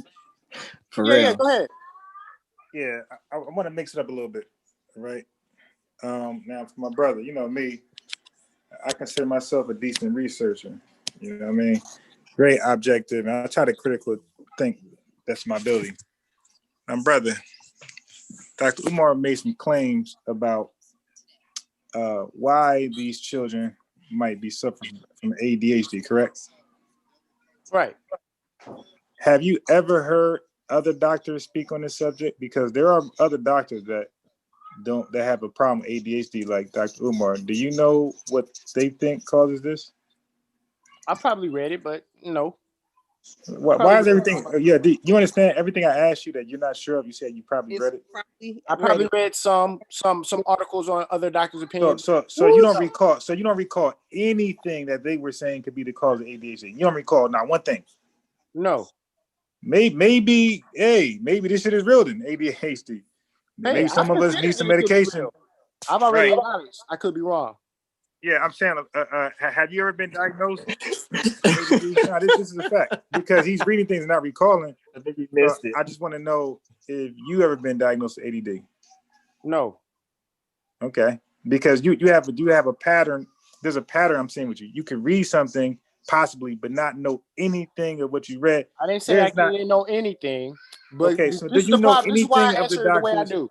Because if I start reciting what I remember or what I think I remember, you're gonna ask me for a source. No. Can you just lie? You just lied to straw. No, that's a straw man. Stop it, bro. I'm asking, do you just recall anything before I read it? I got a source for you. I don't always ask for a source if I got it. I've been reading sources all day today with ADHD. And how many of them did I object to? Okay, brother, listen. Okay, all right. You see what he's trying to do, right? Okay, you see what he's trying to do, right? What am I trying to do? Okay, dude. Hold up. Listen to what you're not listening to. Like he's damn. You're like, and maybe that's ADHD, right? Like anything. He's saying anything. So you like, oh yeah, well I read somewhere. You know, some doctors feel like it's this, that, third. That was just read something. I've read plenty of articles on ADHD. But what are the other arguments other than ain't no daddy at home? What are the other arguments? I cannot recall the arguments for ADHD. Not one. No, because I've already asked you guys about that. So your sole reason for why is because Dr. Umar said so. No, this is a lived reality. I have my look. This is. No. Stop. This is why I was cutting you off. No. Hey, bro. I'm saying stop. I don't want you to go somewhere else. I don't want no more personal accounts. We're just asking a question, and we just making sure you don't recall one thing. That's fine. Okay. I'll just show you some different arguments from other doctors that have been doing this way longer than Dr. Umar. Okay. And Dr. Umar's like his 2012 book, like he's new at this. These guys have been doing this since 95. I don't have a problem. Right. Okay, cool. So, but before I do that, just for the panel and everybody in the chat, I have a library of books over here. And I can tell you the ones I read, I didn't finish every one. But I guarantee you, if I show you all my books, I challenge you guys to ask me, do I remember anything, any book? I get you something. I'll get you something. There's no way I don't recall one thing that I read, especially on a subject I'm so passionate about. Like he seems passionate about this ADHD doesn't exist. You think he'll do real good research and he'll hear the other arguments. Whoever, like you think he would dig to see what else doctors side with Dr. Umar in case somebody pulled that black and white thing and say, well, he's blackology. So you can have a white source too. Even Dr. Khalid Muhammad said, you know, you got to get sources black and white just to appease black folks. So I would think that you would look at other doctors to see who sides with him. So I'm just going to read I'm gonna show it for you. Like, I wasn't asking no source. Like, come on, bro. It's not that. It ain't always that petty. And by Okay. you ask for Yeah. sources a lot, bro. So Okay, dude. let's not be disingenuous. Dude. I wasn't asking you. I don't even think you totally comprehended what I was asking you. I wasn't looking for something. I wasn't looking. You keep saying you were, but you didn't. I wasn't asking for anything particular or specific. I was saying, do you remember anything that they were saying about ADD, ADHD, ADD, the other doctors other than Dr. Umar, anything? So I didn't ask. Why would I ask for a source? I'm just saying, yo, the question itself wasn't sourceful. I was just asking. Akashi, yeah, and I don't know how long you've been around and how much you've watched. But if you would have just said, oh, well, they say this, that, and the third, we will look the shit up for you. Right. Okay, Here's the thing. It don't even, hold on. It don't even have to be a source. If you just name some key fucking words mentioned, we can Google keywords and, and with ADHD and sources of, okay, is this what you're talking about? This, that, oh yeah, that sounds like what I'm talking about. Okay, we'll read that. We do that. So let's drop the hostility and let's remind ourselves. This is why I'm contentious with the question and I don't understand the question. Let's remind ourselves a couple hours ago. Well, no, this, sir, this is not. Hours ago, let him finish. Let him finish. articles. We went over 2 articles. I didn't object to any point from the article of you defining ADHD. I didn't object to any of the symptoms. I didn't object to anything you were saying. My only contention with reading the articles is that it did not tell me chemically what ADHD is. It didn't tell me that. It doesn't prove, and that's why I asked you, Amber, do you believe that it proved ADHD is real? You said yes, and I said, well, I don't. That's my contention. So now you're asking me, you don't remember anything, you don't recall anything contentious with Dr. Umar and what you were saying? You just read 2 articles. Sir. Okay, let Amber go now. Let her go. First off, we addressed that back then, that you're not going to get that type of depth from just a broad article. You will have to actually be into the research. When you say, well, they don't address the chemical, and I know because it doesn't exist. If you know because it doesn't exist, you should be able to cite where you know that shit from. The studies where it does not exist. So that's one thing. The reason why it has gotten so contentious is because I really hate when people mischaracterize statements, when people conflate, because truth be told, I can argue without even having a problem. But when people really try to act like they don't understand and they don't see what's going on, and are you saying, and did you mean, and what about intellectual dishonesty? Yeah, now I feel like you playing with me. That's what I'm annoyed by. Yeah. That's what I'm annoyed by. Okay, now so when I did that, you guys still didn't answer my question directly. That's why I kept asking. You said I answered your question directly. Okay, have I not answered your question directly? Okay, boom. Look, you see how you just pointed that out and I'm correcting myself?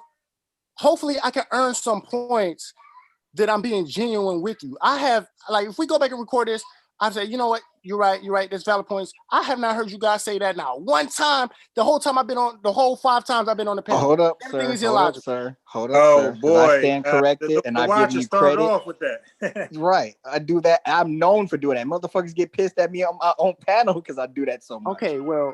And then let me finish because I know where you're about to go. You're saying that the watcher didn't answer that. That's where you're about to go. The watcher didn't answer that. The thing is you didn't listen to the watcher's answer, because I answered it so damn detailed from the specifics. I knew where you were going with it, and I kept saying my answer to the degree that I was saying it because I over understand the situation probably more than you do, because I was in your situation and I had to learn through experience and beyond it. So when I said that he prays specifically and directly on the poorest and those ignorant in the community, and then when you're trying to get me to qualify it, I'm like, nigga, there's no need to qualify it. I stand 100% 10 toes down on what I'm saying. Now, when Bias was interjecting because he had, hold up, my guy, because don't run with your point. Now, what Bias was doing, because he wanted to extend it, because he already know we've already exhausted this. We've already been down that road. So he was trying to move the conversation forward. But what you were doing it because you were actually, and I'm familiar with how it's done, you're framing, because I had a problem with the way you were framing your question. You were framing it as if he either or, and it can't be either or, because Amber actually said that in her opinion it was both. So you're framing the question that either he started this out innocently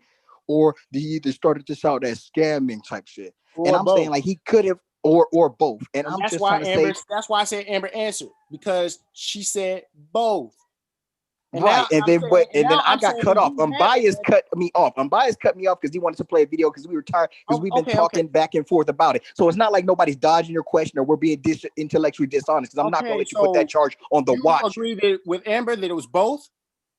No, because I need to clarify, because you can't ask me a binary question as if it's that simple, or even try to say that it's A, B, or C.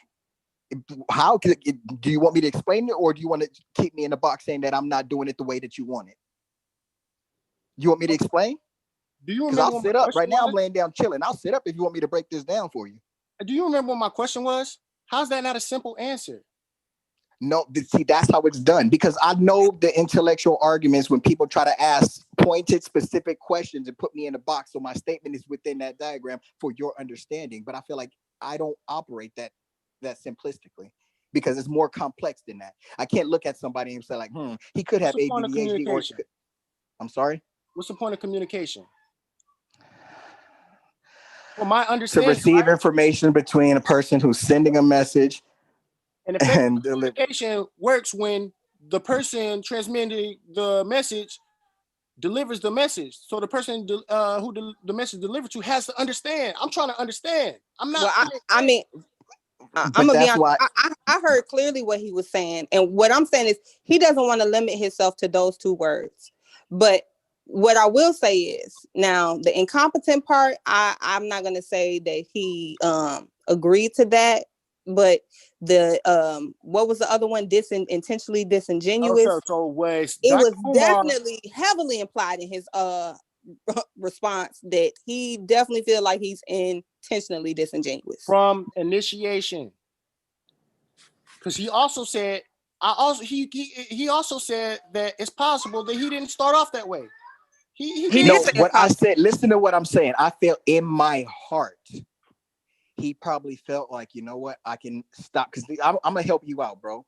I'm gonna help you out. Because even when Amber was beating your ass up and you were up in the corner and shit, and I'm just like, damn, all the homie has to say is, well, he's not trying to fix all the women. He's not even trying to fix the solution. His main goal is to fix the prison or the school to prison pipeline. So if you're fixing the school to prison pipeline, you need to focus on the kids. So I don't give a damn about the mother. I could be playing. This is how well I'm listening. Hold up, homie. Hold up, bro. Because I be trying to help you, but when you get arrogant or when you start talking like, okay, let me explain. Let me explain, bro. Because the moment that I wanted to help you, your tone and the way you were speaking to Amber when she was trying to explain herself, it came across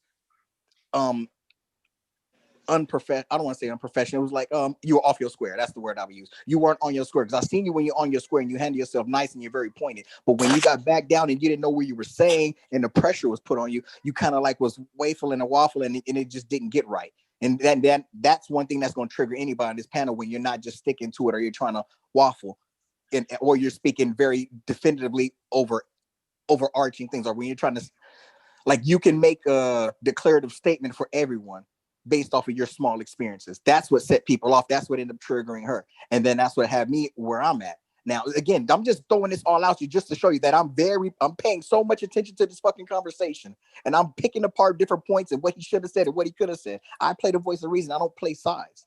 Now, just to give you a little insight, my dude, because I respect you and I like where you're going from. I wouldn't mind you being on the panel because you have valid points and it needs to be expressed. Now, what I'm trying to say about the brother Umar, he could have started out with good intentions, but a lot of fucked up shit in the world started out with good intentions. So I'm not going to excuse anybody just because his heart was in the right place in the beginning, and then in the first 2 minutes of the basketball game, and then the rest of the game, he's lying, cheating, stealing, fouling motherfuckers, and doing all that type of shit until the fourth quarter and shit. And I'm not giving you no pass on that. So what I'm trying to say is I felt he could have started out good, but as the shit started getting heavier and heavier, and he just doubled down on it and started taking the money, and then it was getting heavier and heavier, and then doubled down. And then these are all going through months, weeks, or years and years and years. And now to the point right now, he's still coming with the same simplistic game plan. You know what I'm saying? Like, it doesn't matter. I'm not revealing that. It is, and we know how complicated it is, because I had done so much more research to realize, like, damn, it is a hustle, it is a scam. If I was naive and I was ignorant, then I could stay with it. And here's another point. point. There's such thing as Arkham's razor, and I sent like even if unbiased can Google it and put it up there. And the main gist of the point is whenever you find a solution or whenever there's a problem, like saying you're at home and it's dark outside and you hear like a bang bang scratch on the window. You can hypothesize and come with all these various different options that can be viable. It could be I'm on the third story, so maybe it's a 30-foot monster tapping with some Lee press-on nails against my window, or maybe it's people riding with sticks and they're poking it with tiki torches, or maybe it's a fucking tree branch being blown in the wind. 9 times out of 10, it's better to take the most simplistic answer to try to solve a problem or to come with a solution instead of exhausting all these harder to reach type of conclusions. And that's what you find yourself doing. You're trying so hard to try to find justification for ADHD, or it's only about the symptoms and they're only clearing the theories, or Umar didn't really mean this, he was only doing that, or what if he really tried this, or what if he tried that? You're going all the way around the block instead of just looking at something simple. And that's why I threw that out there with Amber, like, well, why would he want to worry about this and this instead of focus on that? Well, here's a simple solution. Maybe it ain't gonna help his pockets. Maybe it ain't gonna help him pay back his student loans because he's in trouble. Most people end up taking more and more college degrees. You know why? Not because they don't want to be smart, because once you're done graduating, you got to start paying back them loans.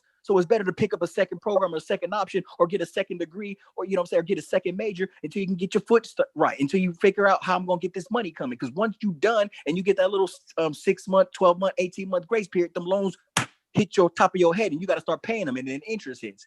So again, when you understand a full story, you can get a full picture and you can come up with the most realistic, plausible solution. But if you don't, then you're going to be fishing and trying to find shit. That's all I'm saying, my brother. I don't hate the nigga. I feel like he had good intentions, but he got over his head and he's doubling down on it. All right. Hey, okay. Bro, Thank you. Thank you. Hey, Akashi, you asked a question. They both answered over and over and over. You gave them 3 options. Uncle Goober. Yeah. Let me prove my point. You said they both answered it? They both retorted. What was my question? Bro, you gave them 3 options, right? Okay. So which were? I don't remember that verbatim. Your okay, options. so the question was incompetent. Did Dr. Umar? Okay, I mean, but okay, bro, look, they answered it. That's what I'm trying to say. They answered it. They didn't. He didn't. He just went No. on. I responded to your question. There's a difference between answering the way you want it and me giving a response. Okay, let me. You may not have to like it. Can I explain to you why you didn't answer it? Okay, please. Because what I interpret from your answer just now is you haven't made up your mind yet. Herbal guy, no. Damn. You interpreted that he made up his all mind? that I said, and you feel I'm waffling, and I'm not clear to you on where I stand. Right, because you started off your whole tangent with he could have been started off with honest intentions. He could have. So what he's saying is he could have started off with good intentions, but as it stands now, definitely intentionally disingenuous. So the could have, and he's saying could have because he's being charitable. I'm not even saying he necessarily started off wrong, but what I'm saying is that point is negligible at this point because now it has transitioned. Your points intentionally. The reason why you don't like it because you gave a shitty question, bro. That's what it really is. You gave a shitty question. You're asking about intent. You're asking about emotion. That's a question. You see, that was my critique with Amber, and that's why you can't show a defense. It's an opinion. I don't care why he chose clinical psychology for kids. I don't care if you think it's more efficient. So what? He doesn't care. I don't care. That's an opinion. Okay. So I'm asking you a direct question. Was his intention from the start? It's also an opinion that thank you, Amber. It's also an opinion that kids is suffering from ain't no daddy at home. That's an opinion as well. That's an opinion. So we all speaking on opinions, yeah. Right, but if you ask me my opinion, listen what you're doing. You're asking my opinion if I think it's A, if I think it's B, if I think it's C, and I'm saying it could be A, I'm thinking it's X and R and Z. This is what I think. You're like, no, but I'm still confused because I want to know if it's A. I want to know what you think of B, and I want to know what you see. And I'm like, I don't see it that way because I'm looking at it from a bigger picture. I'm looking at it from the sky high, a macro point of view. I'm not on the micro level looking at it and then following behind it. I was at that level, and that's why I used the example said maybe weeks went by or maybe months went by. Listen, let me finish, my bro, because I feel like you're not even trying to listen to me because you're trying to see your way. Really irrelevant to the topic now. You're really going on tangents, and I'm not getting no understanding. And I think you're right. Unbiased. Yeah. Did Dr. Umar start off with this? I'm gonna ask a question to you. Did he start off with dishonest intention, honest intention, and he's incompetent, or do you think it's both? I think it's number 2. So you think he started off with honest intention, but he's incompetent. Yeah. You see how easy that is? I understand directly. If I ask you, do you think he started off with dishonest intention, and you say he may have started off with honest intention, that doesn't answer the question directly. Are we in agreement? I feel like you didn't give me enough options. What? Oh my gosh. Calm down. Listen to what I'm saying, bro. Listen to what I'm saying. I feel like you didn't give me enough options. Because based off of your experience and what you know, you're asking me if it's A, B, and C. And I'm looking at it, seeing that the options on the table. Umar. I'm asking you what you listen to what I'm saying, bro. Calm down, kinfolk. Really. Calm down. What I'm trying to explain to you, if you're 7 feet tall and the table is 7 feet 1 inch, and you're peeking up and you're looking at the options and you can see one in front of you, you see another in front of you, and you're like, oh wow, there's 2 different things. And I'm 9 feet tall and I walk up and I can see that there's 7 things all in a row, but based off of your perception, that's what you see. And I'm trying to say, like, yeah, I can see it's this, but I also feel it's this, this, and this. Now, all you can say is like, you know what? I don't want to deal with that because I feel like he may have started out innocently. However, he could be incompetent, and he also could be scamming. It doesn't have to necessarily only be A or B or one or the other. It can be all 3 in 1. You keep saying it can be all 3 in 1. But the fact that you want it your way for whatever reason, it's like you're not even trying to be open to like, okay, he has his own point of view. I'm very open. This is why I asked you. No, what he's saying. But you can. Okay. You're right. He doesn't feel comfortable speaking to his intent. He don't know his intent. Wait a minute. Right. I don't know what's in his heart. I've already told you my intent. What's my intent? No. Me. He doesn't feel comfortable speaking to Dr. Umar's intent. Oh, okay. So why I don't do that. Doing that. What's the problem when I said he hasn't made up his mind yet? What was the problem with that? It's not who hasn't made up their mind? It's not that he hasn't made up his mind yet. It's that I would never make up my mind because I don't feel comfortable speaking to his intent. What I can speak on is to what I see now. I don't know what he started at. Could have been evil. Could have been, all good intentions. However, I'm not even going to speculate on why he got on the path. All I know is that he's on this path now. You understand what I'm saying? So I don't know is a good answer. She said all that, and then you look how you got to box it in just for your reference or for your understanding. That's it. I know how to simplify sentences. Okay, right on. All right, then I understand. Now let me just put it to you. I was unaware of the way that your mind works and the way that you have to have it interpreted and for you to digest it. But now I understand it. So when you ask me certain questions, I'm gonna have to look at it and either be like, I can't participate in it because the options that you're giving me are limiting my experience or my intellect or my expression to further the conversation, or I'll be able to fit within what's working with you. Because sometimes I have conversations with people that they are not going to understand what I'm saying and they're not going to get it. And I can't force them to either choose A or B or to fit their intellect or their experiences within the options that I'm giving them. It doesn't always work that way. And I can get frustrated. I have to recognize there's a reason why if you see a debate and you see 2 politicians on stage and they ask them a certain question and the question is set up in such a way that there's really no correct answers. Like, so my man, okay, so when did you stop beating your wife? Well, hold up. I'm not trying. That's not what I'm asking. When did you stop beating your wife? Like, there's a certain way you can ask certain questions that may intentionally lead into a point that you're not trying to make.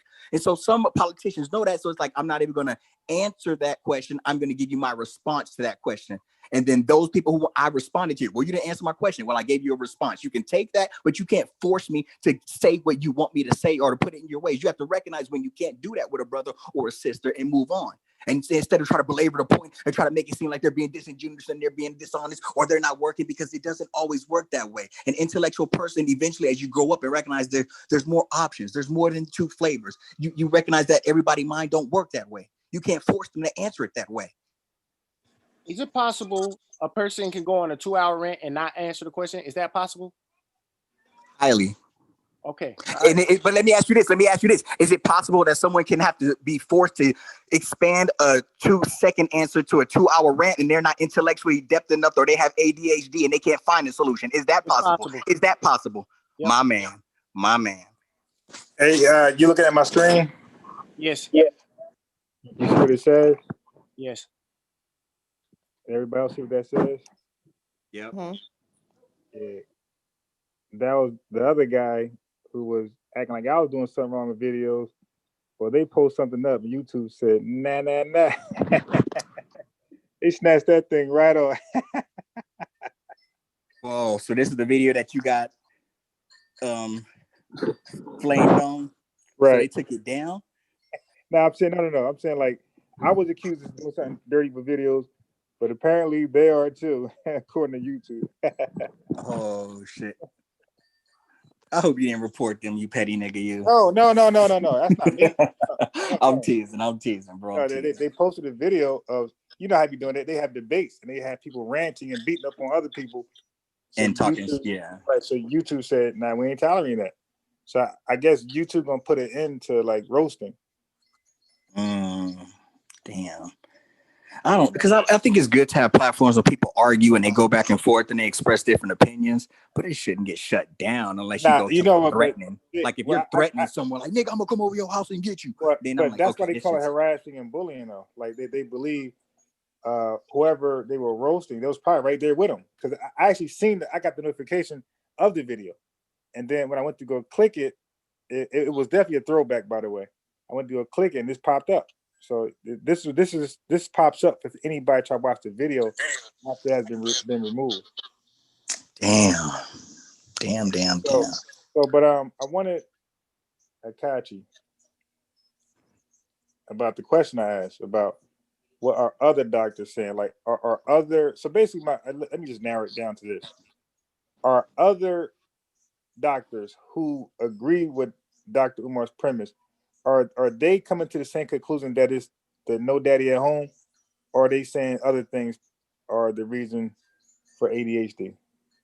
I'm not sure. Okay. If you present your information, I could tell you if I agree and why I don't. Yeah, but no, I'm not asking for you to agree. I was just saying, like, because like if I had a doctor, like let's say if I had, you know how we do, a doctor might diagnose you for something, but you believe that it might be wrong, and you might go to another doctor, and he agrees with you and say, yeah, I don't think it's that, I think it's over here. So right now it's like 50-50. So it's like any, meeny, miny, mo. So then I would probably go to a third doctor, see what he said to break the tie. That's what I would do. And then if whoever he agrees with, I'm like, okay, that doctor might be onto something. So when Dr. Umar came with this unique, controversial idea that ain't nothing wrong with you, no ADHD, this is daddy not home syndrome, I would see what other doctors side with him. That should be, like I said, so it won't appear that he's just angry, black nationalist, wild-eyed dude, and say, look, other doctors are siding with him. You see, and if Dr. Umar even thought other doctors sided with him, I'm sure he would have said, hey, look at me, other doctors side with me. I'm not the crazy guy that's an extremist. So no, I'm going to play it. So I'm not asking for you to agree. We're not experts. How can we agree or disagree? We're not experts. We just read and go by what the experts say. Because Dr. Umar is supposed to be an expert. That's why we even give any validity to his claims. He's an expert. He ain't just some parent just talking trash or disagreeing with something. So I'm going to read off, go to the doctor website and read what he believes contributes to the symptoms of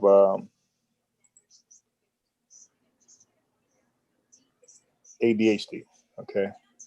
So I'm going to share my screen right here. So he says, however, there are some instances in which attention symptoms are severe enough that patients truly need help. Over the course of my career, I have found more than 20 conditions that can lead to symptoms of ADHD. Okay, each of which requires its own approach to treatment. Among these are no daddy at home. Sleep disorders, undiagnosed vision and hearing problems, substance abuse, marijuana and alcohol in particular. So we talked about that. Iron deficiency, allergies, especially airborne or gluten intolerance, bipolar and major depressive disorder, obsessive compulsive disorder, and even learning disabilities like dyslexia, to name a few. Anyone with these issues will fit the ADHD criteria outlined by the DSM, but stimulants are not the way to treat them. Okay, so what we was asking about Umar, like Umar, his conclusion came down to just no daddy at home. And that's what Amber is saying. Like, what are the other things that can possibly contribute to ADHD? And he doesn't recognize any of them. He just no daddy at home. We got to fix that. Daddy at home. And other doctors, and this is one of a few that I just researched. Other doctors don't have that same conclusion as him. They're going back to like real things that we could look at that attribute to that could possibly attribute to ADHD.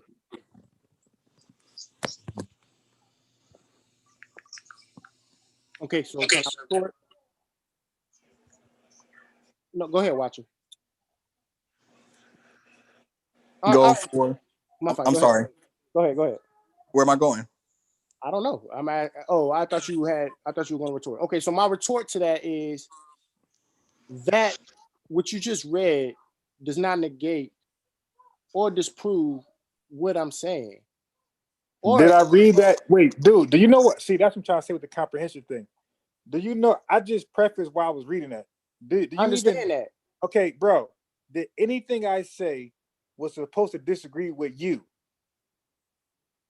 No, I don't know. Right. It didn't necessarily have to disagree. You asking me have I considered other things other than my my stance. I got nothing to do with you. Why you keep saying you?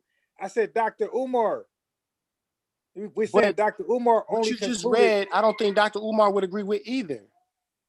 Brother, I'm not saying he would have. I'm saying that did Dr. Umar, well, what Amber said earlier, did he look at other things other than daddy not being home? And I said, well, let's look at what other doctors are saying that agrees with Dr. Umar's premise about ADHD is over exaggerated. Okay, so this is why I'm confused, and this is why I personalize it, and this is why I just okay, you can finish. I'm just going because you asked me. Okay, no problem. I'm going to mute. You also asked me. Right, I'm good. I'm going to mute. You also asked me if I had read this before you read it. So I don't understand the purpose. Not if you read that particular source. If you read any other doctors in the field who side with him and say it's bullshit or it's overdiagnosed, what is their reasoning for saying that? What are they saying are other potential things that are being misdiagnosed as ADHD or that is being thrown under a category of ADHD? What is actually the issue that they're saying it is? He says it's ain't no daddy at home, right? But other doctors, are they saying that it's ain't no daddy at home? Are they saying that it's poor diet? Are they saying that it's they need to meditate? Are they saying that it's iron deficiency? What are they saying? That's what he asked you. You said, now I'm going to ask you. Dr. Umar has never mentioned nutrition deficiency or hunger as an issue, as a possible reason for misbehavior. He's never mentioned that. I didn't mention that earlier in the show. I don't know, but when I'm saying it, I'm asking. So the reason hold on. I do know earlier we did address diet, but that wasn't his question, whether or not you mentioned it. Outside of what Dr. Umar has mentioned, are there other reasons? Do you know of any other reasons what this is? These are just the things that I brought up, but he just read a laundry list of other shit. We didn't ask you, was you saying this or did Dr. Umar say that? We were saying, how well versed are you on this subject? Being as how you don't agree with it, So I would assume, especially if you ain't seeing what the other side is saying, or you're skimming through it, where is your research been at predominantly? Where are you just listening? That's why I say, well, are you saying that you just listen to Dr. Umar? Because if you don't research other people in the field, that means you're only getting one person's ideology. You're not even seeing the broad spectrum of reasons. So you can say, well, okay, so it might be this, and this, especially since you're on the path of, kind of treating it yourself at home, or so this is why I don't understand. This is why I don't understand. This is why, and this is where the contention is coming in right now. So we mentioned this earlier. We were talking about this earlier. I said I don't believe it, and I explained why I didn't believe it. And part of the reason I said I don't believe it is because I said they're diagnosing symptoms. They're just describing symptoms, and it could be a number of different things. I listed a number of different things, diet being one of them, right?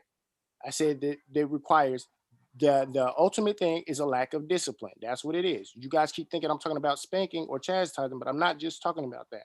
I'm talking about control. Nobody asserted that. Okay, but well, continue. someone in the chat did. So I'm saying now I'm using discipline in the truest sense of the word. So we have to figure out why a person would. Diet and nutrition is part of it. I said hunger. I said child abuse. I mentioned these things earlier, and then you asked me, have I read anything contrary that supports the conclusion, but anything contrary? I said I probably have. I can't recall. I don't have a specific article.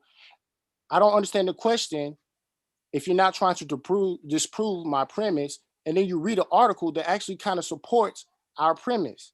So that's why But see, here's the thing. Nobody is trying to not support your premise. We're just saying, okay, well, what is because when I came on, we've been talking about Umar. The two articles I was around for, it addressed yes, there are some people that saying that ADHD doesn't exist, and there are some people saying that it's over diagnosed. But here's what we're saying, right? Because they're on the side of ADHD is a thing, right? We hadn't addressed any articles. Now you could say what you feel about it, right? You could say what you feel about it. But you also said, well, Dr. Umar, this is his specialty, this is his area, and he says it's this. So we are in this Dr. Umar conversation.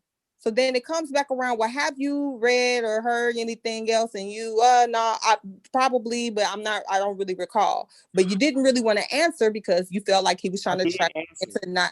I know, but what I'm saying is you really didn't want, I'm saying you really didn't want to answer though, because you felt like he was trying to trap you into, a source. True. Yeah. So then he said, well, no, that ain't it. I just want to know if you had read up on that. So then he reads all of that. Your counter to that, which is why we went back on this. Your counter to that was, I don't see how that disproves anything I said. It wasn't about disproving. It was about highlighting what other people are saying outside of Umar, because Umar has been the topic of discussion regarding this issue. So outside now, can I add? I'm sorry. I was just going to say, so outside of Umar, there are other doctors who agree, but not for the same reasons. Same conclusion, but on different, So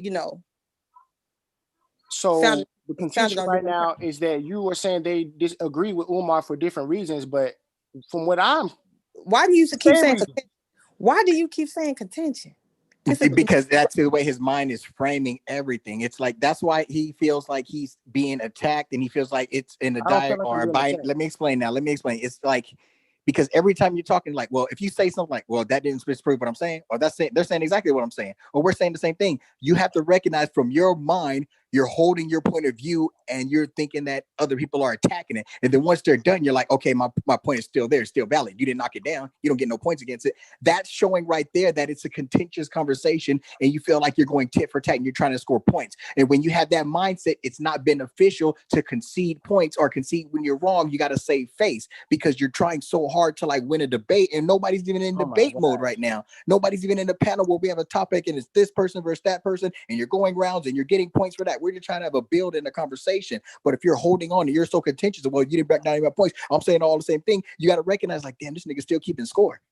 Okay, we're not even playing anymore. Now, let me what I'm trying to help on bias, or what he's trying to say is, you have a point of view. And all the way back to the original, and that's why I highlighted in the argument. I'm like, you know what? I didn't mean to interject unbiased, but I wanted to highlight because I know unbiased triggers. He cannot stand when someone tries to come with a point of view and they haven't seen the other side's point of view. Amber does not like when you misrepresent what she's saying and try to build a straw man and then beat that up. I don't like when you're being intellectually dishonest and when you say something or when you know you're caught up and you feel like you got to save face, so you won't acknowledge the obvious. Just like you're looking at Kellyanne Conway, just the speaker for the White House, and it's like, well, he gave alternative facts. No, bitch, he lied. You can't try to change the word and try to switch it up. It's just like, just be intellectually honest. Just stop lying about the shit. Now, what Bias was saying, like, okay, you may not believe in ADHD. You didn't come up with that on your own, or maybe you did. But guess what? There's people who are older than you who are scientific and in the field, and they have opinions about it. They don't believe that it's this and that and it's over medicated. Can you name any of them? Not really. Okay, that's fair. Are you familiar with any of their thoughts? Like some of them say you shouldn't be drinking milk. I think a lot of these motherfucking ADHD shit is because people been drinking milk and there's hormones in milk and it shouldn't be milk. Am I making up some shit? Yeah, but I'm just throwing something out there that could be some weirdo wacko's point of view, but it's an alternative, it's an option. But the fact that you're not throwing anything out there because you don't want to feel like you have to disclaim it, then it's kind of like either you don't want to defend any of them or you're not even aware of any of them. And none of that is a bad thing. But we're just trying to get a gauge to see how much work you've done. Because most people who want to present their point of view and they know that it's kind of on the fringe and people don't want to swallow it, it's harder to get them to accept it. So you have to package it with other things. So when Unbiased read that article, and the first thing they did is they acknowledged what some people believe. You know what? Some people don't believe in ADHD. They think that's over medicated by this and this and that. And then I stopped them because I want to say that's brilliant because they're showing right then and there that they're not dismissing other people as quacks. Like, we understand your point of view. We can articulate your argument. However, these are what we're saying about it. That's giving a balanced point of view, and that's being honest. There's not tick for tat. We're not trying to get points. We're not trying to disprove. We're just putting all the information on the table, and we're letting the reader choose. And I think that's what he was. Go ahead. Oh, go ahead. I was just gonna say, and I will also say, so I think I kind of understand where you're coming from. So, to me, your main thing is the ADHD diagnosis, just in itself, for whatever reason. But Dr. Umar is a proponent of this. Now, not saying that you're not saying that you're defending him, so to speak, but I do think that there is some commonality in your ideology of thinking that it's bullshit, cross-reference with his ideology of thinking this bullshit. So you have a tendency to want to see him in a fair light because nobody in our community is really talking about this aspect of this. So he's like a trailblazer, so to speak. Right. So a champion for the cause. So I think that you can identify with him in that area. Not necessarily that you agree with his means, his methodology, what he's doing, or you're pro Dr. Umar. I think you're just pro the ideology that ADHD is harmful and is bullshit in our community. Is that correct? Correct. Okay. Okay, and so the reason I said it was contentious is because you're saying these doctors agree that ADHD is bullshit for different reasons. Highlight different reasons. Those are not different reasons. They're the same reasons. I listed some of them earlier. No. And so did Dr. Umar. So you can't No. Hold up, because we were so close. We're so close. You can't overgeneralize all these sciences and just assume that they're different reasons. Some of them may have the same. Yo, he just read an article. I'm not overgeneralizing anything. He read an article, and those articles, that article that he read was in agreement with what I said earlier and what Dr. Umar has been saying. That's not an overgeneralization. That is addressing directly what.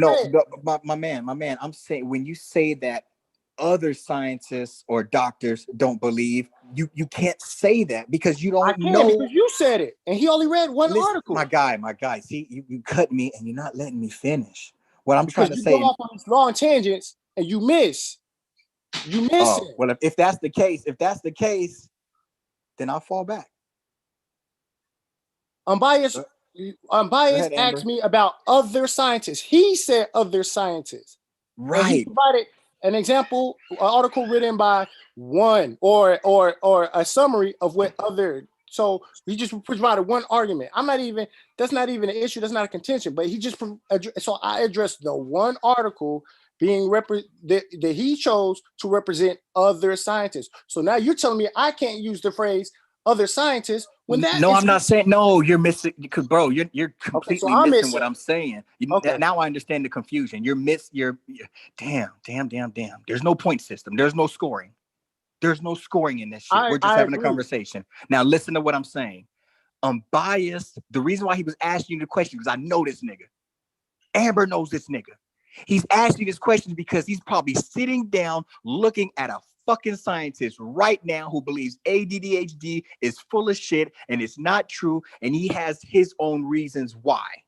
And he probably has like 3 articles right now or web pages, all these different people who have the same opinion as you, but they have different reasons why they think it's BS. And what I'm trying to say is you cannot say that those people don't exist because I'm pretty sure he's set you up and they're right in front of him. And I'm trying to help you out without trying to, I don't want you to back yourself into an absolute corner saying that these other scientists don't believe what we believe because me and Umar, we're saying this, or our point of view is this, and they all think that. But I'm like, no, because there are some people who don't, just like there's some pro-black people who think that they can't trust the government and the anti-vaccine is fake and all that type of shit. There's people who are Kennedys, who have legacies in the president and all that type of shit, and doctors, and they're saying we're anti-vaccine, we don't believe that, and this other type of shit, this, that, and the third. And look what it did to my sisters tonight. But the Kennedys have shit to do with somebody who's in the Moore Science Temple and they're against anti-science. But for someone in the Moore Science Temple to sit there and say that there's nobody else who thinks like that, all these other people who have this type of point of view, it's like, my man, there's people out there who's actually out there and they're on your team. Are you familiar with any of them?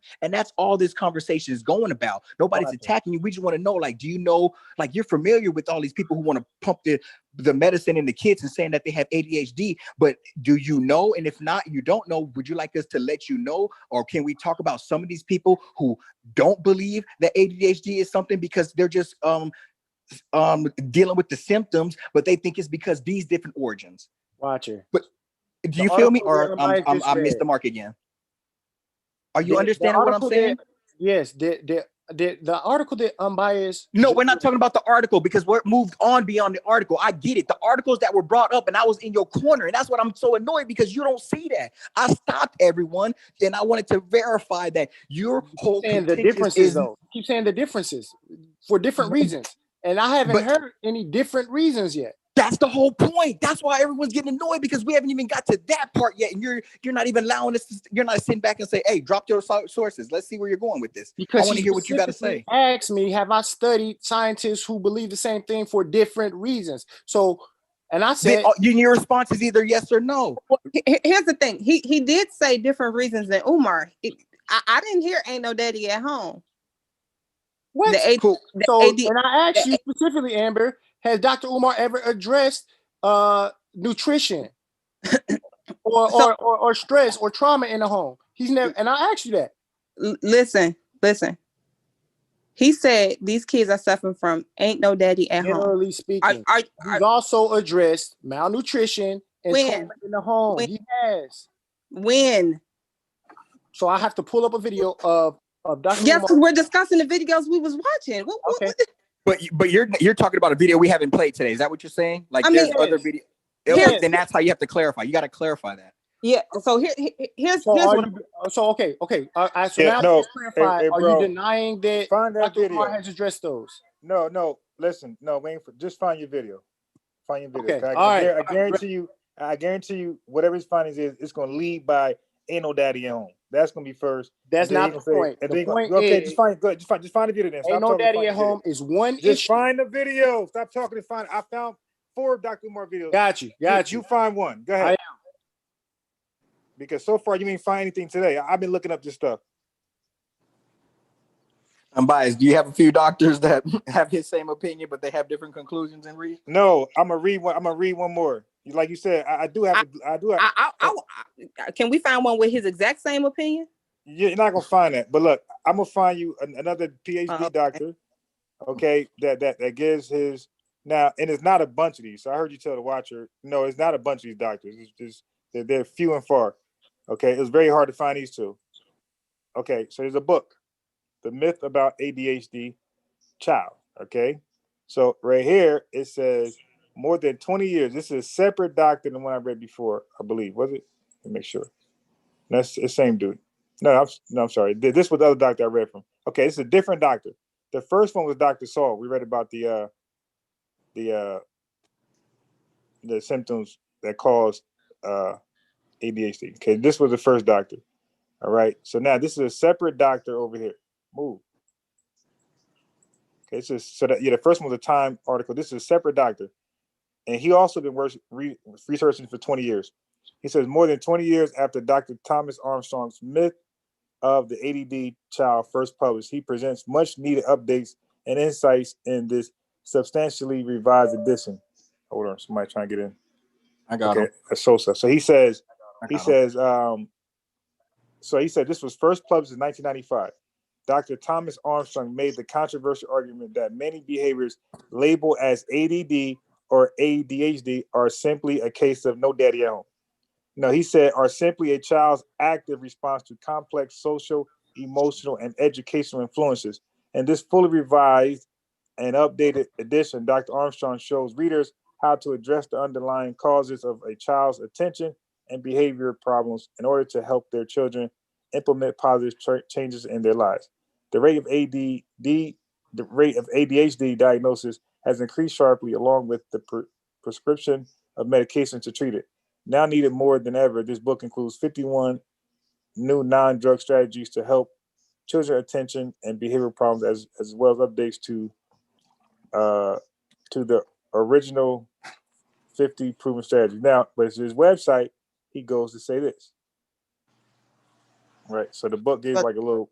So that's 51 new in addition to the 50 already? When was that book published? So that's 101 non-medicinal strategies that you sleeping on, bro. It was published in 1995 and it got new edition revised in 2017. So that's where Umar's stealing his shit from? Well, it got to be because these guys have been doing it a lot longer. So here's one I want to read from. So it says Dr. Umar, Dr. Armstrong. I'll make it bigger so I can see it. Okay, so let me go back. Can I point out? Bro, can I just read this real fast, my man? Can I just read this? Can I just read it? Yeah, go ahead. Man, I backed off. Y'all went in for. Can I just read this? But he said. I said find the video, and while he's doing that, I found it. Okay, cool. So can you put the link in the chat? It says in this groundbreaking book, Dr. Armstrong argues that we need to look more closely at the root causes of the symptoms typically associated with ADHD before resorting to medications which are potentially dangerous for developing minds. So he says with over 50 new non-drug strategies added to the original 50 proven updated strategies for the previous edition. This is we read that already. The myth, the blah blah blah. Where did I read earlier? Oh, the problem. Okay, right here. In this fully revised and updated edition, Armstrong draws on new studies showing how America's ADHD epidemic is in fact due in large part to change in the cultural landscape, such as children being pushed to learn to read and write as early as kindergarten, harsher demands on boys, especially to sit still and be less wild and boyish, greater consumption of video games and other hypermedia, and higher levels of both child and familial stress, and your daddy ain't home. Okay, so now go ahead. I just wanted to finish reading. If I pull up an article, bro, just let me read the article. Like if you had an article, I wouldn't stop you after you read it. Yeah. Okay, so your purpose for pulling the article, correct me if I'm wrong. Oh my God, there we go. Well, why y'all keep doing that? Because I'm just showing it because you're concerned more about the motive than the article, the information. You're going right back to, okay, what's the point of it? What's the point of it? What's the point of it? Instead of okay, no, because I listened to the information. Did the information negate Dr. Umar's claim? Was it different than what Dr. Umar is saying? Yeah, you don't know why I just read that? No, I know why. Why? Now I just asked you a question. No, was the information different than what Dr. Umar was saying? Okay, why did I read the article? Just I don't think he knows why. I think he's bullshitting. No, I'm about to tell you why you read the article. You're finding scientists who agree with the conclusion, but have different reasons for not believing ADHD. Highlighted on different reasons. So I asked you, were those reasons different? And while you read the article, the watcher even said, guess where Dr. Umar's stealing his stuff? So I asked you, what's the purpose of you reading it if that's supporting what Dr. Umar was saying? Okay, so the purpose of reading it is to show you that no doctor in their right mind is going to say no daddy syndrome at home. So what? Just some that quack negate named what Dr. Umar. That's said? it. Just a quack named Dr. Umar. He's the only quack, the only clinical psychologist running around the planet talking about no daddy at home is the reason for ADHD. He's the only quack running around saying that. That's the only reason Dr. Umar said it doesn't matter. No doctor in the right mind agrees with that dumbass it's type of above. Language. Is that what you mean? The type of language he's using is unprofessional? He means it's propaganda. It's propaganda. He's marketing to a particular segment of people. Right. Yeah, I don't have a problem with that. What is the issue with that? He's talking to black people. So I rest my case. I rest my case, honey. Are you having an issue with his language? Are you saying his language is unprofessional? Or are you saying he should be treated like white people as well? He doesn't get it, bro. It don't even matter what I'm saying. It's my opinion, right? You got your opinion, I got mine. I'm gonna read something. Tell me what it says. Don't even matter what I'm saying. I gotta do it, bro. I'm gonna have to have you read something, and then tell me what the hell it says, man. Yeah, we need to check comprehension levels now. Yeah, because it's getting crazy, ridiculously crazy. Brother, I'm gonna share your article. In fairness to you, you put an article inside the chat. I'm going to, mirror my. I think Sosa needs to talk to him because I mean this. I've seen this guy fight in fairness vampires, to him, bro. I asked for something. In fairness to the brother, I asked for something. He. This is your article, yes. Akachi? Okay. Yes. So in fairness to you, I pulled the article because I asked you to go get it. So I got it. I got to do my part. Okay. So go ahead, brother. Okay. So my whole premise is. So Dr. Umar says ain't no daddy at home a lot. He says that a lot. And I understand exactly what he means by that, but that is not the only reason that Dr. Umar. What's the point of his article? Of whose article? The article I'm looking at right now. The purpose of my article is to show you that he addresses other things besides the daddy not being at home. Okay, read. Go ahead. 1 second. Let me pull it back up. I got it. I'm sharing my screen. Okay. I can. Oh, okay. I clicked off. Give me 1 second. I'll make it bigger.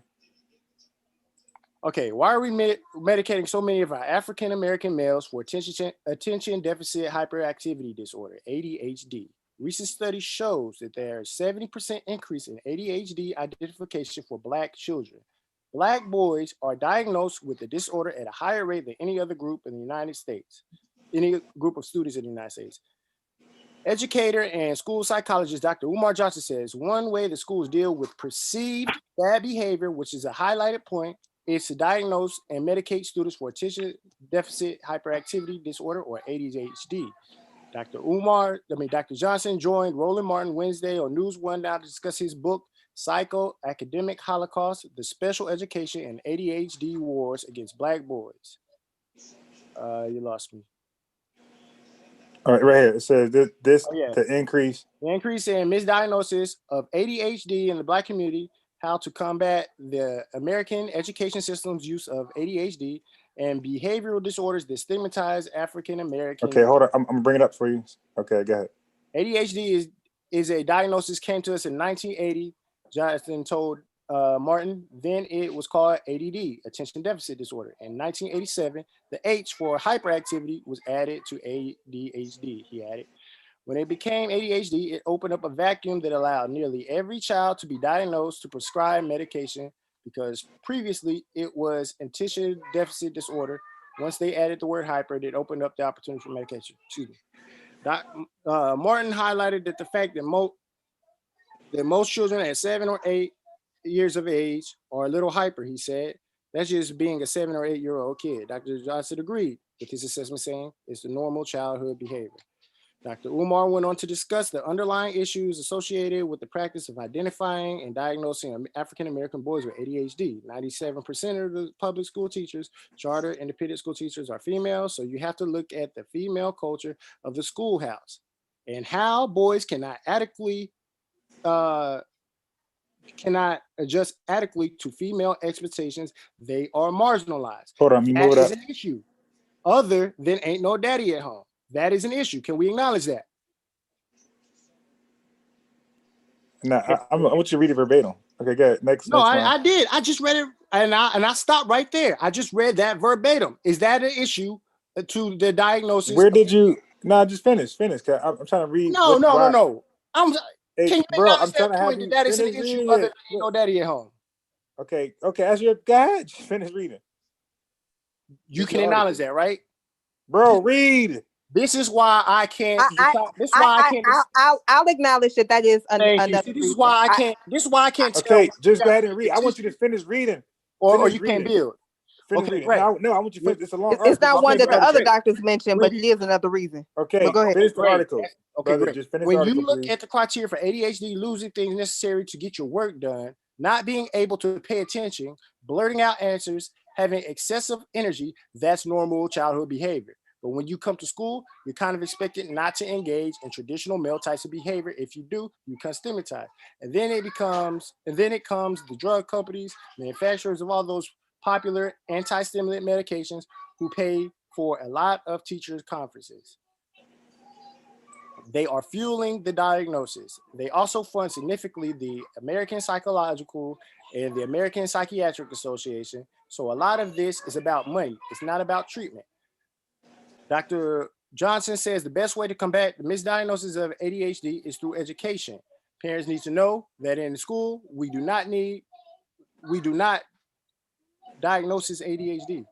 Let me read that. Parents need to know that in the school, we do not diagnose ADHD. Okay, so they messed that up. Johnson, a clinical doctor and school psychologist, explained ADHD is not special education disability. You don't diagnose ADHD in school. So when many boys being put in special ed for ADHD, because one of the special ed classifications is known as other health impairment, because psychiatry is a branch of medicine. If you can diagnose this by the doctor with ADHD, if the parents bring the paperwork to school, they can now special educate you.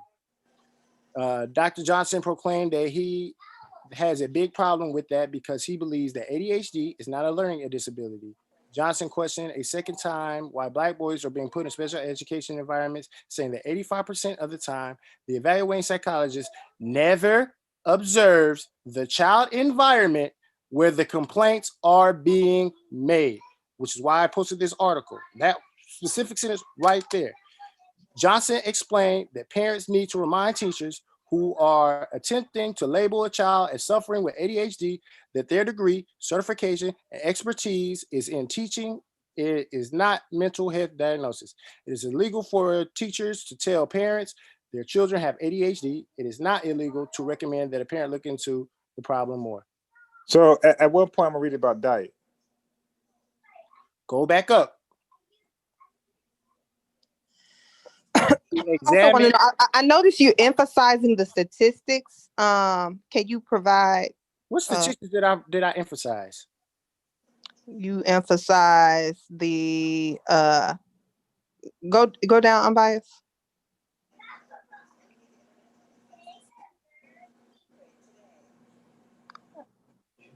Wait, I think that's too far. I emphasize two things. You just emphasize the environment of the child. Hold on. I emphasize the environment. I emphasize the specific environment of the child. Right here, about the environment, right here. Exactly. Okay. Yeah. So the point was Johnson questioned the second time why Black boys are being put in special education environments, saying that 85% of the time the evaluating psychologist never observes the child in the environment where the complaints are being made. So again, that is a statistic. 85% of the time, the evaluating psychologist never observed the child in the environment where the complaints are being made. So if you go back and rewind this, I read that normally, and then I slowed down with never observes the child in the environment where the complaints are made. That is the part I focused in on. So, but what difference does that make if you don't what are you acknowledge talking about? What's the child's environment? Again, but what was that? Why was that relevant? What's It's the child's relevant environment? because What is he talking about right here when he's talking about the child's environment? he's talking about where the complaints are being made. But I'm assuming that what's the people are definition? complaining Okay, so about the child in the home because he hold on. He states himself that Black women are complaining about their kids in the home and in school, right? It ain't just a school. It's happening at home too, right? Okay, so that kind of proves my point. So it doesn't kind of prove your point. What point are you talking about? Okay, so what were the reasons listed that the other doctors who agree with Dr. Umar, but you are presenting sources of differing opinions with the same conclusion? Sir, I asked you. You emphasized that they never observed the child, right? In their environment where the complaints are being made. And that was a quote. Highlighted right? on the environment. The child's environment. Right, but it was attached to a statistic, right? So it's only impactful. Would you care if it was only 1%? I will render your point. I highlighted a statistic. Okay. Huh? I said I will render your point. I highlighted a statistic. Okay, right. Well, he highlighted a statistic, and you emphasized that. So I'm saying if that is an emphasis point, did he leave on purpose? If that is a point of emphasis, let's pull the facts. Do you fact check what he says? Or do you just like what he says and you go along with it? Yeah, let me see where he went, because it's possible his phone could have died.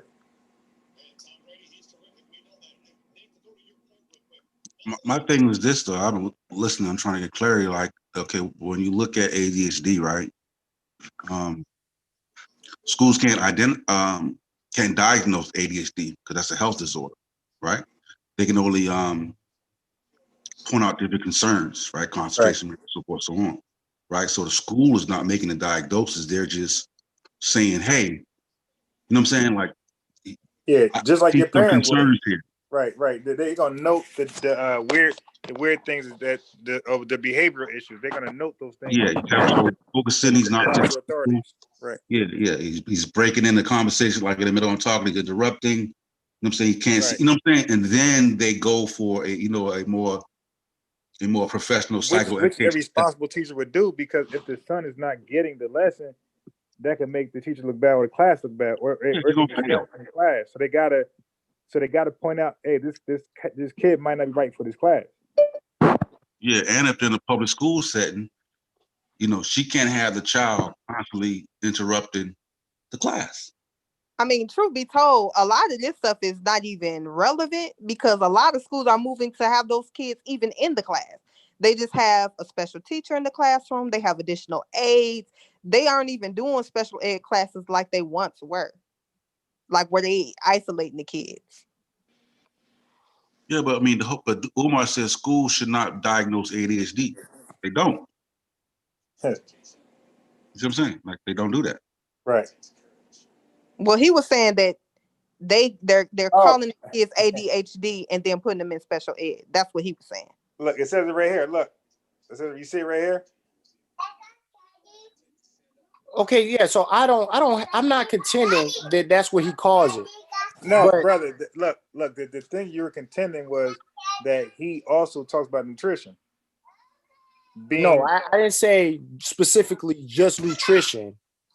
I said that those are not because he does mention nutrition in some of his other videos, and it's going to take some time to find those. I have to listen. So why'd you get this article? I thought that was what you were doing. I thought you were getting other issues other than the father. That was my point of bringing this up. That was my point. Other issues. No, I was saying, okay, brother.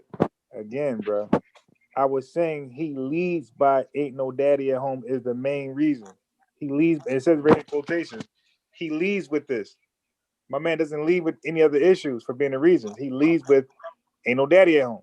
Okay, so you're not saying that he's not acknowledging other issues. You're saying that I don't know him too, bro. Okay, the issues that were on that list. Okay. Ooh, can you read that in bold right there? Okay. It's not about mental health. I said mental. It's not about mental health. Why does this thing keep moving around? It's not about mental health.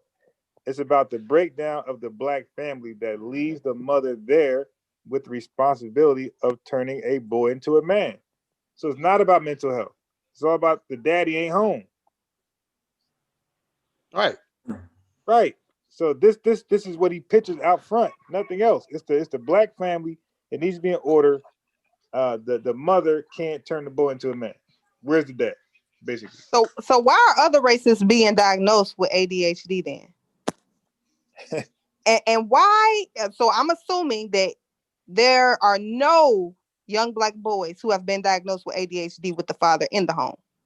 Following that logic. So I've never heard Dr. Umar make that point. And when he says ain't no daddy at home disorder, like I said, I understand what that means. That doesn't necessarily mean, I mean, okay. So I understand. Look, excuse me. I understand where the contention is now.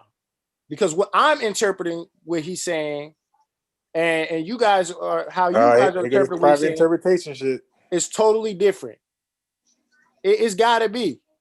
Because the reason I agree with Dr. Umar is because of my lived reality with my brother, and my dad was home. So what interpretation you have that's different? Yeah, that's anecdotal too, bro. Oh yeah, he has a lot of those. He That's his basis. But Akachi, what interpretation that you have that's different than ours?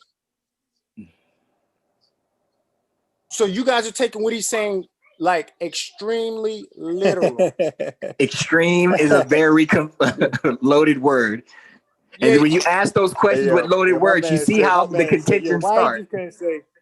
So you're always specific every time. I'm sorry, what? Go ahead, unbiased. I'm sorry. You just can't say, I was going to say, why you just can't say, are you guys taking this stuff literal? Why I gotta be extremely literal? Like, what the hell is extremely? Okay, what is extremely literal? The reason I say extremely literal. Wait. Let me add this to it. The boy bit the apple.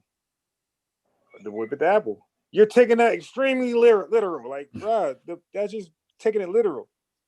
If you say ain't no daddy at home, and we interview you, you have headlines like this, and it just means that. How else can I take it? Then he goes on to elaborate the circumstances of the daddy not being home to emphasize that that's what he's talking about. Right. Okay, this is why I say extremely literal. Because when you're speaking, there are connotative context and annotative context. You guys are examining this from the annotative context, which is what I meant by extremely literal. An example of connotative and annotative. If I say girls like pink, am I lying or am I is that hyperbole? No, that's a generalization. Of course, some girls like pink. Of course, some girls don't. So if I say girls like pink and you say no, you're lying because I'm a girl, I don't like pink. You just proved your point and you have rendered my argument invalid if you don't accept that I'm speaking on general terms and I'm speaking connotatively. If you accept it in an annotative context, then yes, I'm wrong. I'm lying because all girls don't like pink. You talking about overgeneralized, but that's a bad analogy. He's talking. How's that a bad analogy? Because when Dr. Umar, what I'm saying is when Dr. You've been Umar generalizing all day, like it's real bad. Yeah, I generalize. I don't see anything wrong with generalizing. Okay, using the same argument, right? If you said girls like pink, right? Right. Now we're not going to argue that because we understand some girls do like pink. That's not going to be an argument, Well, right? understand I'm speaking in general. Yeah, we understand that. So when he's saying it's a byproduct of no father at home, let's just say we're not taking that in general. Exactly. So we're asking for show me anytime or anywhere that diagnosis is relevant, and then explain to us like how would that play out? Like you would have to have a case study of ADHD diagnosed with fathers at home, ADHD diagnosed with father out of home, right? And then you would have a percentile, right? Like you would be looking at different groups to see, is there a causation, right? Causation might not mean correlation, but you still want to see, right? You follow me though? Yeah, no, I'm following you, but I don't understand how that. This is why I said. I mean, I find it a little weird because there are degrees of mental health issues, right? So I find it a little weird that he wouldn't consider that the father being out of the home a potential mental health issue as a psychologist. See, I never heard him say anything contrary to what you just said. That statement just said it. This is not a mental health issue. This is a result. Okay. Yeah. You know what I think, unbiased? Before we get into the real okay, I words, understand what you're hold saying. up real quick.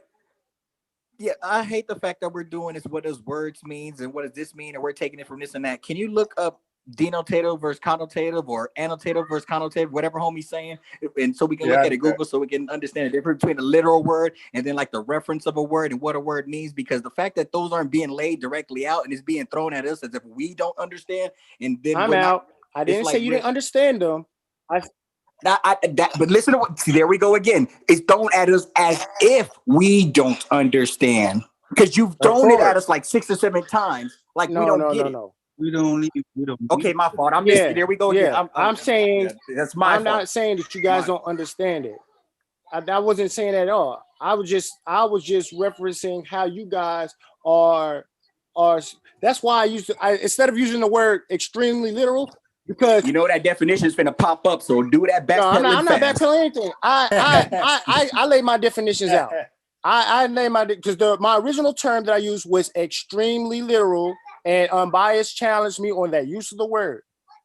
So no. I'm talking about when you ain't challenge you. I'm saying what I'm saying. Why you just can't say literal, right? Why gotta be extreme? And I explain why, and then I explain why. So what is but what's the difference between extreme literal and regular literal? Say that again. What's the difference between extreme literal and regular literal?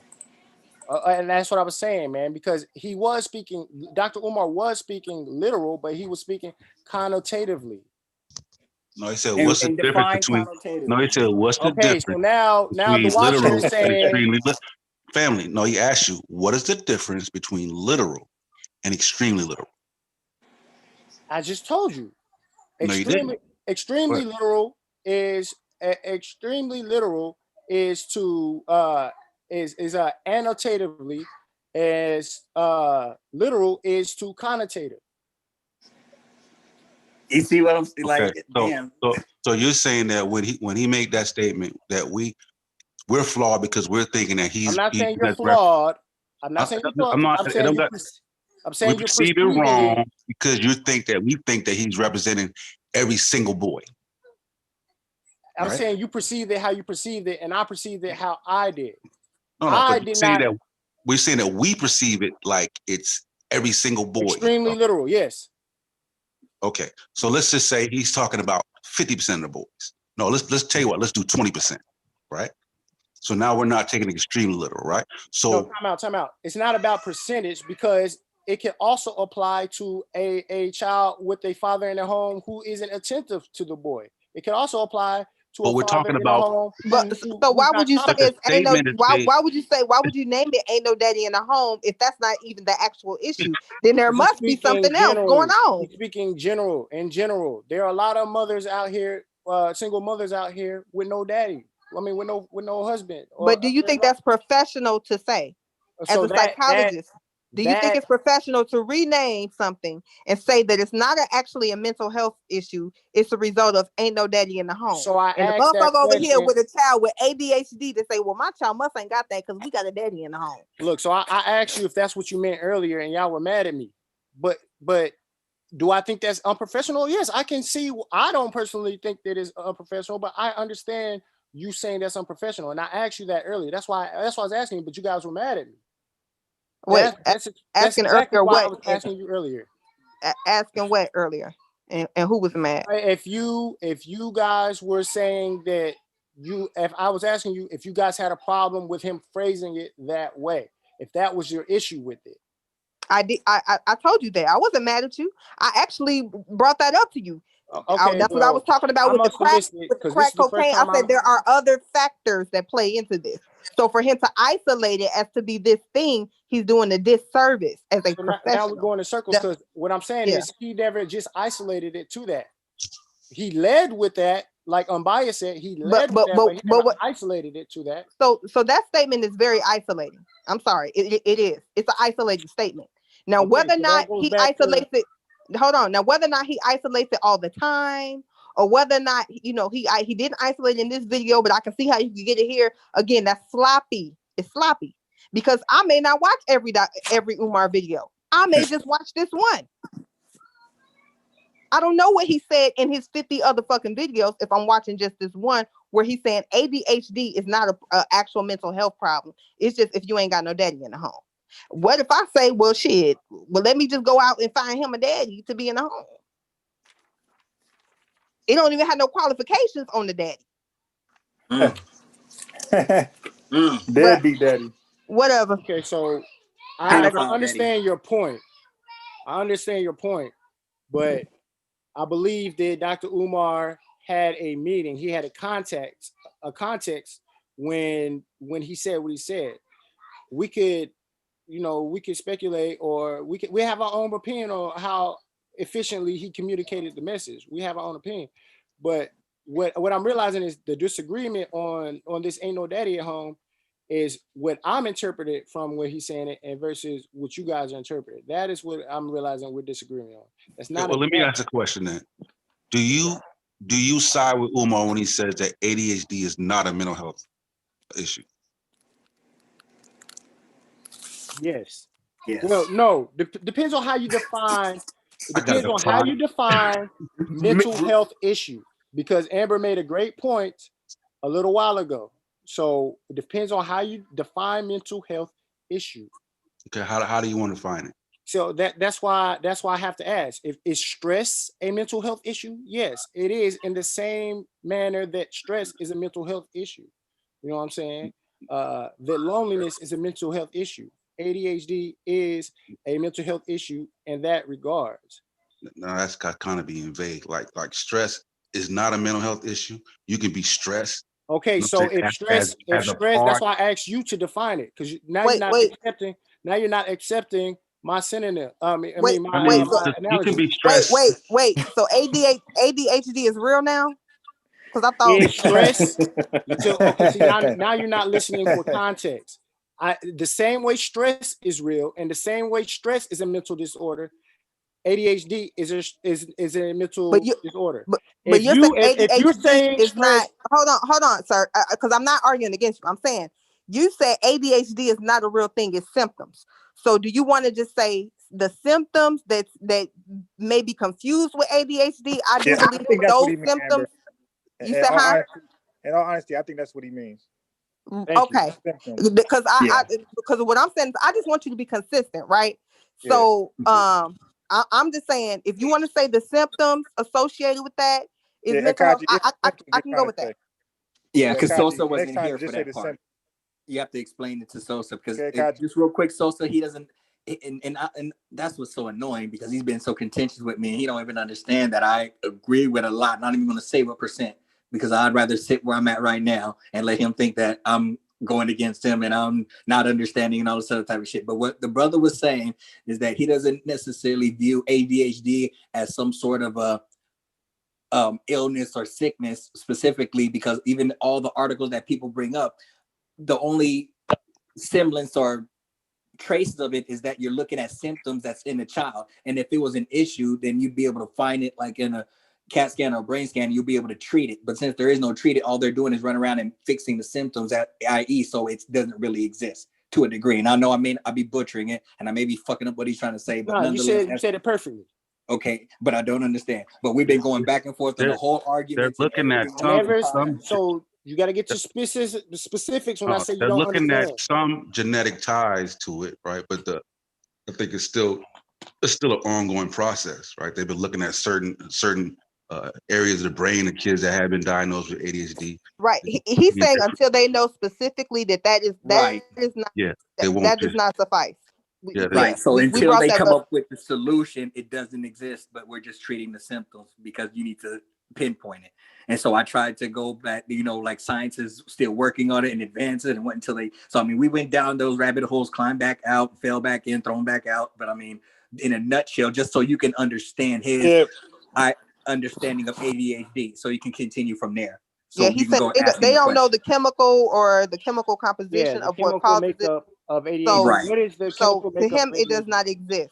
It's just Right. symptoms that they're classifying as something that they don't actually know what it is. So he's I saying that mean, but when you ADHD. look at mental health issues, right?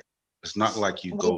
We came with that already. I'm Yeah. telling you. No, I But wanna let hear Sosa, what bro, Sosa you said. don't understand, man. I watched Sosa for like 3 hours the other night go against one of the baddest new upcoming pseudos in the damn game. And I mean, she was going, and bro.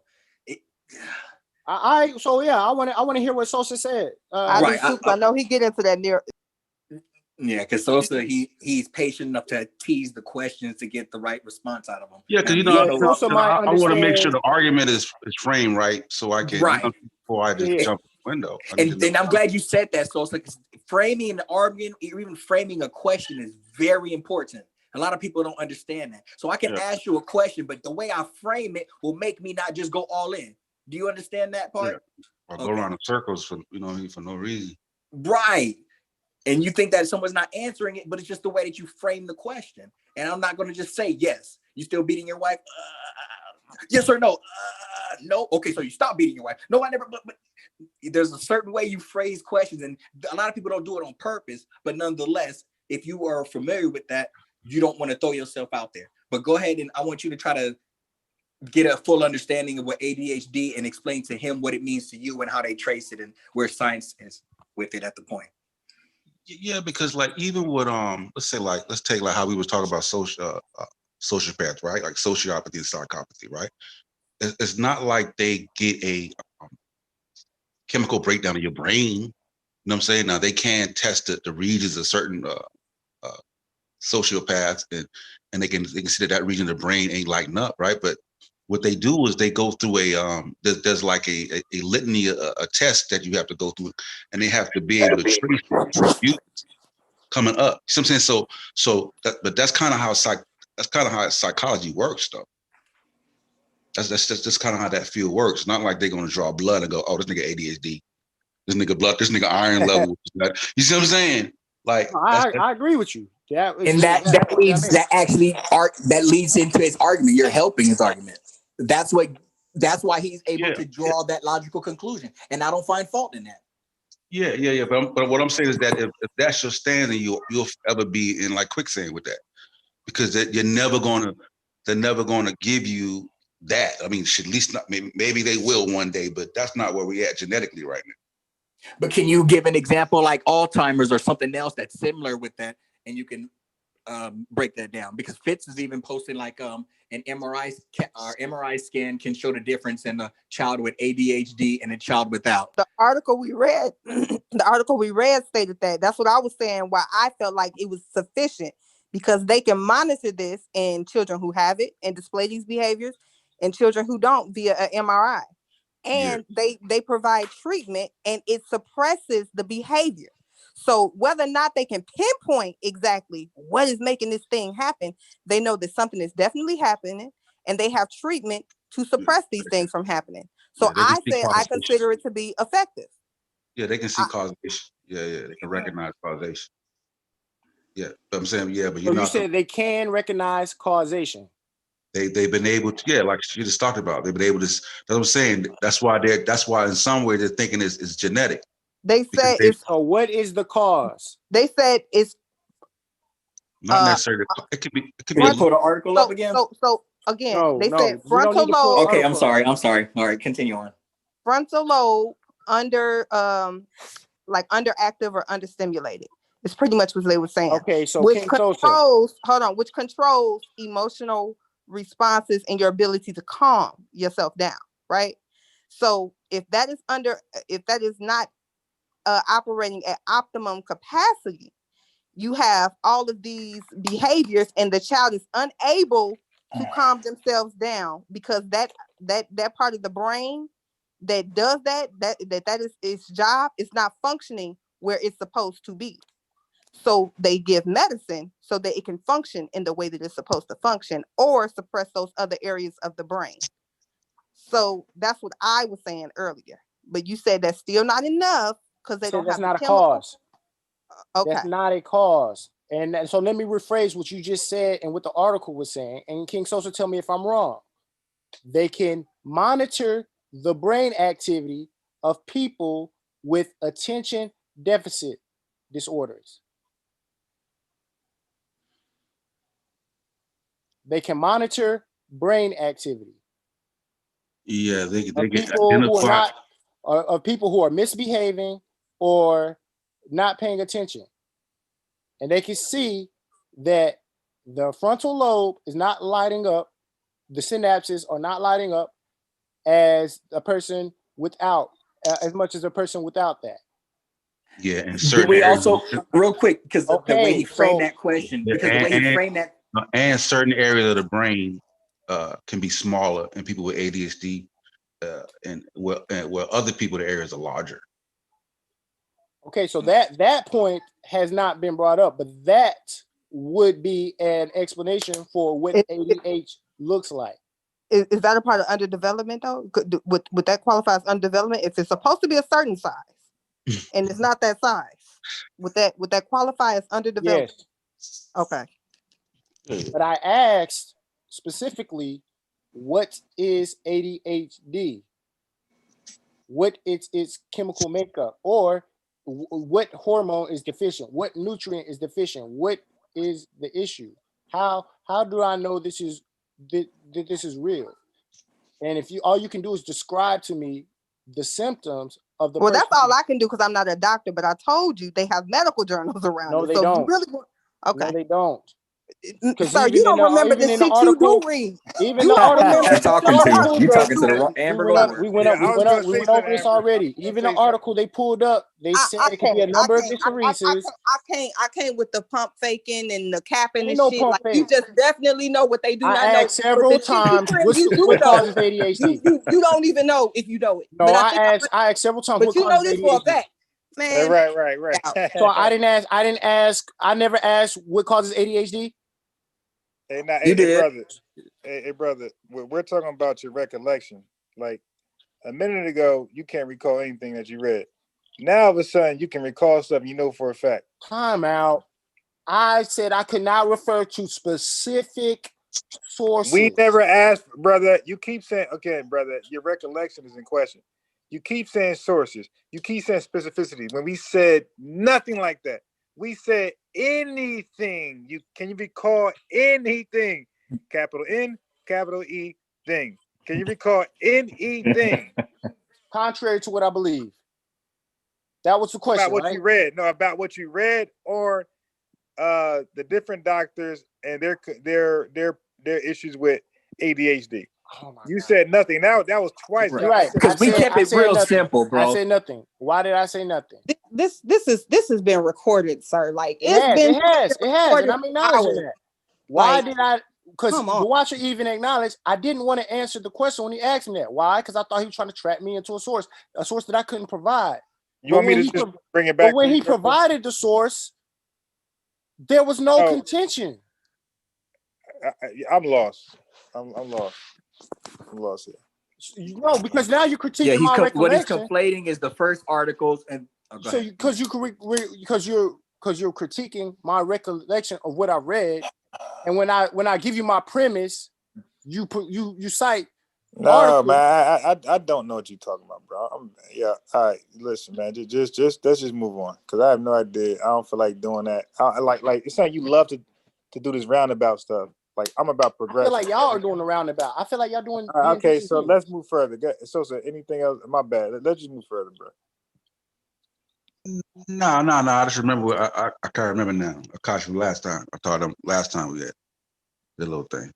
Oh, okay. So why was I wanted to finish hearing his explanation on why it wasn't a cause and all of that. How was that a cause? How is that a cause? how is monitoring brain activity of a occurring instance if I'm witnessing something happen and I start reporting on what's happening right now, that's not a cause, that's a report on what's happening. So monitoring brain activity is not a cause. I'm asking you, what is so I have my premise of what the cause of ADHD is. I've asked you guys several times what the cause of ADHD is. Well, Each like time you we guys said, have said, one could be one, as they said, one also right, genetic. Also, like I think it's like trauma, right? Childhood trauma, death in the family, sudden, you know what I'm saying? So, you know what I mean? So there's not just one thing. There's a litany of things that could lead to ADHD. You know what I'm saying? Just like brain damage. You know what I'm saying? Brain damage isn't just Just one like thing. There's a autism, litany yeah. of things that could lead to brain damage. Yeah. okay, so how many people other than King Sosa answered that the 3 times I asked? What do you mean? We did answer that, actually. Okay, and your answer was trauma? Your No, answer we was said there brain are damage? several. We said there are several causes. Several. It Okay, can't be and did pinpointed to just so one. and you listed specific reasons? I listed underdeveloped frontal lobe. Okay. That is, yeah, I did list that. So if you listed that, he read you got a genetics. point. He read genetics in the first article. Who read genetics? Genetics how? So people inherit? He said, yes, biological. Is that genetic? And I'm asking, what does that look like? When I ask you, what does that look like? If they inherit something, that has a chemical makeup. So what did they inherit? I asked you that. What is the chemical makeup of ADHD? Here's my question. If you ask a basis of, well, what are some causes? And we give you at least 2. You don't think you're responsible for going and looking up anything else? We got to give you, bird feed you every answer. You ain't gotta give me if you nothing. want to know, you don't have to give me nothing. But, I didn't recall you. But here's the thing. If you say that they don't have any causes or that it's not a real thing, and we say, well, here's what they're saying about it, right? Here's what they're saying about it. And you say, well, they don't have the chemicals. They don't have the this. They don't have the that. Or, well, what is this? Well, what is that? Well, this one article doesn't highlight that. But I did say, I'm pretty sure medical journals go way more in depth than these little articles that we pulled up. So that's something you could research more in depth. And you say, they don't have any. They don't have any. So you're saying you already read this shit. So for you to be talking to right, Sosa, you're right. I've trauma, never heard anybody say. Hold on. And Sosa lists trauma, but you saying there aren't any. They aren't any. They so I'm trying to figure out, well, did you miss some sources? Because he listed some and you said, okay, has anyone else said that? Like, so you feel like his answer sufficed? That was good enough for you? Okay, so if you recall my premise, I already have a premise of where ADHD comes from. I already have a premise, and trauma was included in that. So that's why I agree with Sosa immediately when he said that, unless he's talking about physical trauma, in which I don't even object to that. I don't even object to physical trauma. So you agree that ADHD is a thing? I've already defined what I believe ADHD is. So that's a circular argument. The symptoms. The whole point is he feels like he went round robin with the panel and he went around 3 times, so he's 9-0. And then when Sosa came on, okay, I'll this give is the Sosa first a point. time I've heard I'll anybody give Sosa a point. suggest. But no, hold on, Kimpo, don't cut me, bro. Don't cut me as if you're saying something valuable, bro. You just running down, and we already know what you're doing, and we already playing the game. Nothing. I'm This just is the trying to first time I commentate heard now. anybody And on I'm the just trying to panel give my opinion. suggest that Let me just ADHD say what was I gotta generic. say, bro. Let me just say what I gotta say because I've been trying to hold you up and hold you down for the longest, but I've been taking arrows in the front and the back, and I'm just laughing the whole time. But what I'm trying to express to you is I've listened to various people try to explain to you that there is no silver bullet, and you boxed everybody pretty much into the corner to the point where they'll show me on, because even Fitz got on and he starts sharing his personal stories about what he went through, and you were just shooting that down to a degree parallel as saying that if you can't prove it or if it's not done, then all you're doing is treating the symptoms. I knew Sosa was going to have a breakthrough because he has a scientific mind. He reads a lot of the journals and he's heavily in the foot. So I knew once he got down, you would recognize and you would see it because he's going to be very calm in the way he's answering the questions, and you knew you couldn't pull that BS. So you're like, okay, I'm going to go Oh my gosh. deeper. So what BS have I pulled? No, Sosa just hopped on, so you can't play that role and let's not ask the question. Let's put it to you this way. To get valuable, to Which pull a one of point is y'all? like, Which one of y'all said a deformed brain is the cause of ADHD?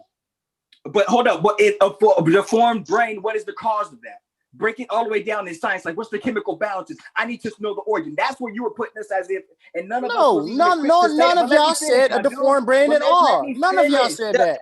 Deformed. But So, Several times, the and none of y'all fact that said none that. of us said it doesn't mean it doesn't exist because you're not speaking to any Oh my credible gosh! If I scientists in the ask you, field. if You I were trying to ask make you it a what debate, and ADHD we're looks telling like, you it's not a debate. We're telling you that there's other people who have that information, and we're not equipped to give you that. And then even the dude that got on and said he had cerebral palsy or whatever the issue it is, and I don't mean to mitigate it, my guy, but the point is people are coming on telling you that they're dealing, taking medication for this, and they're isolating that, and you were even throwing shit back at him, and he was like, well, there is no direct what shit cause. did I throw at him? Hold up, he said family issues, and he was the one who was bringing out the scientific options, and then that's when I noticed he got quiet. So then I realized, like, okay, we're not really equipped to put him in the corner so we can see it, because he can weasel out of it by saying, I need something specific, tangible. God. Show me this in the scientific book that this causes it right here, and if they don't, I got my out every single time. But then there's no out. There's no out. I said on numerous occasions, underdeveloped. Now you could have asked for clarity. What does that mean? You kept saying that's not a cause. It's not a cause. Underdeveloped could be anything. Okay, Amber, if you said that, touche. I said it several times. Okay, touche. The article said it. That's where I got it from. No, I don't remember. I don't remember reading that from that article. I don't never remember hearing that. And that's why I kept saying, like, why is this an argument? Why are we keeping points? Why are you okay? Touche, Amber. Now you got a point. And I was saying, why are we keeping points? Let's just build. The article unbiased, please. This is not about, when I say you have a point, I am not freaking keeping score. I'm not saying, oh, you got 2 points, 2 points. Well, which article am I pulling up, Amber? Which one? I'm validating your logic. I see the logic. That's why I say, okay, you got I think it was the first one.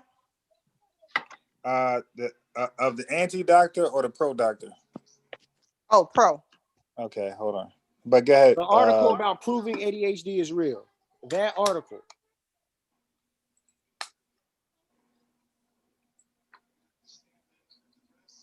Yeah. You can finish talking. So what even I'm Fitz saying is in the chat saying that we cannot say that what exactly causes it, and then that's when you got dismissed, and you're like, see, and that's what I'm talking about. It's not even about there's no causes. And I'm like, shit. And he got on here and revealed himself. And like, I got cerebral palsy and I get with that. And it's a neurological issue and blah, blah, blah, blah, blah. Like, I remember it. And then I was just so flabbergasted that how you can dismiss it or hand wave it away because they didn't know that because you're saying like, there's no cause. Let me finish. Bro, you asked the question. Let me say it. Because I got this one. Because you say, oh, there's no causes. Well, see, they're just treating the symptoms. It's the same thing that I was saying about ADHD. What's next? And just like that, to me, that's what I'm like. That to me, that was kind of dismissive. The tone, the move on, like look off, like drop mic. Let's move on to the next one. I'm killed that shit. But and I even got on Masco because Masco tried to be funny, like, oh, so that's why they call you Fitz. So I'm like, damn, Masco, that's fucked up. You cool with the brain being deformed, but what make the brain deformed? Ain't that just a symptom? What's the cause? That's what I'm asking you guys. That is what I'm asking you guys. For my premise, it's a mental disorder and it has to be solved mentally. That's my premise. I'm asking you guys questions because you're saying I'm so wrong. How did you come to that premise?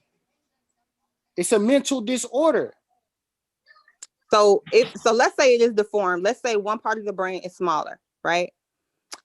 How do you mentally fix that? Okay, so if one of you had suggested that part of the brain being smaller earlier, we would be having a different discussion right now. But well, I'm not suggesting from my own account, I already acknowledged the first person I heard say that was King Sosa. Well, I'm not saying deformed. I'm not saying that. But I am saying because that's not the language. The article. So you already made your point that underdevelopment can include deformed. Right. Okay, and I accepted that. Underactive is underdeveloped. Right? So that I have a problem with because people could just be stupid and their stimuli and their synapses not light up like it should. But why are they stupid? What's the cause? I mean, there's a lot of causes. They haven't exercised their mind. They're not thinking.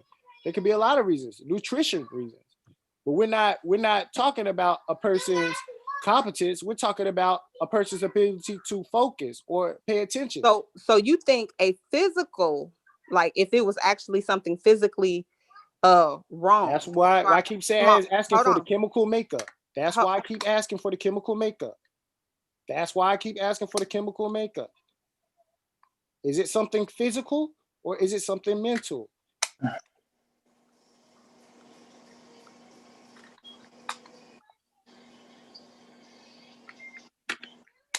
And when you were asking that question, that's why I wanted to stop and I wanted to clarify. And I even steel manned it for you. And I'm like, that is a valid question, a valid concern.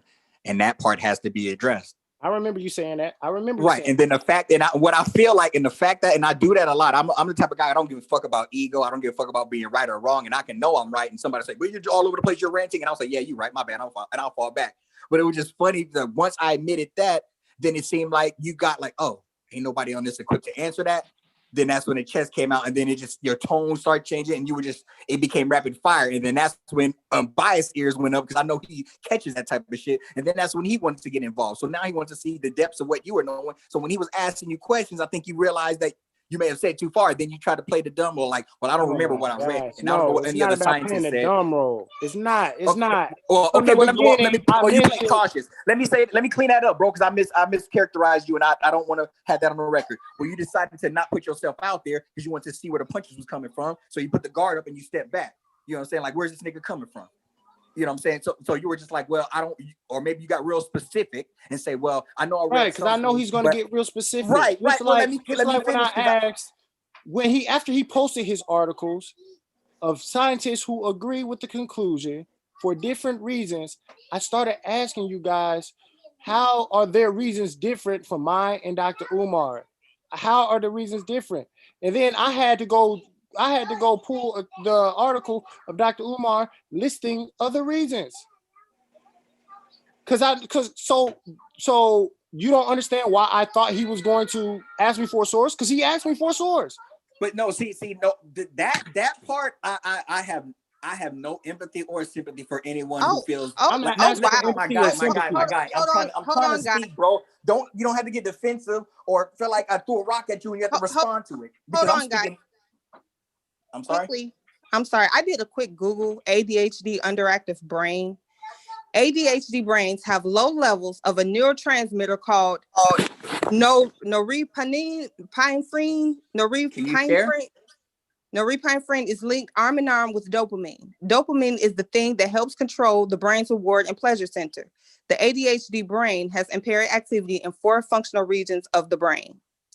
So that sounds like something. I don't know what the composition is, but I'm pretty sure if we look that up, we might be able to find a composition of something similar. Like some causes, something that can be traced. And you can low levels of neurotransmitters. Okay. Okay, so from the article, is the article saying ADHD is a lack of dopamine, the brain's ability to produce dopamine? I don't think you can simplify all that into that because those two don't match. That is not what it says. It says they're linked. So pretty much the N helps, it works in conjunction with the dopamine. So the dopamine is what helps control the brain's reward and pleasure center. But if it has low levels of the norepinephrine, I guess the norepinephrine does not offset the dopamine. You understand what I'm saying? No, I understand exactly. But the point I'm getting at is that's monitoring brain activity and not telling me a cause. That's just telling me this is happening in the brain. So that's why I'm asking you. So are you saying the cause is because of the lack of that hormone? That's why I'm asking. Is that the cause because of the lack of that hormone, or is that just the activities happening? I'm gonna say this. I'm gonna drop the link and you can read it. Yeah, but that is causation, because I mean, like your brain, like your body has to be at homeostasis. That don't say that includes your brain. So if something is, the levels aren't right, brain wise, then that's going to express itself. Yeah. You know what, King Sosa? I don't necessarily agree with you. I don't necessarily disagree with you, but I appreciate you answering the question directly. because I asked a direct question. I don't appreciate you not being able to answer that for yourself from what I read. I don't appreciate it. Answer what for myself? I already gave you what my premise is. Whether what I read was resembling causation. I don't understand why you need to asked you. What are you talking about? I specifically just asked you. But you shouldn't have to. I just read the shit. So what are you talking about? Supposed to say that goes to causation, and then you say, "Oh yeah, I respect you for that." Like, because he answered the question. I asked the question. You read an article. Bye, sir. Bye. So then I'm saying, okay, so now is your premise that it is a lack of dopamine that causes ADHD. That's what I'm asking. So that's your premise now. And you did not answer the question directly. It's not like a dopamine. First of all, I don't have a fucking premise. That's first of all. I asked you a question. I didn't say you had a question. You're arguing against science, right? I'm not arguing against anything. I'm asking you a question. If you say ADHD does not exist, you're not arguing against science? Some science, but I'm using science to argue against science. There are other Hey, bro. Done.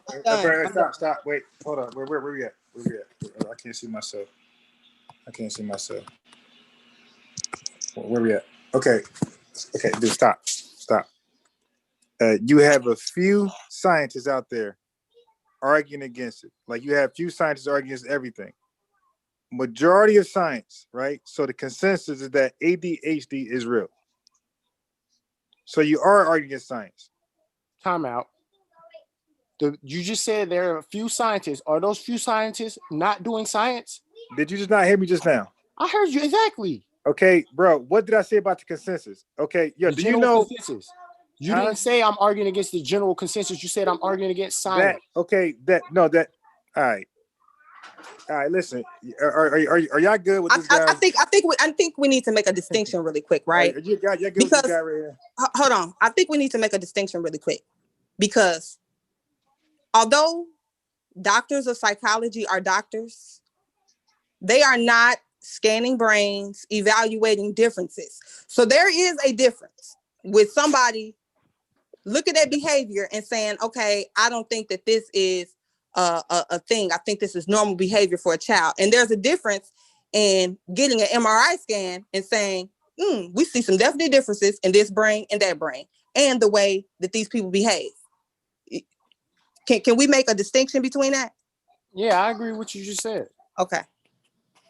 Hey, but even when you look at so how many scientists are saying that via MRI, right? The scientists that are doing these scans, that are reviewing these results, not a psychologist that's trying to interpret it or whatever, but the people that's doing this, that's saying they, nope, doesn't cause a problem. Nope, I don't see anything here.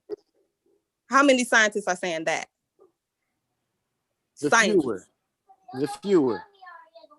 I don't have a problem acknowledging that I'm arguing against the general consensus, precision of language, the general consensus.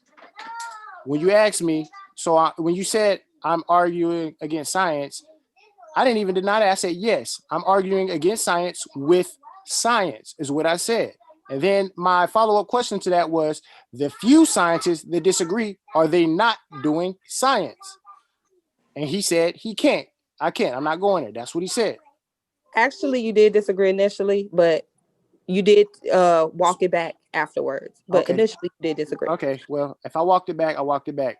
I make mistakes. So I said I'm arguing science with science. I believe the fewer, I am arguing against the general consensus. So where are the scientists that you're arguing from? You guys found them. Those are psychologists. Those are psychologists, not scientists. It's the same thing. Social science. No, not quite. So Dr. Umar's a scientist? Social scientist. I'm asking, is that's why I just asked who we make a social scientist. That's why I just asked who we make a distinction, and you said we could. Right? I'm sorry, say that again. I just asked prior to that, could we make a distinction between those two fields of study? I said yes. Exactly. So now you're saying, well, those are scientists. And we just said the distinction between the two is not that they're not scientists. It's a different type of science. Is noetic science not science? So my question to you is, who would you think would be more credible? The one who is not looking at the brain, not looking at anything, merely going off of behavior and saying, I don't think this is a real issue. That's an opinion-based question, but I have to examine what each of them are saying. Because I'm not referencing any particular scientist. I'm not my whole premise on this is not because Dr. Umar said it. I formed my premise before I ever heard of Dr. Umar. Right. And I acknowledged that earlier. I said, I don't even think this is about Dr. Umar. I think you identified with him because y'all share the same ideology. Exactly. So you asked me about which scientists I find more credible. I'm not looking at the scientists. I said, which scientists would you, not a particular one, but just in general, right? Which scientist would you perceive to be more credible? The one that simply studies human behavior, or the one that can actually look into the brain via, MRI scans and see actual differences?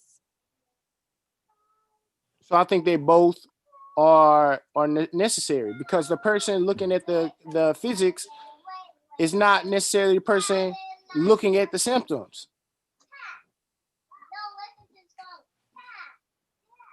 And the person looking at the symptoms is not necessarily the one looking at the physics.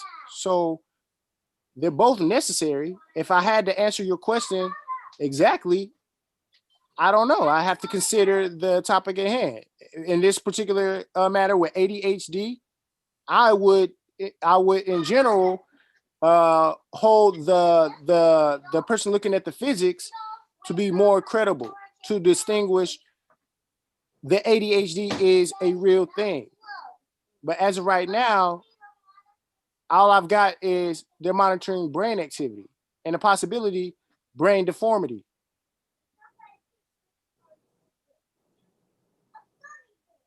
Let's continue on to read. TC Energy Corp. I'm biased, looking at some. Queuing up a video. No, you know me. I'm always looking at stuff. So have I backpedaled or beat around the bush with any of those questions? Somewhat. So how can I rephrase my response to be more precise? You've already done it. So my answer was precise, but I beat around the bush.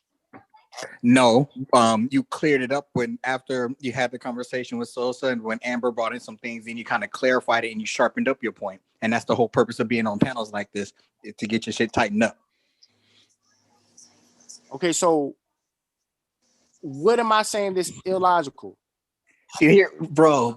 No. I didn't say I'm not. Okay. I'm not accusing you of accusing me of being illogical. I'm asking. But the point. So I have a question. Yes. If one side has both science, right? They have this neuroscientists, and then they have this psychologist on their side, and they're saying they're in agreement. We see a difference. We see a difference in the brain. We see a difference in behavior. On this other side, so far from what I've seen, is psychologist that says, no, there is no difference. This is normal behavior. Where is that other side? Because you said both are important. So where's the other side to balance out that other side that says it's not a thing? Where's that other neuroscientist that says we don't see any difference in the brain? We don't see any difference, or there is a difference in the brain, but it has no effect. Where is that at? Okay, so I feel like your question is unreasonable. How so? I've already acknowledged. No, if you guys would let me finish, I've already acknowledged that you can monitor brain activity. I've already acknowledged that. So if you can monitor the activity of a person who has problems focusing. Did I not say that earlier, King Sosa? You can monitor the brain activity of a person who has trouble focusing. I've never, ever, not once denied that. So your question is unreasonable. What I am asking is, what is the chemical makeup of ADHD? If it can be inherited, then that is something physical. It is passed through genes. We should be. I think what Aaron is asking though, have you come across any scientists that says that the other side is completely off with the brain diagnosis thing? No, I haven't. But like I said, if I have, I don't recall it. Well, I mean, if you did, I think you will recall that. Yeah, possibly. Don't make that assumption, Sosa. Don't do that. Yeah. No, I don't. Yeah, well, right. You don't make that assumption, but yeah, you're right. I don't recall it. So let's just say no. I don't. I have not read it. I have not read that. That's like a good court answer right there. You just like you be like, I don't recall. So say it like that. Hey, you see nice, that? Though. That's how you do it. Though. See, look, I don't. I can't confirm nor nice. deny. That's nice. Like that's dope. That's dope. And then as soon as the article come up, I told this is exactly what I was saying. Exactly. Time out. Guys, you just proving my point. What I said before any article was presented. We can go back and rewind that and record this. What I said is already recorded. So if you pull up an article that touches on aspects of what I already addressed, I've already said it. So if you ask me, have I read anything contrary to my belief? And I say, hey man, yeah, I have. And you said, and I say, no, I don't want to answer the question. I beat around the bush for answer the question because I think you're going to ask me for an article. And then you present an article that actually supports my. It wasn't even contrary. It wasn't even contrary. It was contrary not to your position. It was, have you read anything that aligns with your position contrary to what Dr. asked me if I had read anything aligned to my position. Yes, it was. That was the whole point, bro, and that's why I think you didn't understand where we were going. That's why. So he asked me because have I read anything to support my premise? That's what he asked me. Yes. Why do you think that's so question? Here's a question, right? You say you and Dr. Umar share the same ideology, right? Break it down, then. Similar, yes. Well, earlier I said the same, and you say yes. You agree with that earlier. Similar, because Dr. Umar has never. Hold on, you didn't make. See how that's what I mean. You're sharpening your shit up now. I said so. You have the same ideology as Umar. You just but you had this ideology prior to him, so that's why you relate to him. I've said it since Sosa been on the phone, and I said it way earlier before he came on the phone. Okay. So you said yes. So remember earlier. So hold on. So by that, just by that alone, we don't have to ask you, Akachi, do you have any scientists that you agree with that say something different than Umar? We don't have to ask you that. We said, have you come across any scientists that have the same position as Dr. Umar? Because if y'all have the same position that ADHD is bullshit, then it's your position too. So we're addressing you indirectly. You understand what I'm saying? So, I understand what you're saying. Dr. Umar position, but for a different reason. That was asked several times. Several. Okay, so I'm confused now. Exactly. Do you not have to ask me? Do you not have to ask me, or did Unbiased ask me? Which one is it? He wanted to clarify because he wanted to be fair. He didn't want you to be able to wiggle out and say, well, that's not me, that's Umar. So Unbiased wanted to nail you down. And you kind of felt that, and you were like, I don't like, or I can't see exactly what's around that corner, so I'm not going to bite. Okay, and earlier, when we were on this topic, I acknowledged that Dr. Umar didn't necessarily say that there is no, I never heard him necessarily say that there is no such thing as ADHD. That was me who said that. I didn't say that earlier. You did say that. You were being charitable to the doctor. I agree. Okay, great. So that's all I'm saying. Like, it's not necessarily the same, but it's similar. It's close. I took it a step above. So that's all I'm saying. I'm not weaseling out of it. Dr. Akachi took a step above. Exactly. Right. Dr. Akachi. That question was posed several times, and you didn't make a distinction. That's what I'm saying. He didn't want to be nailed several down. Times. Huh? Oh no, she was redundantly bringing that down, circularly asking that question, reiterating it in different ways, because we were trying to get your understanding, because we didn't want to feel like we were fighting a proxy war through Umar, and then we can say, well, I didn't say that, he said that, or this is what I say, he didn't. But everything you were saying was pretty much like incongruent, or not necessarily defense, but I have not I don't want to go backwards. Umar's. I have not disagreed with anything Dr. Umar said. I haven't. I've only taken it a step further and said that I don't believe in it at all. So if you ask me, do I believe? So speaking of word extreme, we're extreme, literal. Wouldn't you call yourself an extremist by going further than everybody else? Yeah, I don't have a problem acknowledging that. I appreciate your honesty here. See, the only thing I contend with is I feel like I've been honest the whole time. You keep saying I'm trying to weasel out of something. I really don't. But we just giving an example of when you just said that you and Omar was lockstep and step, and then when we start getting close, then you hopped up off of that. You know what? I'm going further than that. I ain't never heard him say that. So let's go further back. Let's go even further back. Exactly. When y'all did that, I immediately checked myself, and I put the onus on me. When y'all did that, I immediately said that. It wasn't immediate, bro. But I really don't want to go back and forth like that, because I'm more about trying to be the voice and the reason and bring us together. I don't need you to be the voice of reason. I'm asking. But homie, let me let you know, I don't operate for you and what you need. I do it for the platform and for the other viewers. So don't try to get into yourself and think you all about you, my dude. You may be extreme and you may have what you have, but I try to be neutral because I care about my people and everybody here, even if you don't want to fuck with me. Let me just put it to you that way. If I ask you a question, I'm actually asking for your opinion. You know what I'm saying? I'm not trying to hear you play both sides. You know what I'm saying?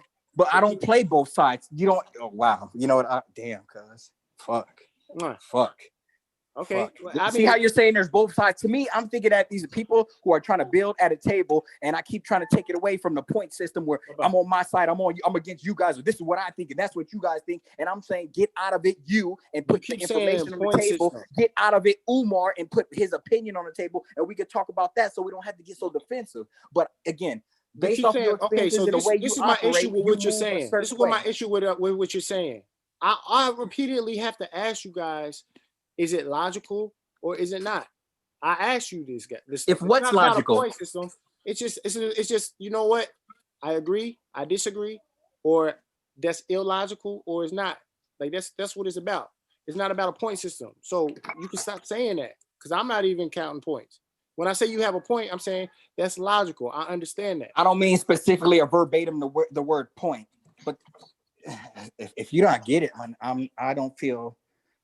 I feel like Corey now. I'm done. Let's go elsewhere. Because even when I try to bring it together, it's like, nah, nigga, I don't want that. I don't want you playing both sides. I feel like you have a certain opinion as if something I'm doing is disingenuous, it's not upfront and not honest. I kind of do. If I give you that, I know you do. I know you do. And I keep trying to say, like, I'm not even concerned with you. I'm concerned about the topic, so we can have a conversation, put the information out for the people, and let them hear different sides and different points of view. I keep trying to take it up off of you. I keep trying to take it up off of Umar. But I don't want you to take it up off of me. I don't want you to take it up off of me. That's fine. The only reason why I do that is because I don't want people attacking you, because I think that that's not fair and that's disingenuous, especially when you're on a panel where most of the people don't believe or have the same view of you. So fuck. You got it, bro. Other channel got banned. Your other channel got Say that again. Your other channel got banned. No, it's just suspended right now. For like a week. Yeah, you like a habitual rule breaker. He got suspended from school. You know what I'm saying? He playing hooky on his other channel.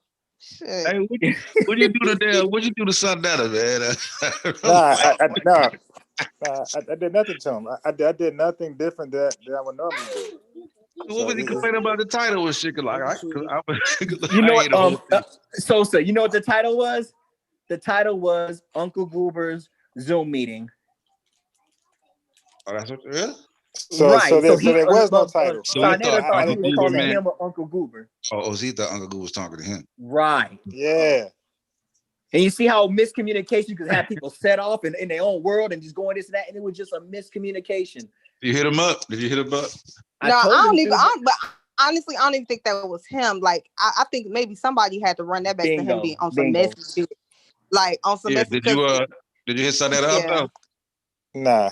You know I'm biased. You got to talk to him and help him realize that. Yeah, he bro. should hit him up though. Like, I told him that motherfucker probably 1, 2 o'clock in the morning. Like, man, just shoot him a message real quick and explain it. You could just send him a screenshot of your shit and all that shit says Uncle Goober meeting. I mean, but to him, I think, it's just go ahead. I don't know. I think before a motherfucker jump out the window, if you fuck with me, you should do your due diligence. Like, should nobody be able to run to you and tell you shit, right? And you just jump out the window because Uncle Goober's reading.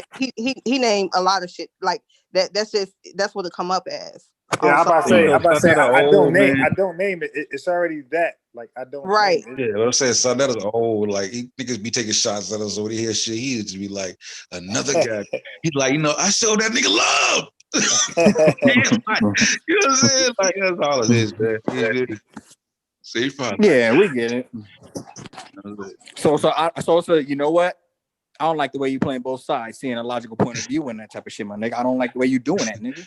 Yeah, I listened to the video, like in the middle of the shit, that nigga was like, hold on, let me say something. This is very, very important. Unbiased. It's like, what the fuck is that? I was like, oh, like, what the hell going on? That shit was hilarious, though. That shit was hilarious. But shit, man. We humans, man. We gonna make mistakes, get frustrated, get angry. Like I was saying the other night, homie, we're trying to. What did he say to me? What did he say to me? He's like, you gotta hear me, Shorty. I mean, fuck that shit. Don't call me Shorty. You know what I'm saying? But I'm like, you know what? Even if you would have called me good brother, when I'm in my mode and I'm beefing, like, nigga, you can't even say that to me. Nigga, don't call me good brother. We ain't good brothers.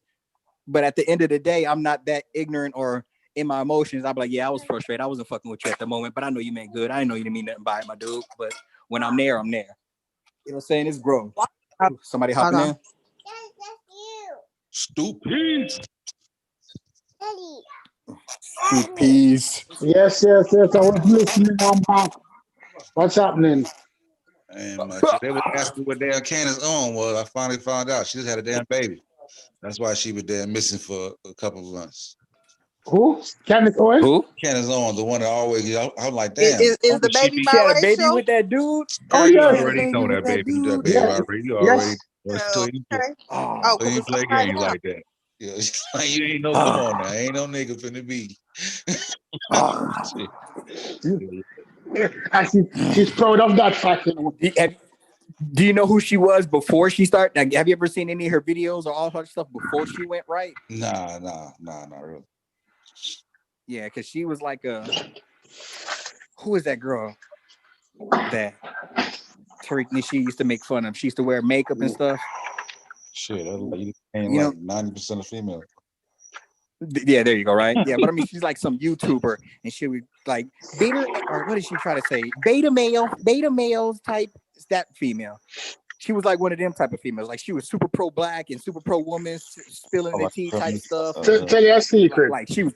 She got rejected. Damn. What do you niggas? No. You see it? Tell you a secret. You see it? Tell you a secret. Go ahead. She has Jamaican background. Oh.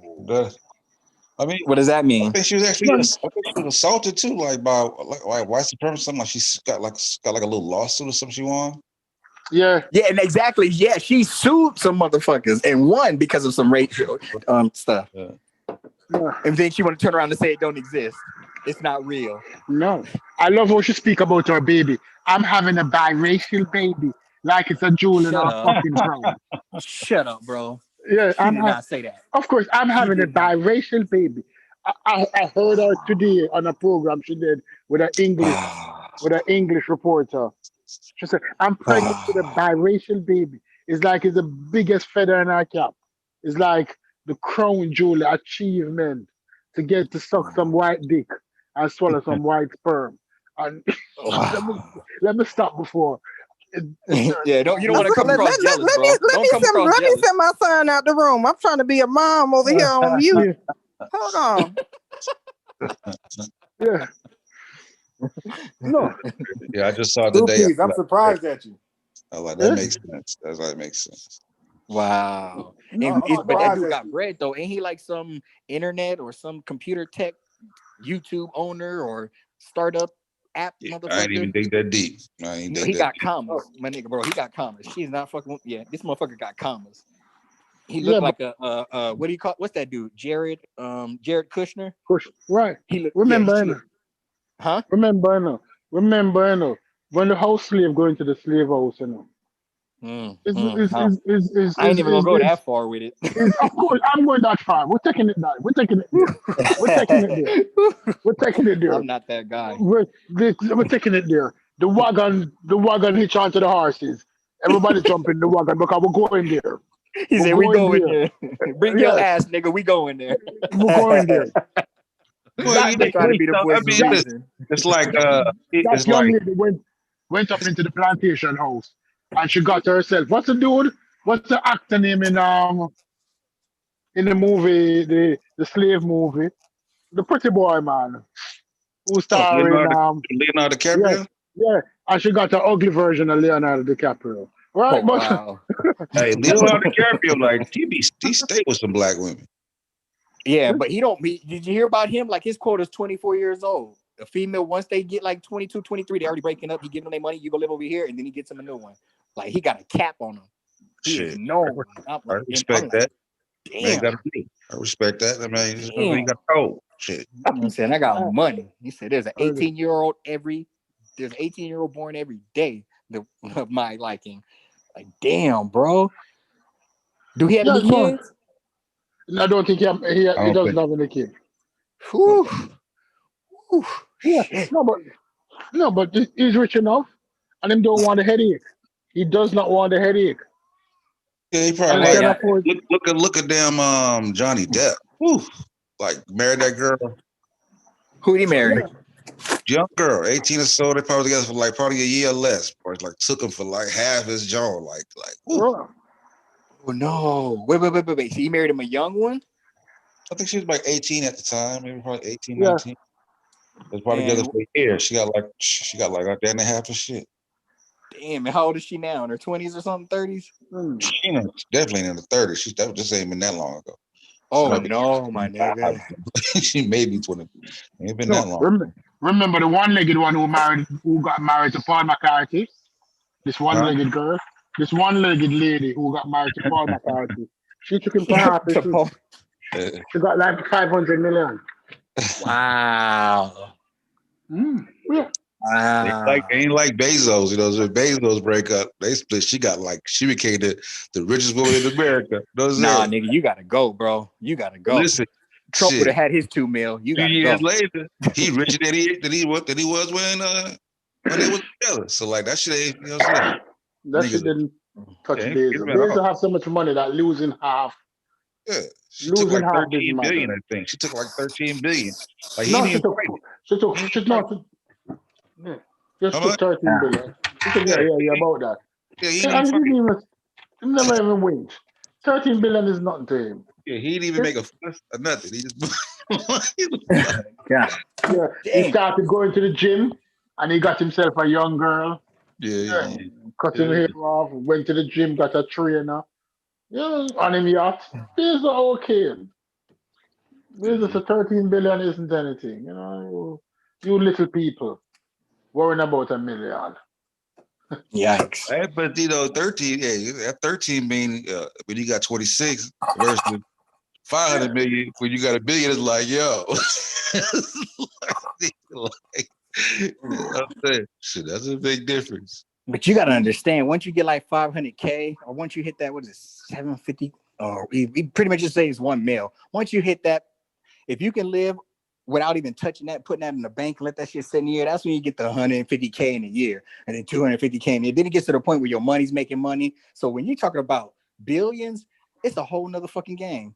There's a podcast out there with them NFL players, Brandon Marshall and Fred Taylor, who's a real G. Y'all need to check that shit out. When they get to talking about finances and how they be putting shit down, how the money makes on it, it's oh my gosh, he gets so stupid ridiculous. And I'm sitting here looking at him, and you can tell, especially Fred Taylor, because I'd rather y'all watch it and formulate your own opinion, but you'll see a real G. That's a real man right there. Explain to me, please explain to me, how a basketball player who played for 10 years in the league and his annual contracts came up to about 100 million.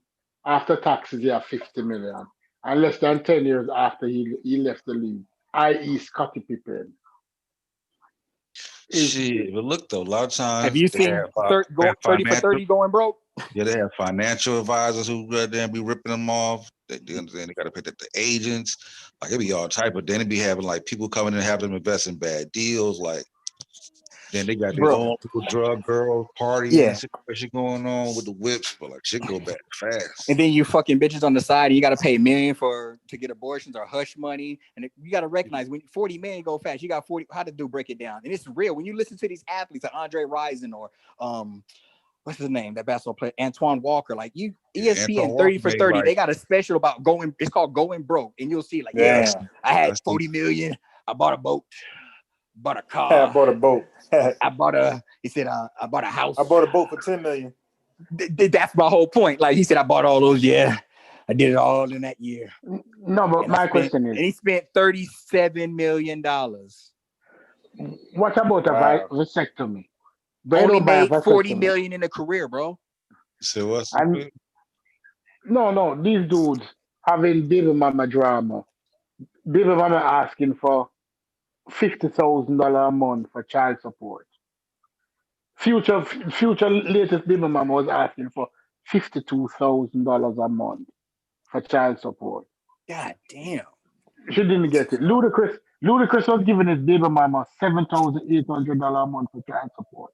And she went back to the judge and said that she needs more. And the judge said, well, if you need more, give the baby to the father. And she lost custody. And people started crying that Luda is evil for taking away the baby. If you get $7,800 a month after taxes, you're getting more money than a registered nurse. You're getting more money than a police officer. You're getting more money than literally 40% of the people. $7,800 a month, 78,000, 88,000. That's 92,000 a year after taxes. How many people in the United States carry home $92,000 a year after taxes? Hey, but to get some pushback though, you know what the argument is? Like the lifestyle Let me hear it. has to be equivalent on both sides. Because why? Because like for the necessarily well-being of a child.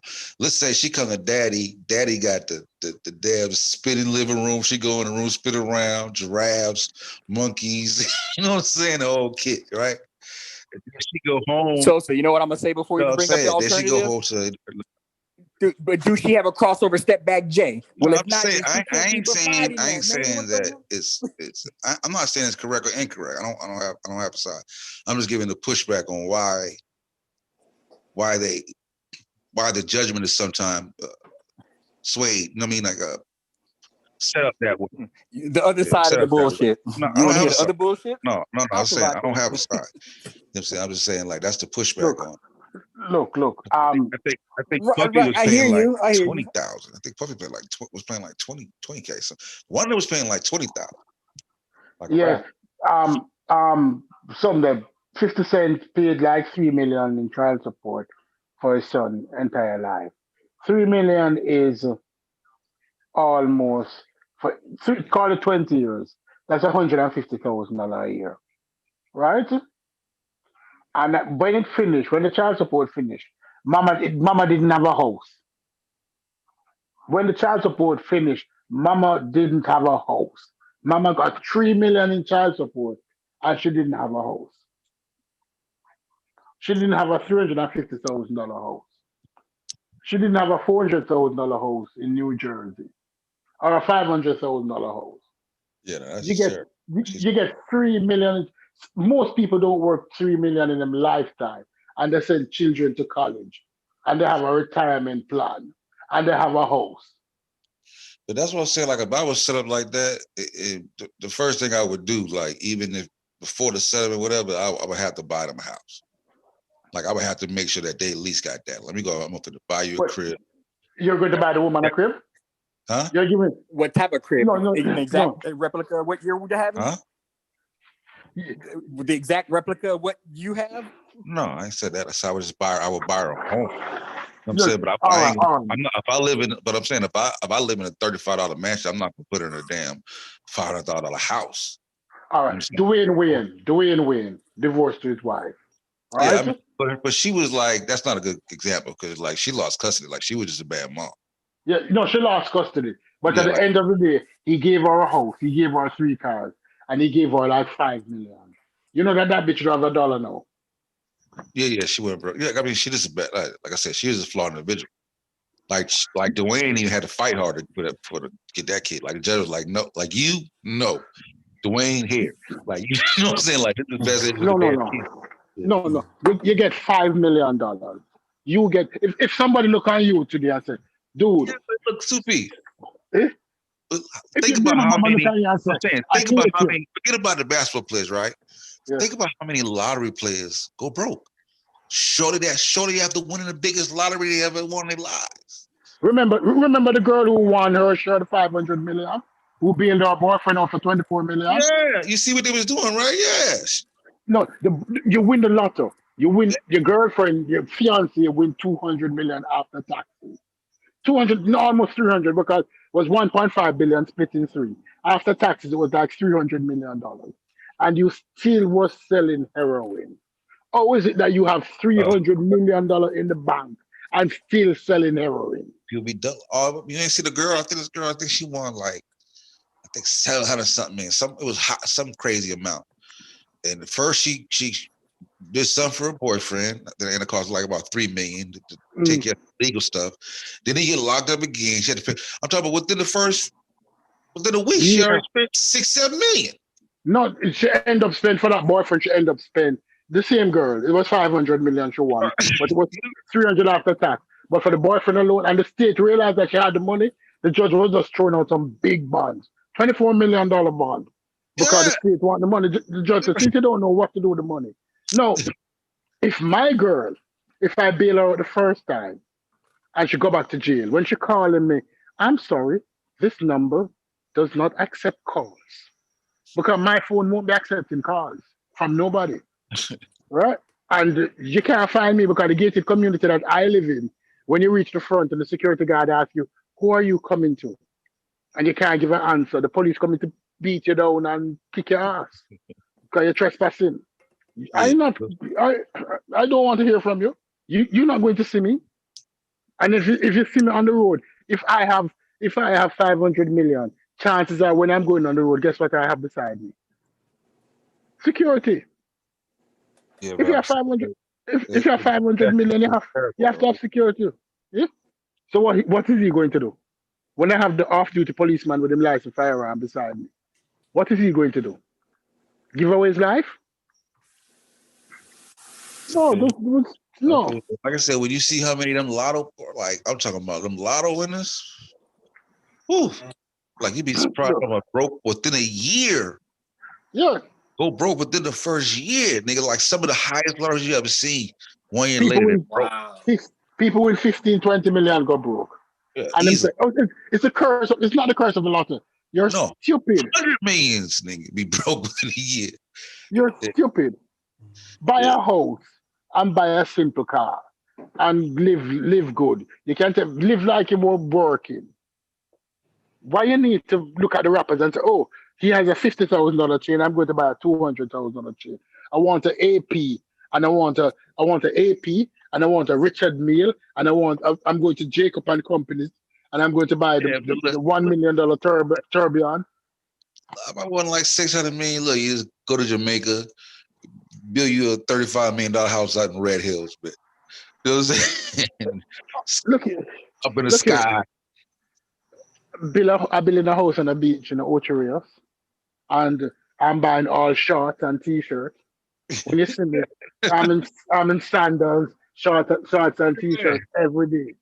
Yeah. So, you know what I'm saying? Like, you don't gotta do nothing else. You don't gotta do nothing else. Walk down to the restaurant and have lunch. See two pretty girls on the beach and wave to them, invite them over, buy them a drink. What more? I don't need a jewelry. I don't need a Lamborghini. I don't need. There's this rapper. I don't remember his name. Who sell all them cars and bought a Kia, and people laughing at him.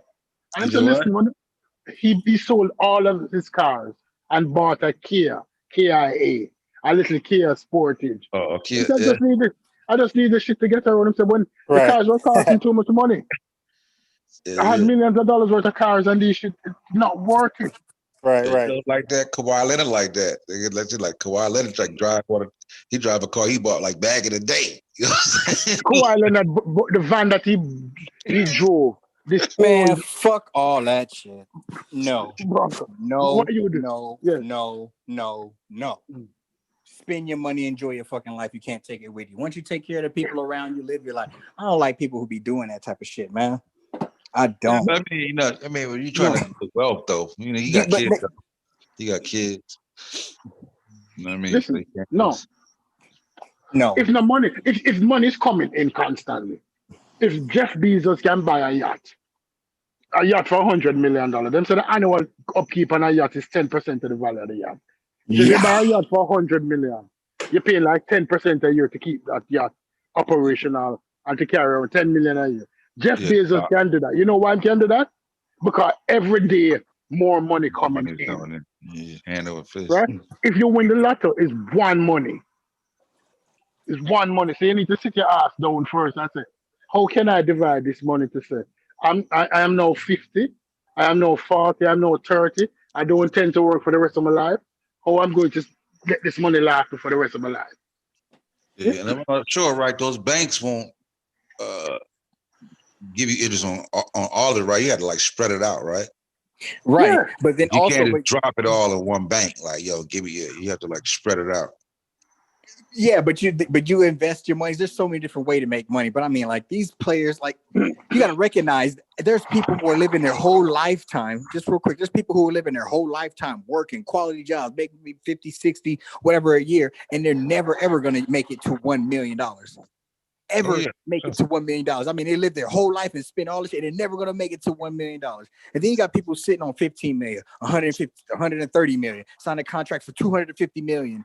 And then obviously taxes go here and they go over here. But I mean, you got nice chunks of them. And then you talk about walking around living frugal. You're not changing the life of the people around you. You're not up on a mindset of bettering your people in the community or your distant family members, or just, it's just like, wow, you're just going to sit on it. And like, at what point in time, like some people don't understand the difference between being having money and being happy. Yeah. I mean, he's talking about for him, like you can still do all that stuff and then still have a house. When you live like, bro, $10 million will change your kid's life if you're smart. You can just take $1 million and not even touch that $9 million and just make everything happen with that $1 million. Have you a 500K home and get you drive a Tesla. I'm like, we got to realize how much money is money. That's why we say go to Jamaica. That's you go exactly to Jamaica. what we're saying. Yeah, you go to Jamaica, exactly, spend $500,000 on a house, well, you're gonna be living like a king. Right. But do you really want to go to Jamaica with $250 million and build you a $32 million home right in the middle of fucking Jamaica, right in the portion of the beach, and think that the whole island is going to be cool with that? Some of the bad females that you have bringing to your party, it's not going to last? I said Red Hill. He said the beach. Like, you're probably not familiar with Red Hills. I know. No. I lived at the foot of Red Hills. No, that's what I'm saying. I'm saying he's not familiar. When I said Red Hills, I don't think he's not familiar with what I said. When I was talking I didn't even hear you say Red Hill. Yeah, he said What is Red Hill? What is Red Hill? Red Hills is a residential area where like the houses are very nice. Okay, really? Man, when I get money, I'm going to Jamaica. I'm going to Red Hill. I was always afraid of the gangs and shit like that. That's everywhere, but that's in certain parts. Been there quite a few times. You been to Jamaica? My baby mom from Jamaica. Yeah, I've been to Jamaica. Jamaica, Montego Bay, all that. Yeah. So you have been to a Jamaican party? You have been to Jamaican club? I was at the asylum. Take a beanie down. Yeah. There's no party like a Jamaican party. Yeah, we turned up. Now they strip clubs though. The strip clubs is like, I've been to a few strip clubs. That ain't what's up. They're raggedy. No, because they're raggedy as hell, bro. Yeah, but you need to find the right one. There are a couple of good strip clubs off the beaten path if you know where to find them. I went to Pete. I went to Pete. Because I went to Kingston. If you go to Kingston, you need to go online and type in Shades Jamaica. Shades Jamaica. That's like, wow, that's a good club. Yeah, hey, look, they dance like this though, because I went there, right? You know, like we in Atlanta, like they got well, probably everywhere, they got like set price of a dance. Yeah. It don't work like that in Jamaica. You just No. tip. You know what I'm saying? Because I'm like, look, I say, hey, well, how much you want for a dance? She's like, you know, whatever you gonna give me. Yeah. I was confused. I'm like, what do you mean? Like, what do you want? You know, you just, you know, she said, I just dance or whatever you feel like giving, you just give me. Yeah. That's how it works. Damn. That's how it works. Damn, I don't like that. Most of this little shit. You go to HK or you go to them border towns over here by San Diego and Cancun in Mexico. Shit. Them bad ones are being locked up for 500 to 800. You know what I mean? Like you dropping bread, nigga. Right when you go to Jamaica, you don't gotta do that in Jamaica. Shit, like, look, you. But I mean, this comes with a room. This comes with a whole bunch of other shit as well. A tiny bit of my business out there. Listen, I was there with my partner, right? Me and my we went there. We gave the taxi driver $40, right? He drove us around everywhere. Everywhere we want to go, $40. We just pretty much bought him for that day, for them few hours, for all that night. $40. Went to the club. You know, we took the driver. The driver go in there with us. You know what I'm saying? We smoke, we drink, you get drinks from the gas station. You go in there with us. Just find some girl, and you just pay the bartender to take the girls. You know what I'm saying? You find a couple girls you want, little boo. She'll be like, listen, I got to pay a little tab. They probably pay like $40 to the bartender. Yeah, and the girl can leave with you. Yeah, and they can leave. And then if you give her $100, you make her a life. Yeah. That's what I'm saying. The money is different. Money is different over there. Yeah. If you give her $100, she smile. She said, "What?" If you give her $100, she'll stay the whole night. Yeah, and then the next day she don't want to leave. You bullshit. The money difference. Nah. That's how money difference is. Jamaica, baby. No, it's true. Listen. Yeah, I'm man, an I'll be broke, original. bro. If I go there, I'm an original. Really, I know all of the road. I know the road. I know a road. Trust me. I know roads. I know what I'm talking about. Him go, you have to pay the boss some money to take her out because, and she said, okay, because your partner going to say to her, so what are you doing for the rest of the night? She said, working. You want me to come with you? And him say, yes. I said, all right, give him like $1,000 or $2,000 for me to leave because me leaving going to impact the money that he's making. And so you just give him that and she come with you. And you have money spent, she enjoy herself. You go to a different club, she enjoy herself. And it's fun. It's not like here. Check this out, right? Listen, Yeah. I stayed when I went to Montego Bay, I stayed in the Wyndham Rose Hall, right? Right, yeah. And I did that, right? Paid for the girl to leave with me, right? But when I get back, the security guard wouldn't let me back in, right? So I don't know the ropes. Yeah. So I end up paying for a cab for her to go back the first time, right? So I get pissed. I go to the concierge. I'm like, man, I brought the girl back. I had a cab driver. He's like, listen, he's like, the security guard ain't let me in. Like, did you tip him? Yeah. I was like, nah. I was like, all right. So next time, same thing. Came back. He was like, can't let her in. I tip him. He's like, all right, you go ahead. You give my 20. How about the 20? Get $20. Yeah, I was thinking that too. $20. Yeah, that's Mexico. $20. That's Mexico, bro. Yo, listen. Mexico. Police. Everybody gets $20, bro. Police. I run the stop sign. Police come and say, he's like, you run the stop sign back there? I said, shh. He's like, son, give me a little ting or something, $20. Boom. There you go. Listen, it's a different rule. Everything is about your money. Yeah. In Mexico, it's like, do you want me to pay your fine for you? Yeah. That's straight what the cop told me. I'm like, yeah, you got it, bro. Here you go. Yeah. That's what it is. We were riding. He said, "Do you want me to pay the fine for you?" That's funny as hell, bro. Bro, we were because they told us this is what pissed me off, bro. We see some people riding ATVs, 4-wheelers on the beach and shit, drinking and having fun. And shit. Oh, that's dope. What do you get for it? Oh, you got to go over here to rent them. So we went over there, we rent them, and we're riding them. And then the police pulled us over, like, why are you guys riding these on the beach? You can't be doing that. That's a fine. I'm like, what do you got to fine? Like, yeah, you got to get a permit from them people over there. I'm like, dang.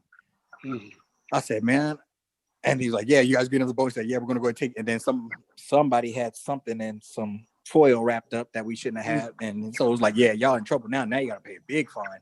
I said, so when is and I'm naive and I'm like, so when is the court dates? I'm not trying to stay in Mexico all day and stuff. Like, we get this expedite, how you do it? He said, yeah, man, you just got to make sure you take care of that fine. Just pay that fine. And I'm like, well, shit, can I take your name? So, yeah, I'll pay the fine for you. I'm like, okay, guys.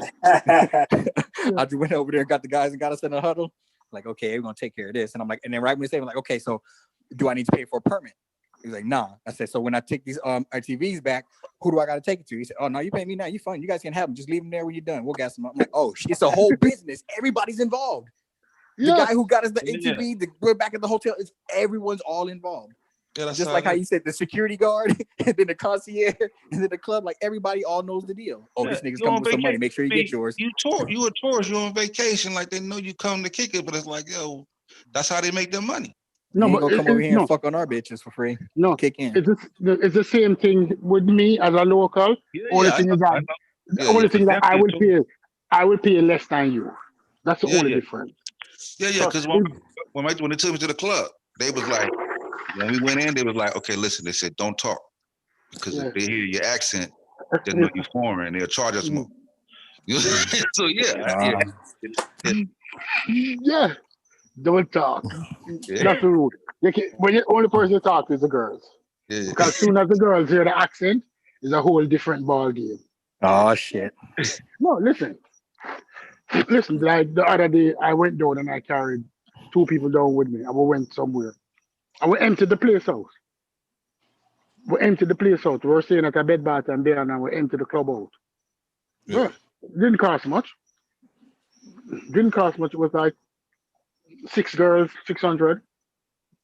2 guys, so they had fun. I was sitting in the waiting look. I said, I'm going to make you know how Jamaica is fun.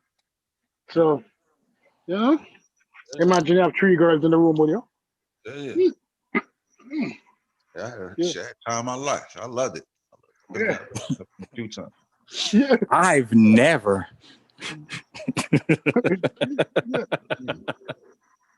How could you objectify women and use them as party favors? My sister on a couple of meat markets out there. Meat market like grocery store. I like big money.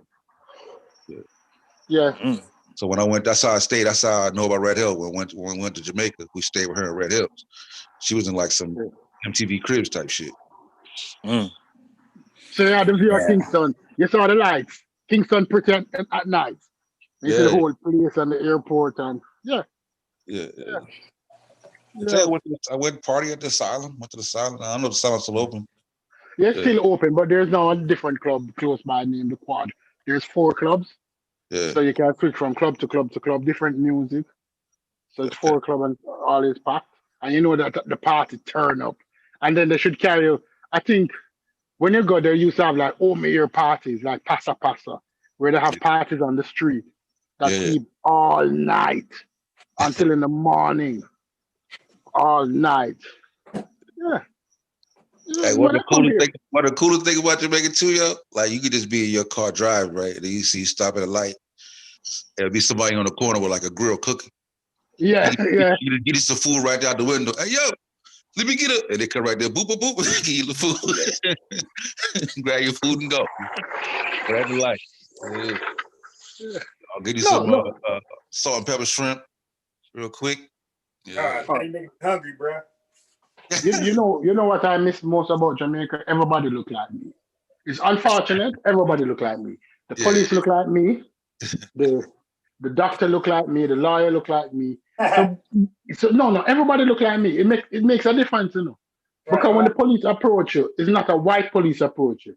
Right. And if you talk to a Chinese in Jamaica and ask him what race is me, he'll tell you that in black.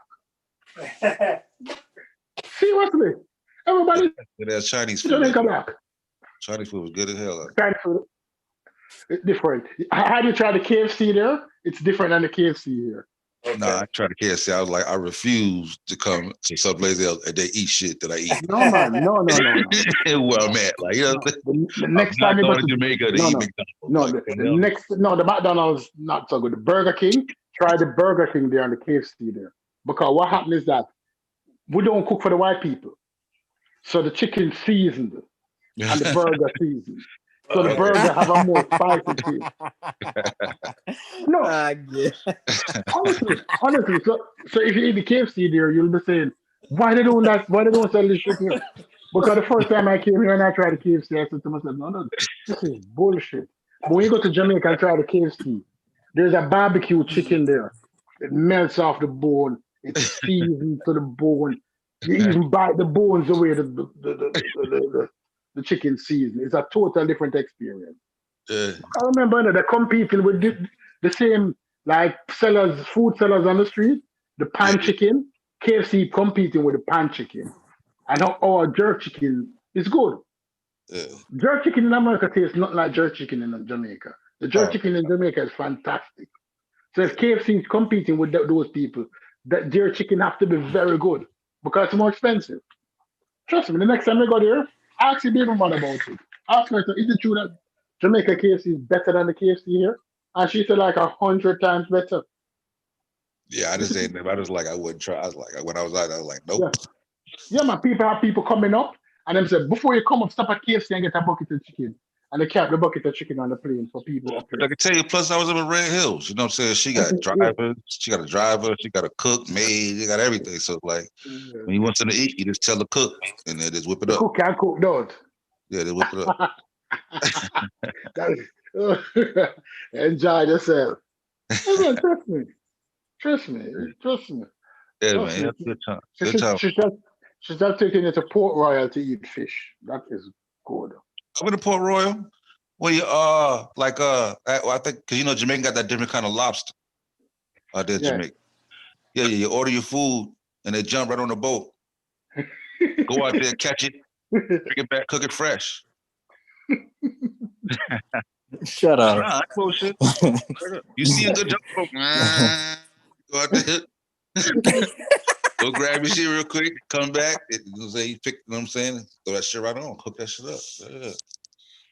Yeah. Oh, that's dope. That's dope. No, man, if you go to the right place, the food is beach, beautiful beach, man. Yeah, I do like beaches. That's everywhere I go, I do try to hit the beach, especially if I left the States. Don't give a fuck with. Well, yeah, I did have a bad experience, but still, I'm glad I went to it. I do like the beach.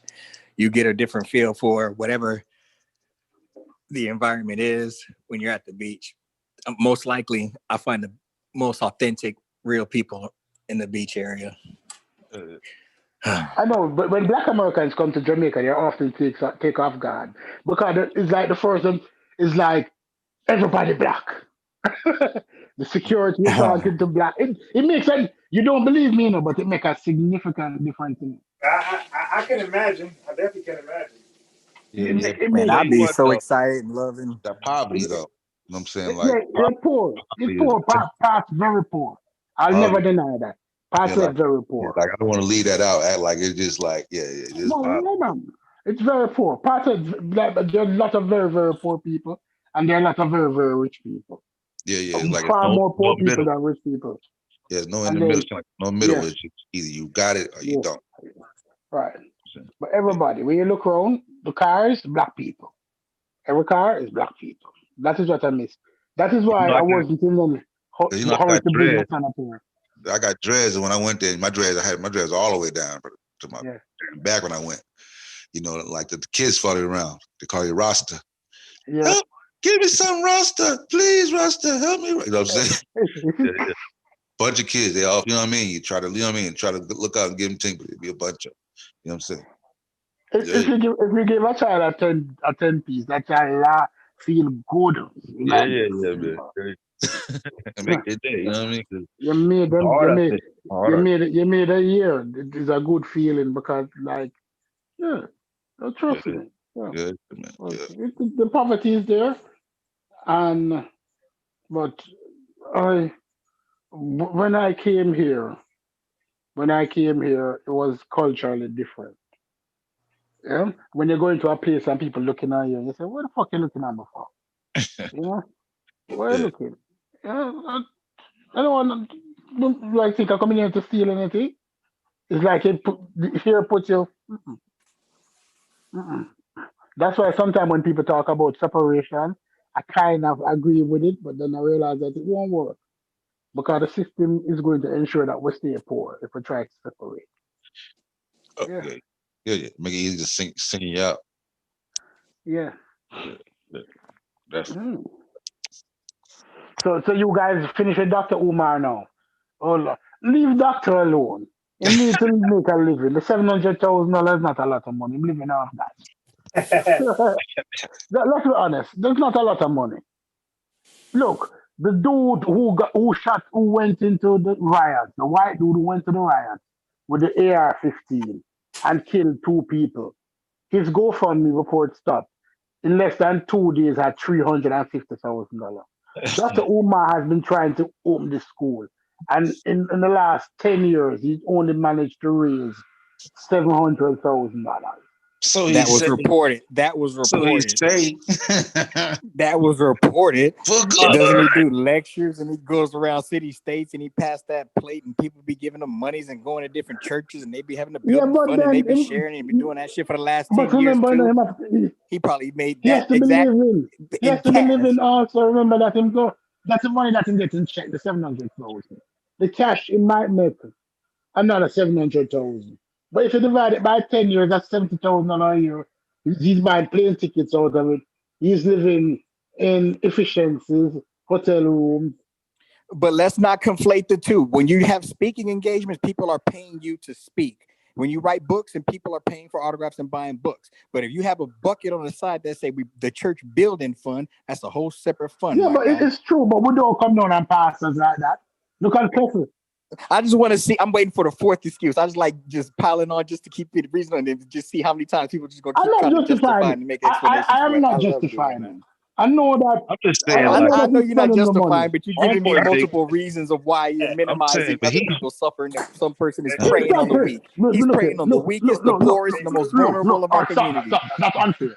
Creflo Dollar. His hustle is stronger, but he's doing the same damn Dollar thing. requested a $54 million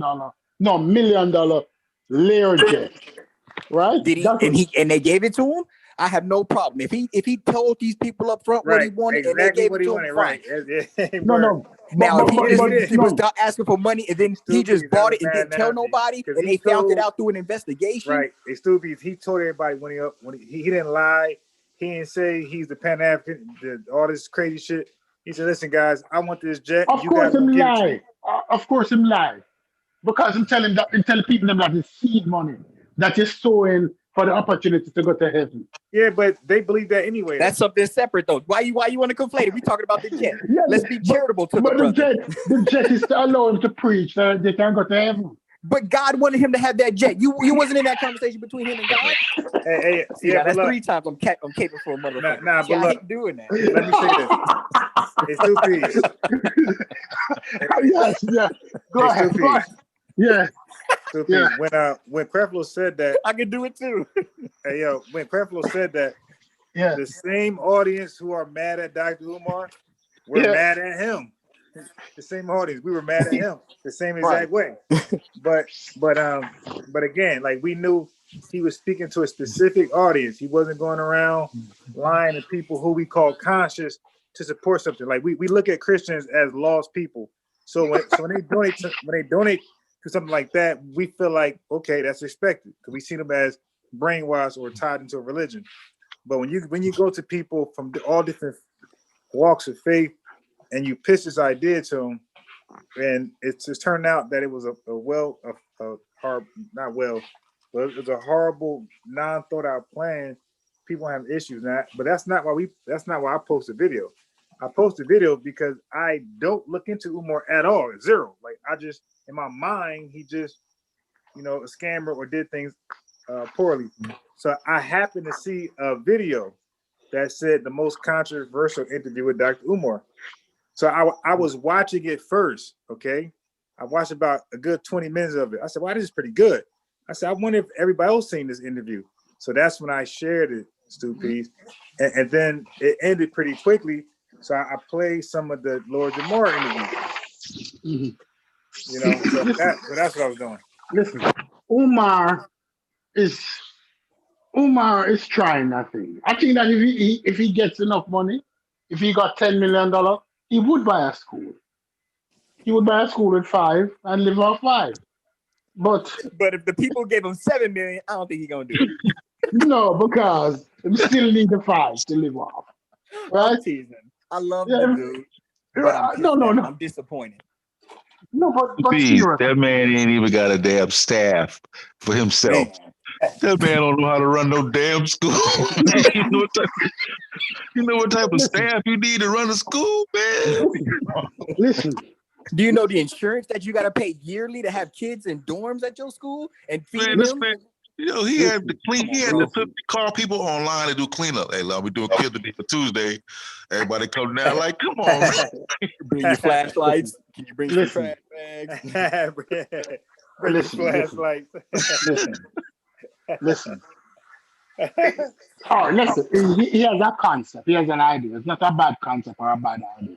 No, ain't right? no. Yeah. Probably Let's we give him need credit for the idea. We can give him credit for the idea. probably we need more learned people to run with it. His And leg he at the had back. learned people offered for him, and people who were professionals and they wanted to donate and they wanted to do certain things with him. But it's just like, nah, I got my own people. No, You see because that Lord Jamal interview, he was like, in- he told him about his pop, I think his girlfriend's pops who did it. And he offered like, yo, he kind of gives him like, he said, yo, this is how he did it. And he was like trying to kind of give him some guidance, like, yo, you can kind of go this way, like, you know what I'm saying? No, He ain't doing what I just looked at his page, brother, and he ain't doing what I'm doing. He ain't on that level. He don't know what I'm trying to do. Listen. You don't know what Lord Umar, Lord Dr. Umar Johnson is trying a different approach. He's speaking through the ancestor. He ate the purple flower. Which ancestors? Because the ancestors saying like, homie, you ain't mine. Descendant. Mommy Wata.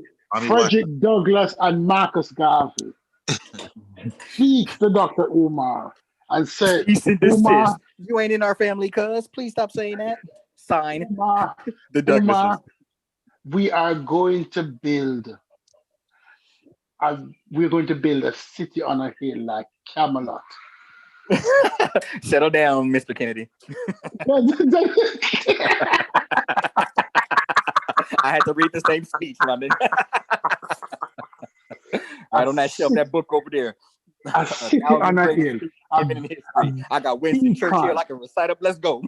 Yeah, a beacon for Black people.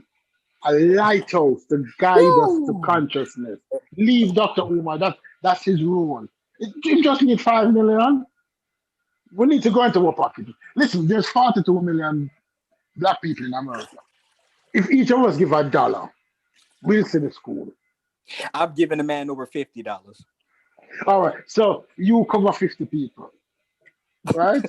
No, my whole problem is like I was a believer.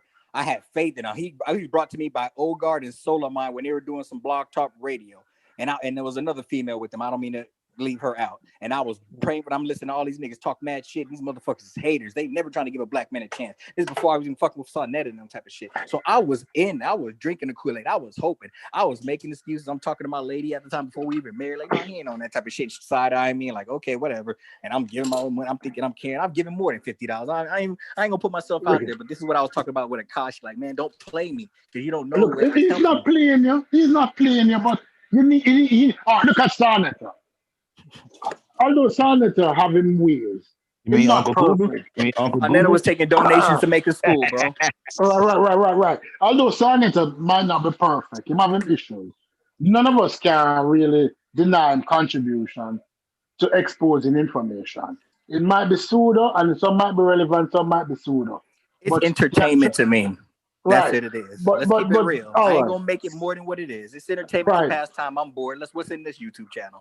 But listen, Sarnetta Sarnetta bought a Benz instead and buy a news truck. So, but he deserves it. Sarnetta deserves it. Right, but he deserving Benz. But we as people who get so much edutainment, I wouldn't call it entertainment. I call it edutainment.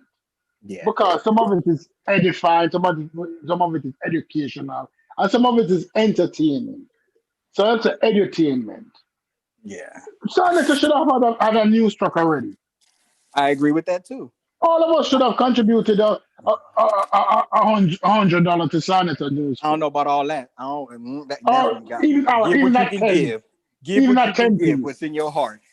even a 10 piece, even a 10 piece, man, even at $10. Right. I hear you. Full girl the Popeye chicken sandwich for a day. I hear you. I mean, like that's a different story. Even though I really don't rock with him like that, I don't have any malicious ill will towards the guy. But No, you can't deny him contribution. Yeah, I have no problem with giving the sonnet. I've given the sonnet before. That's not a concern. I don't purchase I used to be a spend money with the patron. community. I do.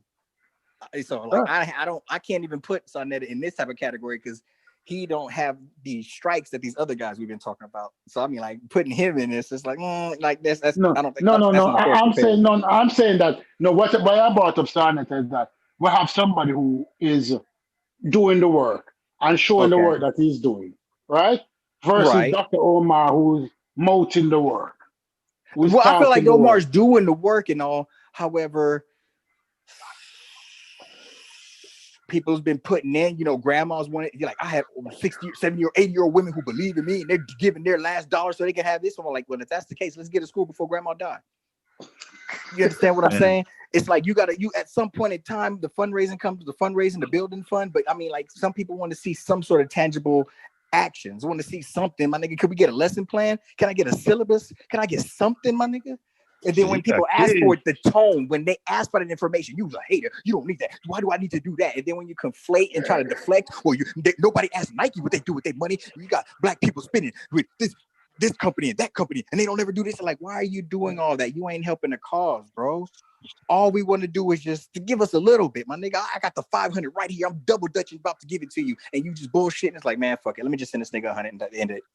Because we even Lord Jamar, I believe like if he would have came with him with some real shit, instead of trying to play that pump fake, like I ain't got to show you this, you got to give certain money and then you get that information. Like Lord Jamar probably was about to drop a bands with him. Or I could just see how they were leaning in trying to get information. Even Raw Dig at the end of the things, like I still want to go see the school. She could have been throwing the shot. You watch the board channel, Lenore Honor.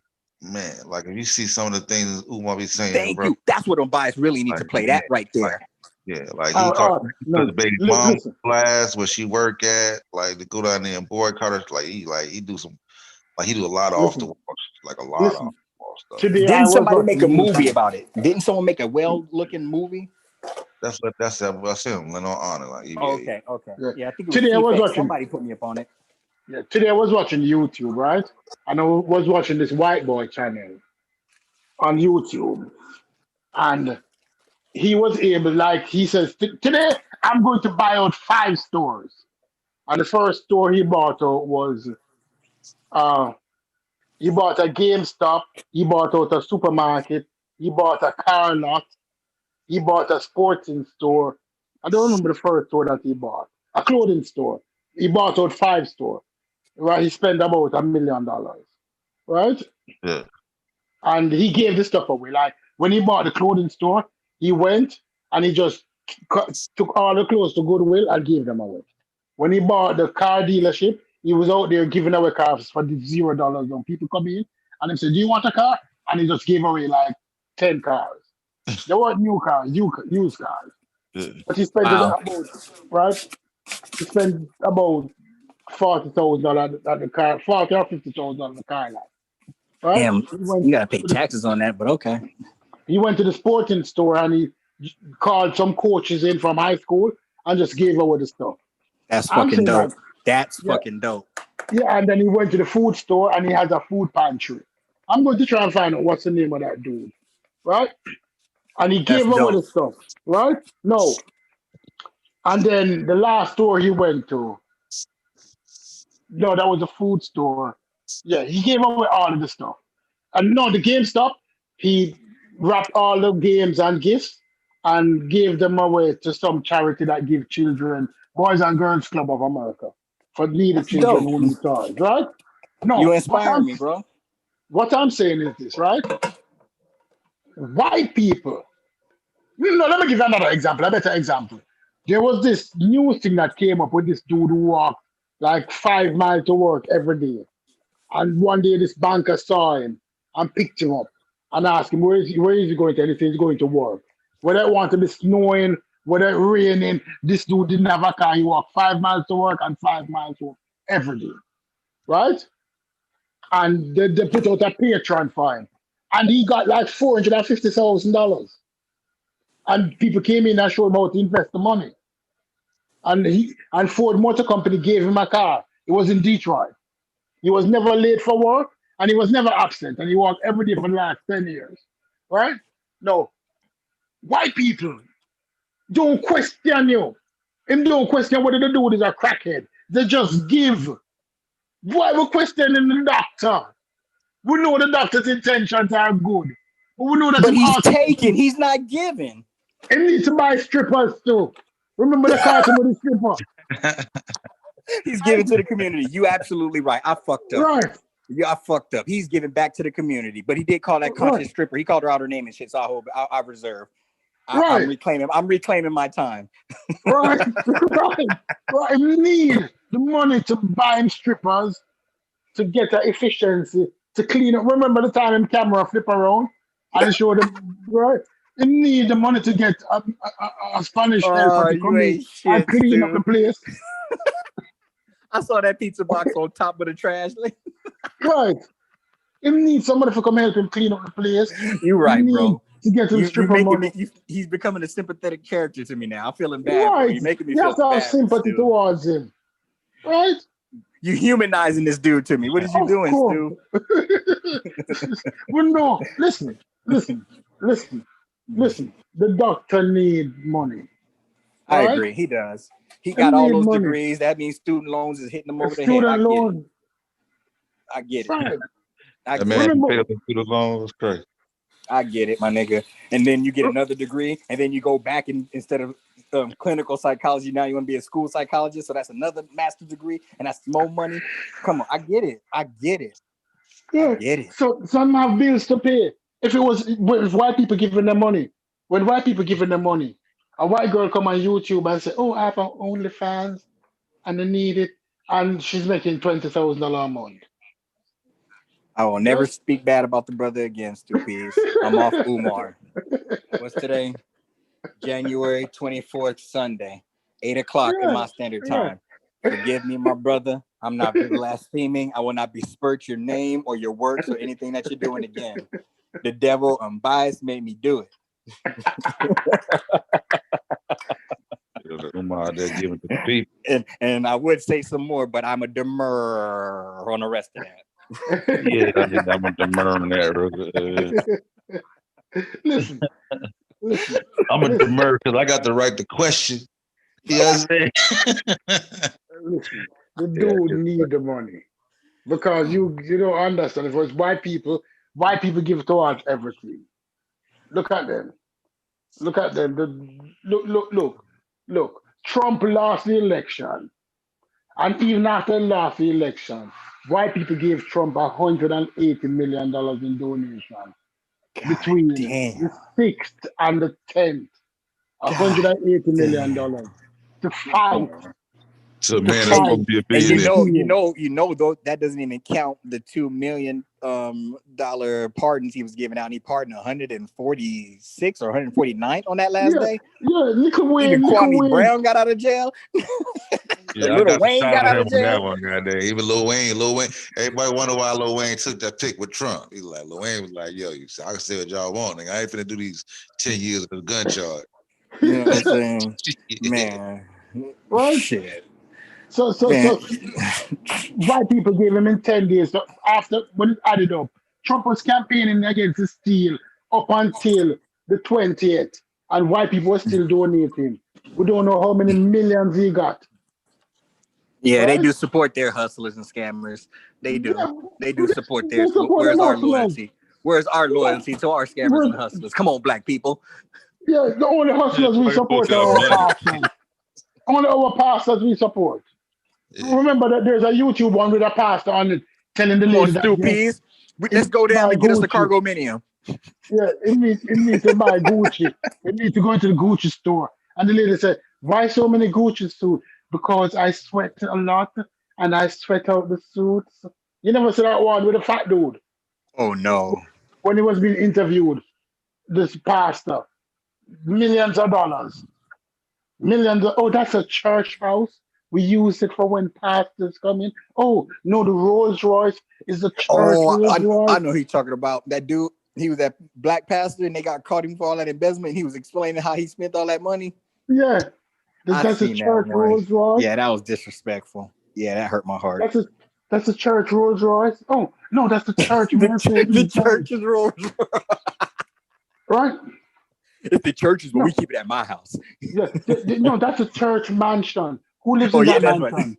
But No, I live there. Yeah, I live there, and sometimes we have pastors coming in, and they stay there too. Also, no, His dry cleaning bill. What was his dry cleaning bill? something like $38,000. Right? Come on, cuz. No. If we can't support our scammers, how will we elevate as a people? If other people supporting their scammers, Black people ain't shit. We ain't shit. We're not supporting our scammers. Scammers from a 5-bedroom crib. Niggas support Umar, and they Why rent you late. really playing good? They rent late, and I gave Umar 20 and shit. Like, damn, I wish I had done that. That nigga Umar look at your $20 like, motherfucker, spend 60 next time. Yeah, of course. See that you giving Umar. You see when Umar got that money, he came with his like, he said, man, y'all some trifling ass black folks. He had like half. I think he had like 400,000. He said, man, all y'all got to give Umar is like a half of me. He's like, don't call me when your child need help. No, remember. No more free session.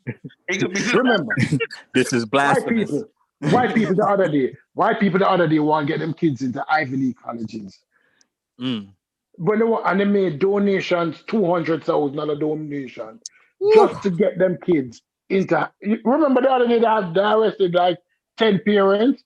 Yeah, I remember. Were on teams. Never play a day of field hockey, but on the field hockey team, mommy donated $250,000 to get the child in that school to pay another $400,000 for the education. Right? So they donated $250,000 just to pay $400,000 more. Are we talking about Dr. Umar school? When white people have them? No, man, we must stop it, man. Listen, if you want, we have to support with scammers. It's not joke, I'm making though. That's serious. If we supported him better, he wouldn't have to redo this shit. Yeah, he wouldn't have to be reduced to this. If we supported him better, Dr. Umar would have gotten 10 years in the pen already, if we supported him better, And he would have been left and dipped out on the community. We prolonged his hustle. He should have been took the money and ran. The last time we heard, he should have been done in. The fact that he ain't rich is a reflection on us. A reflection of a sorry ass Negroes in America. Yeah, we ain't shit, but I swear to God. You could be the best scammer and you still ain't gonna make that meal. Yeah, he like one of the best scammers we got. That nigga live in a hotel. The most requested, bar none, one of one. That nigga live in a hotel. Shit. Bar none is the best. Bar none. And him don't have 10 million. This Bar none is and him don't have 10 one million. of one, like he's a limited edition Eddie Bauer truck. It's Yeah, one of one. Hey, and he's the most requested King Kong of consciousness. This nigga ain't even got a house. The most requested scholar of all time. We gotta step up. We gotta step Yeah, up. we bullshit. Yeah, and I think I need to get 50 more. Hey, that should be the slogan right there. Like, I bet people donate more. Like, listen, man, I've been doing this shit for 10 years. Like, listen, whether you believe I'm in the middle school or not, it's a damn shame that the King Kong of consciousness, like, I ain't even got a guy in that house. Like, y'all some trouble, man. I donate on the strength of that alone right there. Can a nigga get an apartment? Like, at least 2 bedrooms? This nigga polite shut in the door Dubai. and y'all not see my trash? Come on. This nigga polite in Dubai. Come on, fam. Like, hey. Did you see me in the cemetery where my phone fell and I had to say it was the ancestors? I can't even use the stand. That nigga polite ass said he tried to build a daycare. Nothing, family. Like, come on, man. That's real. Pharaoh actually came up with like 67 G's for his day school. His little, you know what I'm saying? That fast, like in a month or two. No, listen. 67 G's for a daycare. Nigga got a felony, can't even work one or build one. But he got that money that fast. Hey, Umar been doing it for 10 years. God damn. 10 years, I'm still flying coach. 10 years, I'm still flying coach. Big ass Umar. You know how small a Spirit seat is? I never flown Spirit. I'm 6'4", 260, nigga, sitting in the middle seat. So I'll say that again. I'm 6'4", On Spirit. 260, On nigga, Spirit. sitting in the middle seat. On Spirit. You have Dr. Umar sitting in the middle seat on Spirit. You know? Flying Spirit. 10 connections. 10 connections for that team ticket. You know? Our layover, nigga, from Philadelphia to Chicago. 10-hour layover, nigga. Look how y'all got me flying. Him coming to New York from Philly, and him have to stop 4 times. Him stop in Atlanta. Yeah. I'm going from New York to Philadelphia, but I gotta stop in Chicago. What is this? What is this? You niggas ain't shit. But I bet you got your weave. I bet you got your Jordans. Y'all niggas need to be put in the dirt. That's just how trifling. But let's just show you how trifling that hustle is, right? Like he be making live videos from his damn phone and shit. Like that's the only thing you got a laptop, bro. Like damn. Like he be doing this shit from his phone and shit, bro. That's why he always knocking his phone over and shit. Yeah, didn't you see him sitting in that car, no tent, opening up letters and shit? Oh, bro, that nigga looks so huge in that little car. We ain't shit, nigga. The black community ain't shit. Look how we got Umar out here looking. Nigga, unbiased, take this video down. Fuck that damn money. Yeah, man. We need from our scammers we need to elevate our scammers, man. Let the community see that we appreciate that. Oh shit. Look. Shit. Polite doing well. Yes, Polite doing well. Polite in Dubai, Polite in the mansion in Cali. Yeah, Polite got the best scammer support. Polite driving roles, you know. JJ for good times is doing better than me. JJ's for good times do better than me. Flying goodbye. My bitches are conscious and they snitching on me just because I said she got some cookies.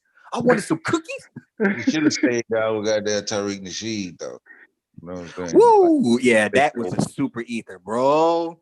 Yeah, there's certain niggas in the world you don't fuck with, and Tariq just happened to be one of them niggas. He's already building that little movie shit going on. I think that kind of hurt us. Like that kind of hurt. I mean, I have to take it back. That would have shielded him. That would have shielded him. Still, with Tariq Nasheed, you'd have some shield. We look after Tariq. We look after Tariq. Hidden Colors 1, 2, 3, 4. What up to now? Hidden Colors 10? Shit, I don't even know, goddamn. I think, Bias got more than me. I think I stopped at like 4 or 5 or 18 or something. And then I pulled them out and Bias like, oh, nigga, you ain't got this one, or I'm like, oh, yeah, shit. I'm like, nigga, we supporting the fuck out of these pseudos, bro. Wait. Because those colors is what emotion those colors with? Tide color fast? Because those colors not no colors no more. Oh shit. Him rinse the fuck out of Hidden Colors. Them hidden white, no, those colors white. Yeah, I'm disappointed, bro, because what is it? Hidden Color Melanin, then CK dropped a bomb on this. Like, bro, I'm listening like, yeah, I'm all fucked up, man. I think I'm over here with Corey, nigga. I don't want to hear nothing about Melanin no more, nigga. Oh my gosh. I done put about $1,500 into that industry, whether it's from books and the makeup and videos and t-shirts and oh my gosh. Remember, because I'm Melanin. Cause like I didn't come into like when I came into YouTube, like I ain't know all these YouTube dudes. You feel me? Like I didn't know I never heard like Phil Valentine till 3, 4, 5 years ago. I never heard of Buy Me Hibbit, all these people. I didn't find these people till like Sonetta. I was like, shit crazy. I was like, these niggas, Delbert Blair, all these people. I just found out about them. So when I saw Hidden Color, I saw the Umar. I thought the dude, Professor, I think he traded. He was Booker T. Jackson or something. Now his name like Kaba or some shit. I thought he was a decent. I know who you're talking about. I thought the information was kind of solid, man. But when I see him, I'm like, oh my god, like pseudo, bro. You know what I'm saying?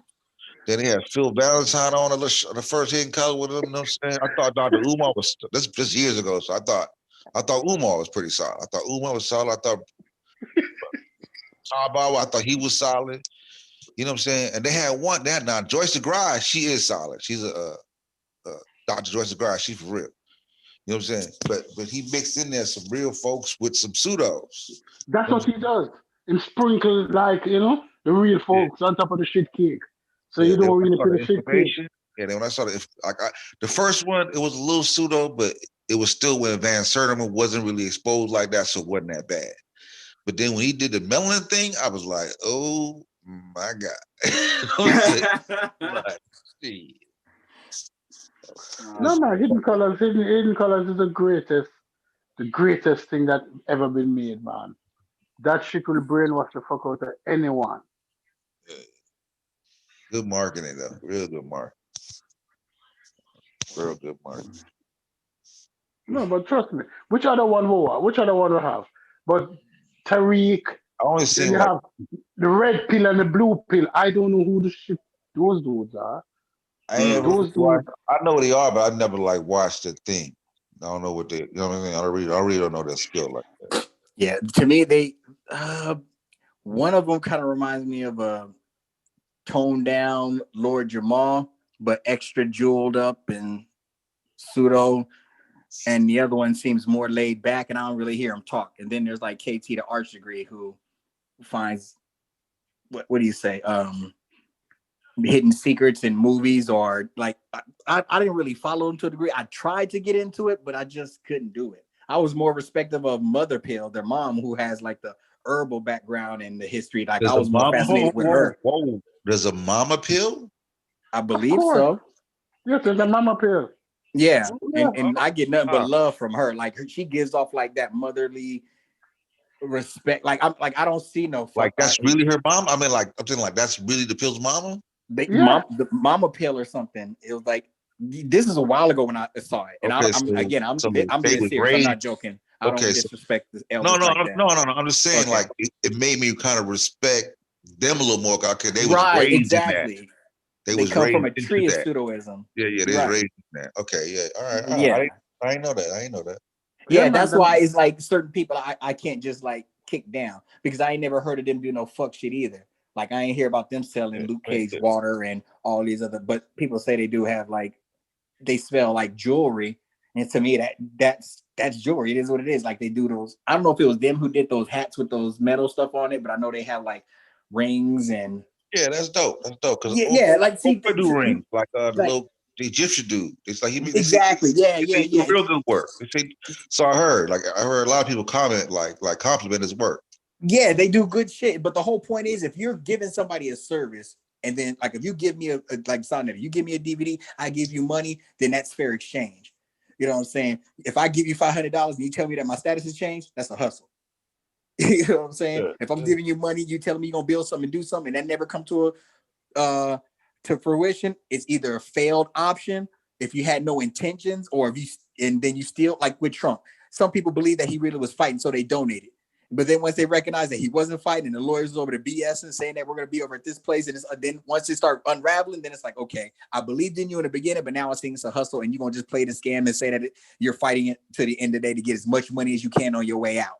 And that's why I was with Umar, first 3 years, and then 5 years, like, okay, this is getting wild. And as it kept going, then I was like, okay, fine. I made up my mind. I see what it is. 5 years?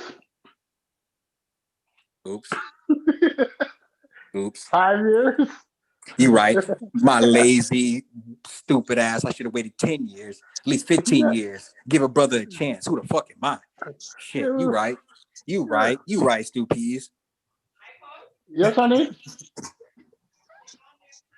No, talking to somebody. No. Yeah, like you guys are not fair to the good Dr. Umar.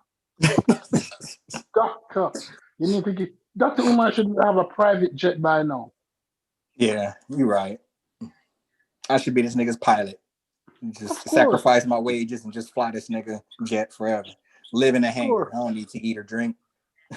Sacrifice for the cause. The watcher needs to put down work.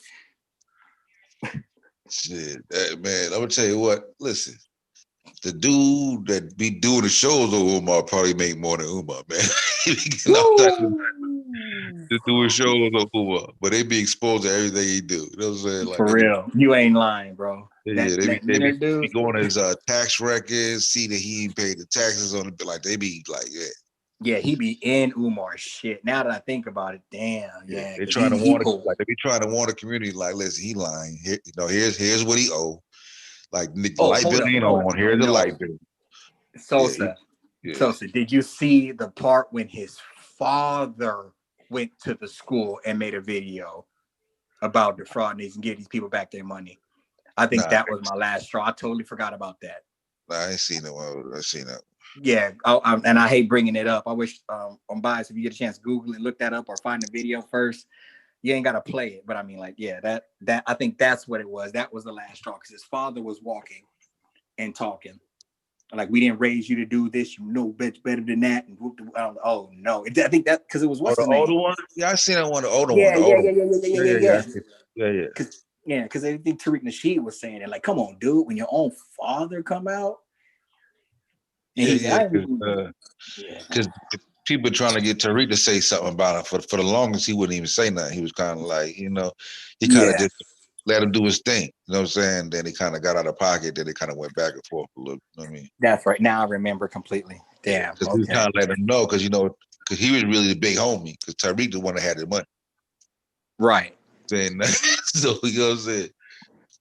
Putting Umar in this shit. You know what I'm saying? Like, yeah. You know, I made Hidden Colors. When my name, my face came up in there, and I was in Philadelphia. The whole crowd went wild. And he didn't even call me, good brother. You playing the video in Philadelphia, my city, my town. You didn't even let me know. Hey, but Tariq put him on blast. So he's like, man, first of all, the brother come with some type of thing on his lip. Oh yeah, that's right. What is this? And then when you go back and look at the video, you're not talking about the healthcare, the treatment that the dude requires. It's like, look, he has some type of herpes or something with his lip. He had to get the makeup people to kind of cover. He said, I had to shade, I had to darken the video a little bit. I had to make it a little bit darker. So when you go look at the video, you can see it. Yeah, when you look at the video, you can see it. You know what I'm saying? You can see it like, oh, you can see it. Yeah, I do. And yeah, I don't even want to look at, oh, damn, man. That's right. This shit is funny because obviously we've seen it and I remember all these videos, but I forgot all that. Damn, I guess when niggas get old, I forgot it. So now we're having these conversations. I'm like, damn, I done put in hours into watching a lot of this Umar, especially when him and Tariq, they were going back and forth. And it was like, oh shit, damn, that's right. You know, even though I thought Tariq was a little pseudo, I still rock with him though. I thought, you know what I mean? Like, yeah, it was some entertainment shit, you know? And it's like, like I said, you know, he make videos, so like it's fair exchange. There ain't a hustle putting out product. You know what I'm saying? If when he want to make a movie, he do a little crowdfunding. That's what everybody does, bro. That's standard. You know what I mean? Standard practice. Yeah, and then you turn around and charge them to get the movies and stuff, and for the posters and everything, and singing games, and I get it. Then you charge them for the videos. I get it. It's hustle all the way around hustle. That's standard, though. That's standard. I get it. Everybody crowdfunds. You feel? But like I said, that's. You know what I'm saying? But that's his thing. And what he do though? You know what I'm saying? He got the radio thing. Yeah. He do a show every day. You know what I'm saying? That's why you can't knock him. He do a live every Sunday. Yeah, he hires people, you know what I'm saying? Yeah, people work up under him. People to work. Yeah, you get, you know what I'm saying? And so they take care of their families and shit. Like, see, shit like that I can get behind. That's why I can't knock. That's why even though it ain't what I want, I can't really go. I don't go at him like that because you feel me? Like he do. Yeah, I agree. Yeah. I agree. Yeah, I never looked at Tariq on that level, like as far as defrauding the people, you know. And I still can't put Umar in there because I guess we still got to give him a few more years for him to get right. So I just hope that I can do better. Maybe one day I subscribe or I aspire to put in as much work as these brothers have before I open my mouth. Shit. Damn it, people. Like I'm surprised. Like he ain't got no Fed trouble, so he must be doing something right. For the Feds, for real. Or he ain't got enough. You know, the Feds ain't gonna just come for no little bit of money. Yeah, but I mean, like I think his shit's on tight. Because I've been to a few of his shows or speaking engagements, lectures. I don't know exactly how you call it, and he's he's locked up with the NOI. Listen. So if he Yeah, you know what I mean? So I'm like, he's connected, you know what I'm saying? Like they do all this the money security ain't and right stuff. though. But like I said, if he ain't like, they could have something on him, but if the money ain't, if it ain't enough, they're not finna. They ain't finna come. Not no Fed. They like, nigga, you gotta do it on the local level. Yeah, I see what you mean. Yeah, they need big cases. Yeah, they ain't finna waste Yeah, $1 million. you right. Get a nigga that got $1 billion. Like, nigga. Yeah.